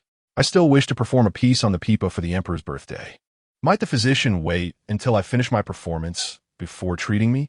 The physician was clearly a loss, stammering and unable to respond. Zhao Jingheng, troubled by her insistence, retorted, "This is absurd. The pipa can be played at any time, but if your hand becomes injured, it may lead to lasting consequences. Physician Chu, fetch the medicine." Observing the disappointment etched on Song Zhao's face, Zhao Jingheng wrapped his arm around her shoulder, gently reassuring her, "Enough. I understand your intentions, but to allow you to perform while injured would cause me distress with every note you play." With so many eyes upon her, Zhao Jingheng's concern was unmistakable. If she were to appear overly sentimental at this moment, it might incite jealousy, prompting her to tactfully say, "It is my clumsiness that has marred the Emperor's enjoyment." Zhao Jingheng found it perplexing. He had never regarded Song Zhao as a reckless person. In such a setting, she would not have fumbled with a cup. As his thoughts wandered, he instinctively glanced at Lu Changzai. Startled by his piercing gaze, Lu Changzai was about to defend herself when Song Zhao interjected, "Your Majesty, this matter does not concern Sister Lu. It was my momentary lapse that caused me to drop the cup." Lu Changzai, her explanation caught in her throat, swallowed hard and echoed Song Zhao's sentiment. "It was also my delayed reaction. Had I been quick to assist my sister, she would not have been burned." She then leaned closer to Song Zhao, softly blowing on her fingers in a display of concern. As Zhao Jingheng watched their display of sisterly affection, his suspicions remained unallayed. He felt that something was amiss. Perhaps Lu Changzai's actions were intentional, given that the sound of their cups clinking had been loud enough for him to hear clearly from his position. Song Zhao, ever gentle and conflict-averse, likely chose to swallow her grievances to avoid trouble. Just as Zhao Jingheng prepared to inquire further, Song Zhao suddenly cried out in pain as the physician applied the cooling ointment. The young girl bit her delicate lips, which were adorned with a subtle layer of pink. Her graceful brows were slightly furrowed, and bright tears shimmered in her eyes, causing Zhao Jinghong's heart to ache profoundly. His tone towards the court physician grew stern. Do you not possess any sense of delicacy in your actions? Noticing that Song Zhao's fingers trembled as she applied the ointment, the physician hastily fetched clean water to wash away the medicinal paste from her fingertips. Upon further examination, he discovered numerous minute wounds on Song Zhao's fingertips that were barely visible to the naked eye. Your Majesty, I implore your forgiveness. My oversight has led me to miss these subtle injuries on the young lady's fingers. This cooling ointment should not be applied to open wounds, for if the salve seeps into the cuts, it will induce a stinging pain. I shall prepare a gentler balm for you, my lady, which I believe will soon alleviate your discomfort. With nimble hands, the physician retrieved another ointment, but this time Zhao Jinghang interjected, bring it here. I shall apply the ointment for Song Changzai myself. He held Song Zhao's hand delicately and, after dipping his fingers into the salve, tenderly smeared it onto her fingertips. The other concubines, who had initially gathered to observe the spectacle, were taken aback by Zhao Jinghong's gentle treatment of Song Zhao. Yingfei, catching a glimpse of Chun Fei's discontented expression, seized the opportunity to mock. The emperor is indeed considerate towards Song Changzai. Chun Fei, one would think you were the emperor's favored one. Has he ever treated you in such a manner? With a wry smile, Chun Fei dismissed the comment. Since entering the palace, I have seldom been troubled by ailments. The only time I suffered a miscarriage, the emperor stayed by my side for 2 whole months. She turned her gaze towards Yingfei with a smirk. Your inquiry should be directed at the Empress instead. With a smile that radiated warmth, the Empress chose to ignore Chun Fei, treating her as if she were invisible. Instead, she stepped forward, addressing Song Zhao with concern. I have heard from Yao Pin that you, despite lacking knowledge of musical instruments, have practiced the pipa day and night to bring joy to the emperor during the Wanshou festival. You even braved the cold winds at night to practice in the corridors, so as not to disturb Yao Pin's rest. Is that not true? Feeling a bit shy, Song Zhao lowered her head and shook it slightly, saying, I am but a dullard, and only through diligence can I hope to master even a fraction. Zhao Jinghong's understanding deepened. Thus, the wounds on her fingers were indeed from the strings of the pipa. Song Zhao remained silent, yet Yinshan, unable to contain herself, interjected. With the young lady practicing the pipa tirelessly, lacking technique, how could she avoid injury? Furthermore, if she hadn't exhausted her wrists from prolonged practice, how could she struggle to steady a teacup? Yinshan, you must not speak so recklessly before the emperor. Though admonished, the words had already been spoken. As the saying goes, the speaker may be oblivious, but the listener is often perceptive. This was especially true for Zhao Jinghang, who, while applying the ointment to Song Zhao, gazed at her with increasing tenderness and compassion. How can one not feel sorrow for you in such a state? The concubine merely wished to present the emperor with a delightful surprise. Song Zhao, consumed by a profound sense of despondency and with a slight quiver in her voice, lamented. It is a pity that even such a trivial matter has been utterly ruined by me. The injustice she felt was glaringly apparent. After enduring much toil to prepare, her heartfelt intentions had now been thwarted by her own hand, leaving her awash in self-reproach and regret. In truth, had she allowed herself to weep in Zhao Jingheng's embrace at that moment, it might have brought him some solace. Yet, witnessing her steadfast restraint, swallowing her grievances, felt akin to countless barbed hooks scratching at Zhao Jingheng's heart. He held Song Zhao tenderly, offering gentle reassurances, while she, ever the understanding one, did not shed a single tear. Her eyes brimmed with unshed emotion, yet she smiled, gazing at Zhao Jingheng. Noticing the pained furrow of his brow, she reached out to smooth it, reminding him that today marked the emperor's auspicious birthday, and that the sisters had all painstakingly prepared performances. The emperor ought to be in high spirits, for when he is joyful, so too shall the concubine find her joy. Chapter 59. The Pipa Incident 2. At that moment, the musicians from the instrument workshop hurriedly arrived. A palace maid approached, cradling a yellow pearwood tray adorned with a piece of deep blue velvet cloth. After presenting the tray before Zhao Jingheng, She lifted the velvet to reveal a magnificent phoenix head pipa. Instantly, the gaze of every woman in the hall fixated upon the instrument. It was a pipa crafted entirely from shimmering rosewood, its quality likened to the finest orchid bamboo, with pure white ivory intricately carved for its embellishments.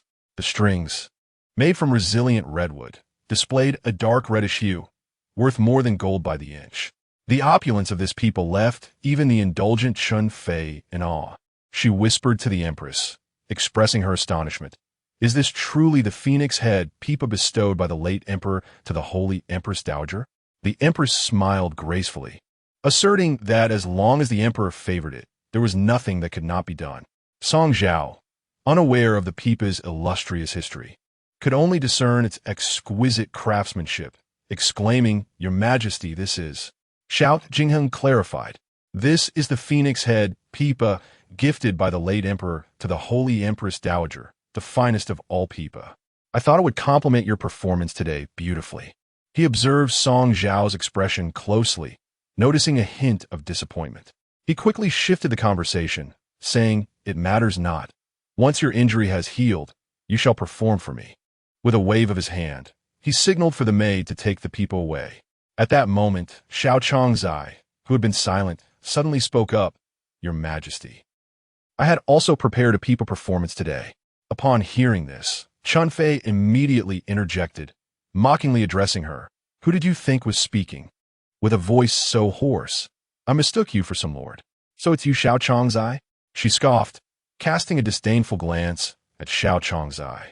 "What? Aren't you more skilled in singing kunku? You can play the pipa too?" Having experienced Chun Fei's formidable presence, Xiao Chongzai dared not meet her gaze, but wished to seize this opportunity, nodding silently with her head down. Chun Fei let out a cold snort. Xiao Chongzai is indeed well-versed.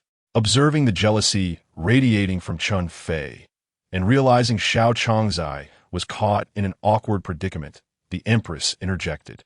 "Since Xiao Chongzai has also prepared a pipa piece, why not allow her to perform, to entertain His Majesty?" Chun Fei retorted, "Your Majesty, I cannot agree with that. This phoenix head pipa is a relic of the holy Empress Dowager. It is not an instrument for just anyone to use. His Majesty only intended it for Song Chongzai, and since she is unable to play due to her injury, it should rightly be returned." The Empress disregarded her objection and turned to Xiao Jingheng, inquiring, "What does Your Majesty think?" Song Zhao observed the verbal spar between the Empress and Chun Fei. On the surface, it seemed Chun Fei had the upper hand. Yet the Empress's subtle and skillful maneuvering was far more sophisticated than Chun Fei's, allowing Chun Fei to bask in her triumph. The Empress simply tossed the matter to Xiao Jingheng. Present at the gathering today were 3 esteemed princes. The Empress Dowager advocated against allowing Xiao Chongzai to perform, while the Empress herself expressed that everyone should simply enjoy the occasion. In such a setting, Xiao Jingheng was naturally compelled to consider the Empress's feelings. Thus, he predictably remarked that since Xiao Chongzai was capable of playing and had brought her instrument, she should indeed perform. Upon hearing this, the Empress Dowager's expression darkened immediately, while the smile on the Empress's face grew ever more radiant. "Xiao Chongzai, why do you linger? Prepare yourself swiftly," she urged.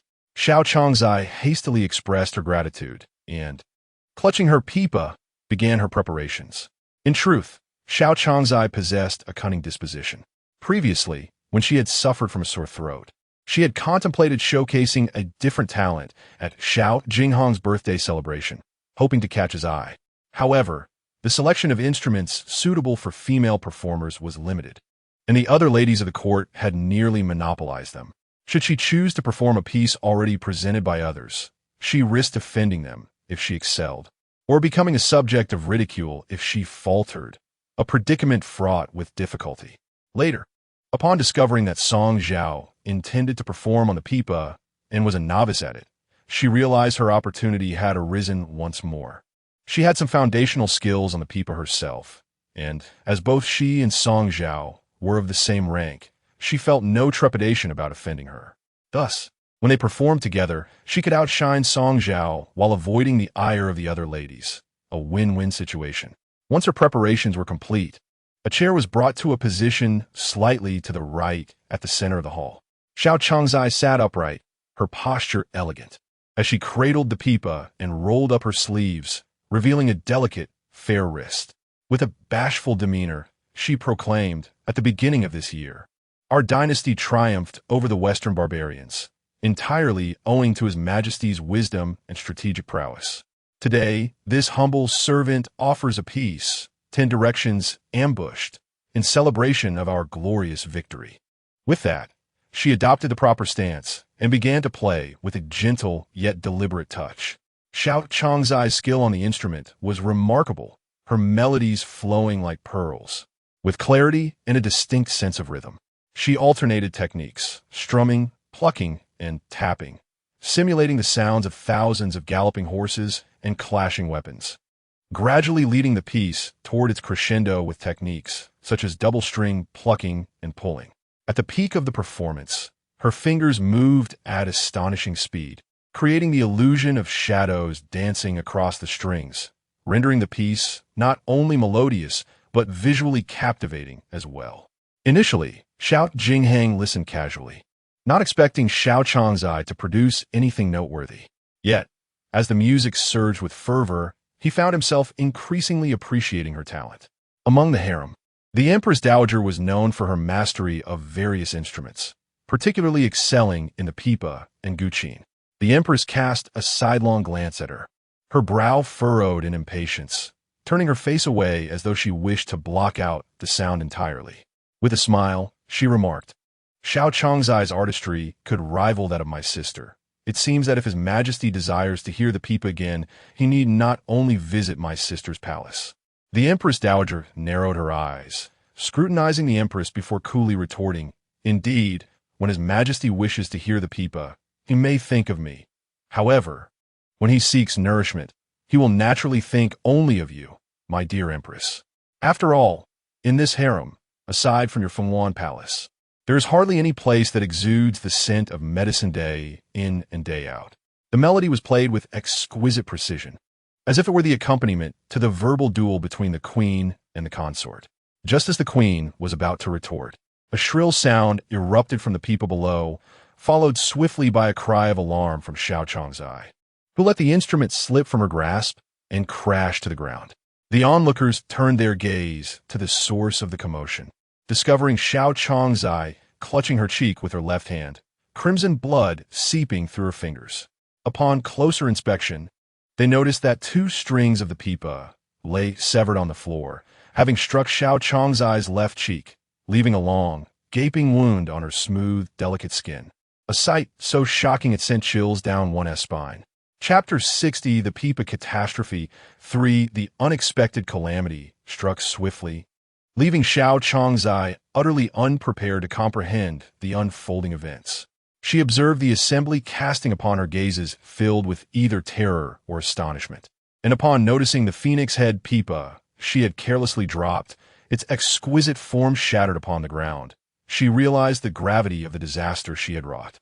Overcome by fear, her legs weakened, causing her to slip from the wooden chair and, in a reflexive motion, she supported herself on the ground, bowing her head in supplication while tremblingly uttering, Your Majesty, I beg for forgiveness. Your Highness, I implore your pardon. This was unintentional, however. Before she could finish her plea, the corner of her eye caught sight of the profuse blood staining her left hand, sending a chill down her spine, leaving her momentarily frozen in place. Song Zhao and Lu Changzai, closest to her, instinctively approached to lift her from the cold marble floor. Song Zhao positioned himself to the left of Xiao Changzai, affording him the clearest view of the wound upon her visage. The gash was deep and elongated, slashing from her chin diagonally upward to her cheekbone. Had it deviated just a fraction more, it might have jeopardized her eye. The remaining concubines, now on their feet, craned their necks, tiptoeing to assess Xiao Changzai's condition. Only Xiao Jingheng maintained his immovable composure upon the high dais, his expression serene as he commanded someone to summon the imperial physician. The Empress stepped beside Xiao Changzai, witnessing her attempt to wipe her face, and promptly restrained her. A look of concern etched across her features as she advised, Do not move. Let the physician examine you first. It was only then that Zhao Chongzai regained her senses, feeling a searing pain on the left side of her face. In a state of panic, she exclaimed, "My face, Your Highness, is my face injured?" The prolonged silence from the assembly offered a silent affirmation of her fears. Suddenly overcome with emotion, she struggled to free herself from the Empress's grasp, clutching her cheek in anguish. For the women within the palace, their beauty was akin to a second life. Regardless of their talents in song and dance, or their wisdom and empathy, a blemished visage could spell the end of their favor. As the physician attended to her wounds, her emotional turmoil remained unabated, her cries growing increasingly heart-wrenching. In exasperation, the Empress ordered her to be relocated to a side hall for proper treatment. Once Zhao Chongzai departed, the other concubines returned to their respective places, initially anticipating that Zhao Jingheng would pursue accountability for the incident. However, after a brief silence within the hall, he nonchalantly remarked, with the physician tending to Zhao Chongzai, "She should be fine. This accident has cast a pall over you all. Fifth, sixth, should not your cups be filled?" By characterizing the event as a mere accident, Zhao Jingheng's stance was crystal clear. He wished to remain uninvolved. With his declaration, no one dared to investigate further.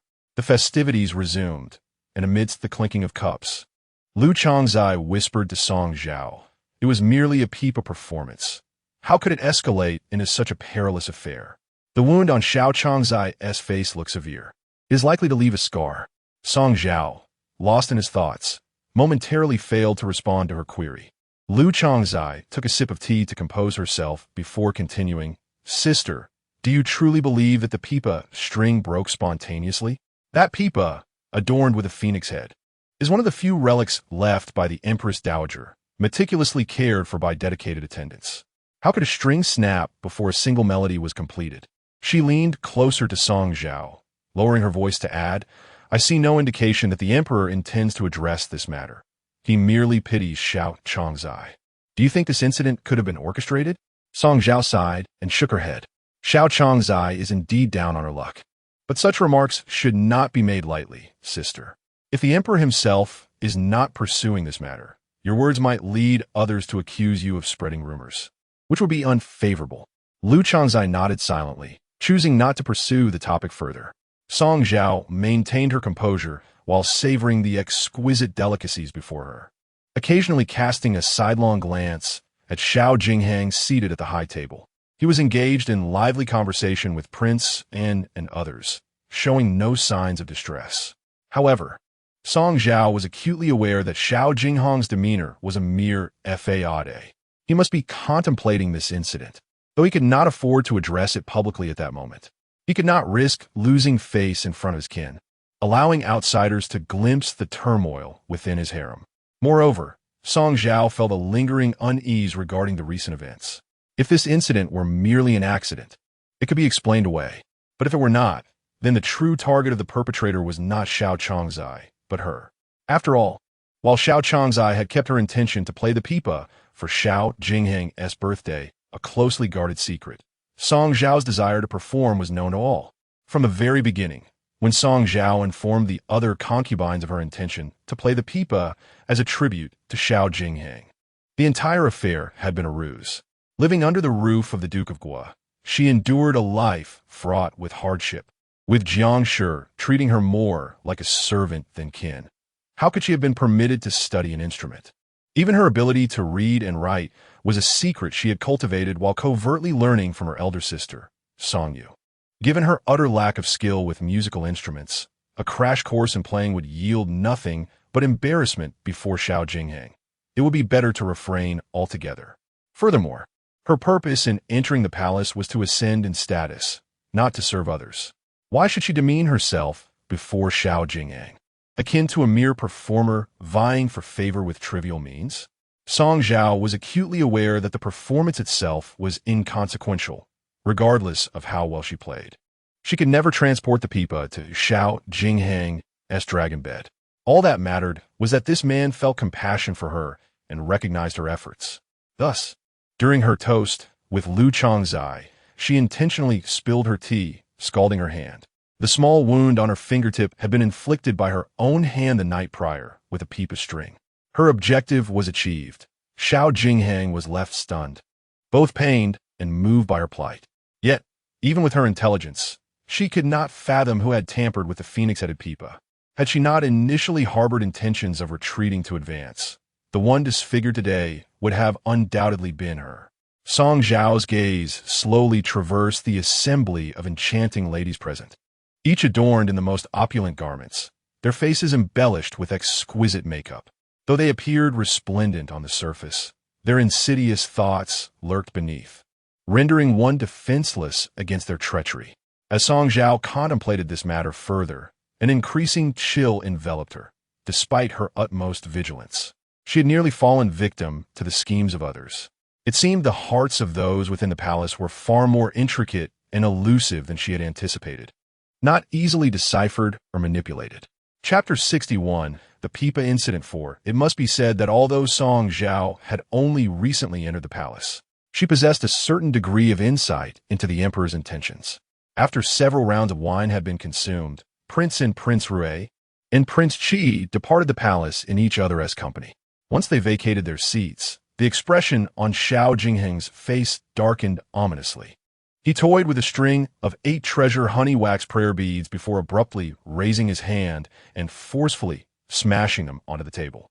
The resounding crash silenced the musicians, prompting the Empress to be the first to rise and approach the hall's lower steps, leading the other consorts to kneel in unison, exclaiming, "Your Majesty, quell your anger." Jiang Deshun bent forward, presenting the broken phoenix-headed pipa to Zhao Jingheng.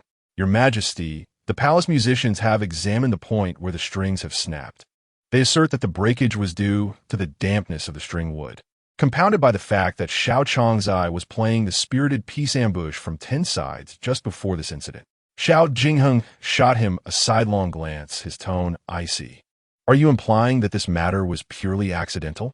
Jiang Deshun, terrified, fell to his knees. "This servant dares not suggest such a thing."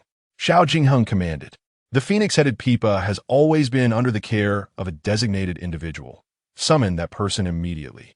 He then surveyed the kneeling consorts, his gaze glinting with cold scrutiny, before allowing them to rise. Everyone stood, yet the Empress, after rising, knelt once more, stating, "This matter, regardless of the circumstances, bears my responsibility. I was remiss in not sending someone to inspect the condition of the pipa in advance, leading to this calamity. However, Your Majesty, you have declared this incident not to be an accident." The Empress paused, hesitatingly adding, "Then we must thoroughly investigate to uncover who devised such a malicious scheme against Xiao Changzai. No one sought to harm her. This was merely a case of collateral damage." Zhao Jingheng's gaze gradually settled on Song Zhao, the coldness in his eyes diminishing somewhat, his tone softening considerably. Today, the sole performer of the pipa was originally meant to be Song Changzai alone. Had she not injured her hand unexpectedly, it would likely have been her face disfigured instead. Upon hearing this, Song Zhao's eyes flickered with disbelief. Soon, visible trepidation washed over her, her hands, which hung limply before her, fidgeting nervously with her garment's hem. She attempted to speak, but words failed her, and she timidly lowered her head, her posture shrinking slightly, resembling a wronged little rabbit, evoking a sense of pity. At that moment, Ying Fei suddenly interjected when Xiao Changzai expressed her desire to play the pipa. It seemed to me that Chen Fei did not wish for her to touch the phoenix-headed pipa. Alas, it appears that Xiao Changzai is indeed unfortunate, despite others urging her. She could not be persuaded. At first glance, Ying Fei's words seemed to express sympathy for Xiao Changzai's predicament. However, upon closer examination of the underlying implications, one could detect something amiss. Her seemingly casual remark was, after all, a veiled insinuation that Chen Fei harbored suspicions. It seems that Consort Chen intended to deal with Song Zhao, but when her plan faltered, she resolutely obstructed Xiao Changzai from touching the phoenix head pipa, fearing that her intended victim would remain unscathed while she risked exposure for her treacherous scheme. The fierce jealousy of Consort Chen is well known within the palace, and the recent favoritism shown by Xiao Jingheng towards Song Zhao has not gone unnoticed. Thus, her motives for such actions have become apparent. To everyone's surprise, the usually reticent Ying Fei, when she spoke, struck right at the crux of the matter. Consort Shun, not one to be easily deceived, discerned the underlying meaning in Ying Fei's words. With a glare, she retorted, "What do you mean by that? Do you imply that I have tampered with the Pipa?" Ying Fei replied, "Those words are your own. Consort Shun, I have said nothing." As the two engaged in their dispute, attendants entered, bringing forth the palace maid responsible for guarding the Phoenix Head Pipa. The maid, trembling with fear, knelt before them, her face pale as she stammered, "Your Majesty, I beg your pardon. The Phoenix Head Pipa has always been under my care. However, since the passing of the Holy Empress, it has remained locked away by the late Emperor and has not been touched.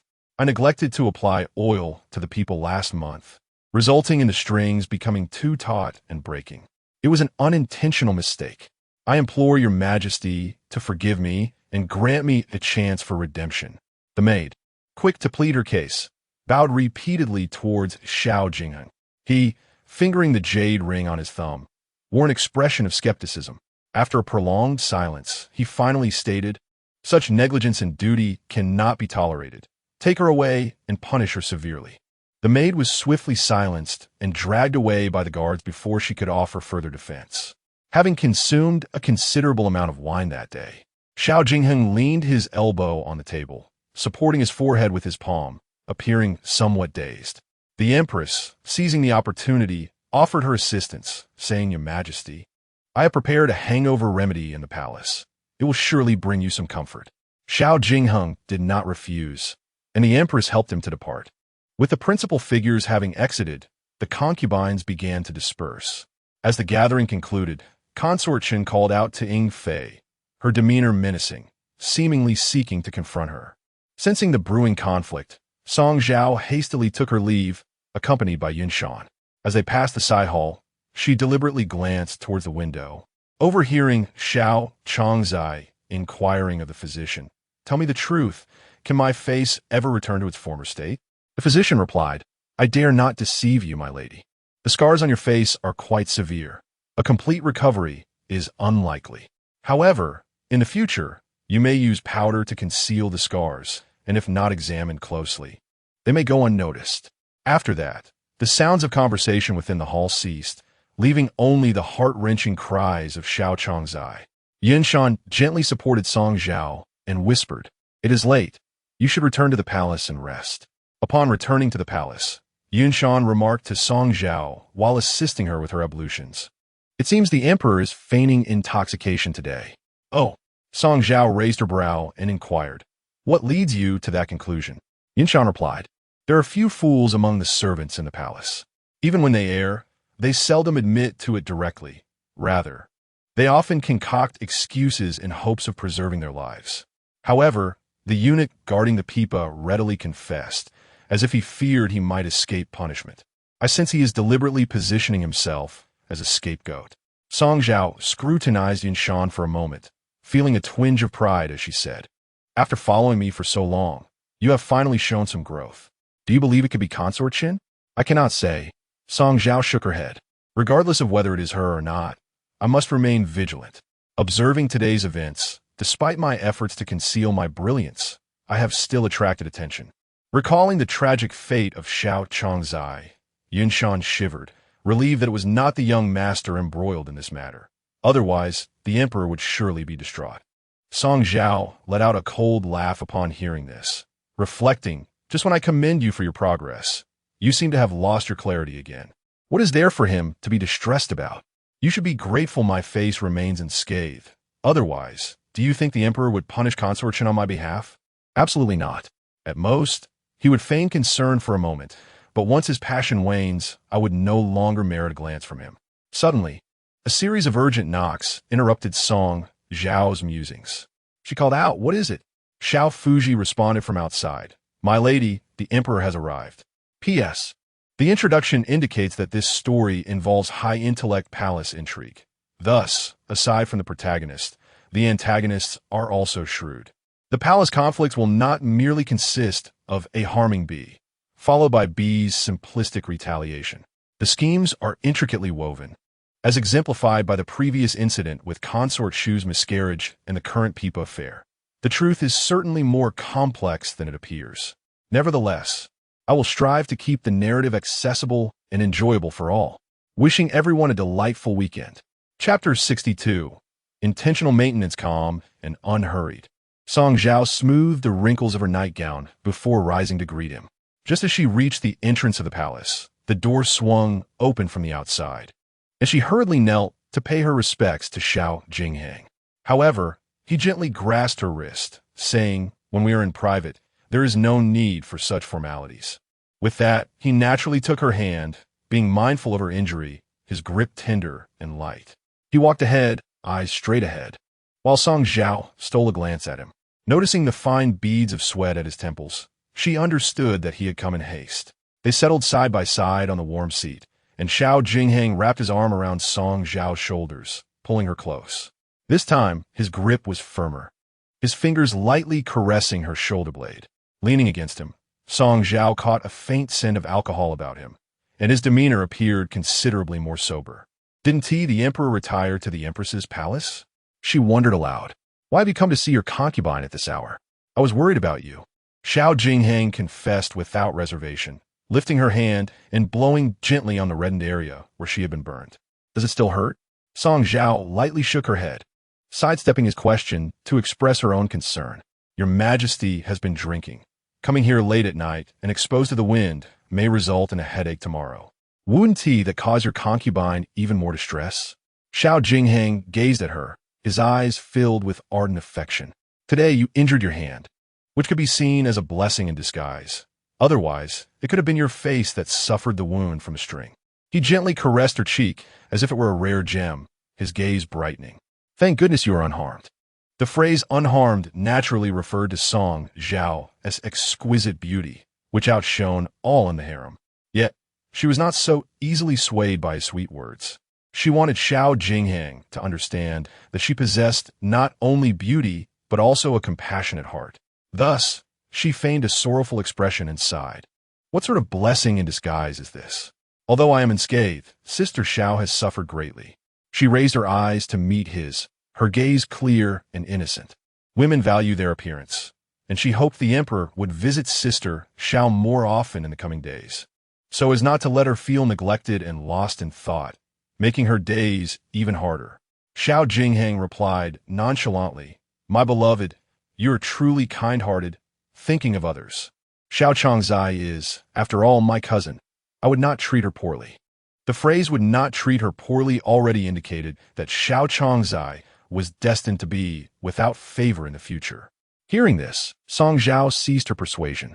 Today, as Zhao Jinghang visited her, she sensed a weight upon his brow, a demeanor more burdened than usual. As they conversed, he suddenly placed his palm to his forehead, his brow furrowing in a display of discomfort. Your Majesty has a headache? Song Zhao inquired, hastily pressing her fingers against his temples.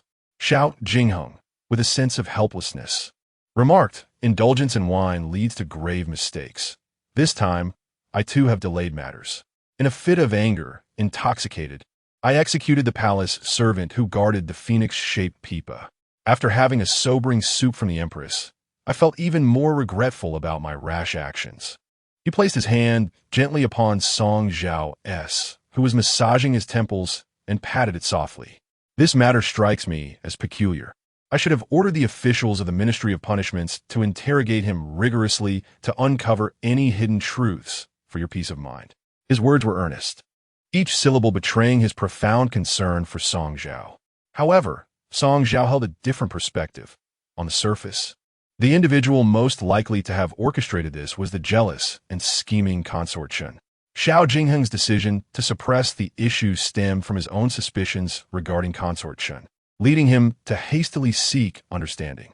Not to mention that Consort Chun had served him for many years and was particularly favored. Her noble lineage posed a dilemma. Should any incriminating evidence emerge, what course of action would be taken? The intricate relationships within the imperial court often meant that pulling one thread could unravel the entire tapestry. The individual involved in this incident, Zhao Chongzai, was already without favor or noble background, and without solid evidence. There was little need for further investigation. In truth, there had been evidence, but it had been carelessly extinguished under Zhao Jingheng's drunken rage. His swift and decisive action had rendered the entire matter untraceable. Whether Zhao Jingheng was genuinely intoxicated today, he was more aware than anyone else. Yet, since he chose to feign ignorance, Song Zhao decided to play the part of the fool even more so. I have never offended anyone, and with the punishment of Lady Li, I believe no one in the palace would seek to harm me. If you ask me, this incident was merely an unfortunate accident. You are overthinking it, Your Majesty. Zhao Jingheng was evidently taken aback by Song Zhao's response, for his brow twitched in surprise. He had previously believed that Song Zhao lacked any malicious intent, but today he realized she was devoid of even the suspicion of others' intentions. In truth, her simplicity was a blessing for Zhao Jingheng, as it alleviated his predicament between her and Consort Chun. Nevertheless, Zhao Jingheng felt a strong protectiveness towards Song Zhao. The more innocent she appeared, the more it stirred his desire to shield her. Though he did not voice it, he contemplated that he must guard her more closely in the future, ensuring that such a pure and beautiful gem would not be mistreated. Though Zhao Jingheng did not overtly punish Consort Chun, he did not entirely overlook her actions either. His shifting demeanor towards her was telling. For nearly half a month thereafter, he refrained from acknowledging Consort Chun's presence. Even when she sought him out at Choyang Palace, he repeatedly excused himself on account of pressing state affairs, thus establishing a clear boundary. Yet, whether Consort Chun was indeed behind this incident remained a question in Song Zhao's mind. After all, she harbored distrust towards any woman within the palace.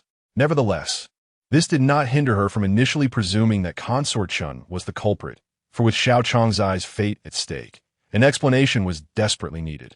She must know who has caused her disfigurement in order to have a target for her vengeance. Wouldn't you agree? One afternoon, upon waking, Yinshan attended to Song Zhao's ablutions and remarked, "My lady, the bandages on Zhao's face have been removed. Have you inquired about it? What is the outcome?" Yinshan shook her head. "There are scars, and they are not superficial. The marks are fresh and vividly red. No amount of fine powder could conceal them." Song Zhao gazed into the mirror at her impeccably refined features and sighed with regret. "Ah, we are all women. It pains me to see her in such a state." With that, she rose and assisted Yinshan, saying, "Please gather some skin-nourishing remedies from the storeroom. I wish to pay her a visit." Chapter 63. The desire for vengeance and truth. Song Zhao had long harbored the intention of visiting Xiao Changzai. However, her illness had kept her confined, her face obscured by bandages, and she refused to see anyone other than Zhao Jingheng. Song Zhao had previously confided in Zhao Jingheng that she believed Xiao Changzai had shielded her from disaster, and felt that her own actions had brought misfortune upon her sister, leaving her restless and troubled each night. Thus, she implored Zhao Jingheng to allow her to accompany the esteemed director of the Imperial Medical Institute, Zhu Yuanpan, to attend to Xiao Changzai, seeking solace in the act. This request was both reasonable and justifiable, and Zhao Jingheng readily consented. Before their departure that day, Song Zhao learned that a court physician was currently attending to Xiao Changzai, prompting her to instruct Xiao Fuzai, "I shall visit the Zhaochun Palace with Yinshan.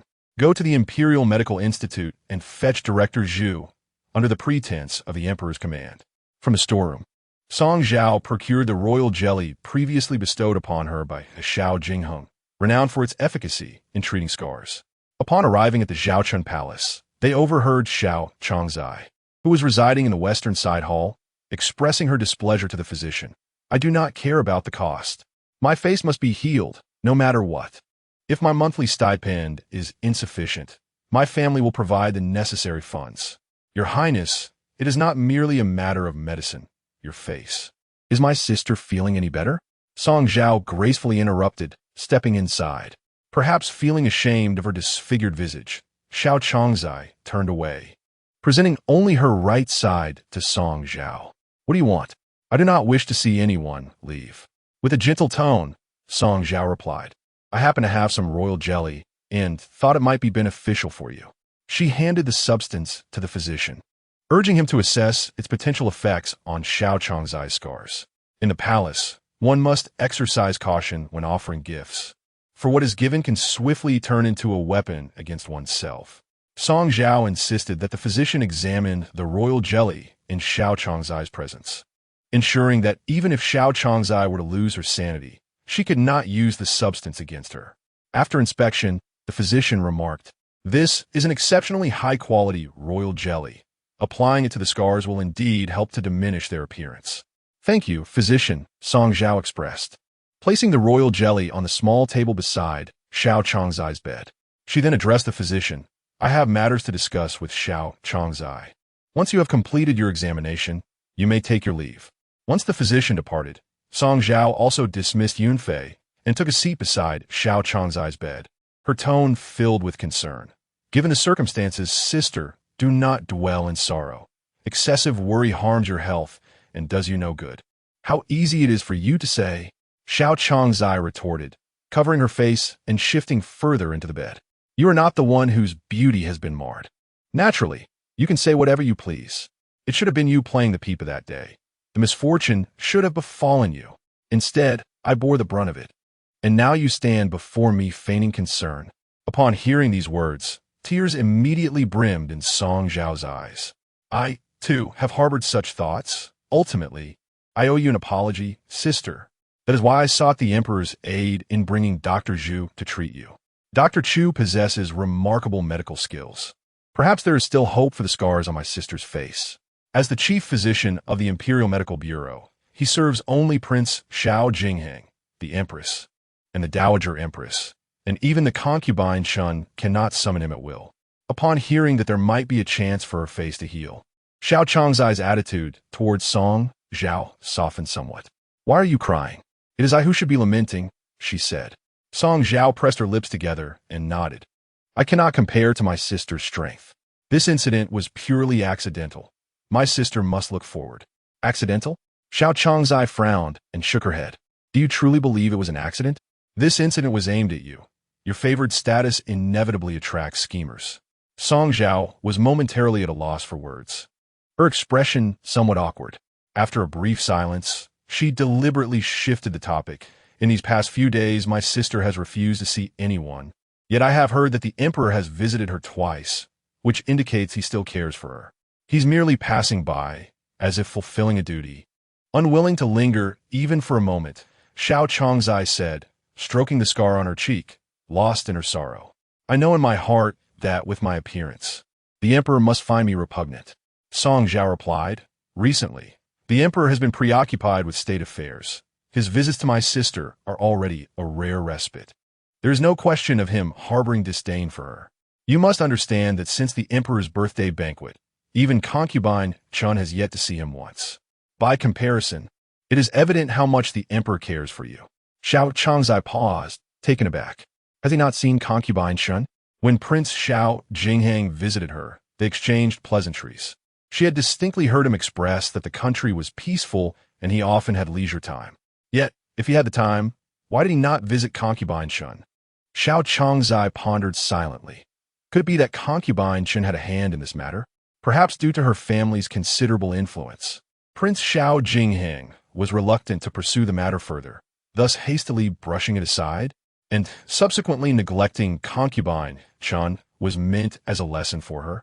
Before Xiao Chongzai could delve deeper into her thoughts, Dr. Chu arrived. He examined the scar on her face, his expression serious. Just as he was about to speak, he heard Song Zhao cough, drawing his attention. Xiao Chongzai observed secretly as Song Zhao seemed to signal to Dr. Chu, who then remarked, "The scar on the young lady's face is not severe. I shall devote myself to treating it, and in due time, there is a chance for it to return to its original state." Upon hearing this, Xiao Chongzai hurriedly responded, "I am most grateful for your efforts, Dr. Chu." Though she spoke those words, she harbored suspicions about the connection between Dr. Chu and Song Zhao. Once the two departed, Xiao Chongzai stealthily followed them. It was only when they reached the corner of the side gate and were about to part ways that she paused. Concealed behind the corner, she eavesdropped on their conversation. Song Zhao said, "Thank you, Dr. Chu, and I hope you can continue to keep this for Xiao Chongzai." It gives her a glimmer of hope, preventing her from descending into despair. After all, one must have something to look forward to in life. Dr. Chu replied, I understand. The kind-hearted Song Zhu, though aware that the scar on Xiao Chang's face could never be entirely restored, believed that with prolonged treatment, it would inevitably fade over time. With a sigh, Song Zhao resigned himself to this reality, hoping that the emperor would show more concern for Sister Xiao in the future. After exchanging a few simple words, they parted ways at a fork in the road, each going their separate directions. Concealed behind the corner gate, Xiao Chang listened intently to their conversation. Tears streamed down her face, and she felt as though her very soul had been extracted, helplessly leaning against the crimson wall as she gradually sank to the ground. Time passed, and as her tears dried, the despair and helplessness in her gaze were supplanted by resentment and bitterness. She lifted her head towards the direction of the Yonghe Palace, where the Qinfei resided, her hands clenched tightly into fists, her nails digging into her flesh. Yet she felt no pain. Chapter 64. The hairpin test. In the subsequent period, Song Zhao frequently found time to visit Xiao Chang's eye. Their encounters were not marked by any grand gestures. Rather, she simply kept her company, engaging her in conversation to alleviate the burdens she bore alone. Observers deemed Song Zhao foolish, unable to comprehend why she held such deep affection for someone whose beauty had been irrevocably marred, rendering her incapable of regaining favor. However, Song Zhao understood that those cornered into desperation were often more likely to resort to drastic measures, capable of committing shocking acts. Regarding the disfigurement, Song Zhao led Xiao Changzai to believe that the Empress Chun had manipulated her with nefarious intent, which might incite Xiao Changzai to confront the Empress. Yet, there was also a risk that she might turn her ire towards Song Zhao herself, as Xiao Changzai had become a scapegoat, harboring undeniable resentment. Song Zhao wished to avoid such entanglements, not wanting to orchestrate a scheme that would ultimately ensnare her. Hence, she took special care in her attentiveness toward Xiao Changzai, aspiring to be a beacon of light in her despondent plight, ensuring that her grievances did not manifest upon her. By the end of the month, the palace received a tribute of creamy oranges from Lingnan. The distance from Lingnan to the capital was considerable, and the delicate fruit required meticulous conditions for transport. This year, with its poor harvest, few fruits of commendable quality had made the journey, leaving less than 2 dough, approximately 20 pounds, upon arrival at the palace. The Empress Dowager, being particularly fond of creamy oranges, received a full dough. The remainder was allocated according to customary practice, with the Empress and Empress Chun receiving the majority, while the other concubines, such as Concubine Ying, Concubine Yin, and Concubine Shu, were also granted some. However, the lower-ranking concubines received none. Yet, there were exceptions. Despite Song Zhao's rank being lower than Xiao Changzai's, she still received a share. The Imperial Household Department meticulously documented the distribution of rewards, rendering any attempt at concealment futile. Nevertheless, Song Zhao adeptly navigated the situation, distributing the oranges among her fellow sisters in the palace, thus minimizing any potential jealousy. On a visit to see Xiao Changzai, as she assisted in peeling the oranges, she remarked, "The physician from the Imperial Hospital has been treating you for over 10 days now, and I can see that the scars on your face have significantly faded." She offered the peeled segments to Xiao Changzai and continued, "In a few days, winter shall arrive. I have heard from the servants that the plum blossoms in the May garden have begun to bud. The 15th of next month is the day for the harem to admire the blossoms. Would you not join us?" "Why would I go?" Xiao Changzai accepted the orange segments with little appetite, placing them aside on the plate, her demeanor still shrouded in sorrow. "Everyone will be admiring flowers. My withered petals would only dampen the spirit. Her Majesty the Empress has arrived."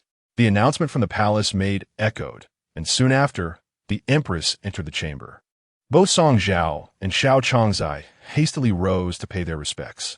The Empress, radiating warmth, instructed them to rise, then turned to Song Zhao, saying, "You have been steadfastly by Xiao Changzai's side these past few days, which speaks volumes of your sincerity. I should have come sooner, but knowing that Xiao Changzai wished to avoid company, I refrained. Yet, she has been on my mind, and I have continually inquired with the physician about her condition." As she spoke, she gently caressed Xiao Changzai's cheek, saying, "You're healing well." Remember to adhere to your dietary restrictions. This will aid in the proper care of your scars. Xiao Changzai bowed her head in gratitude and replied, "Thank you, Your Majesty, for your concern." After the three took their seats, the queen consistently expressed her concern for Xiao Changzai's condition, while Song Zhao sat respectfully by her side. Observing the queen's gentle demeanor, one could truly see why she embodied the phrase motherly grace reigning over the world.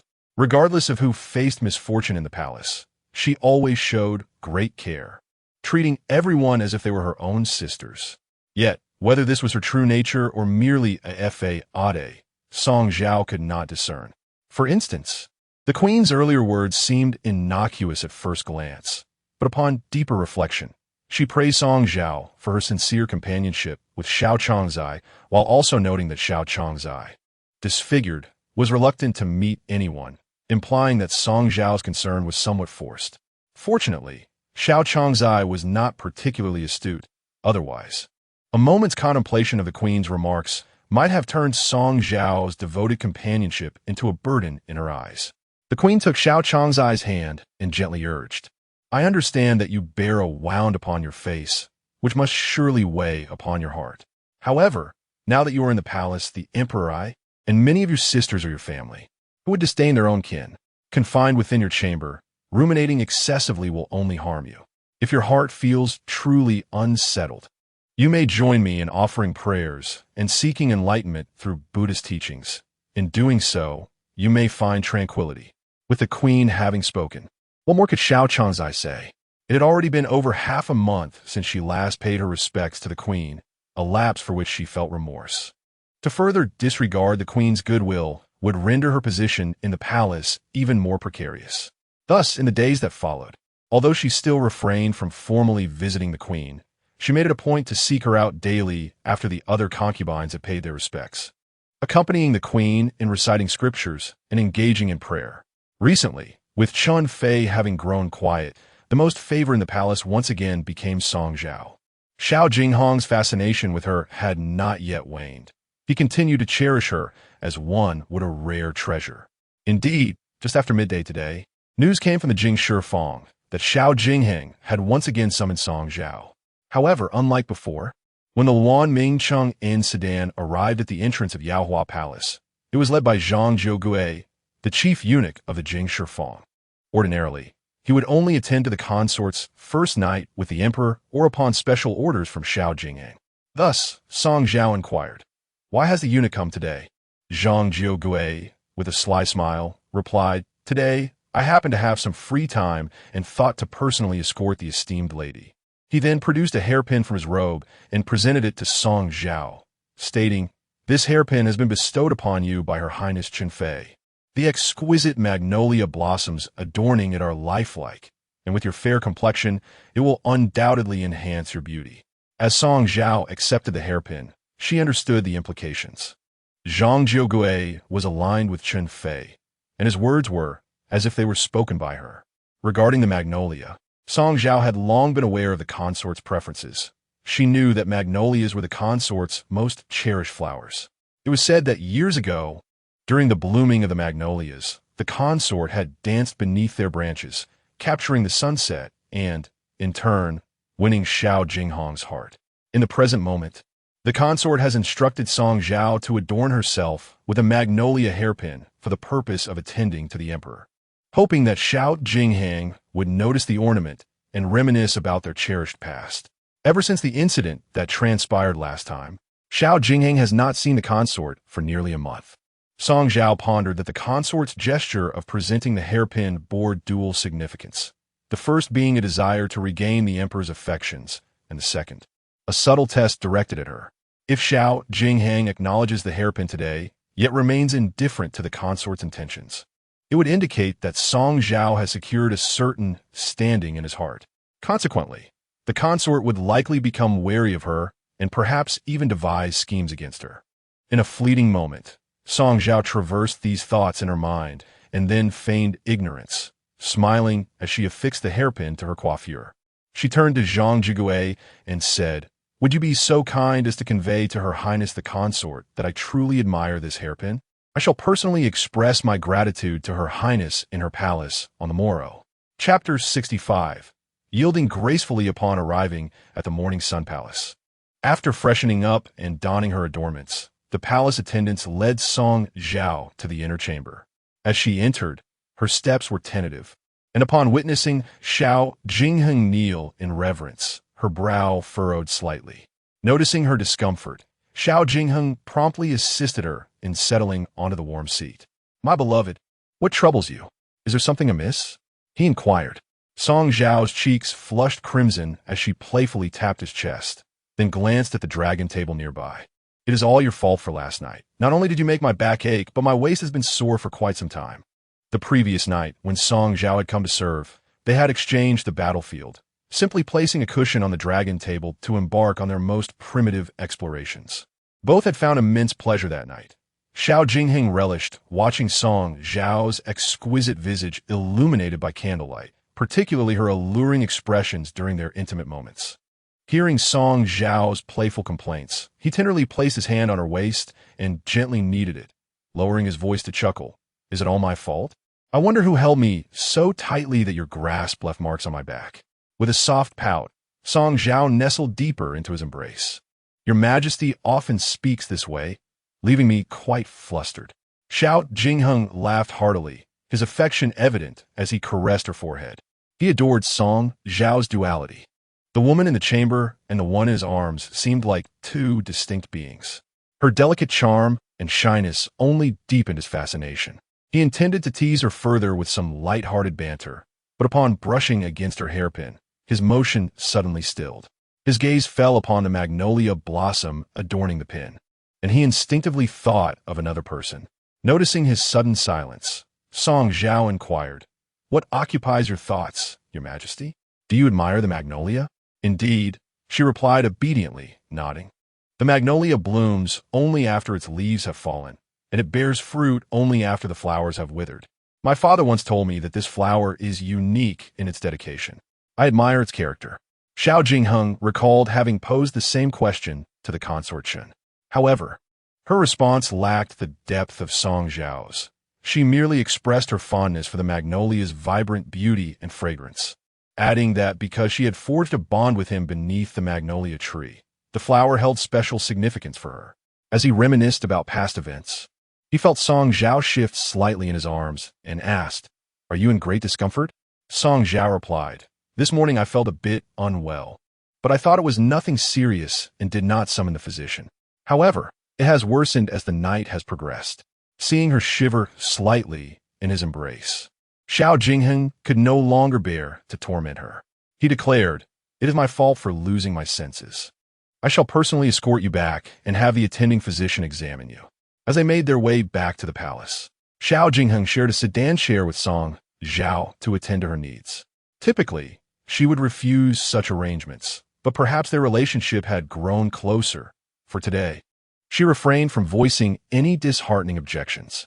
On the way back to the palace, Song Zhao nestled in Xiao Jingheng's embrace, playfully expressing her reluctance to part from the emperor. Xiao Jingheng gently caressed her shoulder and inquired, "What shall we do? How about I stay at Yaohua Palace with you tonight?" Song Zhao quickly shook her head, replying, "Only a palace mistress can invite the emperor to stay. I dare not overstep my bounds." Through the fluttering window drapes, she gazed at the deep blue night sky, adorned with stars like scattered jade, and exclaimed with joy, "Tonight, the sky is clear and the night is exceptionally enchanting. Would it please the emperor to accompany me in admiring the night?" Xiao Jingheng consented. "Very well, I shall do as you wish." As winter approached, the air grew chilly, making it impractical to enjoy the moon while standing in the wind. Thus, the pair remained seated within the palanquin, admiring the scenery through a small window.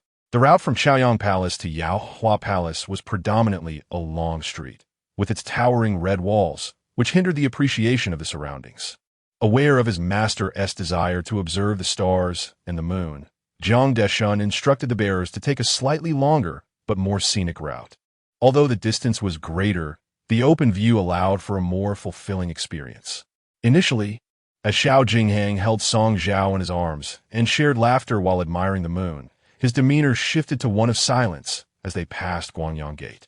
This path inevitably led them by Guangyang Gate, flanked by expansive magnolia trees. As they traversed this area, devoid of blossoms due to the season, the bare branches cast a lonely shadow beneath the silvery moonlight. Zhao Jingheng was reminded of the day he first met the Consort Chun, when the trees were in full bloom and a graceful figure danced amidst the falling petals.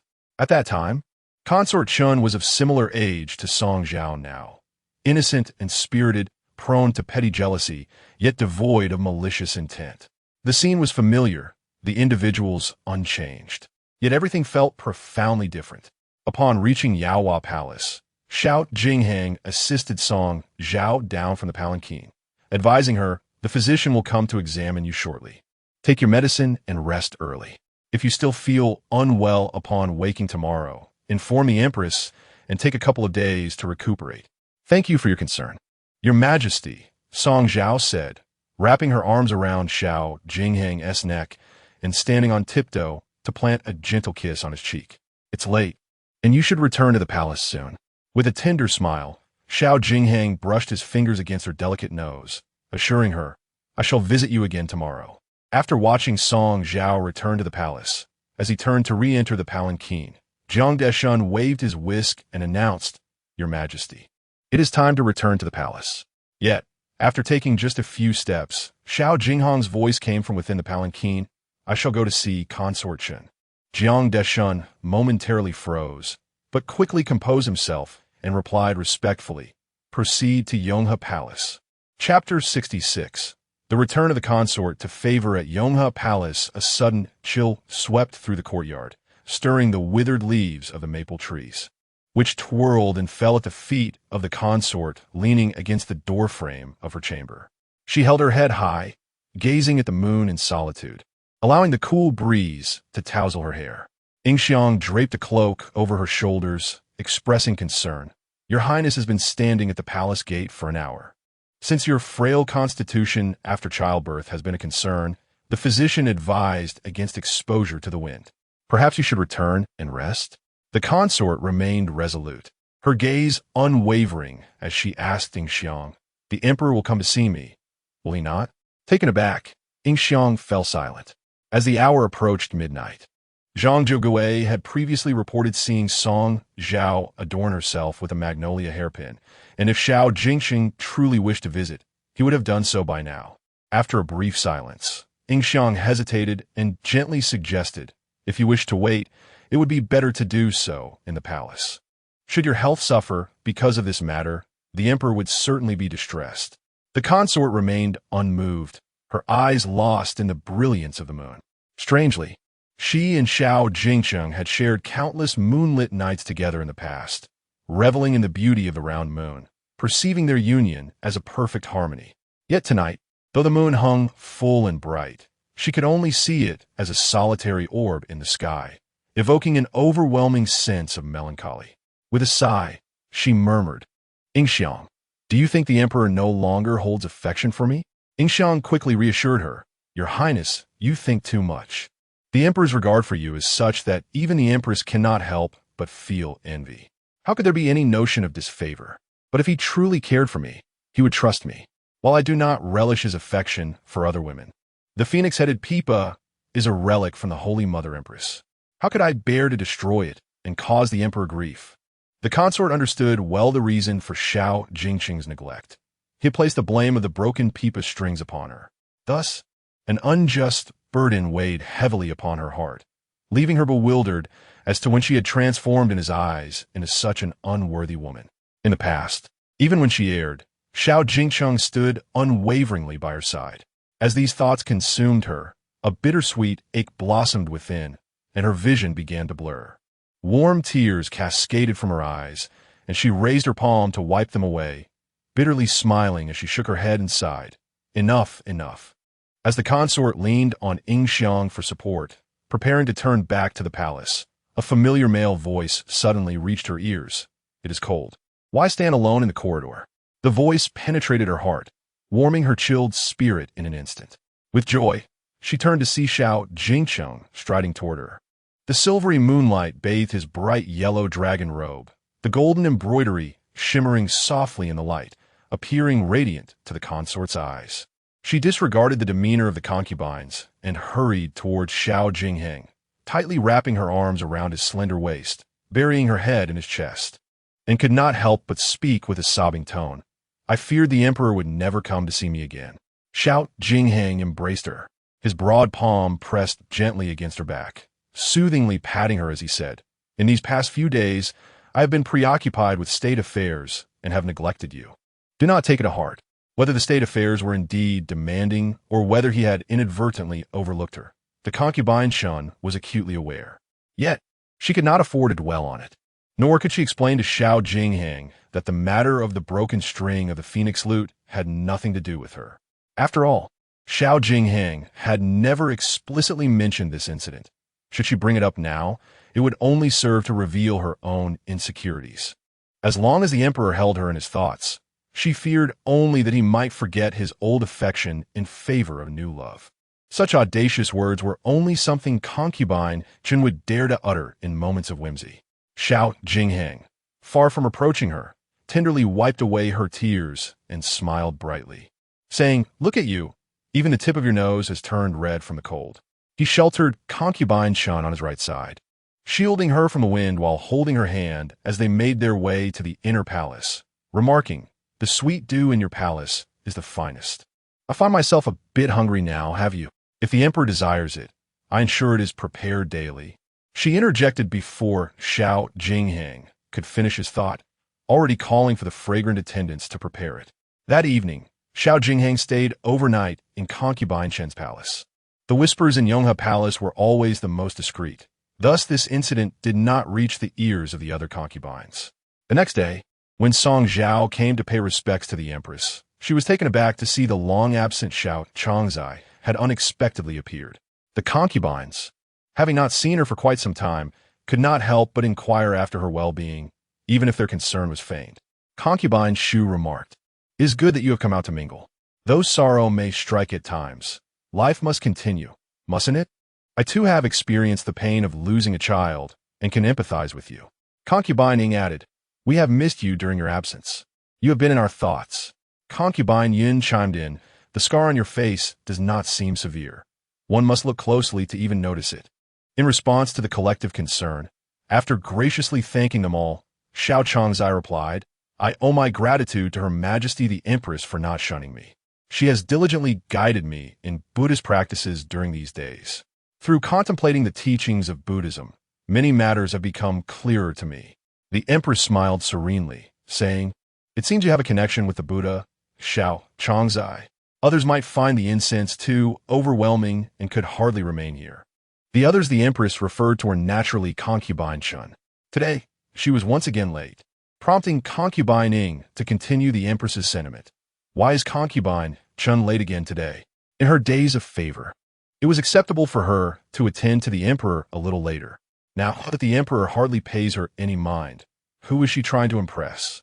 Concubine Yin seized the opportunity to mock her further, suggesting that some individuals, having grown accustomed to a lack of decorum, should be taught a lesson in propriety. "Your Majesty, you cannot always indulge her. It is important to instill some discipline, so she may learn to remember her place." The consort approached the Empress to pay her respects. As the group engaged in conversation, a eunuch outside announced her arrival in a hushed tone. Everyone turned their gaze towards the sound and beheld the consort, gracefully advancing amidst a throng of palace attendants. Her entourage halted at the palace gates, with only Ying Xiang assisting her as she glided inside.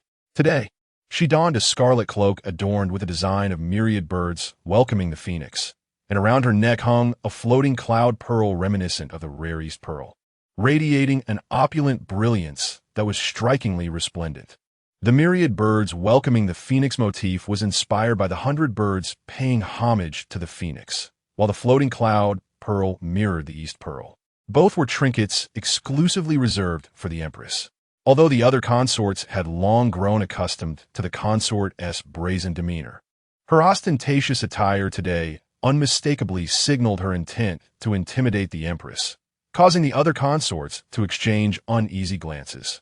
Song Zhao discreetly observed the Empress's expression, which remained serene and composed, adorned with a gentle smile. Meanwhile, the consort approached her directly, casting not a glance at the other concubines flanking her. Upon reaching the foot of the dais, she merely languidly bent her knee in acknowledgement, and before the Empress could bid her to rise, she boldly seated herself in her designated position, under the collective gaze of the assembly. Chapter 67. Assisting you to your demise, the consort, Chen showed no intention of preserving any dignity for the Empress. Even a usually composed Empress could be seen visibly perturbed at this moment. Seizing the opportunity, Consort Yin hurriedly declared her loyalty to the Empress, retorting sharply at Consort Chen. Consort Chen, do you not possess any sense of decorum? It is one thing to arrive late for your greetings, but look at your attire. What do you intend? Do you seek to overstep your bounds? With a disdainful smile, Consort Chen casually stroked the intricate embroidery on her cloak, saying, "Are you insinuating that the peacock patterns on my garments are inappropriate, or that the floating cloud pearls adorning my neck are excessive?" Leaning back lazily against her chair, her gaze drifted towards the Empress as she remarked nonchalantly, "These items you find precious are quite abundant in my palace. If the Empress desires, I could certainly send some your way." It had always been the Empress who rewarded lower-ranking concubines with gifts. It was unheard of for a lower-ranking concubine to bestow gifts upon the Empress.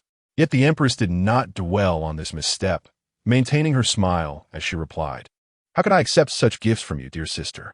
Besides, I find that the peacock embroidery suits you splendidly, and the floating cloud pearls enhance your fair complexion beautifully. These items are truly most befitting of you, so do keep them well." Song Zhao enjoyed a leisurely life in the palace, relishing the moments when the Empress and Consort Chen clashed. However, it must be said that compared to Consort Chen's arrogance and ostentation, the Empress's poised elegance was far more refined. By asserting that the peacock and floating cloud pearls were most suitable for Consort Chen, she subtly conveyed to Consort Chen that no matter how brazen or presumptuous she became, she could only adorn herself with these imitations of the Empress's finery. Yet, imitations, regardless of how closely they resembled the originals, would never hold the same esteem. Consort Chen understood the underlying message from the Empress. After a moment's contemplation, she brazenly fixed her gaze upon the embroidery on the Empress's phoenix robe and said, "In truth, I believe some items may suit me even better." Not daring to speak her thoughts outright, the Empress chose to ignore her insinuation, allowing her to continue her tirade. At an opportune moment, Consorting interjected, "You used to have some justification for your late arrivals after attending to the Emperor, but today you come without reason." Consort Chen, I see you are taking advantage of the Empress's leniency, becoming ever more audacious. Consort Chen cast an indifferent glance at Consorting, replying, "You oversee the 6 palaces, yet you are unaware of who served the Emperor last night. One wonders how you managed to watch over the affairs of the harem." Consorting retorted, "What do you mean by that? Last night, could it be that you were the one who served him?" The Emperor clearly summoned Consort Song. How could it yet what of it? Consort Chen laughed haughtily, her beautiful phoenix eyes glinting with mischief as she provocatively remarked, "Do you find this perplexing? You have not forgotten the times when you were carried to the gates of Chaoyang Palace only to be sent back to rest when the Emperor called for me, have you? This returning of a jade is a performance you've certainly repeated more than once. Why then are you so astonished now?" Princess Ing, bearing the blood of the Hu people, possessed a temperament that was inherently strong-willed and fierce. In the earlier days when Consort Chen enjoyed favor, Princess Ing had offended her due to this very disposition. Consequently, during a period when Xiao Jingheng summoned Princess Ing for the night, Consort Chen would consistently obstruct her, thereby diminishing Princess Ying's favor. To bring up this matter in public was undoubtedly humiliating. Princess Ing found herself at a loss for words, her face flushed with embarrassment. In the midst of this tense and awkward atmosphere, the Empress offered a word of counsel, suggesting that the Emperor's affections could indeed waver. For instance, during the last episode of her heart ailment, the Emperor had forsaken Consort Chen to accompany her.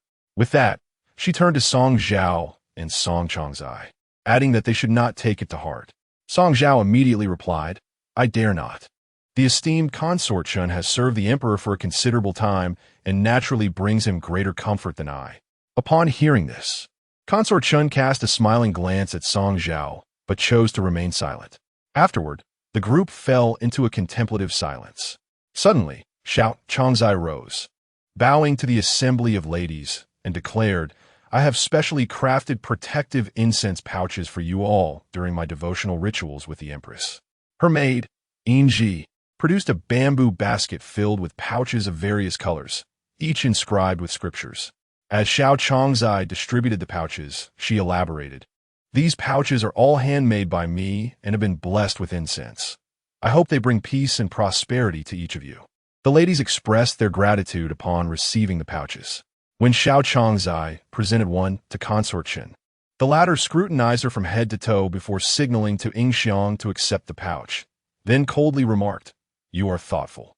Once Zhao Chongzai had completed her distribution, the Empress suggested, "With winter upon us, the plum blossoms in the May garden have bloomed significantly. Tomorrow marks the day designated for admiring the plum blossoms. Sisters, do not come to my palace for greetings, but rather, let us all go together to the May garden at dawn." The other consorts responded in unison, "Yes." On her way back to the palace, Song Zhao heard someone calling her from behind. Turning around, she saw Yingxiang beside Consort. In greeting, the esteemed Consort mentioned that you handled yesterday's matter exceptionally well and instructed me to present you with this, Yingxiang said, handing Song Zhao a letter. Upon glancing at the writing on the letter, Song Zhao immediately recognized it as belonging to Song Shurchen. Accepting the letter, she displayed considerable excitement. Lower-ranking consorts were not permitted to correspond freely with their families, and having been in the palace for 3 months, she sorely missed her kin. The attentiveness of Consort towards her warranted a personal visit of gratitude. Yingxiang added, "The lady knows of your sincerity, but is concerned that the recent chill may burden you with travel between the two palaces. If there is anything to convey, I can relay it on your behalf." Understanding that Consort wished to avoid drawing the Empress's suspicion regarding their connection, Song Zhao replied, "I would appreciate it if you could extend my thanks to her." Upon returning to the palace, she finally opened the letter from Song Shurchen. Upon unfolding the large sheet of paper, she found it contained only 16 words. "My daughter is well, and my heart is greatly comforted. Support Consort and strive for advancement." Every word exudes Song Shurchen's ambition. He has cultivated a close, clandestine relationship with the maternal family of Chun Fei, enlisting Song Zhao's support for Chun Fei. This serves a dual purpose: to curry favor with Chun Fei's father and to secure advantages for Song Zhao, ideally elevating her to the esteemed position of a palace mistress, enabling her to speak on equal terms with Xiao Jingyang. Only then would it feel as though raising this daughter bore fruit. After perusing the letter, Song Zhao casually set it aflame. She watched as the ashes rose ethereally from the incense burner, flickering with sparks in her gaze, and suddenly she smiled. She has but one father, and of course, she must lend her support. She aids him in forging an unholy alliance with the Ning family, complicit in their schemes, and assists him in descending into the underworld, traversing the treacherous paths of fire and brimstone, only to reunite with his ill-fated concubine, weeping words of remorse, bowing in repentance. Chapter 68. The winter snake calamity. As the ashes in the incense burner dwindled, Song Zhao instructed Yinshan, "Please summon Xiao Fuzai. I have matters to discuss with him." At that moment, Xiao Fuzai was in the courtyard, assisting Ji Hua and Shi Ying in trimming the withered branches of the flowers. Upon hearing that Song Zhao was looking for him, he hastily wiped the dirt from his fingers onto the hem of his trousers. Yinshan watched in disdain, exclaiming, "Why are you so untidy?" The young girl's face was filled with disapproval, yet she took a silk handkerchief and dusted off the loose grime from his trousers. Xiao Fuzai, feeling somewhat embarrassed, scratched the back of his head and grinned foolishly at Yinshan. She shot him a sideways glance and retorted, "What are you laughing at? The young mistress is calling for you." "Oh, right. I'm going this instant." He hurriedly made his way to the main hall, while Jihua chuckled and remarked to Yinshan, "Sister Yinshan, you are truly concerned about Xiao Fuzai. Yet, when Shi Ying and I have dirty hands, you did not inquire about us?" Yinshan flushed at the teasing and stammered, "I did not. He needs to meet the young mistress, and he is all dirty. I worry he might offend her sight." With that, she bashfully lowered her head and joined Jihua and Shi Ying in pruning the withered branches. Meanwhile, Xiao Fuzai, who had entered the sleeping quarters to relay Song Zhao's message, could not suppress a smile. Song Zhao appraised him and, with a gentle smile, asked, "What brings you such joy? Do share it with me." Xiao Fuzai quickly composed himself, a hint of awkwardness evident in his demeanor. "And no, nothing at all. What does the young mistress wish of me?" Song Zhao retrieved the sachet of incense gifted by Xiao Chongzai and handed it to him. "Take a look. Is there anything amiss?" Xiao Fuzai accepted the sachet and deftly opened it. He meticulously examined the dried flowers and herbs within before declaring, after a moment, replying to the young mistress, "All the contents are calming and tranquil. There is nothing wrong." Song Zhao pondered for a moment, hesitating. "What exactly is contained within? Please elucidate each item."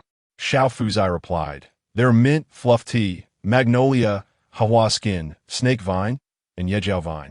"Wait, you mentioned snake vine?" Xiao Fuzai nodded in affirmation and selected a sprig of the herb to present to Song Zhao. As the item was brought before her, Song Zhao was immediately enveloped by a strong and peculiar fragrance. "I recall that this herb is used by snake catchers to attract snakes. Why is it present in this sachet?" Xiao Fuzai explained, "The distinctive scent of the snake vine indeed attracts serpents, inciting them to become agitated. However, this aroma is harmless to humans and instead serves as a potent calming agent. Now that winter has arrived, the snakes are hibernating, and the essence of the herbs in this sachet will only retain its efficacy for 2 to 3 months before losing its potency. By the time spring arrives and the snakes emerge, the snake vine will have lost its allure. So there is no need for the young mistress to worry about this sachet attracting any snakes." Song Zhao contemplated for a moment, delicately toying with the snake vine before coldly remarking, "While the snakes outside may be hibernating, the palace is so lively that even humans cannot sleep soundly, let alone those creeping creatures." With that, she tossed the snake vine back into the pile of dried flowers and herbs, acknowledging that since this sachet was a gift from Xiao Chongzai, it would be inappropriate to discard it outright. "You shall take this fragrant sachet to the storeroom, securing it within an airtight brocade box for safekeeping." Xiaofu, under Song Zhao's instructions, never inquired about the reasons behind her commands. He merely understood that his duty was to execute her wishes with diligence. After their midday respite, Song Zhao expressed her intention to pay her respects to Consort Yao in the main hall, and Xiaofu accompanied her. Upon their meeting, they exchanged affectionate titles, engaging in casual conversation, until Song Zhao, with a smile, remarked, "Yesterday, I overheard the Empress mention that the legs of the Huangli wood table in the sleeping quarters seem somewhat loose. My Xiaofu is most adept at repairs. Shall we have him take a look for the Empress?" "That would be a bother, dear sister," Consort Yao replied, guiding Xiaofu toward the writing desk, with Song Zhao following closely beside her. Out of the corner of her eye, Song Zhao noticed that Consort Yao had already adorned herself with the sachet gifted by Xiao Chongzai. In a moment of surprise, she stumbled forward, inadvertently colliding with Consort Yao's shoulder. The latter instinctively reached out to steady her, asking, "What is the matter?" Regaining her composure, Song Zhao shyly responded, "I am quite foolish. I nearly tripped over my own feet and almost bumped into the Empress. In the process of the collision, her right hand inadvertently tugged at the sachet at Consort Yao's waist, causing it to fall to the ground. Xiaofu quickly retrieved the sachet for the Empress, she instructed. As Xiaofu bent to pick up the sachet, he deliberately grasped it tightly, allowing its fragrance to linger on his palm. After completing the repairs to the table, upon their return to the western side hall, Song Zhao heard him say, replying to the young master, "The sachet worn by Consort Yao is identical to yours. It too contains snake jade grass."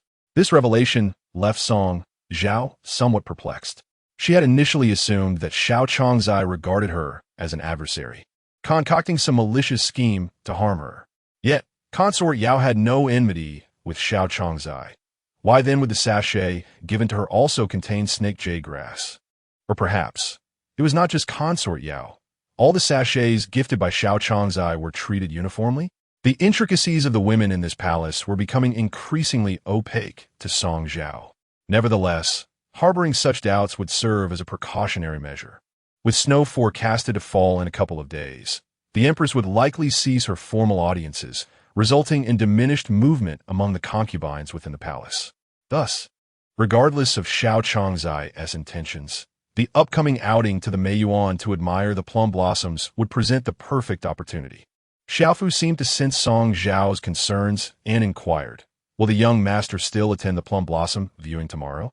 Song Zhao smiled at him, nodding with poise, "Of course. I shall go. If everyone else attends and I do not, should any strange occurrences arise in the Meiyuan, it would certainly befall me." The winter days are perpetually dark and late to dawn. The following morning, even before the sun had risen, Song Zhao was already awake. After freshening up, she instructed Yunsuan, "It appears quite cold today, and as we are to visit the Meiyuan, please fetch me a thicker pair of undergarments and socks." Song Zhao decided to don thicker undergarments and footwear, not merely for the sake of warmth. After all, one could never be certain if a hibernating snake might suddenly awaken and inexplicably emerge from its hiding place to deliver a bite. It was prudent to wear thicker clothing in vulnerable areas, as a precaution against unforeseen circumstances. Just before stepping out, Song Zhao remarked to Yinshan, "The attire of palace maids is quite thin. If you accompany me, you might find yourself suffering from the cold." She then turned her gaze towards the young servant, Xiao Fuji, who stood nearby. "Let Xiao Fuji accompany me today. His robust physique makes him less susceptible to the chill." Initially, Yinshan was reluctant, fearing that Xiao Fuji, being a man, might be clumsy in his service and unable to adequately care for Song Zhao. However, unable to withstand Song Zhao's insistence, Yinshan acquiesced, putting on a fierce facade as she sternly warned Xiao Fuji, "You must take good care of the young mistress. Should she return ill from the cold, you shall see how I hold you accountable." Despite her sternness, Xiao Fuji maintained a cheerful demeanor, assuring her, "Do not worry. I will ensure the young mistress is well looked after." Chapter 69. The Winter Serpent Calamity 2. On the path to the plum garden, Xiao Fuji inquired of Song Zhao, "Are you concerned that Yinshan might encounter unforeseen troubles if she follows us?" Song Zhao replied, "She is timid, and I fear that if she were to witness something distressing, it would only send her into a panic, leading to her own harm." Xiao Fuji acknowledged, "I understand. The reason you chose not to inform Yinshan of this matter in advance is due to your kind-hearted nature. You wish to spare her worry for you." Song Zhao nodded gently and instructed, "Remain vigilant and perceptive. Should any misfortune occur, ensure you safeguard yourself from harm." "Rest assured, I shall protect you diligently," Xiao Fuji assured. During this period, Song Zhao had refrained from disclosing numerous matters to Yinshan, opting instead to consult with Xiao Fuji. Though Yinshan was loyal, she lacked the necessary cleverness. In truth, a devoted servant need not be privy to every detail. Upon arriving at the plum garden, Song Zhao found Hui Bin of Zhaocheng Palace, along with Xiao Chong and Lu Chong, already present. From a distance, she observed Hui Bin darting about the plum garden, her joy reminiscent of a child, while Xiao Chong and Lu Chong trailed closely behind, anxious to prevent her from stumbling. As Song Zhao approached Hui Bin to offer her respects, she inadvertently knelt at an opportune moment, colliding with Hui Bin. Hui Bin, being of modest stature, barely reached Song Zhao's chin, and her sudden impact nearly caused her to lose her balance and fall. Fortunately, Song Zhao reacted swiftly, steadying her. "Be careful, Your Highness," she cautioned. Once stabilized, Hui Bin remained exuberant, grasping Song Zhao's hand and cheerfully exclaiming, "Sister Song, come see. The plum blossoms are in glorious bloom." Song Zhao found herself led by Hui Bin to the base of a plum tree. Within the palace, white flowers were deemed inauspicious. Thus the plum garden was adorned solely with red plums. The tree before them was in full bloom, its icy branches a tender green, the elegant shadows casting a graceful silhouette. The blossoms were a vivid crimson, exuding a subtle fragrance, indeed, a rare splash of color in the winter. While initially enchanted by the sight of the plums, Song Zhao soon noticed the joy on Hui Bin's face gradually fade, her expression dimming until her brows furrowed and her rosy lips pursed, revealing a hint of sorrow. "In winters past, my mother would incorporate plum blossoms into our meals, preparing delicious plum cakes for me," she reminisced, her eyes glistening with unshed tears. I miss my mother. Huipin's words stirred nostalgic memories within Song Zhao. In her youth, the Duke of Hui's estate had 2 red plum trees planted in the courtyard.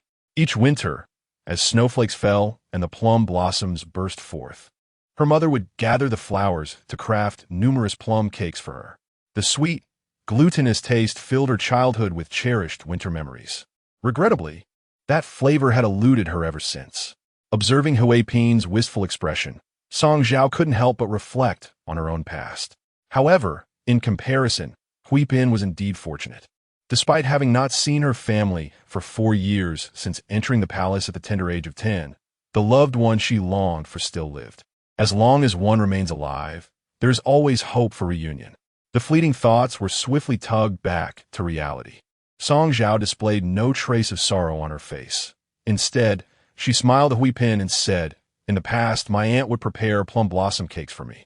Your Majesty's mother and my aunt both hail from the Jiangsu region, and indeed, there are many culinary similarities." Huipin inquired, "Can you make plum blossom cakes?" Song Zhao nodded, "Of course. If your Majesty would like, I shall prepare some in a couple of days for us to enjoy together." "Is that true?" Huipin, still youthful in her emotions, quickly brightened at the prospect of a delicious treat, exclaiming, "Then it's settled." She extended her pinky finger, sealing their promise with a pinky swear. Subsequently, the remaining concubines arrived one after another, with the last to make an entrance being the Empress and Chun Fei. The Empress, suffering from a heart ailment, was unable to endure a chill. Thus, she came today holding a hot water bottle. The contents of the bottle emitted a faint, comforting aroma, soothing to the senses. After the concubines respectfully greeted the Empress, she spoke earnestly. "The 13th day of the 10th month is the day designated by our ancestors for admiring the plum blossoms. The plum blossom embodies both pride and humility, fearlessness and unwavering resilience. To appreciate flowers should be akin to how we conduct ourselves in life. Our ancestors established this tradition hoping that we, though women of the harem, might possess these admirable qualities like the plum blossom." In unison, the crowd responded, "Your Majesty's words resonate profoundly. We are enlightened." However, amidst the harmonious responses, a voice of light mockery emerged. The Empress has read extensively and seems to have insights into everything. Chun Fei, languidly adjusting her hair, cast a smiling glance at the Empress. "It is merely a flower appreciation. How is it that the Empress can derive such wisdom from it? I truly feel inadequate." The Empress smiled and replied, "Look at you, sister, full of pride. It is evident that you comprehend this wisdom as well. So why belittle yourself?" Chun Fei scoffed lightly, dismissing the Empress's words. When the Empress led everyone to admire the blossoms, Chun Fei took a few quick steps, intentionally positioning herself ahead of the Empress. This act was exceedingly presumptuous. Yet the Empress said nothing, and the other concubines could only grumble softly. Song Zhao overheard Ying Fei whispering to Shu Fei, "The Empress is the central palace, and Chun Fei has frequently provoked her lately. The Empress graciously chooses not to confront her, but I intend to find an opportunity to inform the Emperor." Shu Fei sighed and advised, "What good will it do to tell the Emperor? She has behaved this way for years. Have you ever seen the Emperor intervene?" Suddenly, a cry pierced through the commotion. "Ah, a snake!" Song Zhao, caught in the lively chatter, was startled by Lu Chang's exclamation from the crowd. Her face blanched as she instinctively stepped back, pointing at the soft earth before her. From behind the plum tree ahead, 2 snakes, each nearly half a foot in length, slithered forth. Their heads were triangular, bodies stout with short tails, dark brown on their backs, adorned with circular patterns along their sides. Snakes are inherently creatures of evasion. However, these 2 serpents exhibited an unusual boldness, flicking their tongues and writhing their bodies as they swiftly made their way towards the direction of the concubines. The concubines, stricken with fear, let out piercing screams and scattered in all directions, creating a scene of utter chaos. Song Zhao, having anticipated such a disturbance, remained composed despite the sight of the snakes. She retreated alongside the panicked crowd, with Xiao Fuzai standing protectively before her. The snakes emerged from the front, and thus, the concubine Chun, who had been at the forefront, now found herself at the rear. as the palace maids shielded her and retreated. A sudden commotion caused her to stumble as if tripped by an unseen force, sending her sprawling to the ground, while the relentless serpents, with their fiery tongues flicking, surged towards her. Chapter 70. The Winter Serpent Calamity 3. No, don't come any closer. The Empress was so frightened that her legs went weak. Unable to stand, she could only brace herself against the muddy ground, kicking awkwardly in the direction of the advancing serpents while clumsily inching backward. "Your Highness, be careful." In a flash, Song Zhao rushed forward, grasping the Empress's arm and forcefully dragging her back. Once she had pulled the Empress close, he quickly bent down to support her elbows, lifting her off the ground. At that moment, the attendants surrounding the Empress also gathered around her.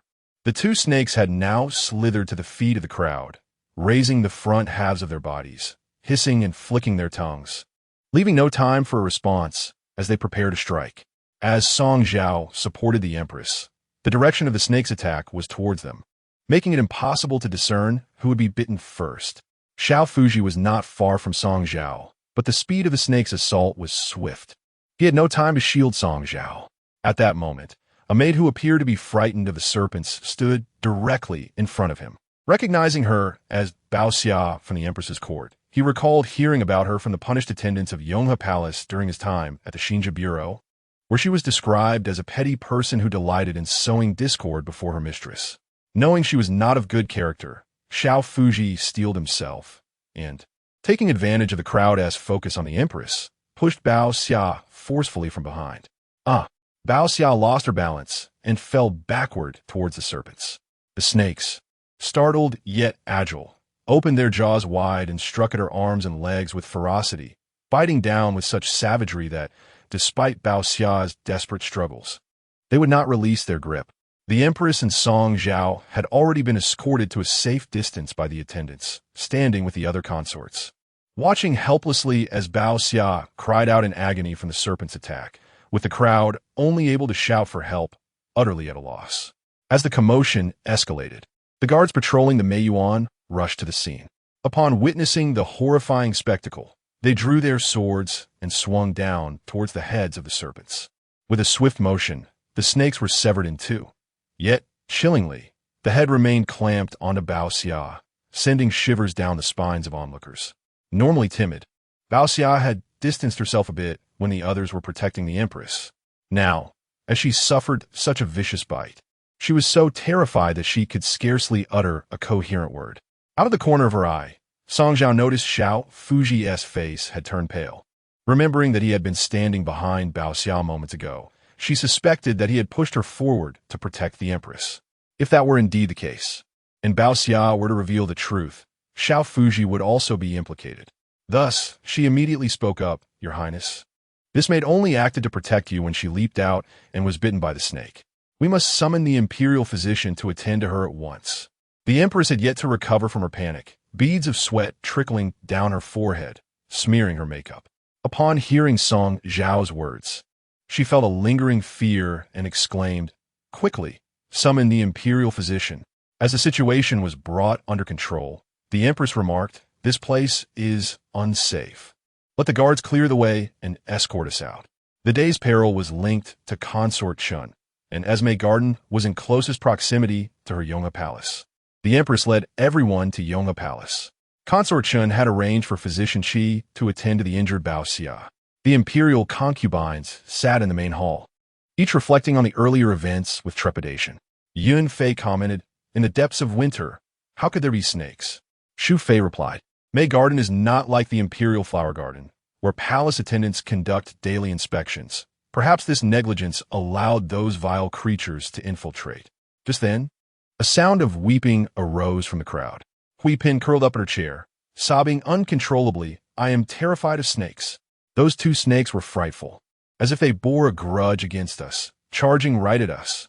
It nearly terrified me to death. Yao Pin, seated beside her, gently stroked her back, soothingly saying, "Do not be afraid, dear sister." Thankfully, none of us were harmed. After a pause, feeling somewhat perplexed, she added, "Hui Pin has a point. Snakes are typically afraid of humans. Even in the wild, they will not attack unless provoked. Why were those two snakes so audacious today? The Empress tightened her grasp on the warming pot and murmured a prayer. Ba, may the snake be non-venomous, and may that young palace may be safe. No sooner had she spoken than Physician Qi entered the main hall, his expression grave as he greeted the concubines. Consort Chen hastily inquired, "What about Xia? How is she?" Physician Qi shook his head in dismay, replying, "Your Highness, the snake that bit Bao Xia was a viper. This species is highly venomous, and the maid's injuries are severe. The fangs penetrated deeply. I am powerless to alter her fate." Upon hearing this, a collective gasp echoed through the room. Although Consort Chen was known for her domineering nature, she treated her servants with a degree of kindness. Without uttering a word, she swiftly rose and made her way towards the corridor. The Empress sighed deeply. Alas, that poor child. Song Zhao stood and interjected, "Your Majesty, Bao Xia saved Consort Chen, and in doing so, she saved me as well. I wish to see her." The Empress nodded in agreement. "Indeed, you risked yourself to protect Consort Chen, giving me quite a fright. In future dangers, remember to safeguard yourself first before attempting to save others. Do you understand?" "Thank you for your concern, Your Majesty," Song Zhao replied, bowing respectfully before hastening to follow her. Upon her arrival, she found Consort Chen seated beside Bao Xia's sickbed, holding her hand and saying, "If there is anything you cannot let go of, speak freely. I shall ensure it is fulfilled." Bao Xia's complexion was ashen, her body trembling uncontrollably. Hearing Consort Chen's words, she understood her time was short. She had intended to reveal the matter of Zhao Fuzi's push to Consort Chen, "Your Highness, in truth." But Consort Chen interjected, "If you cannot let go of your family, both the Empress and I will look after them well." Song Zhao stepped forward, positioning herself at Bao Xia's bedside, her gaze cold and piercing as she regarded her. With her back turned to Song Zhao, Chun Fei could not see the expression on her face. Yet Bao Xia perceived it with clarity. Thus, she discerned the underlying implications in Song Zhao's words. The essence of Song Zhao's statement conveyed two meanings. Firstly, if Bao Xia refrained from disclosing that it was Zhao Fuzi who had pushed her, her actions today would be deemed a valiant rescue of her lord. Should she perish, the court would compensate her family, and Chun Fei would ensure their lives were free from want. Secondly, if Bao Xia revealed that it was indeed Zhao Fuzi who had harmed her, then Song Zhao was backed by the entire Guogong residence. In such a case, Song Zhao's days would be far from pleasant, and it was inevitable that Bao Xia's family would meet with a tragic fate. Having already faced death, Bao Xia did not wish for her family to suffer misfortune after her demise. Thus, she shifted the conversation and, with tears in her eyes, implored Chun Fei, "I beseech you, Your Highness, to look after my family." Chun Fei grasped her hand tightly, nodding earnestly, "Rest assured, I shall take good care of them." Upon hearing Chun Fei's assurance, Bao Xia felt as though her wish had been fulfilled. She exhaled a long sigh and then closed her eyes forever. Chapter 71. The Winter Snake Calamity. Song Zhao gazed at the lifeless Bao Xia, unable to restrain her tears, lamenting. Bao Xia was truly devoted. The consort raised her brow and glanced at her, her expression softening as she replied, "Had it not been for your reckless bravery in pulling me to safety, I might not have lived to witness Bao Xia's loyalty today." Rising to her feet, she paused momentarily before whispering, "Thank you." Song Zhao hurriedly responded, "Your Highness treats this humble servant with such kindness. How could I stand idly by while you faced peril?" In truth, the consort's demeanor surprised Song Zhao. She had always perceived her as a ruthless and cold-hearted woman. However, today, both her attitude towards Bao Xia and her utterance of gratitude unveiled a more human side, leaving Song Zhao feeling somewhat disconcerted. The consort instructed Ying Xiang to make proper arrangements for Bao Xia's funeral, then proceeded to return to the main hall alongside Song Zhao. The Empress sighed in exasperation, stating, "Today's events arrived with unforeseen swiftness. Fortunately, my sister remains unharmed." Unforeseen, the consort suppressed her inner fury, her gaze piercing as she scrutinized the Empress, pressing forward. Does the Empress find it unexpected that a snake appears in winter? Or perhaps that snakes are unafraid of humans? Or might it be that when I was departing, someone deliberately tripped me, and the Empress considers it an accident as well. Upon finishing her words, she narrowed her eyes and surveyed the assembled concubines. Though she remained silent, an intimidating presence enveloped her, rendering everyone too fearful to speak or meet her gaze, lest they fall under her suspicion. Yet, the consort's eyes deftly bypassed one individual, Song Zhao, the very person who had risked herself to save her. At that moment, Song Zhao sat near the door, composed as she observed the escalating tension within the hall, thinking to herself that the anticipated drama had indeed arrived. When the incident in May Garden occurred, she had no desire to save the consort. A snake bite was no trivial matter. Yet, she could not refrain from intervening. The situation had unfolded in an instant, and in that fleeting moment, Song Zhao understood. The consort had not stumbled earlier or later, but precisely when passing by her. What did this signify? It suggested that someone intended to harm the consort. But more troubling was the implication that this individual sought to frame Song Zhao, leading everyone to believe she had deliberately caused the consort to fall. Rather than facing a future of fruitless explanations, it was better to take a bold gamble. Thus, Song Zhao's courageous act of shielding the consort unfolded. Now, with her mind settled, she began to recollect who had been present during the chaos. Lowering her head, she casually glanced at the other concubines present. There was Xiao Chong, Lu Chong, and Shu Fei's maid, Qing Yu, along with two unfamiliar palace maids whose identities eluded her. In response to the consort's inquiry, the Empress's expression grew grave, pondering. Does my sister imply that today's events were the result of someone's malicious intent towards you? The consort's countenance darkened, her words laced with barbs as she replied. I do not know. I only know that today's plum blossom appreciation was invited by the Empress. Absurd. Upon hearing her baseless accusations, the Empress was unusually angered. The custom of appreciating the plum blossoms on the 13th of October was established by our ancestors. Are you implying that the one who intends to harm you is me? The consort smirked disdainfully and raised an eyebrow at the Empress, saying, I have said nothing, yet you have already taken offense? The only fortunate aspect amidst this misfortune is that the viper strike today was aimed at my palace's Baoxia. Had it been directed at you, it would have indeed been a grave sin. She straightened her posture, exuding authority, and declared emphatically, there are those who seek to conspire against the Empress. This matter must not be hastily dismissed. It is imperative to report it to His Majesty and allow the officials from the Court of Judicial Review to investigate thoroughly. With just a few words, the consort escalated the gravity of the situation. The Empress maintained that this incident was merely an accident. Even if a palace maid had perished, it would not warrant much commotion. However, the consort pointed the finger at the Empress, suggesting that this was likely a plot to endanger the central court, thus transforming the nature of the incident into one of potential rebellion. The women in the palace understood the implications of the consort's words. It was clear that she suspected the Empress orchestrated this incident to harm her. Yet, the Empress, confident in her integrity, replied without a hint of guilt, What you say has merit. Shuangruo, you should immediately inform His Majesty and see if he has time to attend to this matter. Shuangruo bowed in acknowledgement, and just then, a sudden gust of wind swept through the hall, causing the Empress, seated regally, to shiver slightly. Shuangruo then remarked, Your Majesty's warming pot has gone cold. Allow me to fetch you a new one. The Empress handed the pot to her, and she departed with it. Approximately half an hour later, Shuangruo returned to Yonghe Palace with Jiang Deshun. Jiang Deshun bowed deeply to the Empress and informed her, His Majesty is currently in discussion with the Minister of Revenue and is unable to attend at this moment. I have come to gather preliminary details.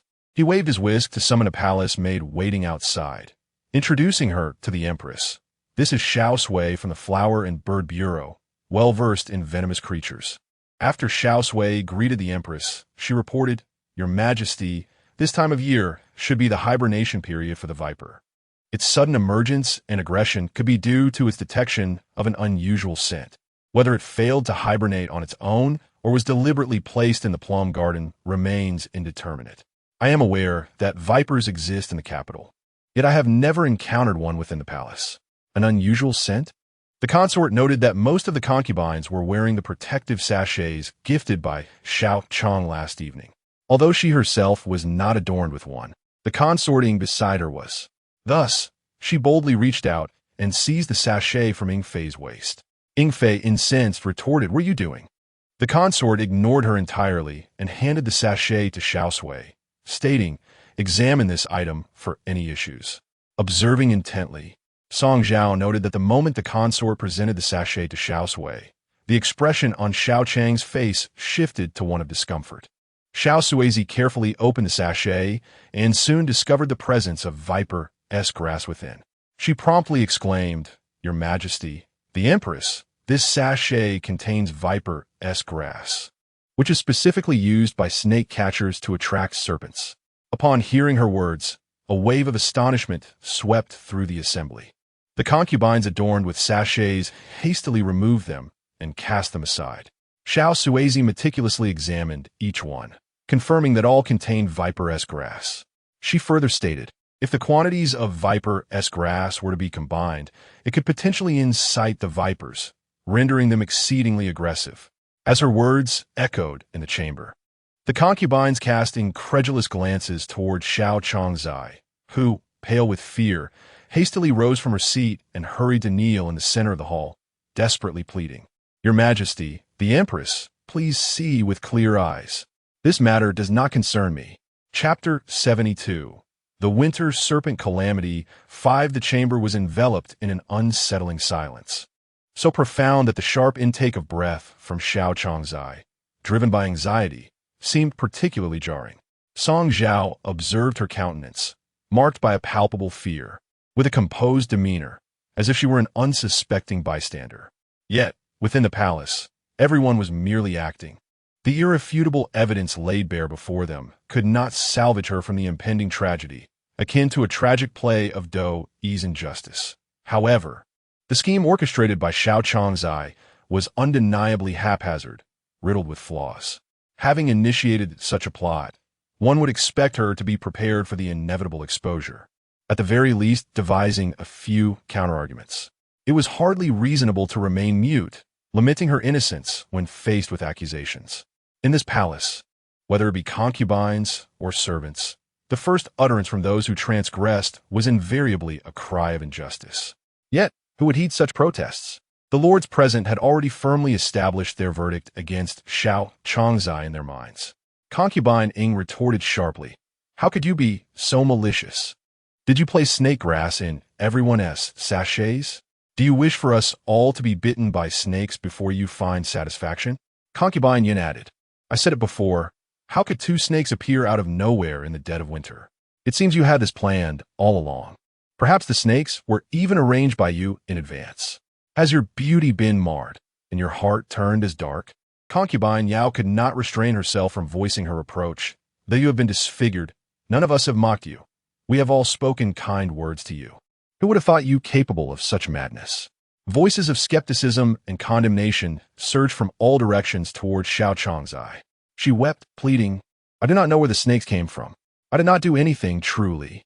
I implore the Empress to see the truth." "You wretched creature." As Xiao Changzai attempted to explain, Concubine Chen suddenly erupted in fury, disregarding her dignified demeanor as she lifted her foot and kicked Xiao Changzai's shoulder, sending her sprawling to the ground. "Do you think I am unaware of your intentions? You harbor the belief that it was I who tampered with the phoenix lute, causing your disfigurement, and now you seek to exact revenge upon me." Concubine Chen glared down at Xiao Changzai, her voice laced with venom. "What is your station? And what is mine?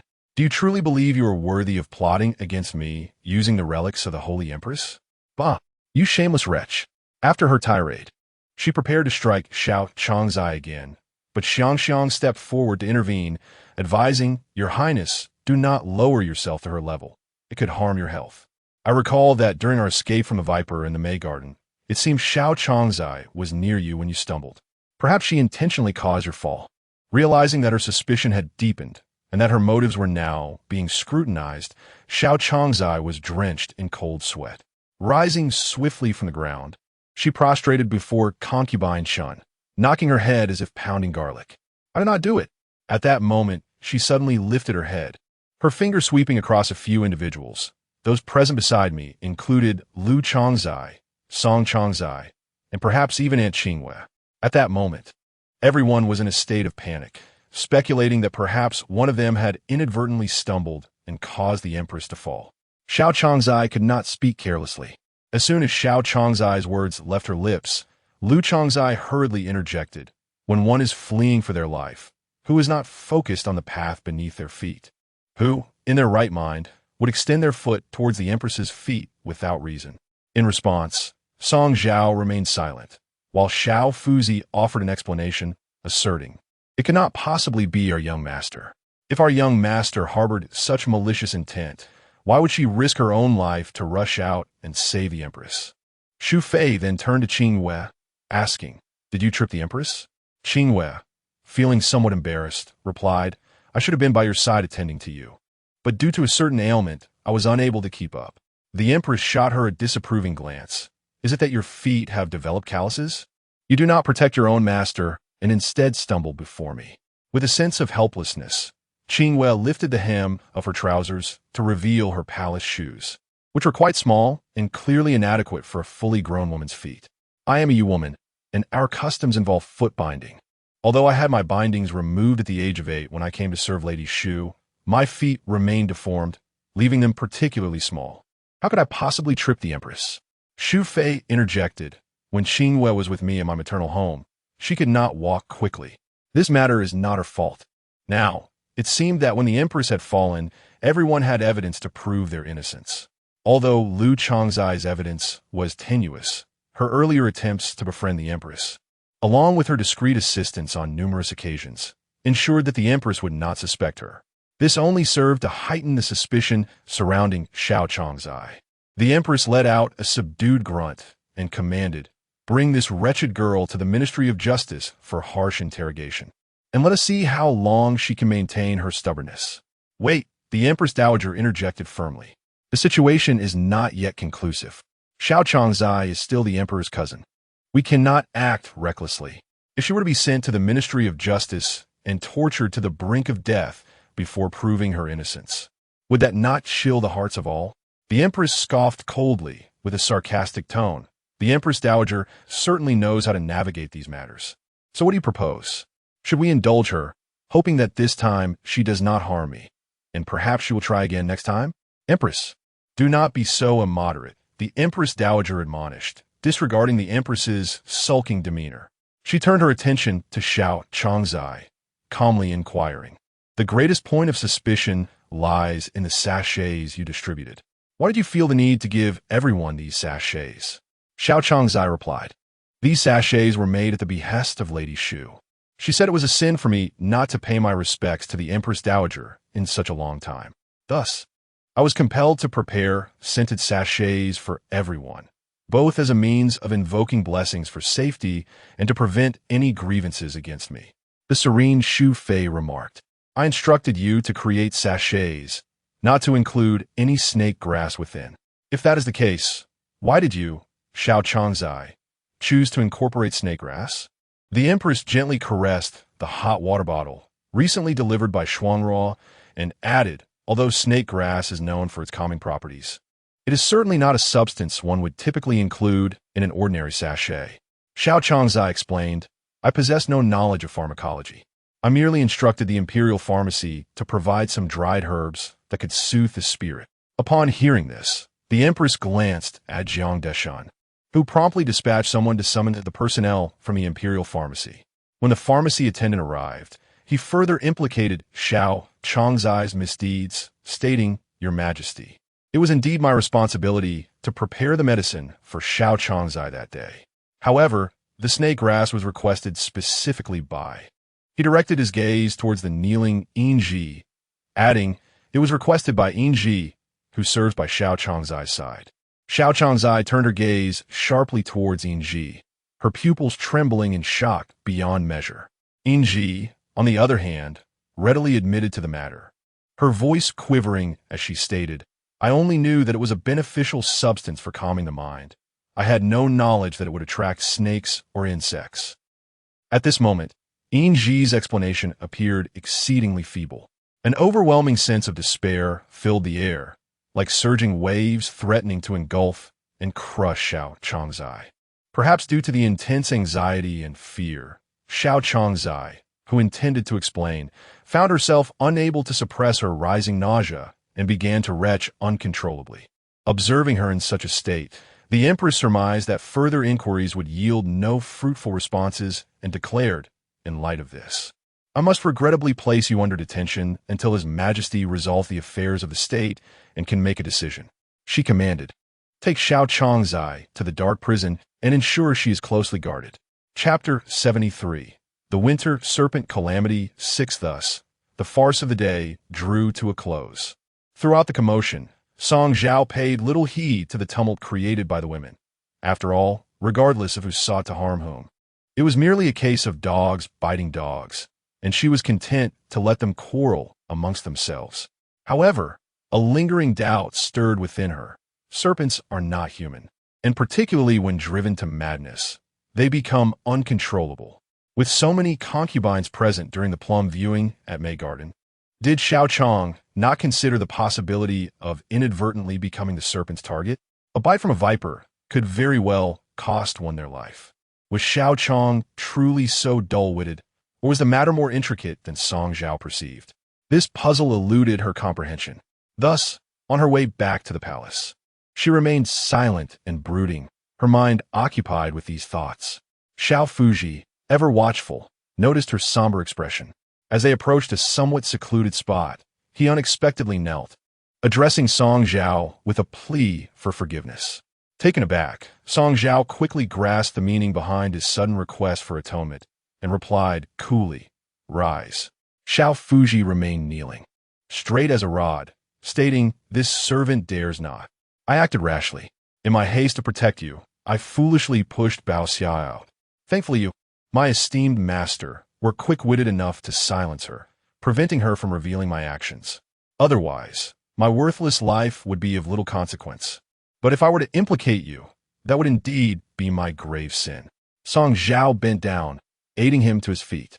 "You possess more wit than Yun Song. Had Yun Song been present today, he might have recklessly thrown himself to protect me. If it were Yun Song who had perished instead of Bao Xia, I fear I would be overwhelmed with sorrow." As she spoke, she gently patted Xiao Fuji's shoulder and fixed him with a resolute gaze, adding, "You are likewise valued." Though these words seemed commonplace, they profoundly moved Xiao Fuji. He had initially thought Song Zhao would reproach him for not sacrificing himself in her defense, instead of inadvertently causing her trouble by pushing Bao Xia forward. Yet, Xiao Fuji was human, and fear of death is a natural instinct. In a moment of panic, his first impulse was to protect Song Zhao, even at the cost of another's life, which was a primal reaction. After the incident, however, he felt a deep sense of remorse, constantly reminded of how Song Zhao had rescued him from the grave of the Xian family, where he had languished. He had professed unwavering loyalty to her, yet his actions did not reflect such promises, leaving him with a heavy heart. Observing his expression, Song Zhao discerned his turmoil. With an air of casualness, she smiled gently and remarked, "Those who serve alongside me, I always hope you will prioritize your own safety before my own. If one does not cherish their own life, how can they adequately protect another?" Meeting his gaze with warmth, she raised an eyebrow slightly and nodded reassuringly. "Do not dwell on this. Your honor and mine are intertwined. It is only because of your protection that I was able to silence Bao Xia. Rather than requiring you to risk your life for me, it brings me greater ease knowing you are safe. Do you understand?" As Xiao Fuji listened to Song Zhao's words, he increasingly felt that his actions today lacked transparency, and his sense of indebtedness to her deepened. With reddened eyes, he nodded earnestly and said with unwavering conviction, "Do not worry, my lady. You have treated me with kindness, and I shall henceforth guard you with utmost diligence." Song Zhao gave a slight nod and, with a playful tone, remarked, "I have said before that those who follow me shall only know laughter, never tears. If you shed tears before me now, I might just send you back to the Zenziku." Xiao Fuji quickly blinked away his tears and smiled knowingly. In truth, Song Zhao understood quite rationally that in this world, everyone prioritizes themselves above all. Thus, when she garnered a loyal servant like Yin Shan, who always placed her first, she cherished him immensely. Even though she recognized Yun Shan's lack of intelligence and the potential hindrances it posed, she never considered dismissing him, having been by her side since childhood. Yinshan was her sole kin in this vast world. If she were to send him away from the palace, the Zhang family would undoubtedly see him as a thorn in their side, and he would likely meet a grim fate before even leaving the capital. Moreover, Xiao Fuzai was also loyal and clever. Having such a person by her side was essential, and it was imperative that he felt content. Otherwise, accumulated dissatisfaction could lead to pressure, causing him to act hesitantly, which would be counterproductive. As they approached the Yaohua Palace, Song Zhao suddenly inquired of Xiao Fuzai, "I can't shake the feeling that something about today's events seems peculiar. What if that snake were to bite Xiao Changzai herself? What would she do?" Xiao Fuzai replied, "If she is capable of harming others, she must have a foolproof plan, right? With her intelligence?" Song Zhao couldn't help but chuckle and shook her head. "I find that hard to believe." Turning the corner, she spotted Yinshan waiting outside the palace gates. Upon seeing her, he hurriedly ran toward her, nearly stumbling in his haste. "Slow down. Why are you running so fast?" Yinshan stood before Song Zhao, panting heavily as he glanced around her multiple times, his voice tinged with concern. "As long as you are safe, as long as you are safe." Seeing him so anxious that tears were welling in his eyes, Song Zhao comforted him. "Please don't cry. Xiao Fuzai has protected me well. See, I'm perfectly fine." Only then did Yinshan's heart settle, and he turned to Xiao Fuzai with a huff. "Humph. You better be vigilant. If you harm even a single harem, my lady, I will hold you accountable." The playful banter between the two had grown increasingly unabashed. Song Zhao observed with a smile, choosing to remain silent about their antics. Upon returning to the west side hall, as soon as they pushed open the chamber door, Song Zhao was greeted by a faint, familiar fragrance. Taking a deep breath and reflecting carefully, she suddenly matched this scent with one she had encountered earlier that day. Surprisingly, the aroma bore a striking resemblance, 6 or 7 parts similar, to the fragrance emanating from the soup pot held by the Empress. Xiao Fuzai also sensed something amiss. After exchanging a glance with Song Zhao, he inquired of Yinshan, "What is that peculiar scent from the palace?" Yinshan replied, "I heard there was a disturbance involving snakes, which caused quite a fright. Fortunately, there was some cold repelling Xionghuang wine left in the palace, rumored to be greatly feared by serpents. I took the liberty of boiling it and sprinkled some in the sleeping quarters, seeking a semblance of reassurance." Upon hearing this, Song Zhao felt a sudden heaviness in his heart, a slight furrow forming between his brows, and his gaze dimmed a touch. Chapter 74. Life less valuable than grass. Seeing the troubled expression on Song Zhao's face, Yinshan remarked, "My lady must still be shaken by today's events, and has yet to regain her composure. I am preparing a calming soup in the small kitchen. Would you care for a bowl?" Song Zhao nodded gently and instructed her to also deliver some to Consort Yao, who had also been startled. Yinshan readily agreed and left, only to have Xiao Fuzi whisper to Song Zhao, "My lady, it seems this matter indeed harbors deeper implications." "The Empress," Song Zhao murmured, her gaze drifting to the window, her slender fingers lightly tapping the table, producing a rhythmic sound. Xiao Fuzi continued, "The Empress and Consort Chen have long been at odds. Now that Consort Chen has regained favor, she increasingly disregards the Empress. If the Empress intends to use Xiao Changzai to eliminate Consort Chen, it is certainly within the realm of possibility. It is surprising that the Empress, who appears so composed and unambitious, harbors such intentions in secret." As Xiao Fuzi grew more animated, he began to lose his sense of propriety. Song Zhao raised an eyebrow, casting him a sidelong glance, and interrupted, speaking in a grave tone, "The Empress, as the respected matriarch, is not a subject we should discuss lightly. Moreover, regarding the matter of the Realgar wine, what can you possibly argue, given her aversion to cold and her health issues? Realgar wine, which dispels cold and invigorates blood, is merely a practical remedy when diluted and warmed into a soup. There is nothing scandalous about it. Forgive my indiscretion, my lady," Xiao Fuzi said, pretending to slap his mouth, not daring to continue his imprudent speculation. Song Zhao chose not to chastise him further and redirected the conversation. "Please prepare some Realgar wine for me. There has been a disturbance with snakes in the palace, and it would be disingenuous to say, I am unafraid. She gently closed her eyes, inhaling the lingering scent of realgar wine that had been scattered throughout the hall. I think Yunshan's method is quite effective. It is indeed curious how Song Zhao, while praising Yunshan's approach, requested Xiao Fuzi to procure realgar wine, yet moments later instructed Ji Hua and Xiying to open all the doors and windows of her chamber, claiming that she was unaccustomed to the odor and wished to disperse it. After finishing the calming soup, the scent in the chamber had mostly dissipated.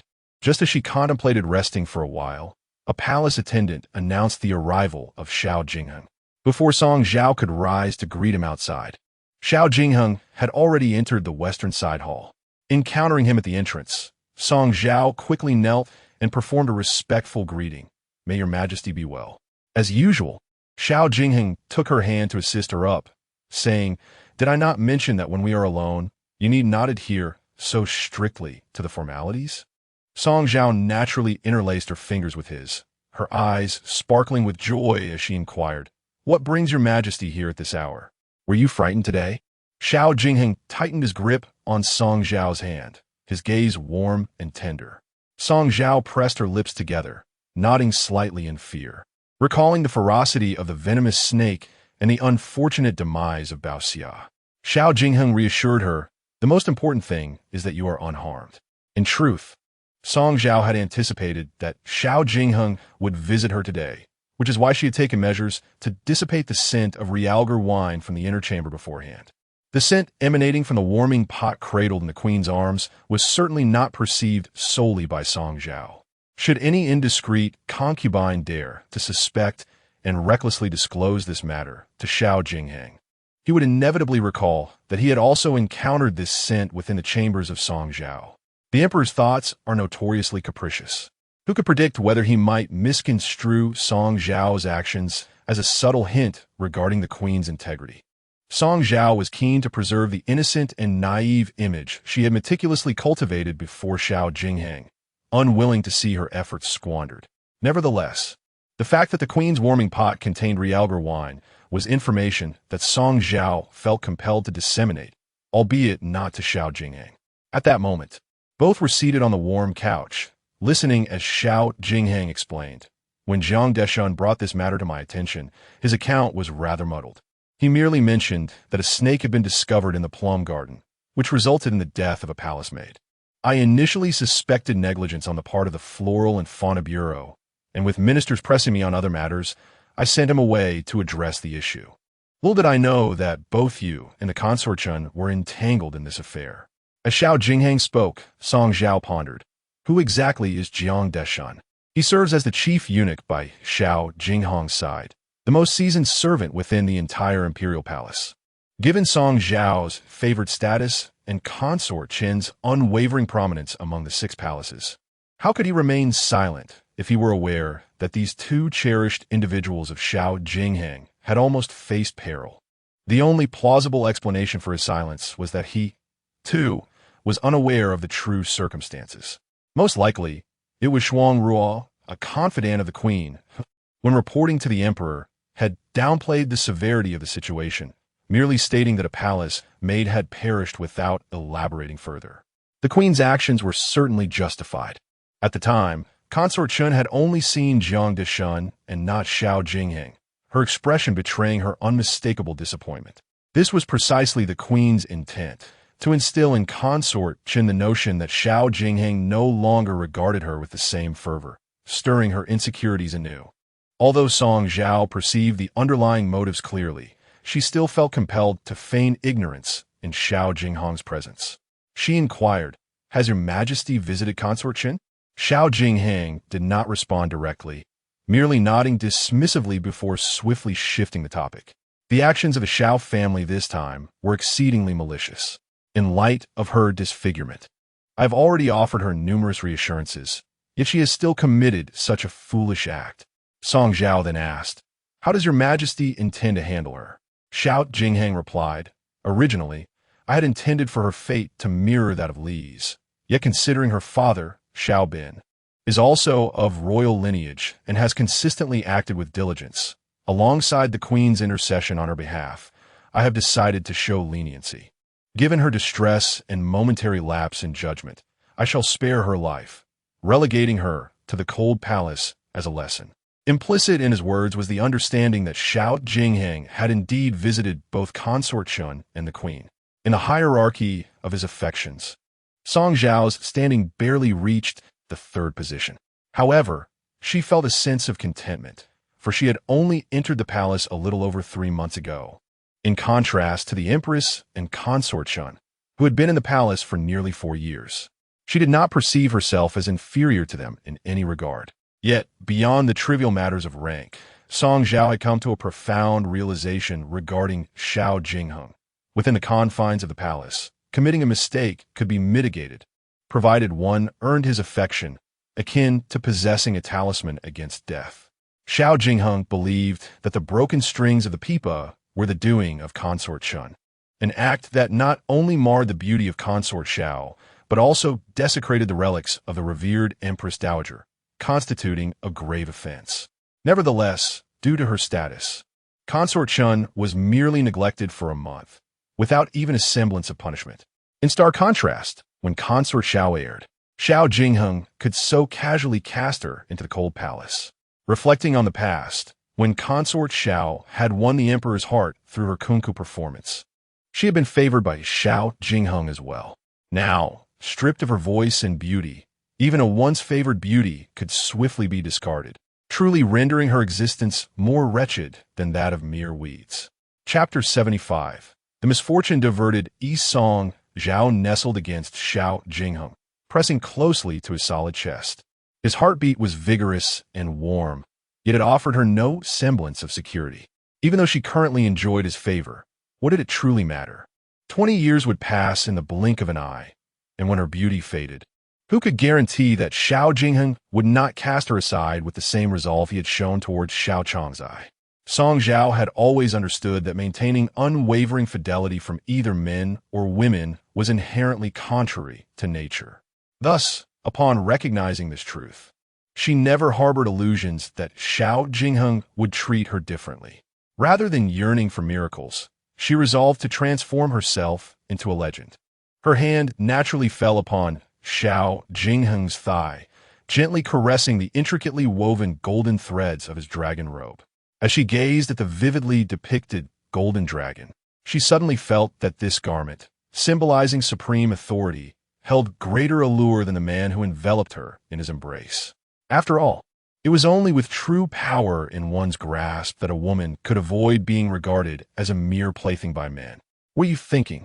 Xiao Jingheng inquired, his fingers tenderly tracing Song Zhao's delicate chin, gently urging her to lift her gaze towards him. Their eyes met, and she instinctively leaned in closer. "I was pondering that if today the one bitten had been me, I might never again be able to accompany His Majesty," she mused, a sense of dread creeping in as she reflected on matter. "Foolish girl, what nonsense you speak," Xiao Jingheng murmured, pressing a fleeting kiss on her lips before continuing. "Today, the consort mentioned to me how you rushed out to save her, disregarding your own safety. You always place others before yourself, caring for them while neglecting your own well-being." Song Zhao blushed, feeling unworthy of the praise. In truth, she was somewhat astonished that the consort would speak favorably of another woman in Xiao Jingheng's presence. It appeared that her act of self-sacrifice had indeed garnered the consort's greater trust. Xiao Jingheng supported Song Zhao's back, urging her to sit upright, his intense gaze fixed upon her. "Since there are currently no consorts of noble rank in the palace, I am considering elevating your status, as you are deserving of it." Upon hearing this, Song Zhao immediately declined without a second thought.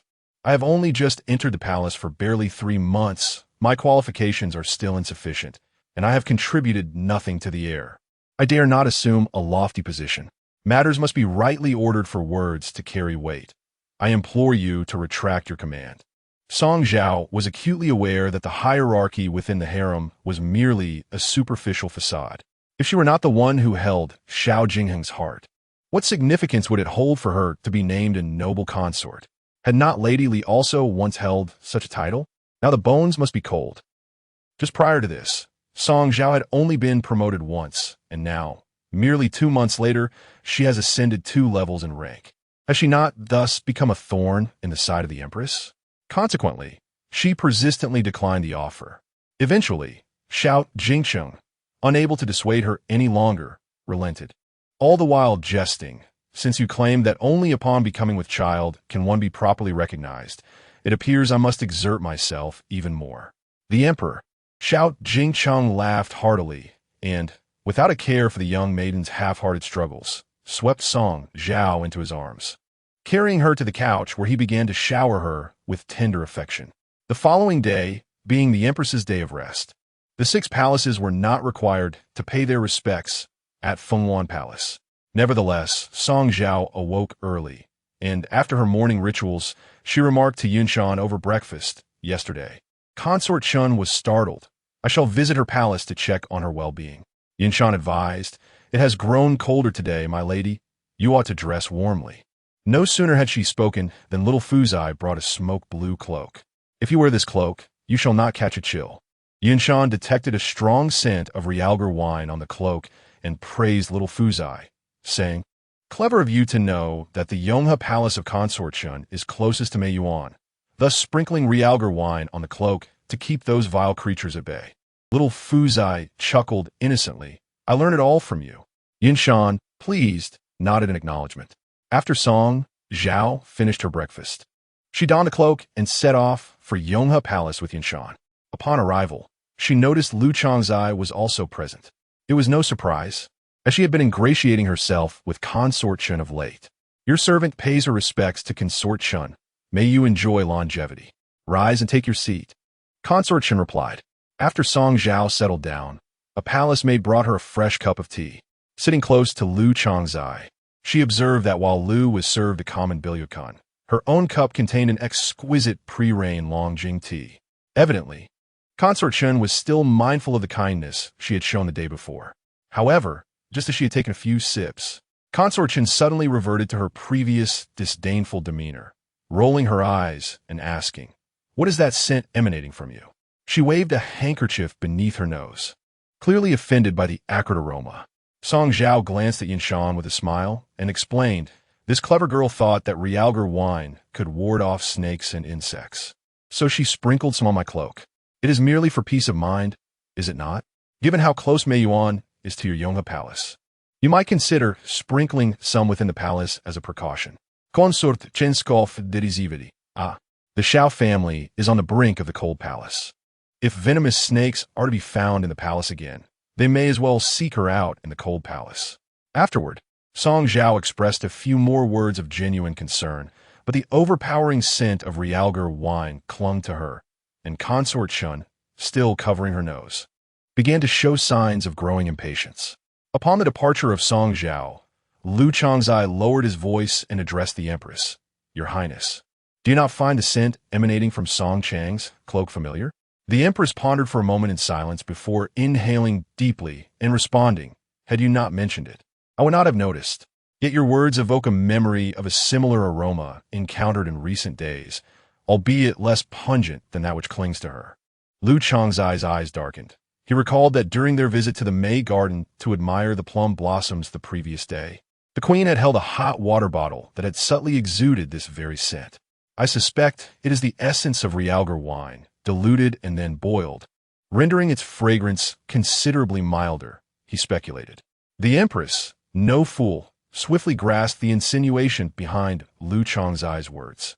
So, it is that wretched queen, she exclaimed, rising in indignation. She feigns righteousness and compassion while secretly wielding such venomous tactics. I shall inform His Majesty of this matter at once and tear the mask of hypocrisy from her face. As the Empress hurried to seek audience with the Emperor, Lu Changzai hastily followed, imploring her to remain calm. Your Highness, it is merely Realgar wine. Furthermore, we only suspect a resemblance. Without concrete evidence, His Majesty cannot justly confront the Queen. What then shall we do? Shall I allow her to manipulate me like a puppet? In the midst of their conversation, Ying Xiang rushed in, visibly flustered, struggling to catch her breath. Your Highness, the Zhao family, she were you stammering about? Has she been moved from the cold palace? Knowing Xiang lowered her gaze, unable to meet the Empress's eyes, her voice barely a whisper. The emperor has released her from the dark prison and has even elevated her to the rank of a noble consort at these words. Both the empress and Lu Changzai were struck with profound shock, and in unison, they exclaimed in astonishment, "What did you say?" Chapter 76.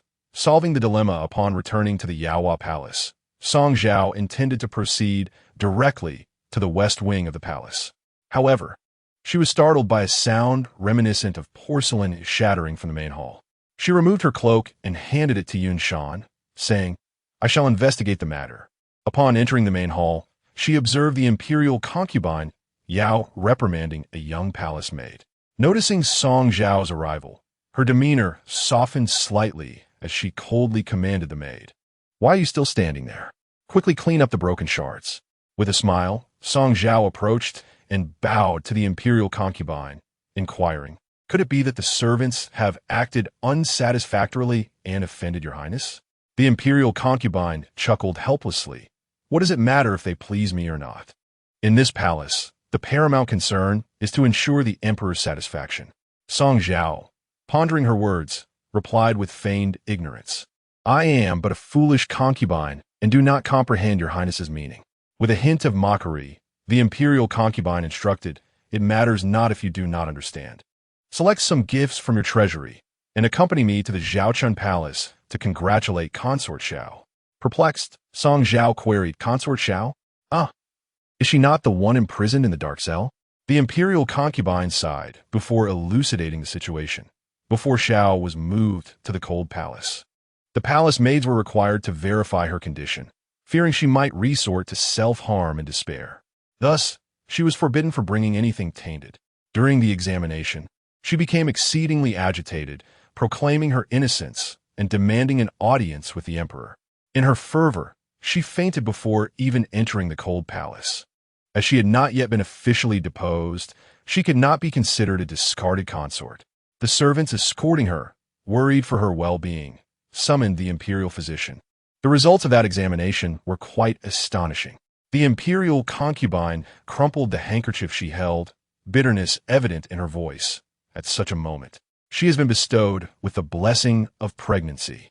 Upon learning this, the emperor promptly issued an edict to transfer her back to the Zhaochun Palace. The physician advised that her excessive agitation was detrimental to the fetus, prompting the emperor to elevate her status to that of a consort on the spot. As she spoke, she instinctively placed her hand protectively over her own flat abdomen, expressing her resentment. "It is solely my own shortcomings that compel me to witness such a malicious individual bearing the emperor's heir." Listening to the entire account, Song Zhao felt a tightening in her chest, acknowledging that Consort Zhao was indeed fortunate. Nevertheless, this turn of events might be beneficial, with Consort Zhao's disfigurement and humble origins. Giving birth to the emperor's first child, revered as a noble heir, would be far superior to that of the empress or the favored consortion. "What did the emperor say regarding the incident in the plum garden with the snake?" Song Zhao inquired. The imperial concubine scoffed. What else could he say? No one was truly harmed. Merely a palace maid perished, hardly a catastrophic affair. Those in attendance have reported that the emperor deemed it an accident, thus distancing Consort Zhao from any association with the matter. The imperial concubine, known for her candid nature, was incensed not because of the incident itself, but rather the injustice of Consort Zhao's misdeeds being overlooked due to her newfound pregnancy. Song Zhao, sensing her frustration, sought to console her. "Your Highness, do not let this trouble you. Since His Majesty declared that this matter was an accident, we must accept it as such. Let us hasten to congratulate Lady Zhao." As the two made their way to Zhaochun Palace, they spotted Xiao Jingheng emerging from the palace, a smile adorning his face, clearly in high spirits. Yao Pin couldn't help but clench her fists, muttering softly, "Look at His Majesty's delighted demeanor. It seems that even after the Viper incident involving concubine Shun, he will not hold her accountable until the child within the Xiao family is born." Her voice trailed off, unable to conceal her disappointment, revealing the immense importance of bearing offspring in the imperial court. Song Zhao lowered her voice to caution her. "Your Highness, such matters regarding His Majesty should not be discussed." Consequently, Yao Pin refrained from further commentary, and, After the sedan chair had receded into the distance, she and Song Zhao entered Zhao Palace. Indeed, Xiao Jingheng's joy was not unusual. Having lost 2 children previously, this pregnancy was particularly precious. Should Lady Xiao be favored by the heavens and give birth to a son, her status would be elevated, rendering her a formidable contender for a higher rank, regardless of the level of favor she received. Upon Song Zhao and Yao Pin's arrival in Lady Zhao's chamber, nearly all the concubines were present, save for concubine Shun and Lu Chang. It was evident that the Empress was especially concerned for Lady Xiao, seated by her side, holding her hand and gently advising her on matters requiring attention. Lady Xiao, however, remained anxious, repeatedly asserting that the snake incident in Meiyuan was not her doing. The Empress tenderly patted her hand, reassuring her, "His Majesty has deemed it an accident, and so it is. I, along with your sisters, trust you completely. Do not dwell on it too much. Your primary focus now should be on nurturing your health for the sake of the royal lineage. Do you understand?" Concubine Shu also imparted numerous pregnancy taboos to Lady Xiao, chattering away before tenderly caressing her abdomen, lamenting, "I lost my child. You must ensure the safety of yours." Concubine Chun has arrived. A sharp announcement from the palace attendant echoed through the hall as Concubine Chun strode in, her demeanor stern and commanding, exuding an aura that deterred direct gazes. Upon seeing her, Lu Chang instinctively shrank back against the cold wall beside the bed, trembling. The Empress immediately stood to shield Lady Xiao, blocking Concubine Chun from approaching. "Concubine Chun, His Majesty has already stated that yesterday's incident was purely accidental. You should not. I have heard that Lady Xiao is expecting. Congratulations are in order." Concubine Chun interrupted, not even sparing a glance at the Empress, as she bypassed her, casting a condescending gaze at the trembling Lady Xiao. "You must take good care of yourself. This bestowed blessing must be preserved, for that is your true skill." With that, her sharp eyes shifted back to the Empress. Isn't it the Empress who should understand best whether this incident was indeed an accident? Her eyes glinted with disdain as she surveyed the Queen from head to toe, coldly remarking, "Indeed, the Queen is truly concerned for the dynasty, aware of her frail constitution that renders her incapable of bearing children." Upon hearing of Lady Zhao's pregnancy, she hastily rushed over. "What is it now? Do you not feel a chill? Even your warm water pot is absent." Her words were laced with barbs, causing the Queen's complexion to shift dramatically. Concubine Ing stepped forward, defending the Queen with a sharp retort, "Your Highness, do not go too far." Concubine Chun cast her a sidelong glance. "Is it a fault for me to show concern for Her Majesty?" Standing slightly taller than the Queen, she leaned in closer, a sinister smile gracing her lips. In hushed tones, audible only to the two of them, she whispered, "If you dare to play the role of the first day, do not blame me for acting as the 15th. There are still many days ahead in the palace. You and I have much yet to contend with." With that, she disregarded the Queen's ashen face, abruptly turning away and brushing past the obstructive concubines, exuding her usual haughty demeanor as she strode away with purpose. Chapter 77. Intrigues of the inner palace. Yun Fei expressed her profound dissatisfaction with Chun Fei's display of power. Who was she trying to impress with such bravado? The Empress, visibly agitated, began to breathe rapidly, instinctively clutching her chest and staggering back to sit down. Her demeanor suggested that she was indeed afflicted by her heart condition, provoked by Chun Fei's actions. The other concubines quickly surrounded her, showing their concern. Yao Pin, standing at the edge of the crowd, loudly instructed the palace attendants. "The Empress is unwell. Summon the imperial physician at once." "Do not." The Empress weakly interjected, shaking her head in distress. "The news of Xiao Gairen's pregnancy is a joyous occasion. We must not create a commotion that would alert His Majesty to yet another quarrel between me and Chun Fei. What should be a celebration may turn into a source of worry for the Emperor." Ing Fei remarked, "Your Majesty is not merely quarreling with Chun Fei. She is clearly overstepping her bounds. It will be beneficial for the Emperor to be informed, as she has been oppressive towards the main palace. Chun Fei must be shown her place. I have said not to summon anyone, so do not." The Empress, evidently agitated, flushed with suppressed emotion. Fortunately, Shuang Ruo had brought along some medicinal pills to alleviate heart ailments. She administered them to the Empress with water and gently soothed her chest, gradually easing her distress. After some time, the Empress sighed in relief, stating, "Harmony in the harem allows the Emperor to concentrate on governing the state. Such trivial matters should not trouble His Majesty." Song Zhao observed, uncertain whether the Empress was genuinely unwell due to anger or merely feigning illness for effect in front of the others. Regardless, the commotion only reinforced the Empress's reputation for virtue and Chun Fei's for arrogance. Later, the Empress instructed that Zhao Gairen should rest well before returning to the palace. On the way back, the Empress reclined in her palanquin while Shuang Ruo walked closely alongside, attending to her. In the winter chill, the palanquin was tightly sealed to keep out the cold. Finding it somewhat stifling, the Empress lifted the curtain for fresh air. Shuang Ruo had been simmering with anger over the earlier incident, and upon seeing the Empress's frail appearance, she could not help but exclaim, "Chun Fei is exceedingly arrogant. Your Majesty must teach her a lesson. She nearly caused harm to Zhao Gairen, yet can feign amiability towards her while treating you with such disdain." Lowering her voice, she leaned closer to the palanquin and continued, "I caught a hint of what she whispered to you earlier. What did she mean? Does she truly believe that you and Zhao Gairen conspired against her?" The Empress remained silent for a moment before responding. "Chun Fei, seeing that Zhao Gairen is pregnant and the Emperor has lifted her punishment, was simply venting her frustration on me. She sought to assert her authority in front of me."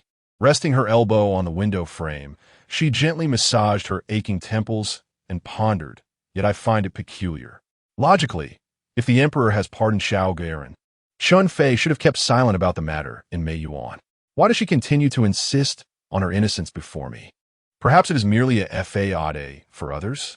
After contemplating, Shuang Ruo remarked, "After all, her exoneration is attributed to the heir's merit, rather than her own innocence. Should this matter be brushed aside, it is likely that when the heir eventually produces an offspring, the Emperor and Consort may seek retribution." The Empress nodded symbolically, pausing in thought before saying, "The maidservant attending her is named Inji, correct? I recall she took the liberty of procuring the snake vine from the imperial pharmacy. Since the Emperor has deemed this incident an accident, that palace maid, being her own domestic servant, will most likely be released. Keep a close watch on the Department of Justice. Once she is freed, bring her directly to me, for I intend to interrogate her personally." Meanwhile, the commotion within Zhaochun Palace had dissipated. The consort visited Lady Zhao, compelled to convey the joyful news of her pregnancy. Nevertheless, most believed her presence was due to her alleged involvement in releasing snakes in the plum garden, leading the consorts to maintain a respectful distance from her. In the past, Song Zhao had feigned closeness with Lady Zhao, which allowed her to linger until the end. It was only after the others had departed that Lady Zhao unexpectedly asked Song Zhao, "Do you trust me?" Song Zhao paused, then slowly nodded, responding, "I naturally trust my elder sister." Their previous interactions had fostered a degree of fondness in Lady Zhao toward Song Zhao, and now, with no one else to confide in, she spoke directly, "Someone desires to cast me as a scapegoat. Throughout this ordeal, I have done nothing. I admit that upon realizing my predicament might stem from Consort Chen's machinations, I contemplated vengeance. However, upon reflection, I feared that should I truly harm Consort Chen and the truth come to light, given the might of her family, not only my life, but even the safety of my entire household would be in jeopardy." As Lady Zhao grew increasingly agitated, she grasped Song Zhao's hand, shaking her head insistently, "I cannot endanger my family. Thus, I abandoned the thought of revenge. I swear I did not commit this act. You must believe me. I have already professed my trust in you," Song Zhao assured her, firmly grasping her hand in return. At this juncture, Song Zhao felt nearly certain that Lady Zhao was not involved in this affair. Yet, she could not directly disclose her suspicions that the Empress orchestrated the entire scheme. Instead, she subtly suggested, "In fact, the most suspicious individual in this matter is Inji. Without your instruction, what compelled her to visit the imperial pharmacy for the snake vine? Now that the Emperor has classified this incident as an accident, and since Inji is your domestic servant, she should be released shortly to resume her service. You must question her thoroughly upon her return to uncover the truth behind this incident." Lady Zhao nodded repeatedly in agreement, then expressed her indignation. That treacherous wretch. When she returns, I shall beat the truth out of her. That evening, as the night deepened, the Chinli Pond on the western side of the Imperial Garden was seldom traversed as winter set in. Not long ago, the lanterns in this place, which burned throughout the night, had ceased to function, and even the patrolling guards had grown too lethargic to come by. Yet tonight, a solitary woman stood by the edge of the pond. She was cloaked in shadows beneath a tree, rendering her features indistinguishable. Shortly thereafter, a furtive eunuch approached to meet her. Returning to my lady, the task has been accomplished. The silver branch has been disguised to appear as though it succumbed to torture and died unexpectedly, leaving no room for suspicion. Well done, the woman replied. From her bosom, she produced a delicate brocade box, weighing it in her hand before presenting it to the eunuch. This is the reward promised by the lady. See if it meets your expectations. The eunuch smiled, saying, Thank you for the generous gift, my lady. With this money, I shall discreetly slip out of the palace tomorrow with the water card, never to return.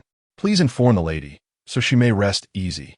As he spoke, he hastily opened the brocade box, but the moment it was unsealed, a cloud of white powder surged towards him. He inhaled a single breath and instantly lost consciousness, rolling his eyes back as he collapsed. The woman glanced down at him with a sinister smile and murmured, My lady believes that only the dead can keep secrets. She kicked the unconscious eunuch's body, and, taking advantage of the slope, he easily rolled into the Chinli Pond, creating the illusion of drowning.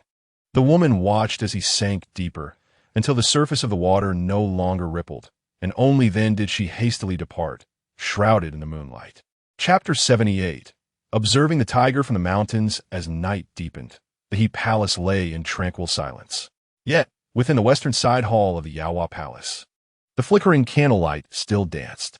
Song Zhao leaned against the warm table, perusing a music score. Although Xiao Jinghong's birthday had passed, she diligently practiced her musical skills, for these talents would serve as valuable assets to win his favor. After all, men often crave novelty. Once the allure fades, the decline in affection begins. A series of crisp knocks echoed from the door, prompting Song Zhao to softly invite the visitor in. Zaya Fuzi entered with a bow, carefully closing the door behind him, and approached Song Zhao, whispering in awe, Your Highness has remarkable foresight. Indeed, there has been movement in the Zhongsue Palace. Oh, Song Zhao replied with an air of calmness. Closing the music score, I instructed you to keep watch for just 2 days, and she could not contain herself? Pray, tell me what you have observed. Zaya Fuzi recounted. I stood guard outside the Zhongsue Palace, and, after the hour of Z, saw Qingyue don a cloak and leave the palace. She ventured towards the Chinli Pond in the Western Garden. That corner of the palace is already secluded, and with winter's arrival, few dare to tread there. Furthermore, due to the recent malfunction of the palace lanterns, the patrolling guards were disinclined to visit. Upon reaching the Chinli Pond, it was not long before a eunuch came to seek her. I watched from the shadows, unable to discern their conversation, but I did see Qingyue hand him a brocade box. When the eunuch opened it, a cloud of white powder poured forth, seemingly a drug. He inhaled it and immediately fainted, after which Qingyue callously kicked him into the pond, ensuring he sank before hastily departing. Listening intently, Song Zhao inquired, Did anyone see you? Zaya Fuzi reassured her, Your Highness, rest assured, I concealed myself well and remained undetected. She nodded lightly, a chill sigh escaping her lips. Xu Fei. I initially dismissed her, but she is indeed the most treacherous among them.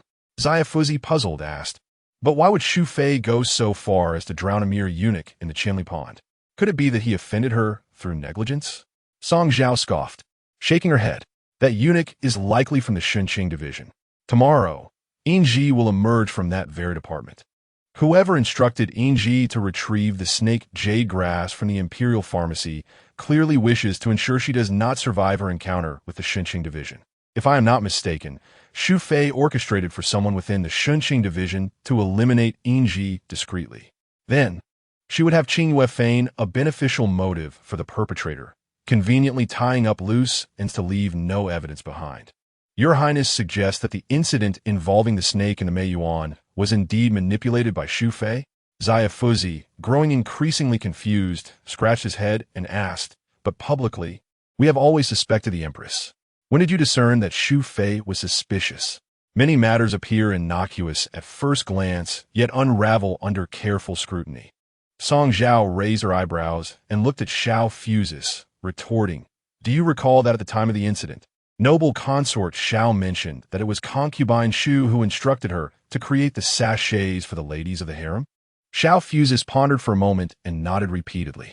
Song Zhao continued, "Later, after the snake incident in Meiyuan, when Chen Fei fell beside me, the only individuals standing near me, aside from noble consort Zhao and Lu Chong, included one more person, Qing Yue, who was beside concubine Xu." Zhao Fuses gradually comprehended Song Zhao's suspicions and, with a hint of astonishment, remarked, "So, it appears that concubine Xu is the mastermind behind this scheme, and the individual who tripped Chen Fei is likely the one who seems the least suspicious. Qing Yue." Song Zhao calmly nodded, lowering her gaze to caress the crimson polish on her nails. After a brief contemplation, she clarified her thoughts. "At that time, I believe this incident was directed at me, which is why I rushed out to save Chen Fei. But consider this. If I had not charged out that day, how would events have unfolded?" Zhao Fuses replied, "In that case, Chen Fei would certainly have perished. This implies that the one who went to the imperial pharmacy for the snake venom grass was noble consort Zhao, and the one who eagerly crafted sachets for the other consorts was also noble consort Zhao. Furthermore, the person most likely to have tripped Chen Fei during the snake incident was also noble consort Zhao. All these events are intricately connected, leading everyone to naturally conclude that noble consort Zhao, driven by hatred over her disfigurement, plotted to harm Chen Fei. If Chen Fei had truly died, it is likely that noble consort Zhao would have been executed by the emperor in a fit of rage before ever being diagnosed with carrying an heir." Zhao Fuses' analysis perfectly aligned with Song Zhao's thoughts, and her suspicions regarding concubine Xu stem from another detail often overlooked. She remarked, on the day of the snake incident, "We always assumed the scent of realgar emanated from the hot water bottle held by the Empress. However, think about it. Concubine Xu was nearly with the Empress the entire time, standing right beside her. It is entirely plausible that the scent of realgar could have originated from concubine Xu herself." Zhao Fuses carefully recalled the scene from that day, suddenly realizing that concubine Xu had indeed remained steadfastly by the Empress's side. She excitedly slapped her thigh, exclaiming, "Indeed, your insight is remarkable. We only saw the Empress holding a hot water bottle and prematurely assumed that the aroma came from it. But if concubine Xu had used realgar to concoct a fragrant powder, it is entirely feasible for the scent to have originated from her." After a moment of contemplation, Song Zhao replied, "This is precisely what makes concubine Xu's maneuver so astute. Because even if Chen Fei did not perish, concubine Xu could distance herself from the incident while simultaneously implicating the Empress." Zhao Fuses sighed. "I never imagined that concubine Xu, who appears so serene and gentle on the surface, harbors such treacherous thoughts beneath. Yet, her treachery extends far beyond that." Song Zhao's clear gaze gradually darkened with a shadow, and she spoke gravely. "I suspect that her past miscarriage was also a tumultuous affair of her own making." "Wait," Zhao Fuses exclaimed in astonishment. "Are you suggesting that concubine Xu caused her own miscarriage?" He pondered for a moment, deeming the situation rather absurd, and shook his head repeatedly, saying, "However, she has already been pregnant for nearly 7 months, and this is the emperor's firstborn, a precious child. My lady, your status is merely that of a consort. Xu Fei would have no reason to jeopardize her chance of bearing a noble child merely to frame you." Upon hearing this, Song Zhao suddenly raised her gaze toward Zhao Fuzi. A subtle smile graced her lips as she slightly arched an eyebrow at him. But what if she cannot retain this child after all? Chapter 79. Observing the tiger from the mountain in her heart. Song Zhao had long been troubled by the incident involving consort Xu's miscarriage, which had made her the target of public scorn and led to her confinement. At that time, she believed that the entire affair was a scheme orchestrated by the Li family, although this reasoning was fraught with inconsistencies and absurdities. She felt compelled to cast all blame upon Li, solely for her own self-preservation. Song Zhao would never forget the moment when she accompanied Li on her final journey. Even in death, Li refused to acknowledge her involvement in Consort Shu's miscarriage. What was the point of clinging to innocence at such a juncture? This matter had lingered in Song Zhao's mind until recently, when clarity began to dawn upon her. On that fateful day, as she faced widespread condemnation and the Emperor's distrust, her only recourse was to have others relay messages beyond the palace walls and to implicate Li in the entire affair. However, in retrospect, it seemed plausible that, aside from Li, Consort Shu could also have had a hand in the matter. When she was granted the title of constant attendant, all the concubines sent their gifts, most of which were delivered by palace maids. Yet, Consort Shu, being of rank, came personally to present her gifts, and thus, she was received in the inner chamber. Moreover, they had always believed that the ginseng sent by Li had been tampered with at the time of gifting.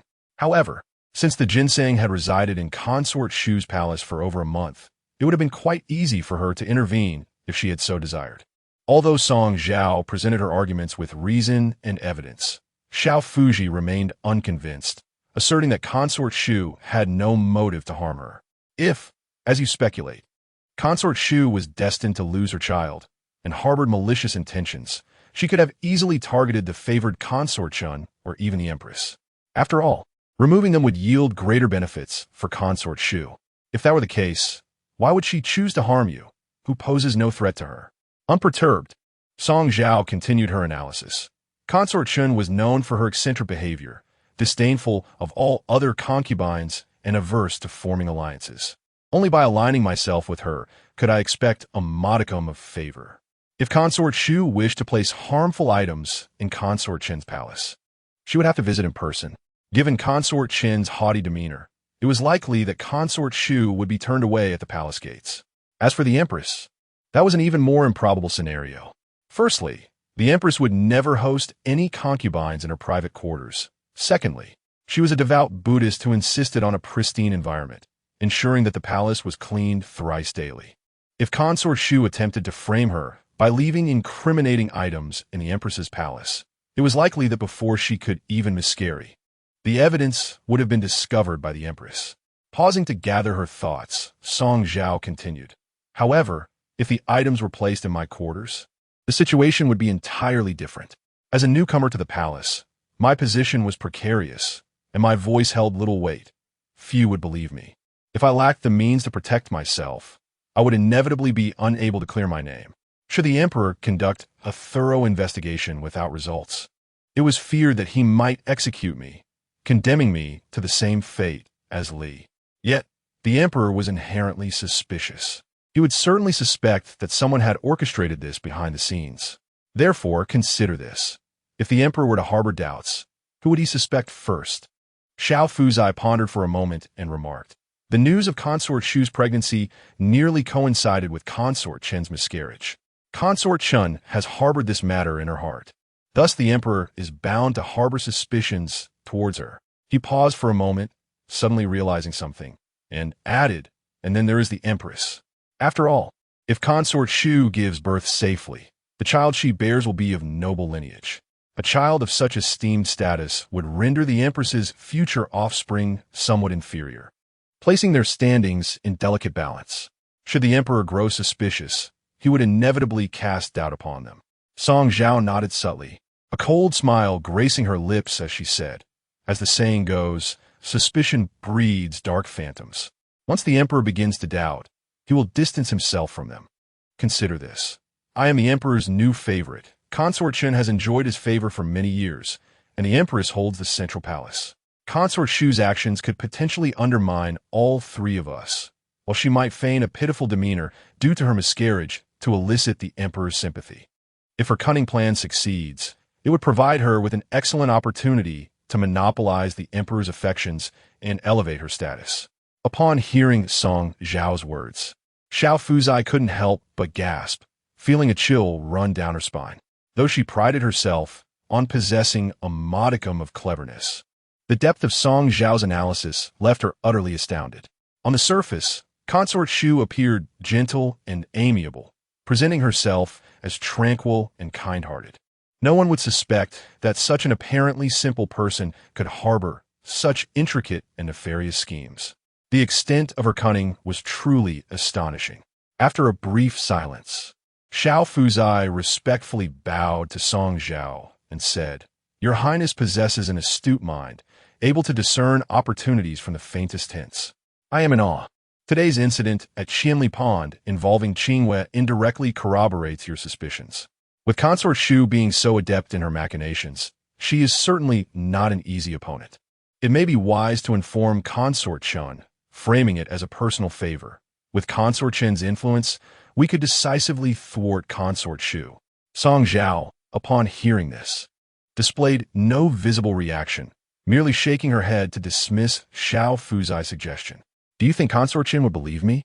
On the contrary, she might perceive that I am equally calculating, capable of concocting such convoluted matters." With a dismissive wave of her hand and a sigh, she concluded, "Let's keep this to ourselves. Being vigilant is sufficient. As for others, let them fend for themselves." Later, she claimed fatigue, instructing Xiao Fuzai to take her leave and deliberately cautioning her to maintain discretion regarding today's events, ensuring that no one else would learn of them. Once Xiao Fuzai departed, Song Zhao casually picked up a silver pair of scissors, idly playing with the candlewick almost submerged in wax. The flickering flames cast a dance of light and shadow across her face, her delicate lips forming an enigmatic smile that bore hints of both allure and a chilling depth. She certainly would not disclose this matter to Consort Chen or the Empress. She not only would keep it from them, but would also ensure that Consort Shu remained blissfully unaware of her intentions. Thus, she could watch the queen and imperial concubine Chen embroiled in an escalating conflict, while she and concubine Shu merely concealed themselves in the shadows, quietly observing the fierce struggle.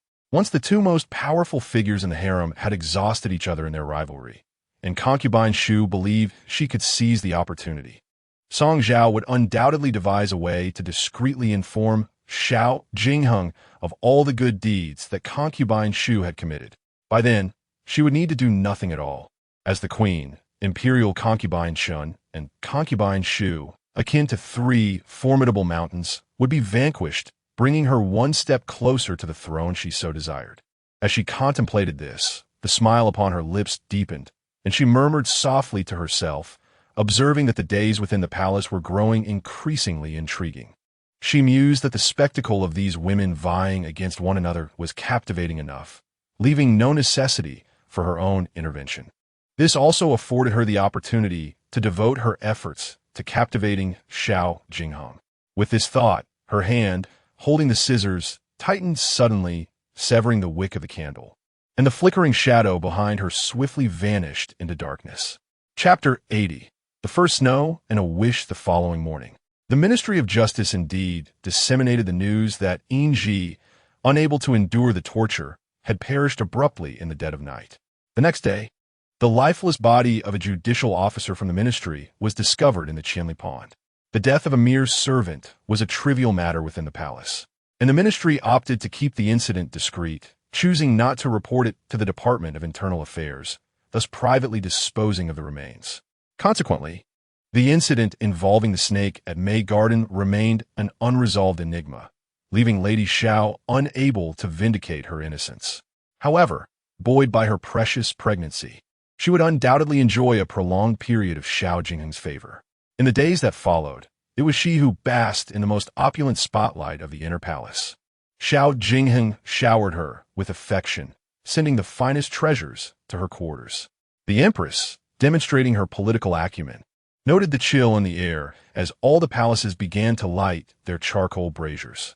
Although Lady Xiao held the rank of a mere concubine, she was gifted with the red charcoal, reserved exclusively for those of a higher status, ensuring her winter abode was notably warmer. The attitudes of Xiao Jingheng and the Empress were exceedingly clear, and gradually, the matter of the snake at May Garden faded from discussions.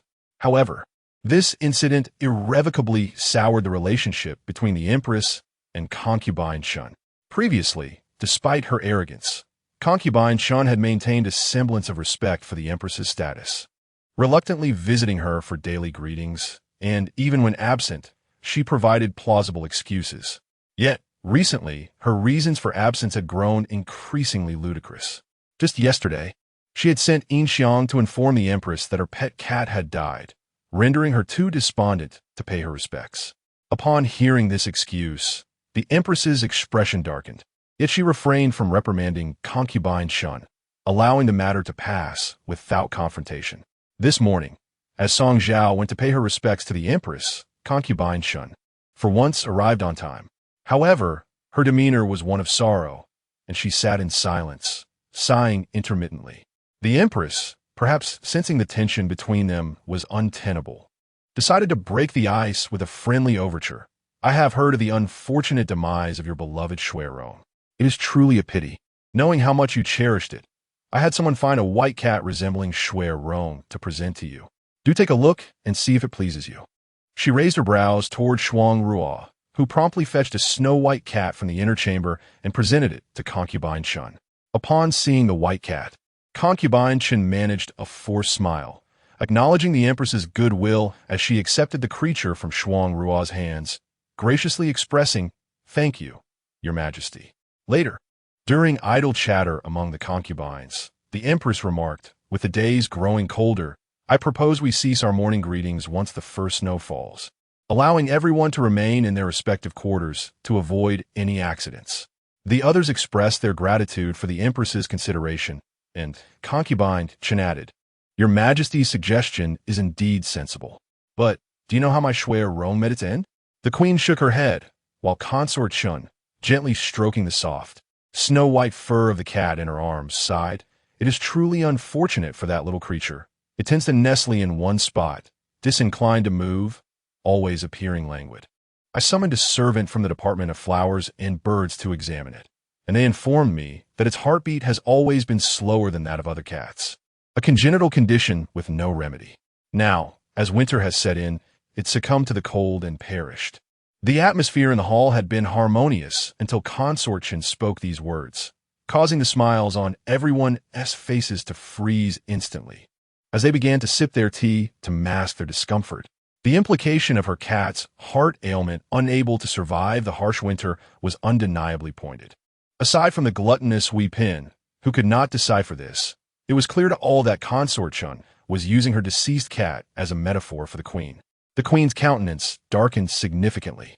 Yet, Consort Chun remained oblivious, playfully toying with her cat before continuing. "Indeed, the Empress's palace is quite splendid. Apart from the Emperor's Chaoyang Palace and the Empress Dowager's Xinshou Palace, only your Fenghuan Palace is warmed by the underground heating, making it so much more comfortable. Unlike me, who can only rely on red charcoal for warmth in my quarters, and despite my efforts, I could not even keep a frail cat alive." As she spoke, she carelessly tossed her white cat onto the ground, allowing it to scurry away in fright. "Perhaps it is better for that cat to remain in the Empress's palace. When fortune smiles upon me, and my palace is as warm as yours, I shall consider keeping a cat once more." Rising, she waved her silk handkerchief to cover her face and yawned, her tone languid. "The Empress's palace is indeed warm. I feel quite fatigued after a short stay. I shall take my leave." Consort Chun was always like this, flaunting her superiority, infuriating the queen, and then departing with an air of triumph. However, Song Zhao found this spectacle entertaining. After witnessing the performance that day, Song Zhao returned to her palace and resumed her study of the music score while seated by the warm hearth. The personnel from the Ministry of Internal Affairs had just delivered charcoal, and Yinshan was adding more to the charcoal basin beside the warm seat. "The Emperor always thinks of you, my lady. Look, the ministry has sent you red charcoal, reserved solely for consorts. In the entire harem, only noble Lady Zhao enjoys such treatment. However, hers is due to her pregnancy. If we set that aside and discuss favor, you surely surpass her." Speaking in a hushed tone, she continued, "My lady, Consort Yao still uses silver charcoal. Should I select some to send to her?" Claiming it was a special delivery from the ministry for our Yao Palace? "Proceed as you suggest," Song Zhao replied, casting a glance at the red charcoal in the basin. Then smiling at Yinshan, "I must say, you seem much sharper lately. In the past, even if you were to send something to Consort Yao, you might have clumsily claimed, 'This red charcoal was a unique gift from the Emperor to me, out of kindness.' I am sharing it with her, which would sound as though she had gained an advantage. Yinshan blushed slightly, sticking out her tongue. That was indeed a lesson from Xiao Fuzhu. He said that life in the palace differs from that in the manor. I must always be more vigilant. To avoid uttering words that might offend others and cause them to harbor grudges against the young master would be most unwise. Song Zhao nodded with a sense of relief. Xiao Fuzi was astute, and listening to his counsel would surely be of no detriment to her. Alas, Yinshan responded with a smile, swiftly selecting a basket of fine charcoal to deliver to the esteemed Yao Pin residing in the main hall. Not long after, upon her return, before she even stepped into the hall, Song Zhao could hear her joyous voice from afar. "Young master, come out and see. It's snowing." Upon hearing this, Song Zhao opened a narrow gap in the window lattice. Outside, snowflakes danced down like goose feathers, adorning the red walls and green tiles in a picturesque scene. She pushed the window open wider, extending her hand to catch a snowflake, watching it gradually dissolve into a colorless pool in her palm. For some inexplicable reason, her heart felt a chill. She always remembered that her mother had also closed her eyes forever on a day when the snow fell abundantly. Chapter 81. The first snow blessing two Song Zhao gazed dreamily at the snow-laden scenery outside the window, as memories long sealed within her heart surged forth, coursing through her veins and clouding her vision. It was as if she once again beheld her mother, forever youthful in her recollections. "Wanwan, look, it's snowing outside." Bai Shi, standing at the door of the sleeping chamber, pointed at the flurries dancing in the air and called to Song Zhao, who was engrossed in paper cutting. Upon glancing outside, Song Zhao's round, cherubic face instantly lit up with a radiant smile. "Wow, so beautiful!" she exclaimed, excitedly rushing towards the door, only to stumble over the doorframe in her haste. The little girl fell onto the icy ground of the corridor, crying out in pain. Bai Shi, frantic with worry, hurried to her side, intending to kneel down and help her daughter up. Yet, she hesitated, her hands remaining unextended. Song Zhao, with her nose reddened from crying, looked up at Bai Shi with a heart full of grievances. "Mother, it hurts. Please hold me." But Bai Shi replied, "Wanwan, everyone stumbles. It's not the fall that matters. What is important is learning how to rise on your own." She gently caressed Song Zhao's forehead, her eyes filled with compassion. "You are the strongest, and your aunt will stay by your side." The little girl had scraped her palms and was suffering from her bruised knees. After 2 attempts that failed to lift her, she seemed to possess an inherent resilience that refused to yield. The more she struggled to stand, the more she bristled against her own frustration. After several determined efforts, she finally managed to rise through sheer willpower. Strangely, at the moment she stood, her tears ceased, and the pain seemed to diminish. Bai Shi watched her with eyes that crinkled in delight, a sight that Song Zhao had never witnessed before, her mother smiling so joyously. Bai Shi lifted her into her arms and planted a heavy kiss on her forehead. "Wanwan, you're wonderful. Shall we go build a snowman together?" "Yes. Mother's hands are the most skillful. You must make me a grand snowman. Little mistress? Little mistress, do you think I made the snowman beautifully?" The whimsical thoughts were gently pulled back by the soft calls of Yinshan. Yet, the subsequent events were memories Song Zhao preferred to forget. For while Bai Shi was building her snowman, Jiang Shi had suddenly unleashed her wrath, resulting in Bai Shi being mercilessly beaten to death that very day. At that tender age, Song Zhao was oblivious to the calamity unfolding around her. She believed her mother had merely fallen asleep, longing for the dawn when her mother would awaken and craft her the most splendid snowman from the fresh snow blanketing the yard. Little did she know, that wait would extend to this very moment. Now, as Song Zhao looked at the snowman cradled in Yinshan's hands, her eyes grew misty. Yet she managed to smile and nodded, saying with a weighted tone, "It's beautiful, truly beautiful." Yinshan grinned, pointing outside where the snow continued to fall heavily. "Once the snowfall settles, I shall build a grand one for you, little mistress."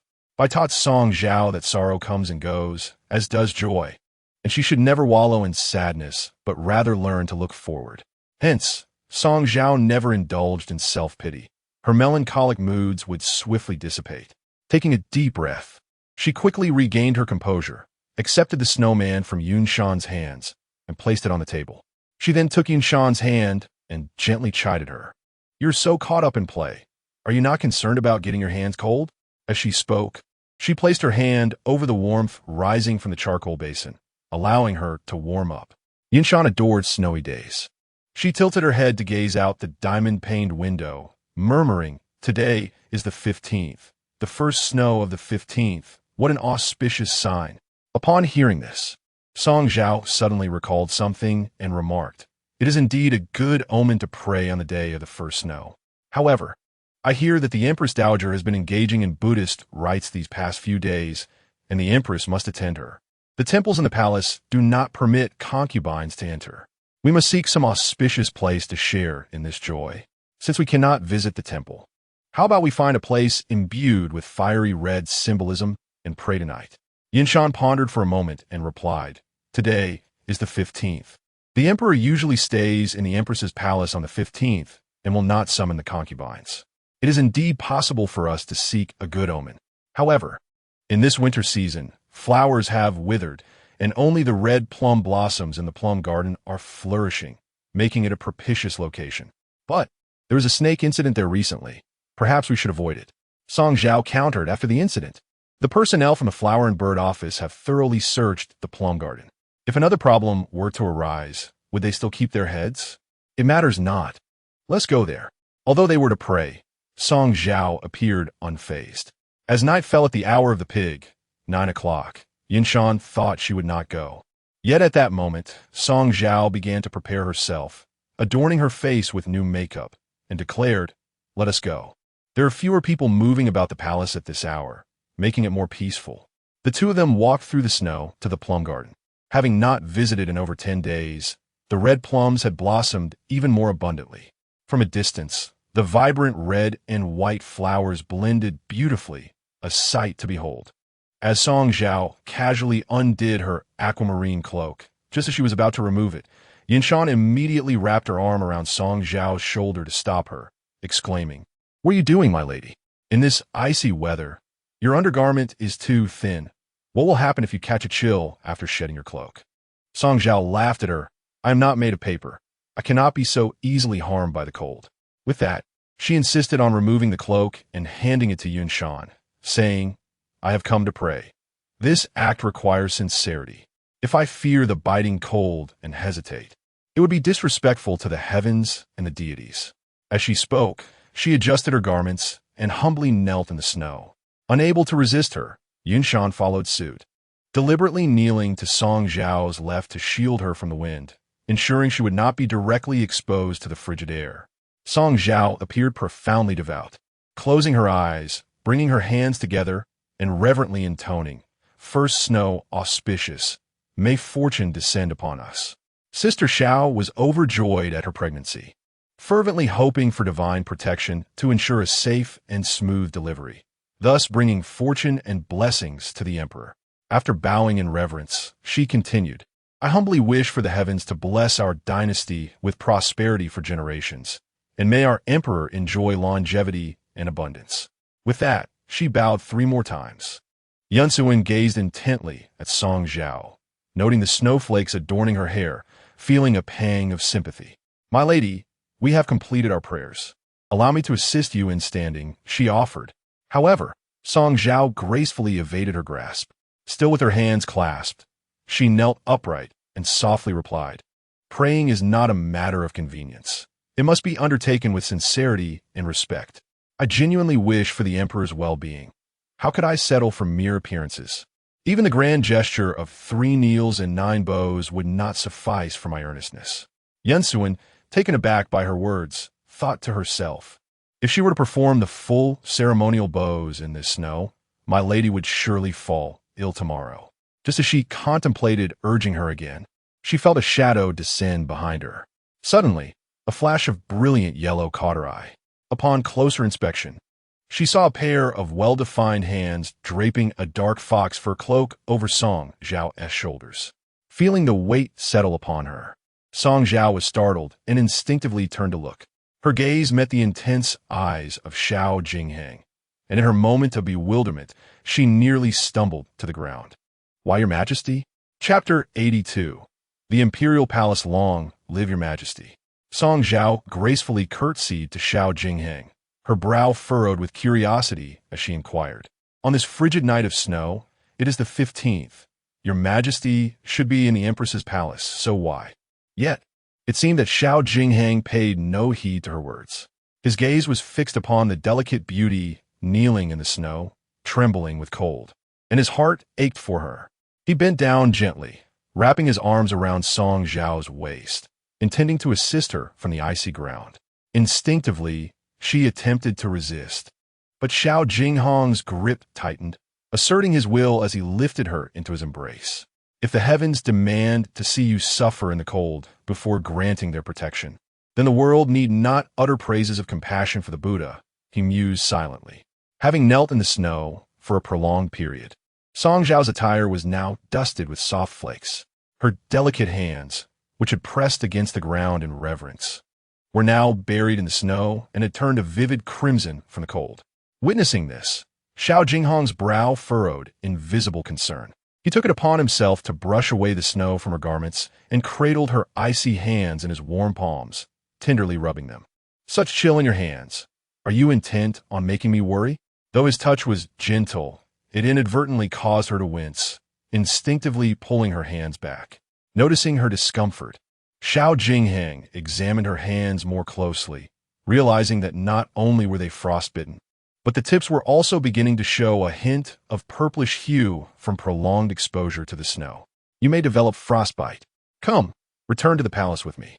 I shall tend to your injuries, he urged, refraining from holding her hand in fear of causing her pain, instead grasping her slender wrist. Song Zhao, unable to defy him, allowed herself to be led forward. Jiang Deshun hurried to Xiao Jinghong's side, speaking in a hushed tone, Your Majesty, what of concubine Chen? Foolish child, Xiao Jingheng interrupted coldly. Just inform her that when the attendants came to report, I was already resting with the Empress. After a brief silence, he added, Send her a cup of the imperial calming tea. It is most effective against nightmares. Upon hearing this, Song Zhao inquired, Is concubine Chen unwell? The incident with the snake has frightened her. Her nightmares are not of great concern, Xiao Jingheng replied dismissively, ushering Song Zhao into the palanquin.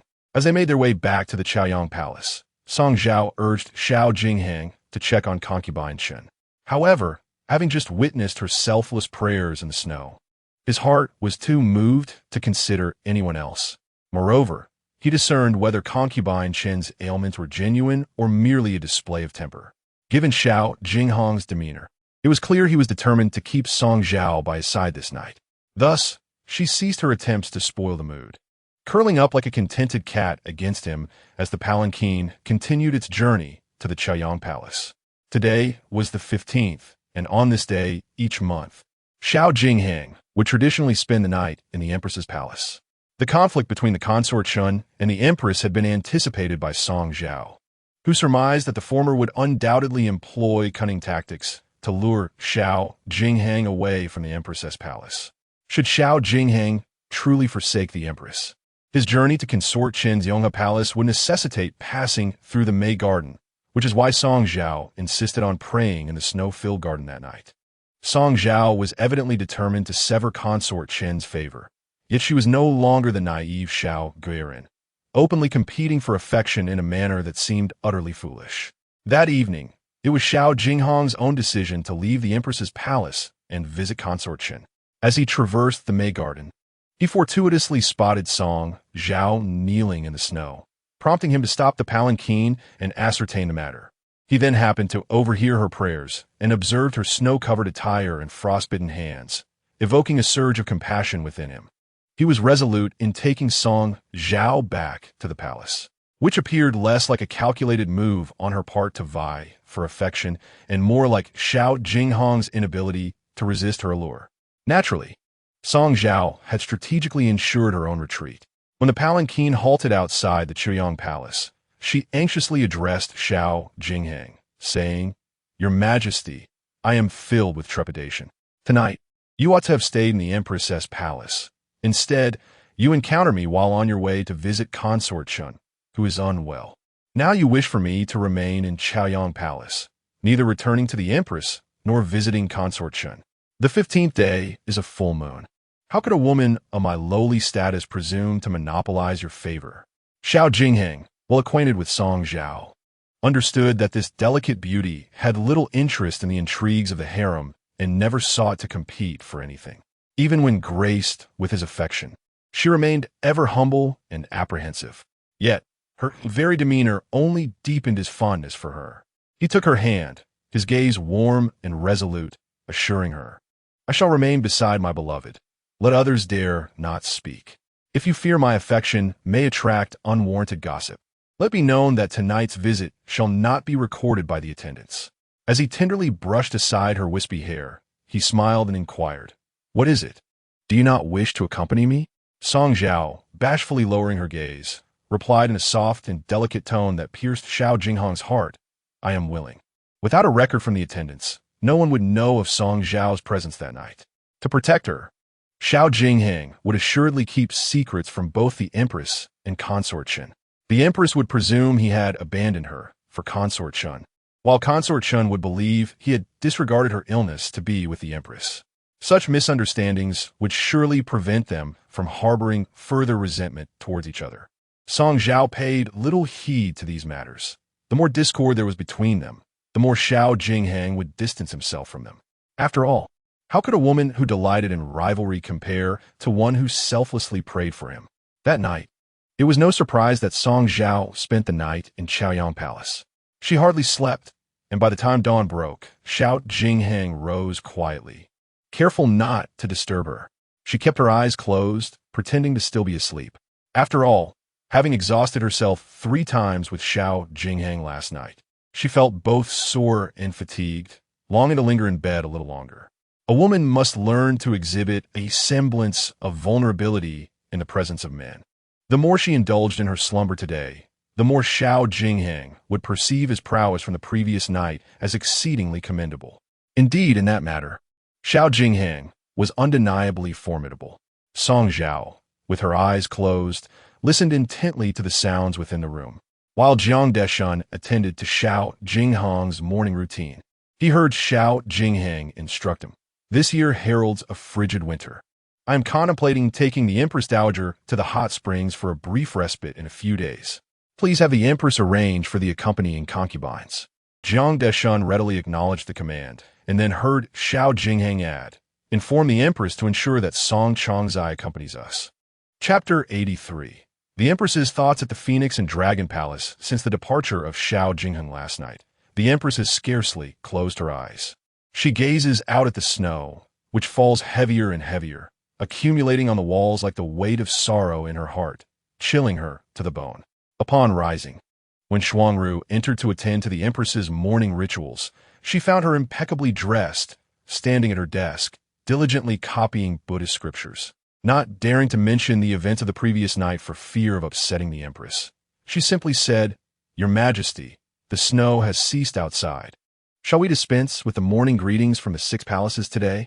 After a moment of silence, the Empress, having completed a line of writing, replied, "In this icy weather, let us spare them the trouble of traveling back and forth. Inform the 6 palaces that from today until New Year's Eve, they need not come to pay their respects." Shuangru complied promptly, sending someone to relay the message. When she returned, however, she brought with her a visitor. "Your Majesty, Lord Jiang has arrived." The Empress raised her brow slightly, regarding Jiang Deshun with a relatively pleasant demeanor. "What brings Lord Jiang here at this hour?" Jiang Deshun bowed deeply and replied, "Your Majesty, the Emperor has noted that this year is particularly cold and wishes to prepare for a winter retreat at the Hot Springs Mountain Villa. He has sent me to inform you of this. The Emperor has stated that you shall decide who shall accompany him."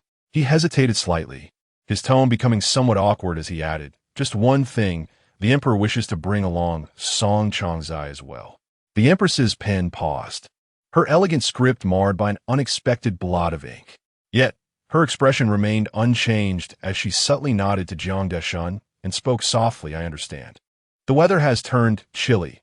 Please ensure that the Emperor is served ginseng tea during his morning and afternoon hours to nourish him and keep him warm." Jiang Deshun smiled. "Your Majesty possesses both grace and wisdom, caring so thoroughly for the Emperor. I shall heed your advice and ensure his well-being." After concluding his business, he took his leave, stating he had matters to attend to at the court.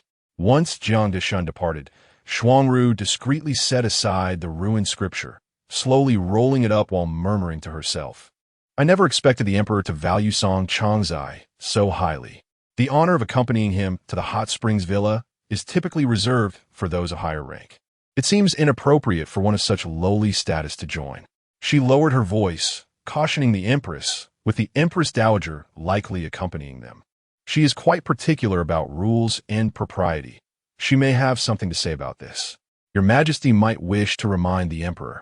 The Empress spread out a fresh sheet of paper, continuing to write the scriptures fluidly while casually responding.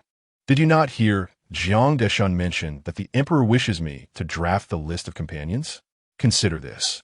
If the Empress Dowager becomes displeased with Song Changzai's presence at the Hot Springs Villa and inquires about it, shall I then assert that it was the Emperor's insistence to bring her along?" She shook her head with a smile, for the Emperor is the Son of Heaven, and how could he possibly be in the wrong? If the Empress Dowager inquires, I can only attribute all of this to my own arrangements. Thus, the only one deemed unorthodox in the Empress Dowager's eyes shall be myself. Upon hearing this, Shuangruo's gaze dimmed as she reluctantly remarked, "In that case, it seems the Empress will have to endure some grievances." "What grievances could I possibly have?" The Empress picked up the newly rewritten Buddhist scriptures, inspected them to her satisfaction, and handed them to Shuangruo, adding, as the sovereign of the harem, "It is only fitting that I support the Emperor. Go fetch the blueprints of the hot spring villa for me to examine." After Shuangruo neatly arranged the scriptures, she swiftly returned with the blueprints of the hot spring villa, presenting them to the Empress. The Empress glanced over them briefly before pointing to two particular pavilions and inquired, "Doesn't the Ingshun Pavilion and the Tingyu Pavilion require renovations since the Emperor's birthday was reported by the estate's inhabitants? It's only been a month. I assume the work is still incomplete?" Shuangruo nodded in affirmation, and the Empress scrutinized the blueprints, pondering. The capital has traditionally enjoyed mild winters, and a cold winter such as this one is a rare occurrence. Consequently, the occasions on which the hot spring villa can be utilized are scarce compared to the summer resort. This year, after Xiao Jinghong's ascension, marks the first time he intends to visit. Due to the infrequent visits, simplicity was prioritized in the estate's construction, resulting in only 8 pavilions available for the master's use. With the Ingshun Pavilion and Tingyu Pavilion currently under renovation, merely 6 pavilions remain. Moreover, these pavilions lack annexes, making it impossible for multiple masters to reside together. Counting on her fingers, Shuangruo calculated that the Emperor and the Empress would undoubtedly attend, and the Empress Dowager would accompany them. The Emperor specifically requested that Song Changzai join them. Thus, only 2 quarters would remain for the other consorts. The Empress shook her head, stating not 2 but 1. How could we leave Xiao Guiran behind in the palace, especially given her condition? After a moment's contemplation, Shuangruo suggested, since the Emperor allows the Empress to choose, she could select one from the 3 consorts, Ing Fei, Yun Fei, or Shu Fei, to accompany her. Yesterday, on the 15th, the Emperor was supposed to stay in the Empress's palace, yet Chun Fei, lacking decorum, cunningly lured him away. She seeks favor, so let her remain in the palace, and see how much attention she can garner. Shuangruo's tone grew urgent, prompting the Empress to admonish her, saying, Chun Fei, after all, holds a position among the consorts. Do you think it appropriate to speak of a superior in such a manner? Shuangruo quickly responded, Your Majesty, I apologize for my indiscretion. The Empress did not dwell on the matter and continued, If you suggest I prevent Chun Fei from attending, I shall insist that she does accompany us. I would not wish for the Emperor to think me as narrow-minded and petty as Chun Fei. However, if she does join, her frequent transgressions will surely irk me, and the Emperor, turning a blind eye, would subject me to her antics daily. What could she possibly do to vex me? The Empress scoffed. I never intended to go in the first place. Shu Fei, having lost her child, is perpetually in low spirits. I intend to relinquish my place so that Shu Fei may accompany Chun Fei, treating it as a diversion. Upon hearing the Empress's words, Shuangruo felt an even greater sense of discomfort. Xiao Jingheng had gone to the hot spring resort to spend the winter, and now, at the end of October, he would not return until at least the eve of the new year. If the Empress did not accompany him, it would mean nearly a month and a half without seeing Xiao Jingheng. Yet, as merely a servant, despite her deep concern for her master, there were many words of counsel that she could not voice. Thus, she could only express her sympathy to the Empress, saying, "Your Majesty, you are too kind-hearted, always considering the greater good. Compared to you, concubine Chen should truly feel ashamed."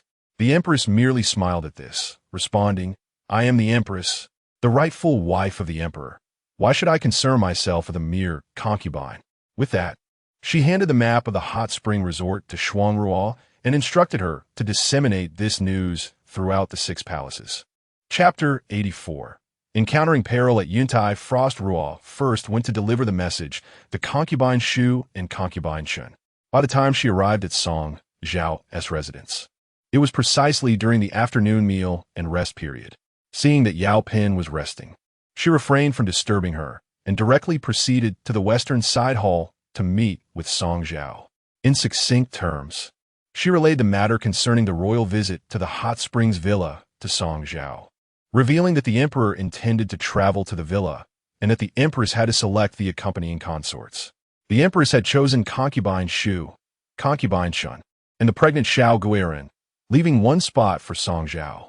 Frost Ruo explained that this arrangement had been orchestrated by Xiao Jingheng and that the empress had specifically selected Song Zhao for this opportunity.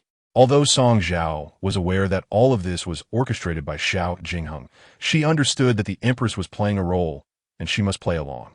Thus, upon hearing Frost Ruo's account, she quickly exclaimed, "How can this be permitted? The empress is the central palace. How could she remain in the palace alone?" Her face reflected her embarrassment as she took the responsibility upon herself.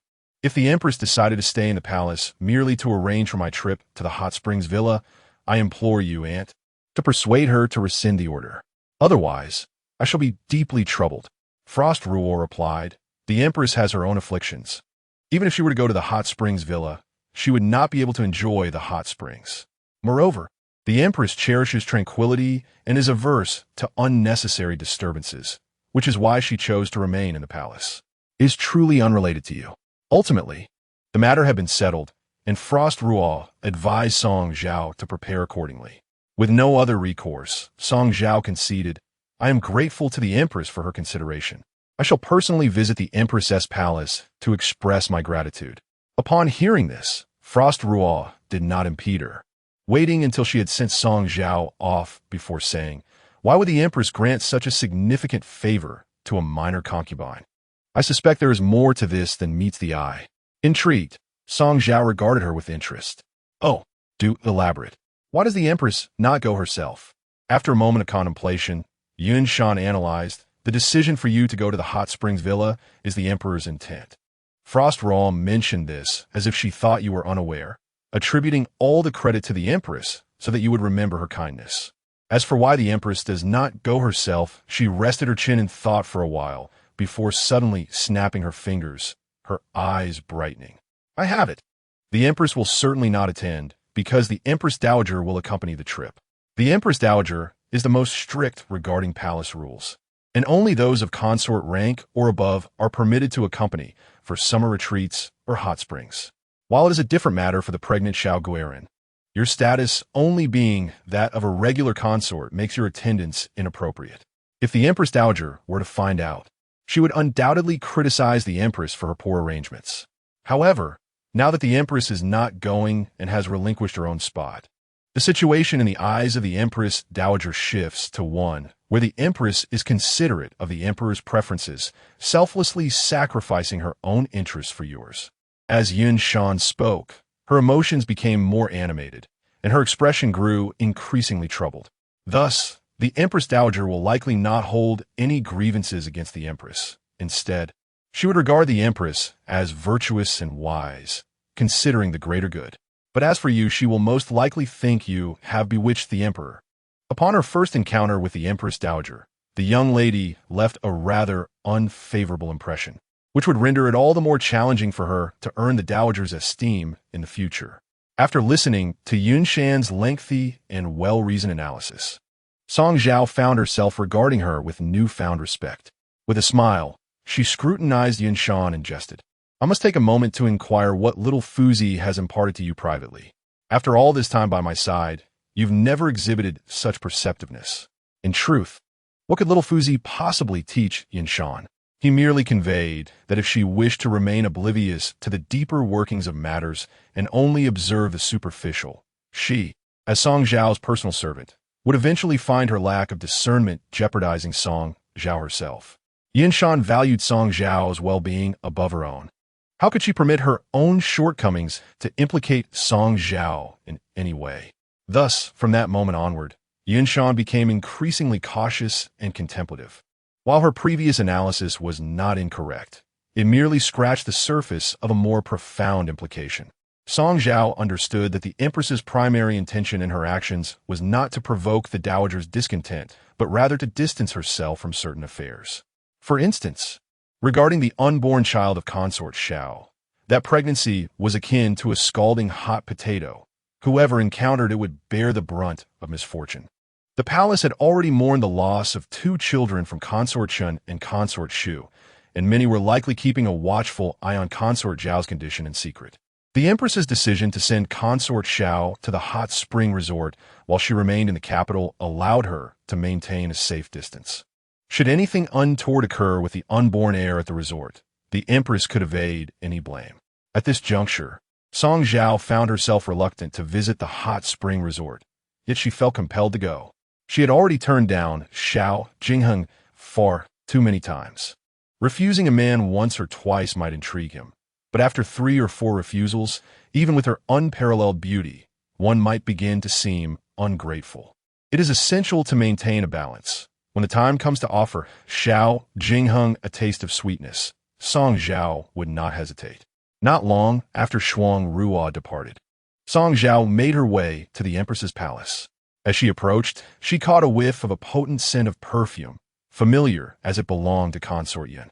Song Zhao always found that fragrance peculiar, though she could not articulate why. Upon meeting the Empress, the latter remarked, "You arrived just as Consort Yin departed. What a coincidence." Song Zhao had come to express her gratitude for the Empress's kindness, and after exchanging pleasantries, she noted the Empress's complexion darkening and her breathing becoming labored. Having witnessed her heart condition flare up before, Song Zhao recognized this as an old ailment. And Shuang Ruo promptly provided the Empress with medication, while Song Zhao attended to her with water. Once the Empress's condition stabilized, she wryly commented, "My body becomes increasingly uncooperative with the onset of winter." Song Zhao had heard that the Empress's heart ailment was a frail condition inherited from birth, one that could not be completely cured. She could only offer a few indifferent words of comfort to the Empress. However, just as she was speaking, the Empress, having regained her composure, abruptly issued an order for her to leave, stating that she needed to step out and would not be able to keep her any longer. Perplexed, Song Zhao questioned, "The snow outside has yet to melt. The ground is both cold and treacherous. Your Majesty has just suffered from a heart condition. It would be wiser to rest within the palace rather than venture out." Shuang Ruo chimed in with a gentle suggestion, "Indeed, Your Majesty, you should." But the Empress remained resolute, insisting, "I must go.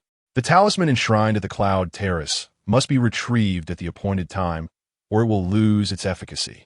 Shuang Ruo, please make arrangements for the sedan chair." Chapter 85, Peril at the Cloud Platform. The Cloud Platform, as referred to by the Queen, was constructed by the late Emperor in honor of the devoutly Buddhist Empress Dowager. It comprises a total of 999 steps, making it the tallest edifice within the palace. In the words of the late Emperor, it is meant to connect with the heavens, emphasizing that the closer one is to the sky during prayers, the more sincere the devotion. Atop the Cloud Platform stands a temple dedicated to the 10 great bodhisattvas, which is perpetually adorned with incense offerings, serving as a sacred site for worship and blessings within the palace. However, due to its considerable height and the absence of shortcuts to the summit, even the emperor must ascend step by step to pay his respects. Over time, The imperial family has grown weary of making the arduous journey. Yet the queen is an exception. Each month on the 15th, she ascends personally, offering a peace talisman she has inscribed herself at the Bodhisattva temple, allowing it to absorb the incense's essence overnight before retrieving it to present to Zhao Jingheng, ensuring the emperor's safety and auspiciousness. Zhao Jingheng regards this endeavor as laborious and has repeatedly urged the queen to refrain from such exertions. Yet she persists, claiming it is a heartfelt gesture towards him, and she merely seeks his understanding. Thus, it has become common knowledge among the palace denizens that the queen ascends the cloud platform on the 15th and 16th of each month. However, the circumstances today differ from those of the past. The queen has fallen ill, and with yesterday's snowfall, even after the palace servants have cleared the way, remnants of snow remain, rendering the steps perilously slippery. One young maid suggested, "Your Highness, may I assist you in retrieving it?" Yet before she could finish her sentence, Shuangru chastised her, asserting that the talisman, being the queen's offering, should not be touched by servants lest it tarnish the queen's intentions.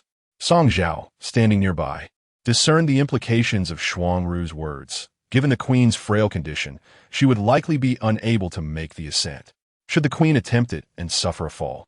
Zhao Jingheng would undoubtedly hold Song Zhao accountable, transforming her inaction into a grave offense. Shuangru further remarked that both maids and eunuchs are servants and thus should not retrieve the talisman. Consequently, Song Zhao found herself the sole viable option to fetch it for the queen. Caught in a dilemma, she hesitated, torn between compliance and defiance. After a moment of silence, seeing the queen's unwavering intent to proceed, she stepped in front of her and tentatively proposed, "Might I accompany your highness to retrieve it?" Of course, the queen would not acquiesce, stating, "The steps are steep, and after the snowfall, they're treacherously slick. How could I allow you to undertake such a risk? I shall go myself." With such a statement, Song Zhao felt compelled to act. How could the sovereign of the harem take such risks while she herself could not? With that, even though she was reluctant, she found herself obliged to go.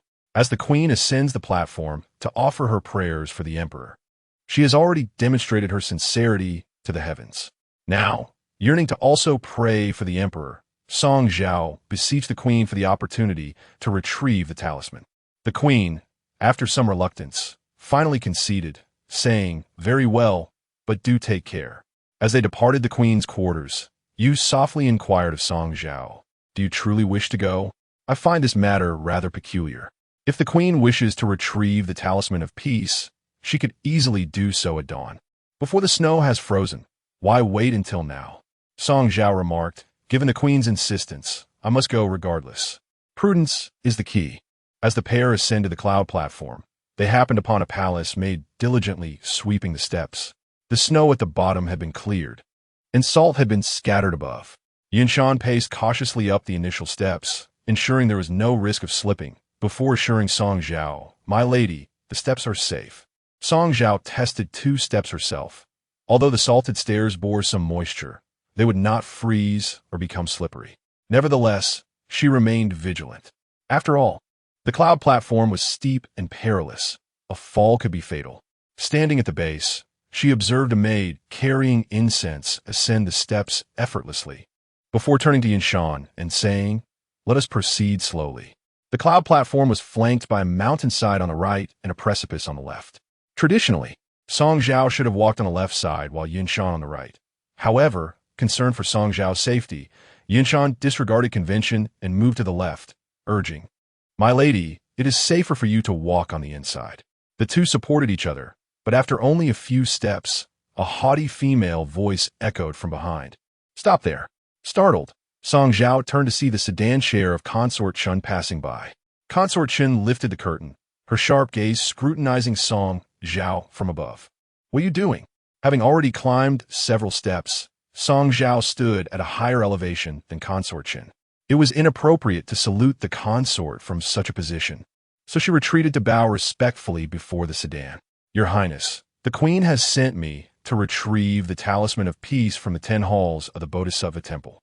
Consort Chun let out a derisive laugh, her tone icy. "You cling to me while still trying to curry favor with the Queen? You truly know how to navigate both sides." Song Zhao hurriedly replied, I do not seek to ingratiate myself with the queen. The situation is simply.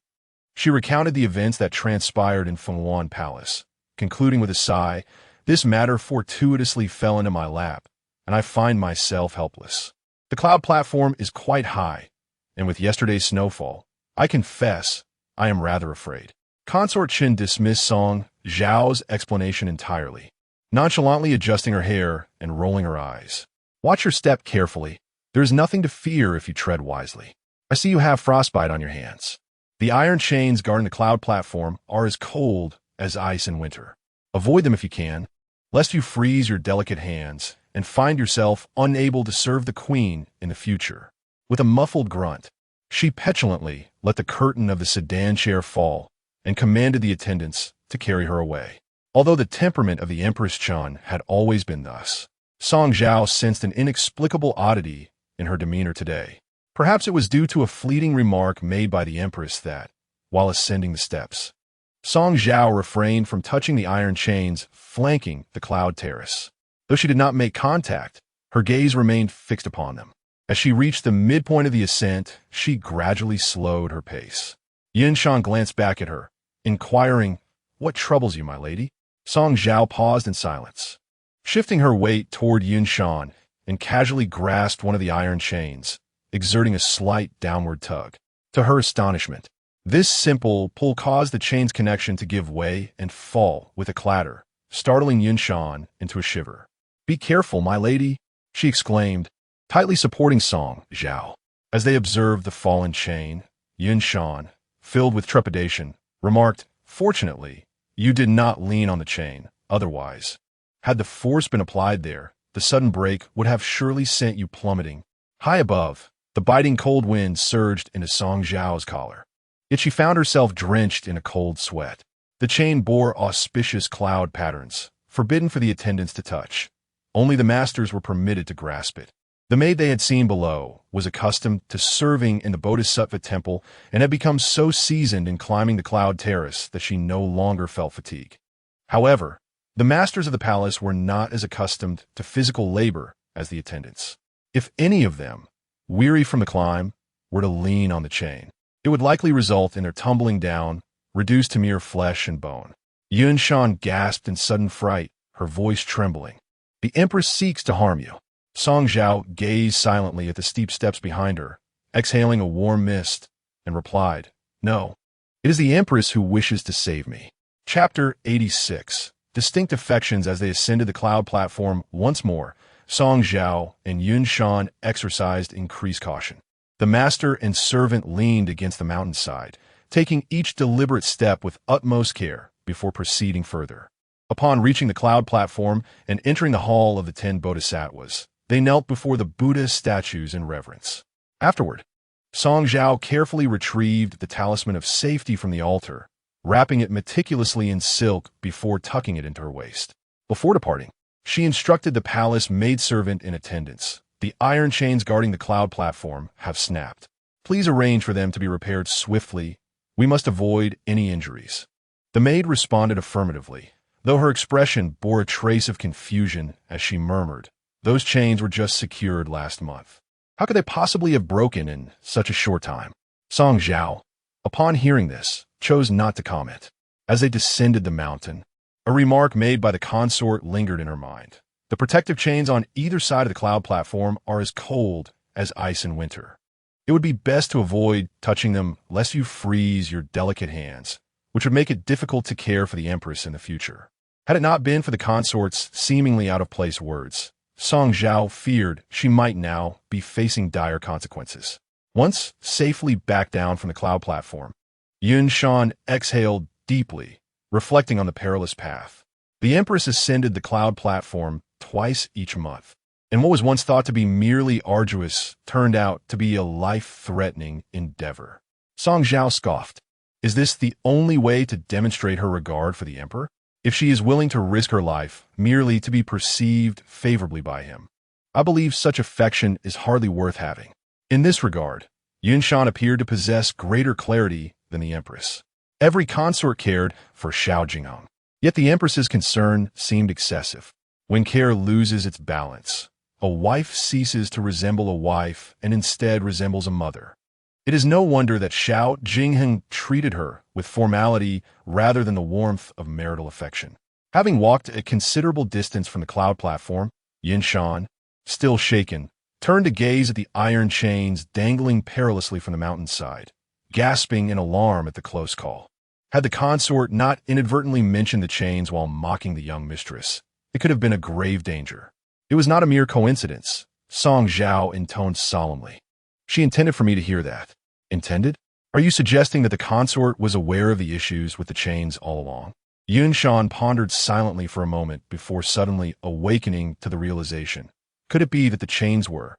Song Zhao cast a sidelong glance at Yunshan, cautioning her with a look.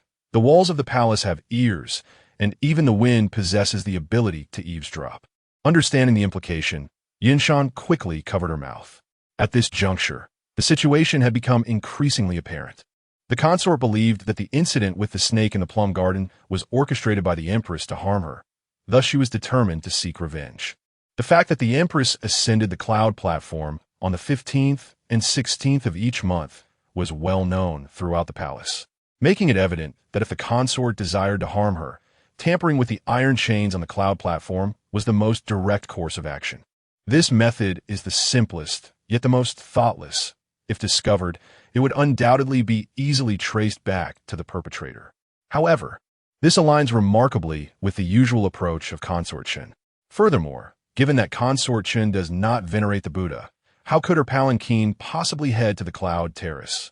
It is likely that she has remained hidden, yearning to witness the queen's demise in order to quell her own resentment. The unforeseen element in this affair was the sudden appearance of Song Zhao. After returning the talisman to the queen and exchanging a few pleasantries, she withdrew. Upon leaving the queen's palace, Song Zhao did not return directly, but took a detour to Consort Chen's residence. Upon her arrival, she found Consort Chen engrossed in a theatrical performance, and thus, she patiently waited for approximately half an hour. Once the performers departed, Song Zhao immediately approached the center of the hall and, without hesitation, knelt before Consort Chen, expressing her gratitude. "This humble servant thanks your highness." Consort Chen, donned with a countenance of disdain, rolled her eyes at Song Zhao and retorted, "What do you thank this palace for? I have done nothing. If you wish to express gratitude, you should thank yourself instead." Of course, Consort Chen feigned ignorance to Song Zhao's words. Otherwise, it would imply that she had a hand in the iron chains at the cloud terrace. Song Zhao, being perceptive, simply stated, "This humble servant has developed frostbite on her hands, which worsens in the cold. Were it not for your highness's reminder, I would have grasped the icy chains to ascend the cloud terrace. In such a case, my hands would have become numb, rendering even dressing and eating a challenge." Consort Chen remained silent for a moment before gesturing for Song Zhao to rise, then coldly remarked, "You have preserved these hands, but you must also understand whom you will serve with them in the future. Do you comprehend?" Song Zhao nodded repeatedly, responding respectfully, "This humble servant owes her current standing entirely to your highness's support. Your highness has shown great kindness to me, and I would never forget my roots." Consort Chen gazed intently at Song Zhao's flawless visage, and during their solitary encounters, she often found herself secretly admiring this woman's extraordinary beauty. Particularly when she observed Zhao Jingheng's fervent and longing gaze directed at Song Zhao, she felt an intense desire to strip away that captivating face. She could indeed do so. Yet this woman, whom she envied, had once saved her life. With narrowed eyes sparkling with fierce determination, Consort Chen cast a piercing glance at Song Zhao and, with palpable disdain, declared, "You should certainly not forget your roots. Otherwise, while I can place you upon the Emperor's dragon bed, I can equally consign you to the depths of the imperial tomb. Yingxiang, please escort her out." In the end, Song Zhao was expelled from Yonghe Palace by Consort Chen. However, she harbored no anger, instead finding Consort Chen's foolishness almost endearing, too foolish to inspire genuine hatred. Compared to the scheming individuals lurking in the shadows of the harem, Consort Chen's clear-cut affections and aversions were almost refreshing. Upon returning to Yaohua Palace, Song Zhao swiftly packed a few belongings, placing her essentials by the bedside, intending to organize them later. At that moment, Xiao Jingheng arrived. He still did not summon the palace attendants, surprising Song Zhao with an unexpected visit. At that moment, Song Zhao was busy with the travel bag placed at her bedside. Upon seeing Xiao Jingheng, she hurriedly covered the bag with a quilt, then approached him to offer her respects. "Long live your majesty." This awkward gesture did not escape Xiao Jingheng's notice. With a calm demeanor, he assisted Song Zhao to her feet and took her hand, leading her directly to the bed. "What treasures do you conceal? Not even allowing me a glimpse?" "And no, it's nothing. Just some personal items I need to bring to the hot springs resort," Song Zhao stammered, her gaze evasive, further arousing Xiao Jingheng's suspicions. Suddenly, he swept aside the quilt, causing the neatly tied bag to tumble to the floor. Xiao Jingheng bent down to retrieve the bag, intending to unravel its contents. When he noticed Song Zhao anxiously biting her lip, her face flushed as she timidly implored, "It's merely ordinary daily necessities, Your Majesty. Perhaps it would be best if you did not inspect it." Chapter 87.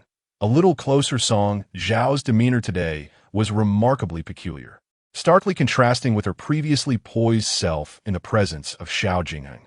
Her odd behavior only intensified Xiao Jingheng's curiosity regarding the contents of her satchel. With a slightly cold gaze, he awkwardly unfastened the satchel's ties. However, upon opening it and gazing inside, he was utterly taken aback. Just as Song Zhao had described, the satchel contained an assortment of everyday items: dried jasmine flowers, menthol oil, cotton brocade knee pads, and the like. This only added to Xiao Jingheng's bewilderment. She claimed these were her personal belongings, yet he distinctly recalled her aversion to the scent of mint. "But the emperor enjoys it." Song Zhao blushed as she snatched the satchel from his hands, pointing to its contents with a shy demeanor. "The emperor favors the fragrance of jasmine, and these dried jasmine flowers are intended for use during your soak in the hot springs. As for the menthol oil, its invigorating aroma is most refreshing. Knowing your concerns for state affairs, even during a retreat to the hot springs, there will undoubtedly be endless memorials to review and matters of governance to attend to. I thought this might alleviate your fatigue." Regarding the cotton brocade knee pads, she retrieved them and, with a hint of intentionality, showcased the dragon pattern embroidered upon them. The craftsmanship was unremarkable, with visible stitching that lacked the finesse of the palace seamstresses. "These knee pads were sewn by my own hand, though the design is somewhat unappealing. I intended to present them to the emperor once completed." Xiao Jingheng examined the knee pads thoughtfully and remarked, "Within these lies your sentiment, and that is more than sufficient for me. Yet, given that the hot spring resort enjoys a temperate climate year-round, why have you taken the trouble to sew knee pads for me?" Song Zhao replied, "The vicinity of the hot spring resort is adjacent to the hunting grounds, and I recall that Princeton's residence is also nearby. Should the emperor feel inclined to hunt with Princeton, these knee pads would serve to protect you and keep you warm." As she spoke, Xiao Jingheng's ardent gaze remained fixed on Song Zhao, and the joy on his face became increasingly difficult to conceal. Embarrassed by his gaze, Song Zhao lowered her head shyly and murmured, "Why do you look at me like that, Your Majesty?" With a hearty laugh, Xiao Jingheng opened his arms and embraced Song Zhao. "Your thoughtfulness brings me great joy." He tightened his hold on her shoulders. His happiness was genuine, yet guilt lingered within him. While Song Zhao constantly considered his needs, he had just doubted whether she concealed something nefarious within her satchel. Upon reflection, he realized his suspicions had been unwarranted. As Song Zhao was enveloped in his embrace, the satchel slipped from her grasp and fell to the ground. At that moment, a scroll hidden deep within tumbled out. Alarmed, she immediately bent down to retrieve it. But her arms were no match for Xiao Jingheng's long reach, and he picked it up first. "What is this?" Song Zhao fretted, reaching out to reclaim it. "Your Majesty, please do not look. Return it to me." Xiao Jingheng held the scroll aloft, deliberately teasing her. What could this be that my beloved consort cares so much about? Having misjudged Song Zhao earlier, Xiao Jingheng felt a twinge of guilt. He had not intended to examine the scroll, merely intending to lift it for a playful jest before returning it to her. However, as Song Zhao tiptoed in an attempt to reach it, she inadvertently loosened the delicate string securing the scroll. In an instant, it unfurled, revealing a portrait of none other than himself. In the painting, Xiao Jingheng sat alone before the dragon desk, engrossed in reviewing memorials. The artistry was exquisite. The folds of his garments and the strands of hair were rendered with meticulous detail, indicating considerable effort. Seizing the moment of his astonishment, Song Zhao snatched the scroll back, hurriedly rolling it up while shyly exclaiming, "This humble attempt of mine is hardly worthy of your majesty's gaze. Should this be deemed humble, then surely the artisans of Rui Pavilion would find themselves expelled from the palace," he replied, amused by her blushing countenance. Gently caressing the tender curve of her cheek, he smiled and said, "Why the embarrassment? This painting shall one day be presented to me. I find it already quite splendid. Have Jiang Deshun take it back for framing and display it prominently in the Qiyang Palace, so I may gaze upon it daily." "Not at all." Song Zhao pouted, a touch of pride in her demeanor. "This painting is not for the emperor. I wish to keep it for myself." "Oh." Xiao Jingheng raised an eyebrow, intrigued. "And why is that?" After a moment of silence, her expression grew somber. Lowering her gaze, she clutched the scroll tightly, murmuring, "I miss your majesty every day. Yet you cannot always be by my side. Thus, I wish to capture your likeness, so that whenever I long for you, I may take it out and behold it." Her voice, soft and melodious, tugged at Xiao Jingheng's heartstrings. Recently, with concubine Xiao expecting and Chun Fei frequently vying for his favor, he had somewhat neglected Song Zhao. Yet, this young girl never complained, quietly channeling her longing into her art as a solace. How could such pure and fervent affection not move Xiao Jingheng deeply? He took her hand, speaking earnestly, "In your personal belongings, everything is connected to me. None are for your own sake. With such devotion, how could I ever forsake you?" Drawing closer, he placed a gentle kiss upon her rosy lips, assuring her, "I promise you, should you wish to see me, you may come at any time. No matter how busy I am, I shall carve out moments to be with you." Upon hearing this, she first beamed joyfully like a young girl, but soon shook her head awkwardly. "Your majesty bears the weight of state affairs. I do not wish to be a burden." Saying this, she nestled comfortably within Xiao Jingheng's embrace, adding, "I do not mind how much time you can spare. As long as our hearts are close, that is what matters." Her delicate fingers traced over his chest, playfully tugging at his garments, unreserved and bold, until her hand reached the firm muscles of Xiao Jingheng's chest. He swiftly seized her wrist. In a fluid motion, Xiao Jingheng pinned Song Zhao beneath him, their faces mere inches apart, breaths intertwining in a profoundly intimate manner. Grasping Song Zhao's hand, he pressed it firmly against his chest and, in a low, husky voice, inquired, "Do you believe, my beloved, that my heart is close to yours?" Feeling the powerful rhythm of his heartbeat, Song Zhao shyly pursed her lips and nodded. Her demeanor ignited a fervent flame within Xiao Jingheng. He leaned closer, his lips brushing against her earlobe, softly whispering, "I can draw you even nearer to me." Chapter 88. The hidden peril of court attire after a night of clouds and rain. Song Zhao rose early the next day. It was the day she would accompany the Empress Dowager to the Wengchuan Mountain Villa, marking her first audience with the Dowager since entering the palace. The palace had long whispered that the Dowager was a woman of strict protocols, hence the significance of this inaugural meeting demanded utmost formality. When the concubines entered the palace, the tailoring bureau crafted court robes tailored to each of their ranks. Song Zhao's ceremonial attire had only been donned thrice, first during her initial audience with the Empress, then the following day when she expressed gratitude to the central palace after serving the emperor, and lastly at the grand banquet for Xiao Jingheng's birthday. Eager to leave a favorable impression on the dowager, upon learning of her impending trip to the villa, Song Zhao had instructed the servants to send her court robe to the laundry for cleaning in advance. This morning, as Song Zhao was freshening up and applying her makeup, Zhihua returned from the laundry with the robe in hand. Upon entering the chamber, her countenance appeared somewhat troubled, prompting Yinshan to scold her lightly for her prolonged absence, mentioning that Xiying was about to seek her out and any further delay would jeopardize their schedule. As she rambled, she accepted the robe from Zhihua. Yet, upon contact, Yinshan noticed something amiss. "Why is it damp?" she exclaimed, feeling the deep brown satin fabric. which emitted a distinct chill, suggesting it had not dried completely after washing. Zhihua hurried to explain, when I retrieved the garment, I discovered it was still wet and consulted with the laundry servants. They mentioned that due to the recent cold snap and heavy snowfall, the garments take longer to dry. Given that this task had been entrusted to her, Song Zhao felt a pang of anxiety at the mishap. Observing the somber atmosphere, she quickly interjected, "But only the outer layer is damp. I assure you, the inner lining is thoroughly dry." She turned the robe inside out for Yun Shan to inspect. Once satisfied that the lining was indeed dry, Yun Shan suggested, "At least at 1T carry the chill. Perhaps you should wear it now. We must hurry to Ninghua Gate to join the procession, and with the dowager present, it would be unwise to be late."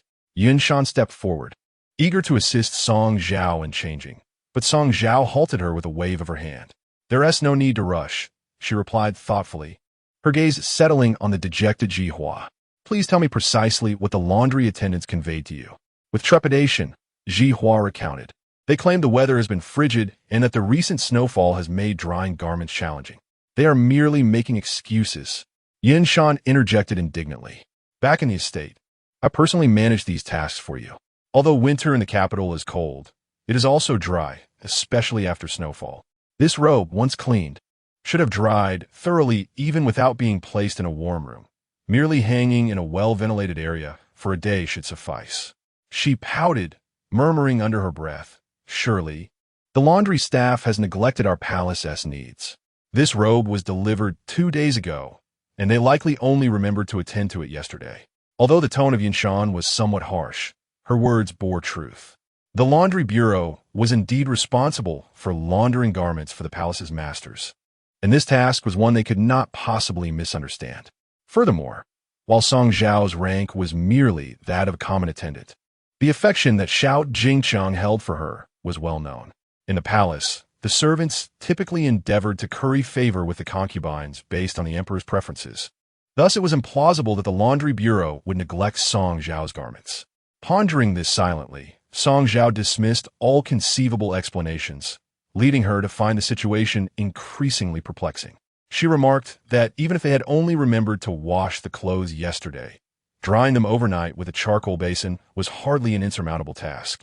With a glance at Xiao Fuji, who promptly understood, she moved a charcoal basin from the warm seat. Song Zhao accepted the court attire from Yinshan and began to warm the corner of the sleeve over the basin. Seeing her serious demeanor, Yinshan refrained from further comment, merely whispering to Xiao Fuji that their mistress likely could not afford the luxury of time to dry the garments. The deep brown hue of the court attire did not readily show water stains, and wearing it was not of utmost concern. Today marked the day when their mistress would have her first audience with the Empress Dowager, and any delay would surely be ill-fated. Xiao Fuji's gaze was fixed intently on the corner of the attire being warmed, quietly reminding Yinshan, "Have you forgotten what I taught you? Unusual occurrences often conceal hidden truths. It is always prudent for our mistress to exercise caution." As they conversed, Song Zhao suddenly sighed. Indeed, all eyes turned to the garment's corner, and to their astonishment, they observed that the area which had been dried was gradually fading from deep brown to a pale yellow. Everyone was taken aback, yet Song Zhao appeared to have anticipated this, coldly fixating her gaze on the corner of the attire. After a moment more of heating, the corner was completely dried, the color now firmly set to a vivid yellow. The entirety of the court attire remained deep brown, making this stark yellow hue particularly conspicuous. Yinshan stood in stunned silence for a considerable time, realizing that someone had tampered with the attire. The delivery and retrieval of court garments were the responsibility of Zhihua, and upon witnessing this scene, she became flustered, stammering an explanation to Song Zhao. "Mistress, I do not know why this has happened.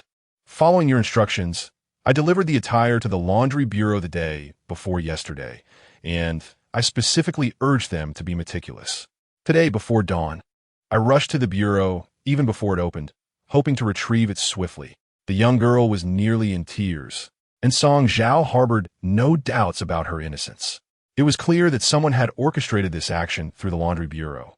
Thus, even if Yinshan had been the one to deliver the attire, the outcome would likely have been the same. Gently patting Zhihua's shoulder, Song Zhao offered reassurance. I am aware this matter does not involve you, so you need not blame yourself. I do not wish to make a fuss about this.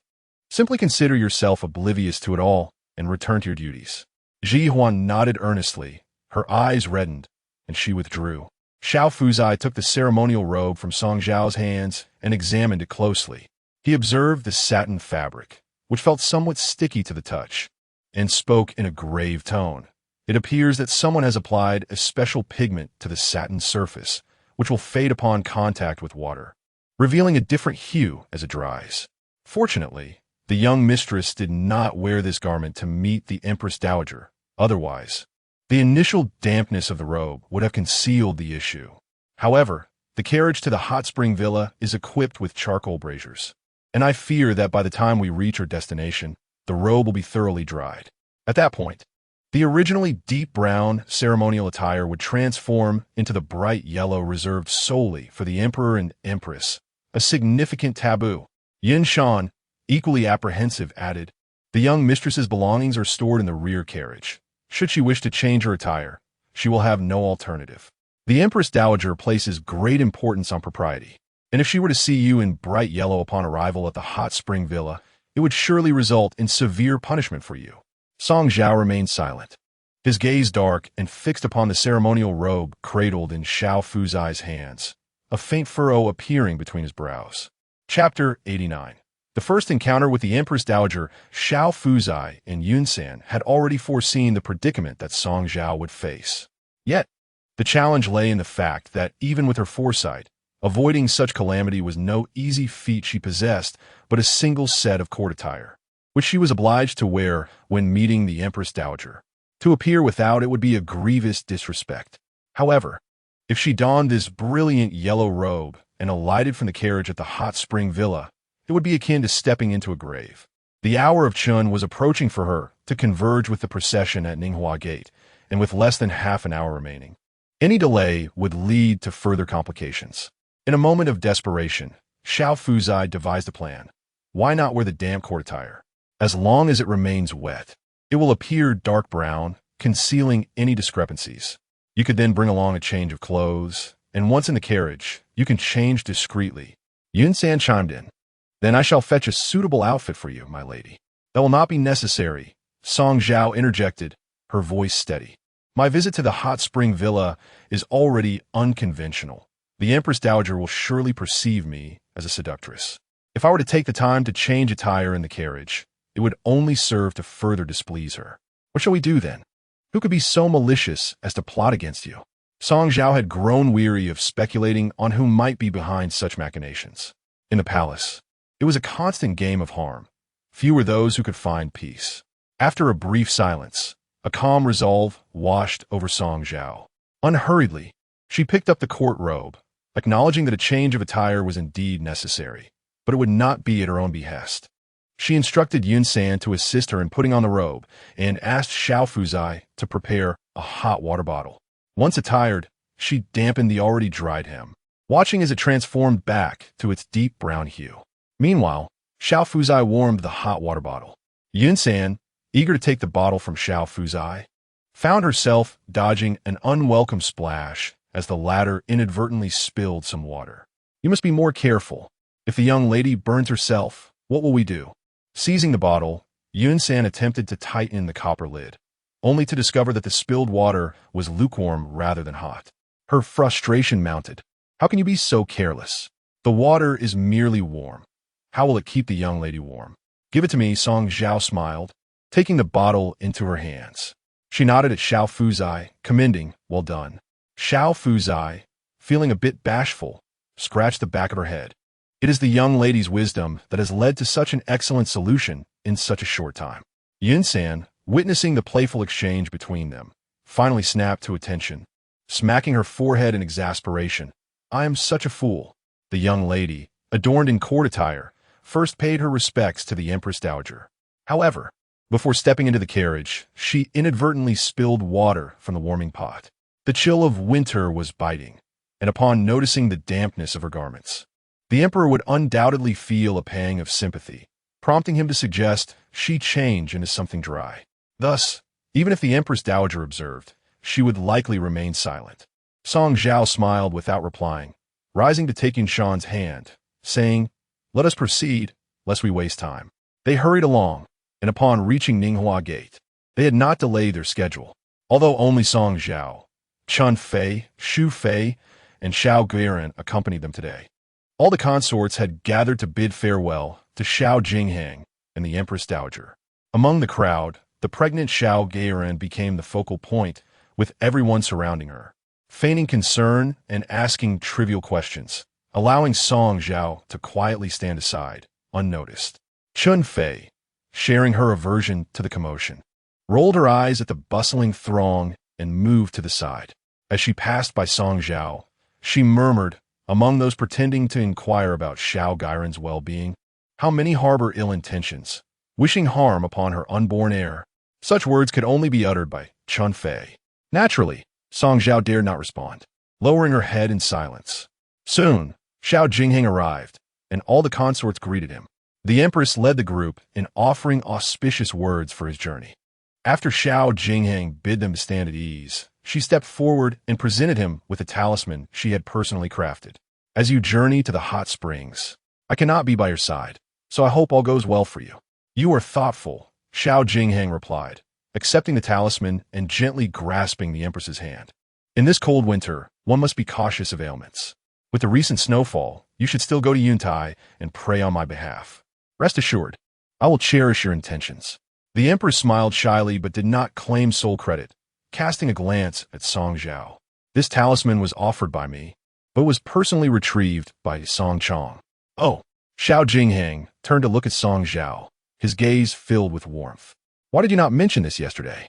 Song Zhao hurriedly responded, "It is my fortune to contribute to the blessings for you and Her Majesty." Xiao Jinghang chuckled, "I understand your sentiments, but such endeavors are truly strenuous. The path to Yuntai is fraught with difficulty after the snow. We shall refrain from such risks in the future." His words of concern instantly drew the attention of all the consorts. The Empress's public remarks seemed to elevate Song Zhao, inciting a twinge of jealousy among the others. Fortunately, the Empress Dowager arrived just in time, prompting the Empress to lead everyone in greeting her, thus averting further discourse. This was Song Zhao's first encounter with the Empress Dowager. As she knelt and bowed her head, she discreetly observed her through the corner of her eye. The Empress Dowager, though over 40, appeared remarkably well-preserved, exuding vitality that belied her age. She wore a fur cloak adorned with patterns of 5 bats, symbolizing longevity, dressed in modest attire devoid of gold,